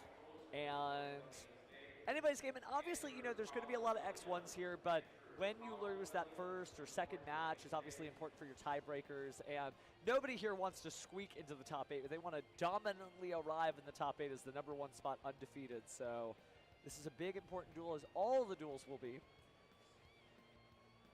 I don't know. If you told me I could squeak into the top 8, but guaranteed to get in there at 8th place, I would just accept that proposition right now at any point in time. Solid run, solid run. Well, Nicholas seems to be chilling out, and Ashton smiles as well. I always love the little micro interactions, right? We spend a lot of time talking about the cards, but the duelists are what make this game so great. This Vamos pro game 3. Speaking about games, it's game 3 here at round 4. Torcer pro Sky Striker de base. So I'm curious how much Enquanto eu viver, vou torcer contra Sky Striker. The K9 Vanquish Soul deck establish, as we saw here in game 1, or if maybe perhaps he has his own hand interaction, because he does have some in his deck list. He just didn't unfortunately draw them there in game 1. Well, I definitely see some Let's different cards here. It's not all spells. Let's go, coming on. Yeah, it looks like a Lightning Storm and an evenly matched. Yeah. And another Jokel summon. Look at this. It's glued to his hand. I mean, we saw the shuffle, we saw the cut, nothing fancy, nothing weird here, but some people are that lucky. It's exactly the opening we saw in game 1. He did put them in different zones this time, though, I guess. You got to mix it up, just right? to mix it up. Segundo. Wonder if he practices that. Like, this time I'll place it in the white zones to throw my opponent off guard. Uma má match em segundo, mas eu não sei pro que campo Punch Souls K9 vai fazer, né? A princípio ele abriu bem. But we saw the Lupus sent down to the graveyard. Já temos ali Yoku, Noroi. That's gonna summon, I E presume, Lantern. agora entrou a Lantern e Zuna. E o 0-0 no grave, né? Case for K9. Beautiful copy, too. I believe that's K9. Now we'll see Ripper under 5 summons. Yes. Gotta love to see it. As the 5th summon, which for all intents and purposes is the same thing. And Ibira's a quick effect, but he's not that quick. Grabbing additional Izuna there. And it looks like we're activating. I also saw the Ash Blossom Majora Spring. This is shaping up to be a really strong start here for Ashton. Target Noroi. Noroi effect. Yeah. Don't like seeing that. So he's getting to see. Look at that. Oh, man. And you know the evenly match is coming. That does change up. You've got to get to something that could stop that. No, I show that. And I don't know. Mano, isso é muito roubado. Spell and trap negate for the Vanquish Soul strategy. Agora o cara sabe que tu vai tomar uma heavy match. Yeah, the alternative E uma tempestade de raios. Oh, meu Deus. But I don't love evenly matched this weekend because cards like Sanctifier exist, which can put monsters on the field, which we see in a lot of the Draco Tail branded strategies. So I think this might be an interesting game here for Ashton to navigate, where he's thinking to himself, wow, I'm going uninterrupted, this is great. Oh wait, you have Lightning Storm and you have evenly matched? I can't necessarily establish the full field like I would typically. Ele precisou trocar a mão. Agora ele sabe que ele precisa no mínimo de um negate para poder sobreviver a heavy match. Cara, heavy match é insano. É insano tu tomar um heavy match. Um ICS, rodada 4. Fala, parte 15. 15 no Suíço. Normalmente vai ser 10 hoje, 5 amanhã. Eles vão precisar acelerar isso, hein? Estão querendo botar Gênesis. Eles deixaram para apresentação de produtos pro ICS Alemanha. O ICS Alemanha, tipo assim, se tu juntar as 10 horas de evento, 4 foram de apresentação de produto e produto antigo. Teve nada da Burst Protocol e nem do estrutural novo. But I guess you are correct, it would be able to stop the Lightning Storm. So I think no matter what, the Lightning Storm is probably checked pretty well, all things considered. Sometimes it's the 1-2 combo, right? And sometimes there's strategies that have, as you were mentioning earlier, a Spell and Trap Negate, where it's that second board breaking card that's really the backbreaker, because you use a negate, throughout the game's history, whether it's, Savage Dragon, Chegando em 8 horas desta live, porque eu já tava com quase 3 horas. Quase 3 horas de live. Quase 3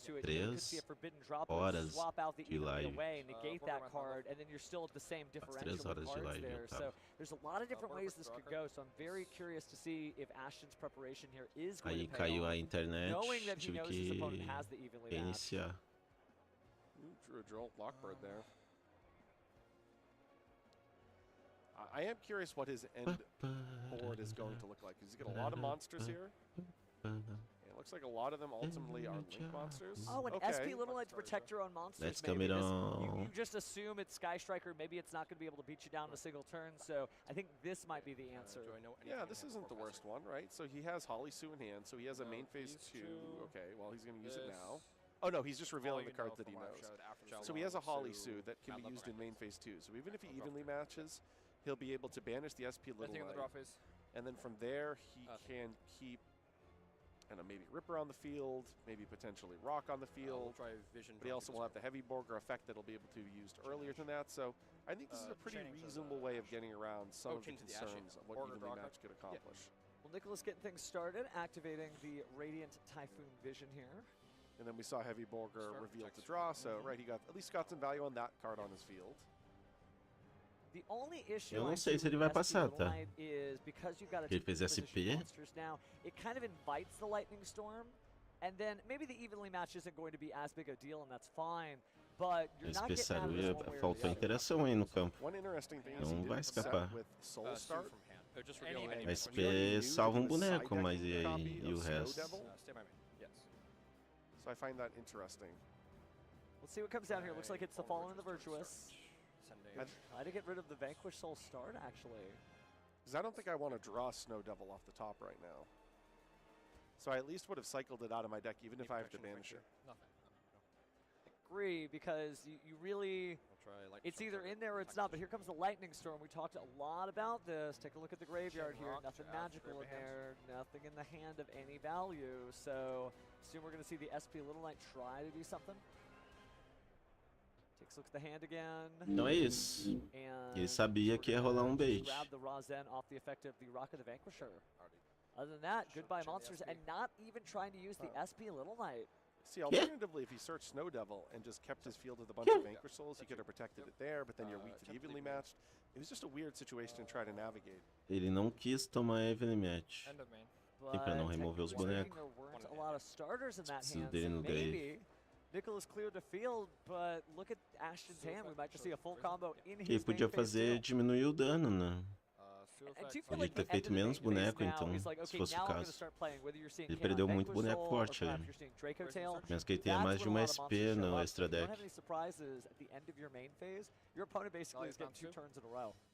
Yeah, absolutely. So you're going to see a lot of players this weekend with Fallen of the White Dragon actually send the Dragon that devours Dogma, which instead of automatically setting during the end phase, allows you to add it to your hand.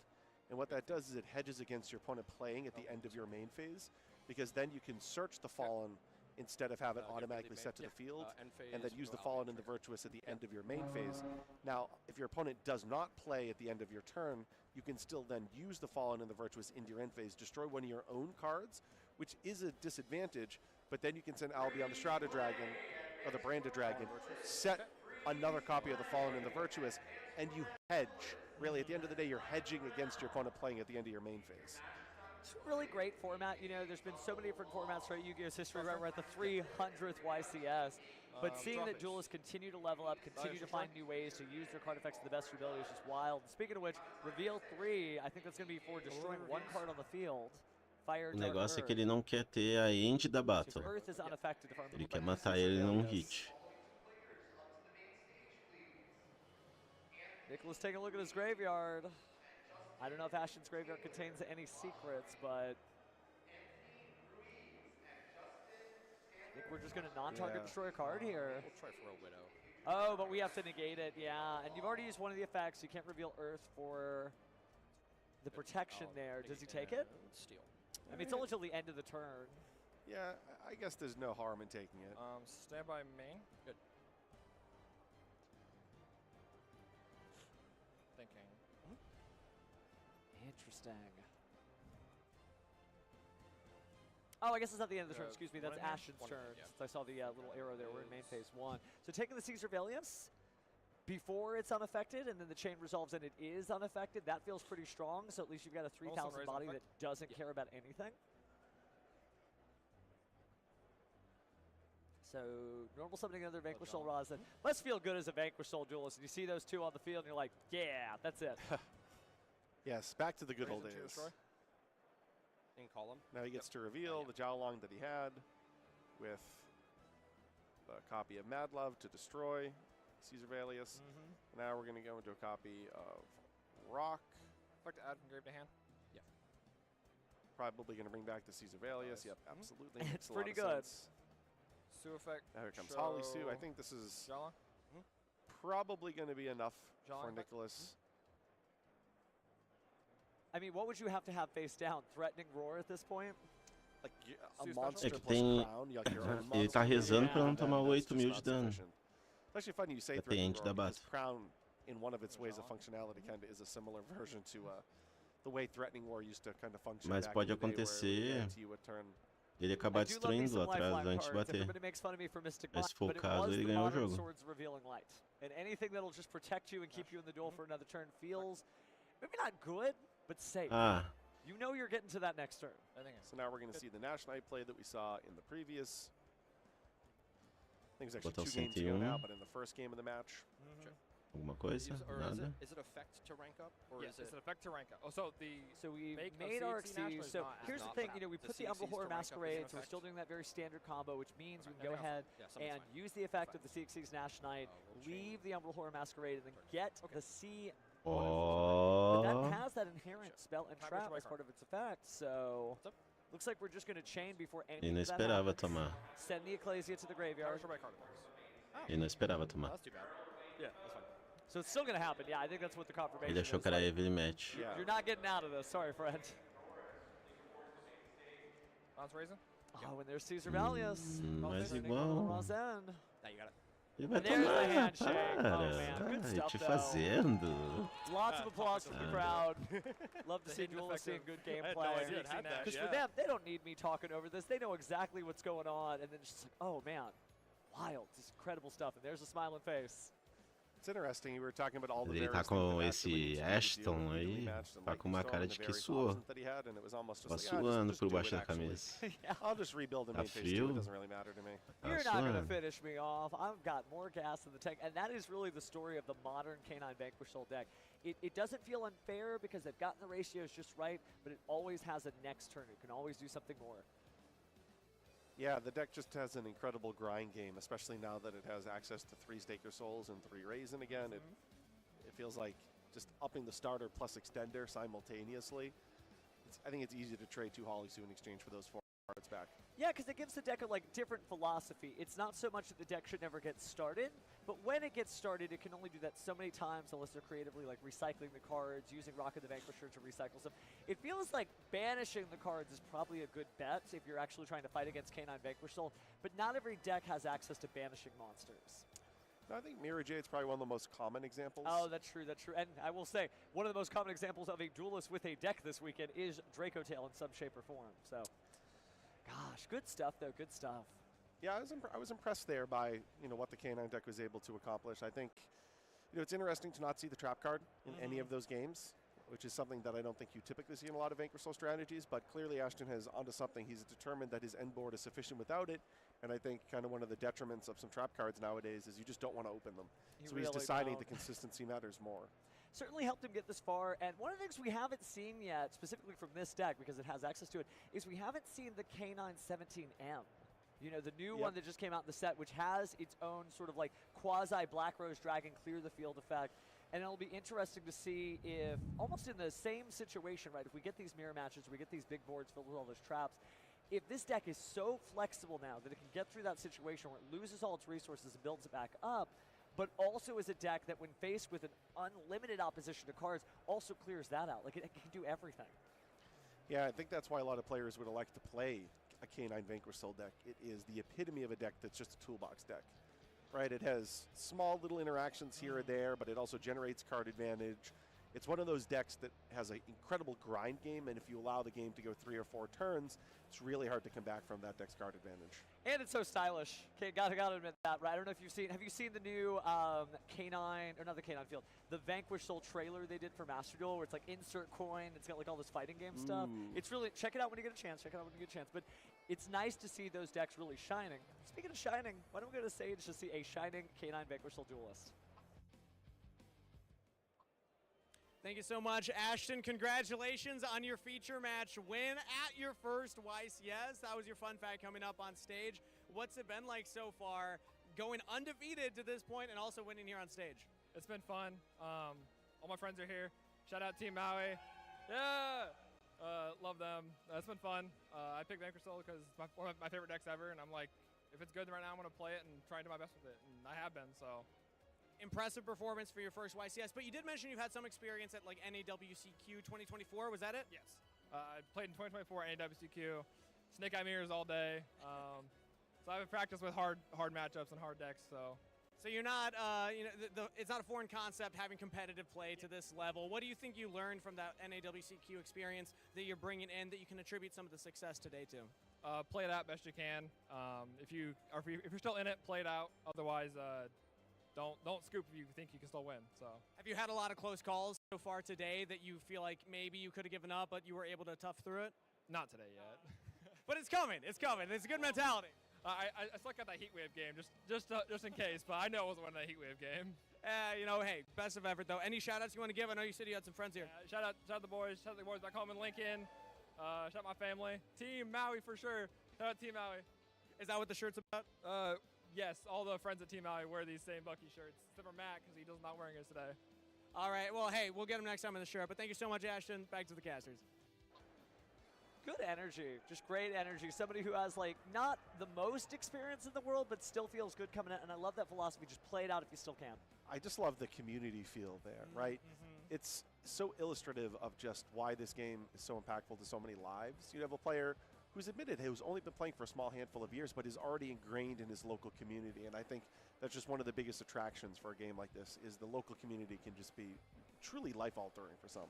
Well, if you want to get ingrained in your local community, you might show up to your WCS regional qualifiers, actually, and the prize support for that, oh my goodness. So, not only can you win the top 8 game mat there featuring the beautiful art of Forbidden Crown, but inside that top 4 card case, you might have to look this up online when you open up. It's this beautiful blue eyes white dragon that's embossed on the inside of that. So don't trade that. It's not just another blue card case. It is blue eyes white dragon card case.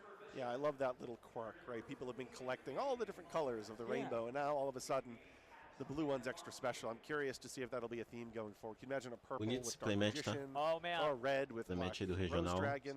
I gotta go top 4. But touching back on the thread you mentioned, when De you talk costa about ali the é community, os caras do regionals Backlog, are né? really where it happens. Regionals bring hundreds of duelists into your area, and you still have to go through sometimes 7 rounds, depending on the sizing, sometimes the full 9 rounds. And that feels good because you get to like go through the steps, you get to go through the motions and the reps and get that competitive play experience in. But you also make lifelong friends you keep for a while. So the player to watch that I selected is from my local scene, who I initially met at regionals, Joseph Bogley.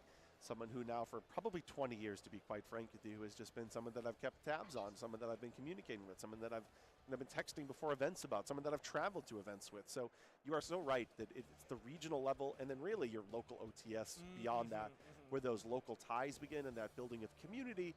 And then you just start to age and maybe eventually find your way traveling to YCSs and NAWCQs, but with lifelong friends. And it's funny too, and I know duelists have experienced this before, but it's one of those moments where you like see a duelist, you don't know his name, but you've seen that duelist like 20 times before an event. You're like, you know, this might as well be a friend. I need to probably ask his name to figure that out. But speaking of duelists, we actually have another match for you. Want to check it out? Let's take a look. Let's go take a look. So we've got Genesis round 5 here. Oh, 4, excuse me. Got to learn how to count. But for this, it's going to be Megalith versus Mimighoul. And Magnet Megalith makes a lot of sense. We got to see Magnets earlier on the feature match stage. And this deck practically does everything. Yeah, so what's interesting here is, it looks like Caleb, who won game 1, is going really, I'd say, low to the ground with just the minimum number of the Magnet Warriors necessary to pull off the full combo. So he's playing obviously the 3 Conduction, he's playing 2+, he's playing a Warrior, he's going to probably play a number of minuses, it looks like 3 minuses. And then certainly the Magnet Bonding, but besides that, his deck is basically all the Megalith cards. So he's going really low in terms of the quantity of the Magnet Warrior cards necessary to pull off this combo. Ó o perfil das pessoas ali. O que eu falo, ó.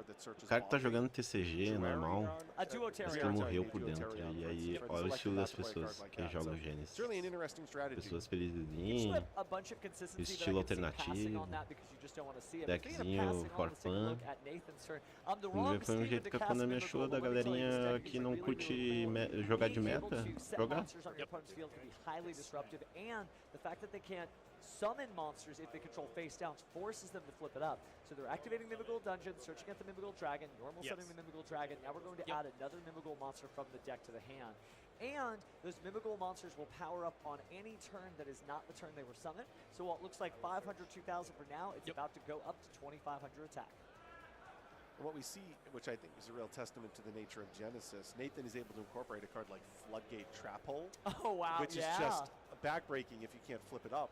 You're right, because just like what I said, if you're stuck with the face down, you literally can't put it back up, then that means they just can't do anything. That's almost Mystic Mind levels of power. Ooh, here's a copy of what I think is a Summoning Curse. Ooh, okay. And that's really cool because you're making your opponent summon, and therefore they've got to discard cards. Yeah, worth the price of admission for sure. I do feel like we need like a Kangas symbol that we can shine or alert out there so that he can always rush in whenever Mimighoul is in the feature match area. Calling all students. I just love, when you fall in love with a deck, you think, okay, nobody's playing this, maybe this will just be like my little deck for me, and maybe it'll get some, additional synergy later. But Mimighoul is a real deck that I think, because of its level 1 synergy, I've seen Yummy Mimighoul in tournament play, I've seen Snake Eyes Mimighoul, obviously stronger when we had original Simple Spoils. But so many different variations of this, and the control vibe of this feels really good. I played on the Master Ladder, and it's just funny to watch the opponent be like, wait, what? There's like that long pause. Am I correct that he has to banish from his hand because of the summoning curse? Yes, he does. But when his opponent is the one that produces the summon? Yes, because your opponent's still getting it. So you're just, Swords of Revealing Light. Yeah, he is hand looping. He's basically hand looping him. Now he's playing Swords of Revealing Light.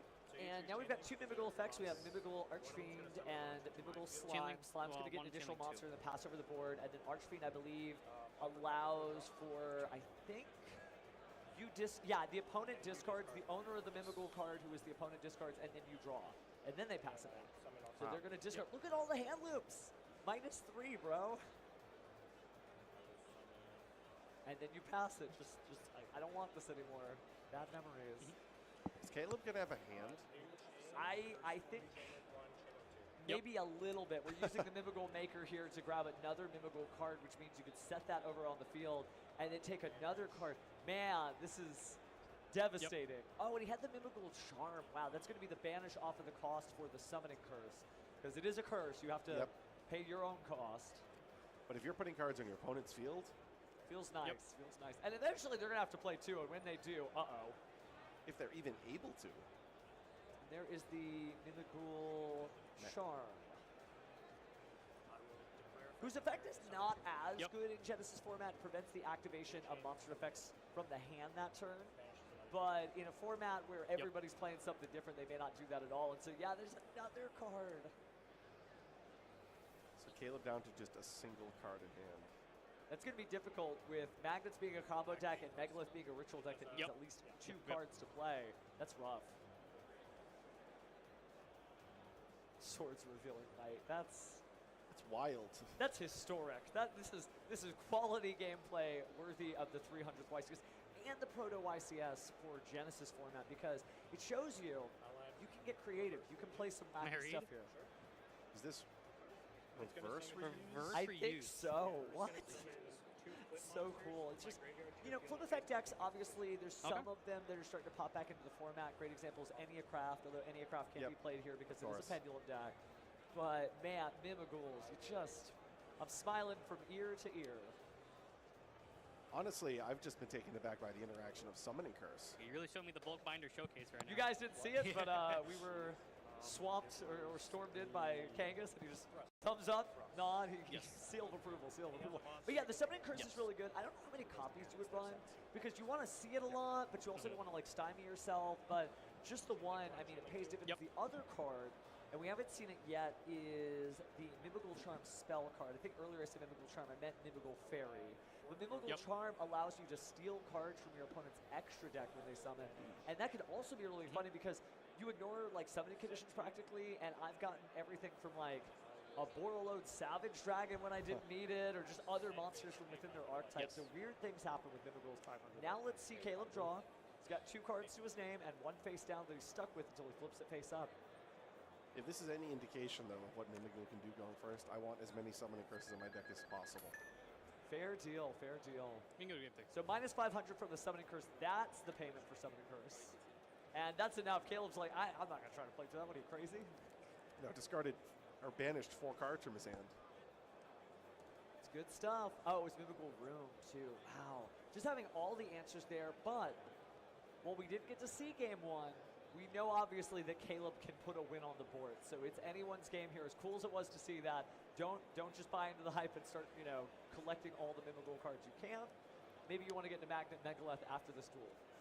Yes, so I'll be frank, I'm not sure specifically what the Megalith cards are going to add to the end of the Magnet board, but I will say that in Genesis, what is different between the ending board from a standard Magnet combo relative to the YCS that's taking place this weekend is you're not able to obviously end on IP. Yeah. Typically you end on IP with the ability with Collusion to take control of one of your opponent's monsters because everything's been turned into an Earth. That's honestly, though, just gravy on top of already a really powerful field, because what we're going to see is between minus and plus, either protecting your Earth monsters or kind of making it so that you get to control the battle phase from the side of your opponent, all the monsters being turned into Earth, the take of your opponent's monster, the Nature beast that's typically there, right? There's a lot of things that the Magnet deck gets to do. The IP that it would summon in the traditional, typical YCS is just gravy on top. So I'm curious to see what the Megaliths that will compensate for a slightly watered down build or a slightly watered down end board here in the Genesis format. Well, there's also other things that you need to keep in account because obviously, certain monsters have points like Naturia Beast, so it's hard to get everything that you usually would do. And one of the greatest things that we got to see earlier in the tournament on the feature match stage is the ability for Naturia Beast to be brought out, but also for you to make both of your opponent's monsters Earth and get that Patrician of Darkness-like effect with your Magnet Warriors, preventing your opponent from attacking your weaker monsters like IP Masquerena and like Naturia Beast. So it might just be that it provides just some big rock monster on the field that kind of replaces that. Like, you're not getting the same effect, obviously, because, man, nothing replaces Naturia Beast. Spells and spells and spells. Naturia Beast is only 50 points, if I'm not mistaken, and the actual Magna cards are completely free. Additionally, Emancipator Researcher, which would be the tuner in that case, is also 0 points. It is the Megalith cards, though, that actually warrant the numbers. The Block Dragon's 33, Megalith, Anastasis is 33 points. So obviously the combination of those two already put you too far above incorporating a Naturia Beast. So it's interesting, right? He's actively deciding to forego summoning Naturia Beast in order to incorporate these Megalith cards. Because I've seen just regular Magnet decks out in the Genesis format as well. Just some crazy stuff here, but it looks like both duelists are ready to go here, and it'll be exciting. It is exciting to see Magnet Warriors. I think that the fact that we came into this format and we see decks doing well in both formats also tells its own unique story. That you can play Magnet Megalith here, or you could just play Magnet Fiendsmith in the main event, right? In advanced format. You can play Mimigul here, you can play Mimigul Yummy in advanced format. You can continue to play whatever Yu-Gi-Oh! Is that feels right for your style. Speaking of style, let's stand by main as we go for Caleb. See what he does. I see a lot of blue there, though, so it could be some Megaliths. I think there's 7, 8, 9 different Megalith names in his deck, let alone the multiple copies, so I can imagine his hand's going to typically be pretty blue. Well, it's Magnet time here. Oh, excuse me, Megalith time here. And looks like we're going to go ahead and discard a card there and ritual Something like 8 out. years before that. Can't quite tell since Fool's it's going to upside target down. Ophile, become level 4, add it back to hand. Yeah. Is that Fu? Like, Puel? I'm going to go full effect ritual from deck. We're going to go ahead and add another Yeah, Megalith. it is Puel. Puel. It's good to see these cards getting played. When they first came out, obviously it's neat. We've seen, the Megalith storyline from Master Duel, but to actually see them, just taking life points and winning rounds. Anastasis. Activate Anastasis. Anastasis effect, discard a Haggith for cost. It's grabbing the Anastasis there. You mentioned 33 points, and that's very consistent across all of the Genesis format. If you search a card, it's usually going to be 33 points, whether it's with Genesis or this or any other number of cards. Primine Lordly Load is 33 points. It's a very magic number. It is hilarious because literal pot of greed is 30, but it's like, yeah, you got to pay 3 more points just to get particularly what you want, though the risk is always there. You just play pot of greed and draw 2. Well, let me ask you, Joe, you've been playing Yu-Gi-Oh! Long enough. What's better, 2 cards or 1 card you'll really need? For a monster? One card you really need is my answer, too. Yeah, that's why Pot of Prosperity for so long was perceived as more superior to, Pot of Desires, etc. The Desires has had a very historic place in Yu-Gi-Oh! As well. And could be good, too. We saw there were some Shining Sarcophagus duelists in there, and if you're running things like Grand Manju Daeza, you want the Pot of Desires because it's just so strong. Draw 2 and banish 10. But we continue the quest here. Looks like we're going to go ahead and add the Megalith Bethor.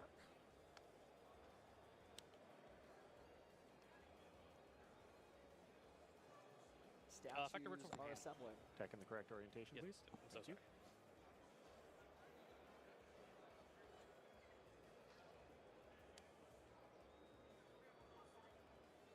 Looks like we're going to go ahead and ritual summon here. Haggith effect on ritual summon, add a spell trap. And then add a spell or trap off No, of the first effect's not 1 per turn on Haggith. ritual summon. The effect of ritual on the board is. You can just see both players clarifying the nature of the effect. It's funny. I've heard that the duelist is playing a rogue deck if they're explaining every single thing they do.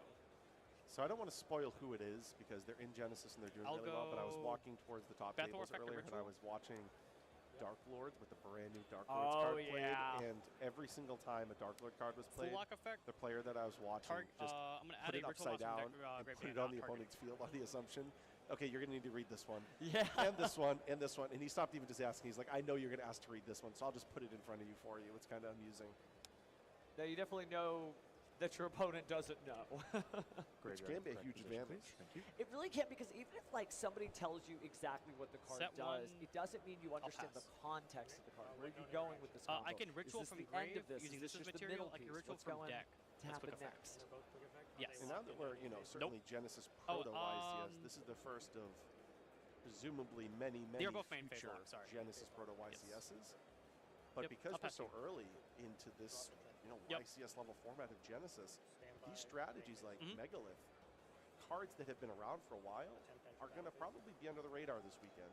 And it's going to take a little while for people to really solidify an understanding of what is perceived to be quote-unquote top tier, and therefore decks that you would see virtually every event. I wonder if the strat as a pro Genesis duelist, if you're just always playing decks that haven't been played. Like somebody plays your deck like, oh no, I'm a hipster, I gotta go find the cards that nobody knows so I can win just off of matchup knowledge. I'm gonna target Bethor. So we're gonna target Bethor here, bring it back to hand, and I think we're gonna pass. Or is it in general? It targets cards equal to how many ritual monsters I control engrave and destroy them. Okay. I'm sorry, we're good? Yeah, you're good. Okay, drawn for turn, there we go. Or drawn the cards for the effect, excuse me. So draw 2, discard 1. Is that a block dragon? Sorry, it is a block dragon. This is a 33-point block dragon. Yeah, that's exactly what I went to the point list to be like, that's got to be big, and it is. It is. Point list pretty large, but like, it's not the forbidden limited list. It is not designed to just say no to cards. What it is designed for is to say no to particular interactions, or if you got that card, that's it. You're cut off, right? You've got enough power in your deck, it's time to stop. Definitely an interesting deck building philosophy. Have you played in any Genesis tournaments where the points are like off scale, whether it's 0 or 200 or higher? Not personally, but I can imagine what it would be like if it was ticked up a little bit higher. Yes. I did a 200-point tournament. I was already playing Finite Dark Magicians and 3 Finite Lord Lilids. I'm like, oh, I will just slip in this Red Eyes Dark Dragoon with my extra 100 points. Done deal. To ritual from deck. Oh, but there's the evenly equal matched. to double half the level. So evenly matched good in whatever format it's in. Yes. It's relatively cheap, too, in the grand scheme of things. You're looking at 10 points per copy. That is cheap, but I'll tell you, with evenly matched, you want to see it, so you run 3. So it's like the whole package feels like the power of 1 reinforcement of the army. That's another question. Would you rather get one card you need, or consistently get rid of every card your opponent needed? I feel like that's an apples and oranges Okay, question. I'll stop. I will say, though, what Nathan is able to do is Thrust is another card that's relatively cheap. It's already used as effect. 13 points each. Okay. So you can play 3 Thrust and 3 evenly matched, and you'll be at fix the graveyard deck, it's like 69 points. You'll have 31 remaining for other cards. Well, speaking about other cards, everything went away, and we are just now down to a lone Megalith Fool on the field. Now we're going to set 1 and settle a Os Megalith caras decidiram que vão botar uma rodada de Gênesis entre as rodadas de TCG. Ou seja, vai ter quase 40 minutos de descanso entre uma rodada e outra. E são 15 rodadas. It's funny to think just Tinha que ser paralela. value associated with it. Aí remember in the blog they said if one eu vou person's dizer. doing really well with it, that's not enough for it to sort of like trigger the alarm. It's when multiple É duelists divertido start to ver, score né? the field with the Mas o same que eu vou card, comentar it aí? starts to be like, maybe we'll consider adding points here. But you are allowed to just be the guy and just be that good. Such an iconic card, though. It's just so amusing to see it. It's beautiful. We were talking about like the Swords of Real, like Mystic Mind being sort of a modern equivalent, but apparently the old one is still good. I actually think there's a better old school equivalent of Mystic Mind, which is Clock Tower Prison. Oh, you're right. After those 3 turns and it gets to the 4th counter, you can't do anything. A former, at that point in time, national champion for the United States was going into a Yu-Gi-Oh! Championship series and told everybody he was playing a CC deck, which at that time everybody assumed thought meant a cookie cutter deck, which meant a standard maybe Chaos Warrior beatdown strategy. But no, it was a Clock Tower Prison Control deck, so Clock Tower Control. And it was a deck with trying to protect it with cards like Magic Reflector. Okay. And then win with something like Wave Moshi again. Nope. Certainly a strong card to sort of stall for time to do whatever it is you need. Well, not like unethically stalling for time. You're not like slow playing. You're just like, nah, you go. Oh, you can't do anything? Nah, you go. Oh, you still can't do anything. Speaking of doing things, we've got plenty of Mimigools on the field. Mimigool Maker went ahead and grabbed the Mimigool Dragon. We're going to normal summon that and grab the Mimigool Dungeon Field spell. Dragon, certainly a very powerful card, and if it is set to the opponent's field, you know, it's also great too, because that's a 2-card combo that equals Raigeki, right? Give them the Mimigool Dragon, activate the sword, destroy all the monsters, and take that thing right back. Yep. And it'll be Mimigool Archfiend added there.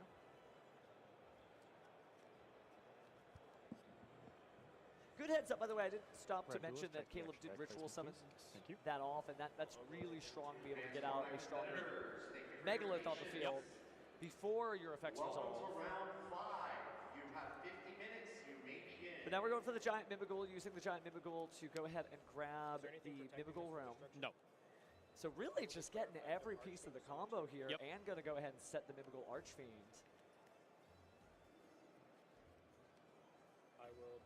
Demonstrating that you don't need Curse. You really don't. No, it's a 2-type deck. So there's a face down the field, so Giant Mimigool is going to go ahead and destroy a card and do 1,000 damage. I have to imagine he also keeps Curse in the side deck going second. Yeah, that's fair. That's fair. It's good, but like I'll tell you from experience, I have drawn multiple copies, and it doesn't feel as great as it does to get that one copy in your opening hand and just devastate your opponent. But it's also not going to be really beneficial in terms of breaking a board, and it's also conceivable that Caleb establishes such a overwhelming field, especially with this type of strategy. Banishing 3 rocks like that's just not particularly valuable. But it was fun to see in game 2. Oh, that's for sure. Looks like we're banishing some rock monsters here, getting rid of not 1 but 2 Megaliths. What is our 3rd rock going to be? Maybe coming from outside the Megalith strategy, actually, a Magnet Warrior. And the game.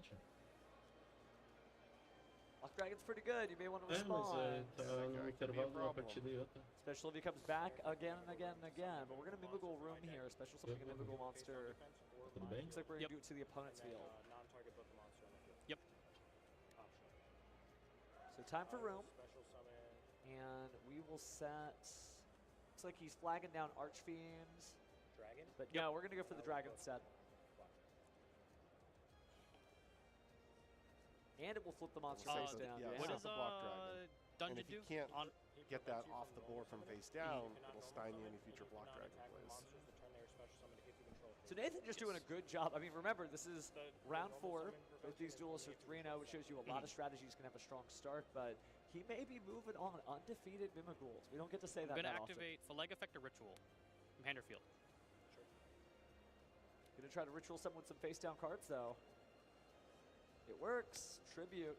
That'll do it. Special I'm going to go full lock, add a ritual from grave to hand, chain link 2 block dragon. Not a lot you could do. Nathan's starting to slow down. Yeah, that is an interaction that's a little unfortunate. The fact that all of the Megaliths allow, not all, but they inherently allow you to ritual summon. And a face down block dragon's actually not as much of a detriment as you might anticipate in some other matchups. So that's the question. Did he do it just a little too soon, or do you think he absolutely had to get rid of the block dragon before he did anything further? Minus and a file. And then I'll full lock. Honestly, knowing that the Megalith deck can ritual summon this way, maybe he keeps it there a little bit. Like maybe he keeps his room a little bit longer. Well, he certainly has kept the Mimigool Dragon set face down pretty lengthily on the field, so he could still use the effect of Mimigool Maker to flip summon a monster on his opponent's field to face up attack position. And then that could trigger the Mimigool Dragon, clearing out any of those monsters, or at least forcing the activation of some other card. Freeze play, Genesis, Proto YCS Duelist, freeze play. I'm going to go full lock effect or ritual from grave. Ritual summon again here.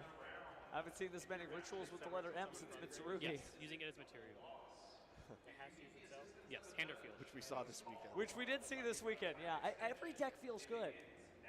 Like, do you like a single Yu-Gi-Oh card out of the 14,000-ish Yu-Gi-Oh cards that exist? Chain link 1. Good news for you, you could probably target target, target, target, target, target, target. Oh my goodness. It just targets any number of cards? Equal to how many rituals I control engrave. Yeah, so big push here. So many rituals in graveyard. Okay. 6. Chainlink 2? Yep. 6 cards there. Okay. Chainlink 3. Bastard. So Chainlink 1 looks like we're going to use another flip? Mimighoul here. And Chainlink 2 looks like we're going to use the effect of Mimighoul Maker to try to flip down, or flip up that face down dragon. It's actually a floodgate trap Will this miss the timing? Oh, it is floodgate trap hole. Okay, the lighting on that, but yeah, you're right. I can see the little sliver of light that's the top of the light of the floodgate trap hole. Which also Dependendo de como tiver a próxima rodada, vai ser a última. Desde as 5 da manhã transmitindo. One by one. I will target. Yeah, he didn't just say everything. He correctly said. Because you went Chainlink 1, Chainlink 2, and he's going Chainlink 3. Okay. So Chainlink 3 is Mimighoul Maker, Chainlink 2 is the floodgate trap hole, Chainlink 1 of course is Path Forward. Then all of this is legal. Okay. Thinking on Chainlink 3. So thinking on Chainlink 3, Caleb, one last chance to jump into the duel. No, this is getting flipped face down. Okay. This is getting flipped face up. It's nice to see Megalith make another resurgence. It actually was really popular in Duel Links for a while, and that's fine. I think this is its moment. I think there's finally, with the new Megalith support, of course, enough cards to keep it going. But yeah, we are going to see all of this. New big chain, stack of cards go to the graveyard. Archfiend. I mean, I'm impressed by pop 5 And I believe the master. Yeah, that's yes. Not see that every day. To protect itself as long as there's a face down defense position monster on my opponent or a mimic. Okay, thank you. Yep. Archfiend effect. So Archfiend, Caleb's going to have to discard. And if you're cheering for Nathan, at least he gets to draw a card here. He is running down on resources.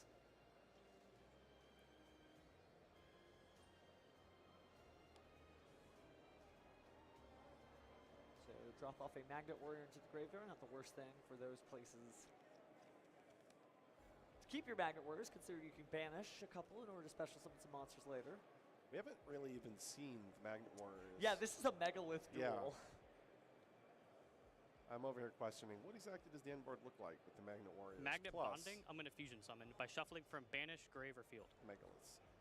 Well, you said the magic words, because now it is time to bond some magnets together. Yeah, this is funny. We're not really seeing the magnet combo, but we are still seeing that bonding can put... Oh, what's this one called? This is the new one. Flux? Flux. It's got a weird second. Oschenfeld, I want to say? Yeah. Telezon in level 4. So level 5 or higher in an Earth. What was the second one? It's like a quick effect bounce to hand, if I recall correctly, with rock monsters and one of your opponent's cards. Flux of Shining Fill effect. I will revive a. Let's take a look at Neuron. I can summon a rock monster from hand or field. Something you can do at home too, of course. With Flux Oschenfeld, if fusion summon, special summon a rock monster from the hand or graveyard without any restriction there. But quick effect, you can target an Earth monster you control, one card your opponent controls, return them to the hand.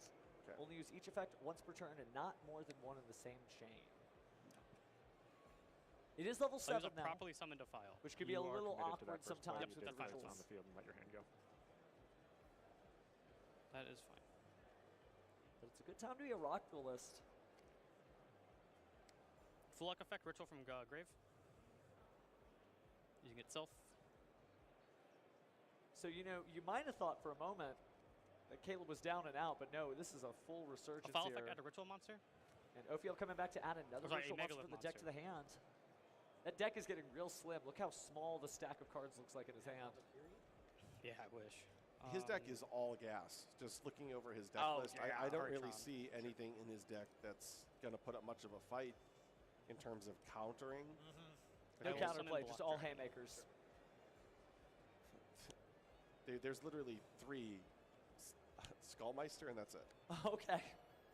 Which is good, though, because when you consider Skullmeister, got that Ghost Bell and Haunted Mansion feel, but without the high point cost. So exactly.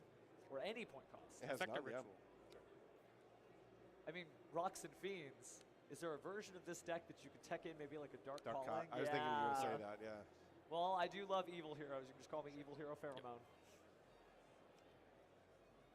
But it is true, I mean... But that's even more gas, though. That's even less stuff. Shine Fill effect. I'll target a file and the Archfiend to bounce. Okay. Yeah, this must be the Flux bounce here. Yeah, and that's smart too because you've got nothing but attack position monsters to fight with, so you're going to do some damage.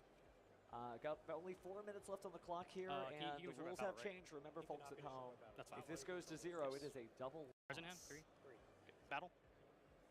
So into the battle phase. 26. 2600 off of the 1800 from Flux Ostenfeld will be 800. 37. 37. 19. Yep. Oh, and that's right, there's a face-down monster on the field, so I believe the Mimigul Maker is protected. Please confirm life duelists. 26 minus 18. No, it's 800.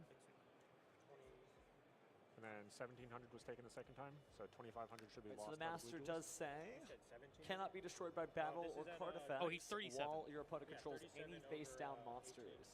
Or you control a Mimigul monster other than Mimigul Master. So yeah, it's safe. And that actually means that maybe these two decks are so well balanced against each other. One able to get rid of all the resources, the other able to bring it all back. 53, yeah. They have 3 minutes. I don't know if either of these duelists makes that out alive.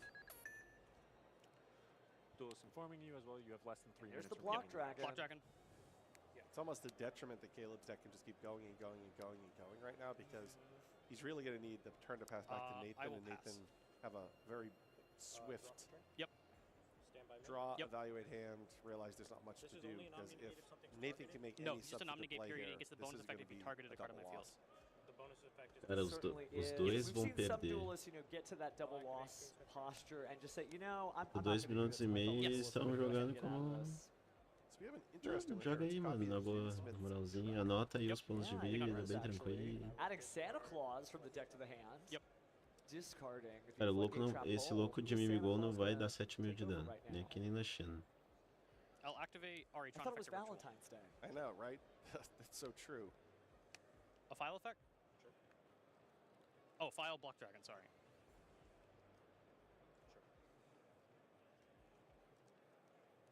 Well, you can't play Hearts Cryptor in this format, so. Yeah. You can't play Malice. I still want to make a Malice deck that's all just equip spells because they put out so many bodies on the field. So Malice, United We Stand, and Solidarity. Yes. I see. It's not good, but you know, it is fun. And you gravity bind. We're all level 3. This is true. No. I am a toxic duelist. Level limit area B. Yeah, actually. But then I'm probably going to face the double loss that these duelists may. So let's see if they can pick up the Pegasus, and we get ourselves one winner. There's Santa Claus on the field. Goodbye, biggest megalith. Another set here. Swords Revealing Light. That's still not going to be quite enough. Yeah, this is not looking great for these duelists because Swords of Revealing Light has an actual effect. Chain 1. And the effect says Chain the 2. opponent cannot declare an attack. 1 minute remaining in the 3 match. turns. But we are seeing another destruction here from the megalith, or excuse me, from the Mimigul dragon. And that could clear the field, so if you can make a combo in the next couple of seconds that does 7,000 damage, maybe we are going to make it, so clock's ticking. The search off the Maker here. Grabbing the Mimigul Fairy, brings out the Mimigul Fairy. Got to pick it up a little faster than that, but switch to attack mode. 25, 18, little peck on the cheek for 100. And then maybe you can do it by making the giant Mimigul and doing effect damage. 22 seconds on the clock. Yep. Yeah, Caleb being a great sport. Yep. Go and take that card back.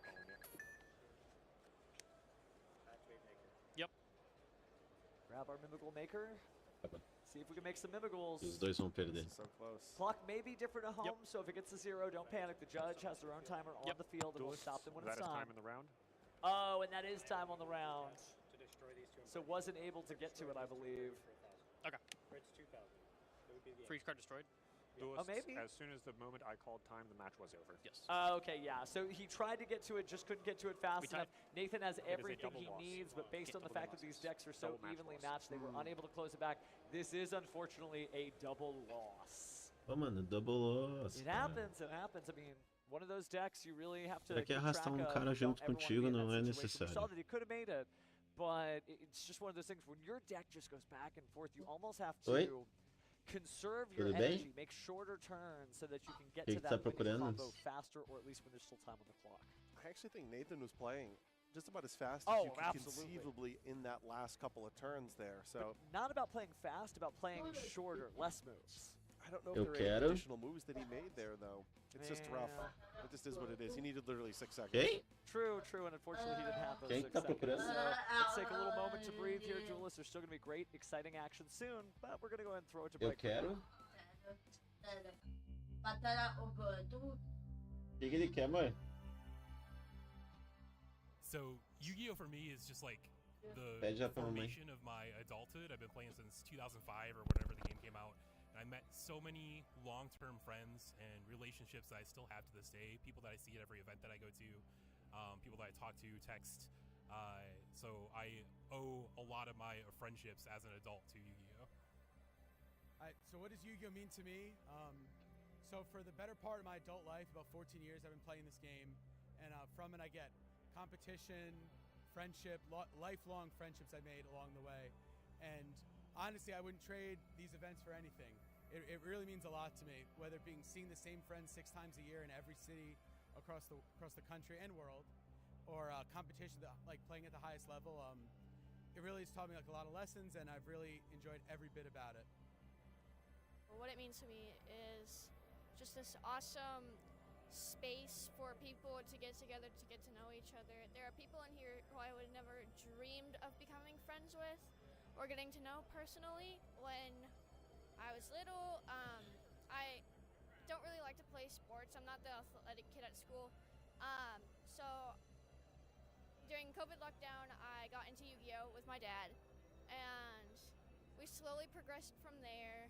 I mean, my first nationals in 2022, I topped, and then from there it kind of just took off, and I'm friends with a lot of people that are really nice and are amazing. So it's just this great space for people to get together. Yu-Gi-Oh is a bond between friends, a great time to travel to events, enjoy time with friends. It's really overall the experience. I'd love to share it with my friends. It's just a great experience to me.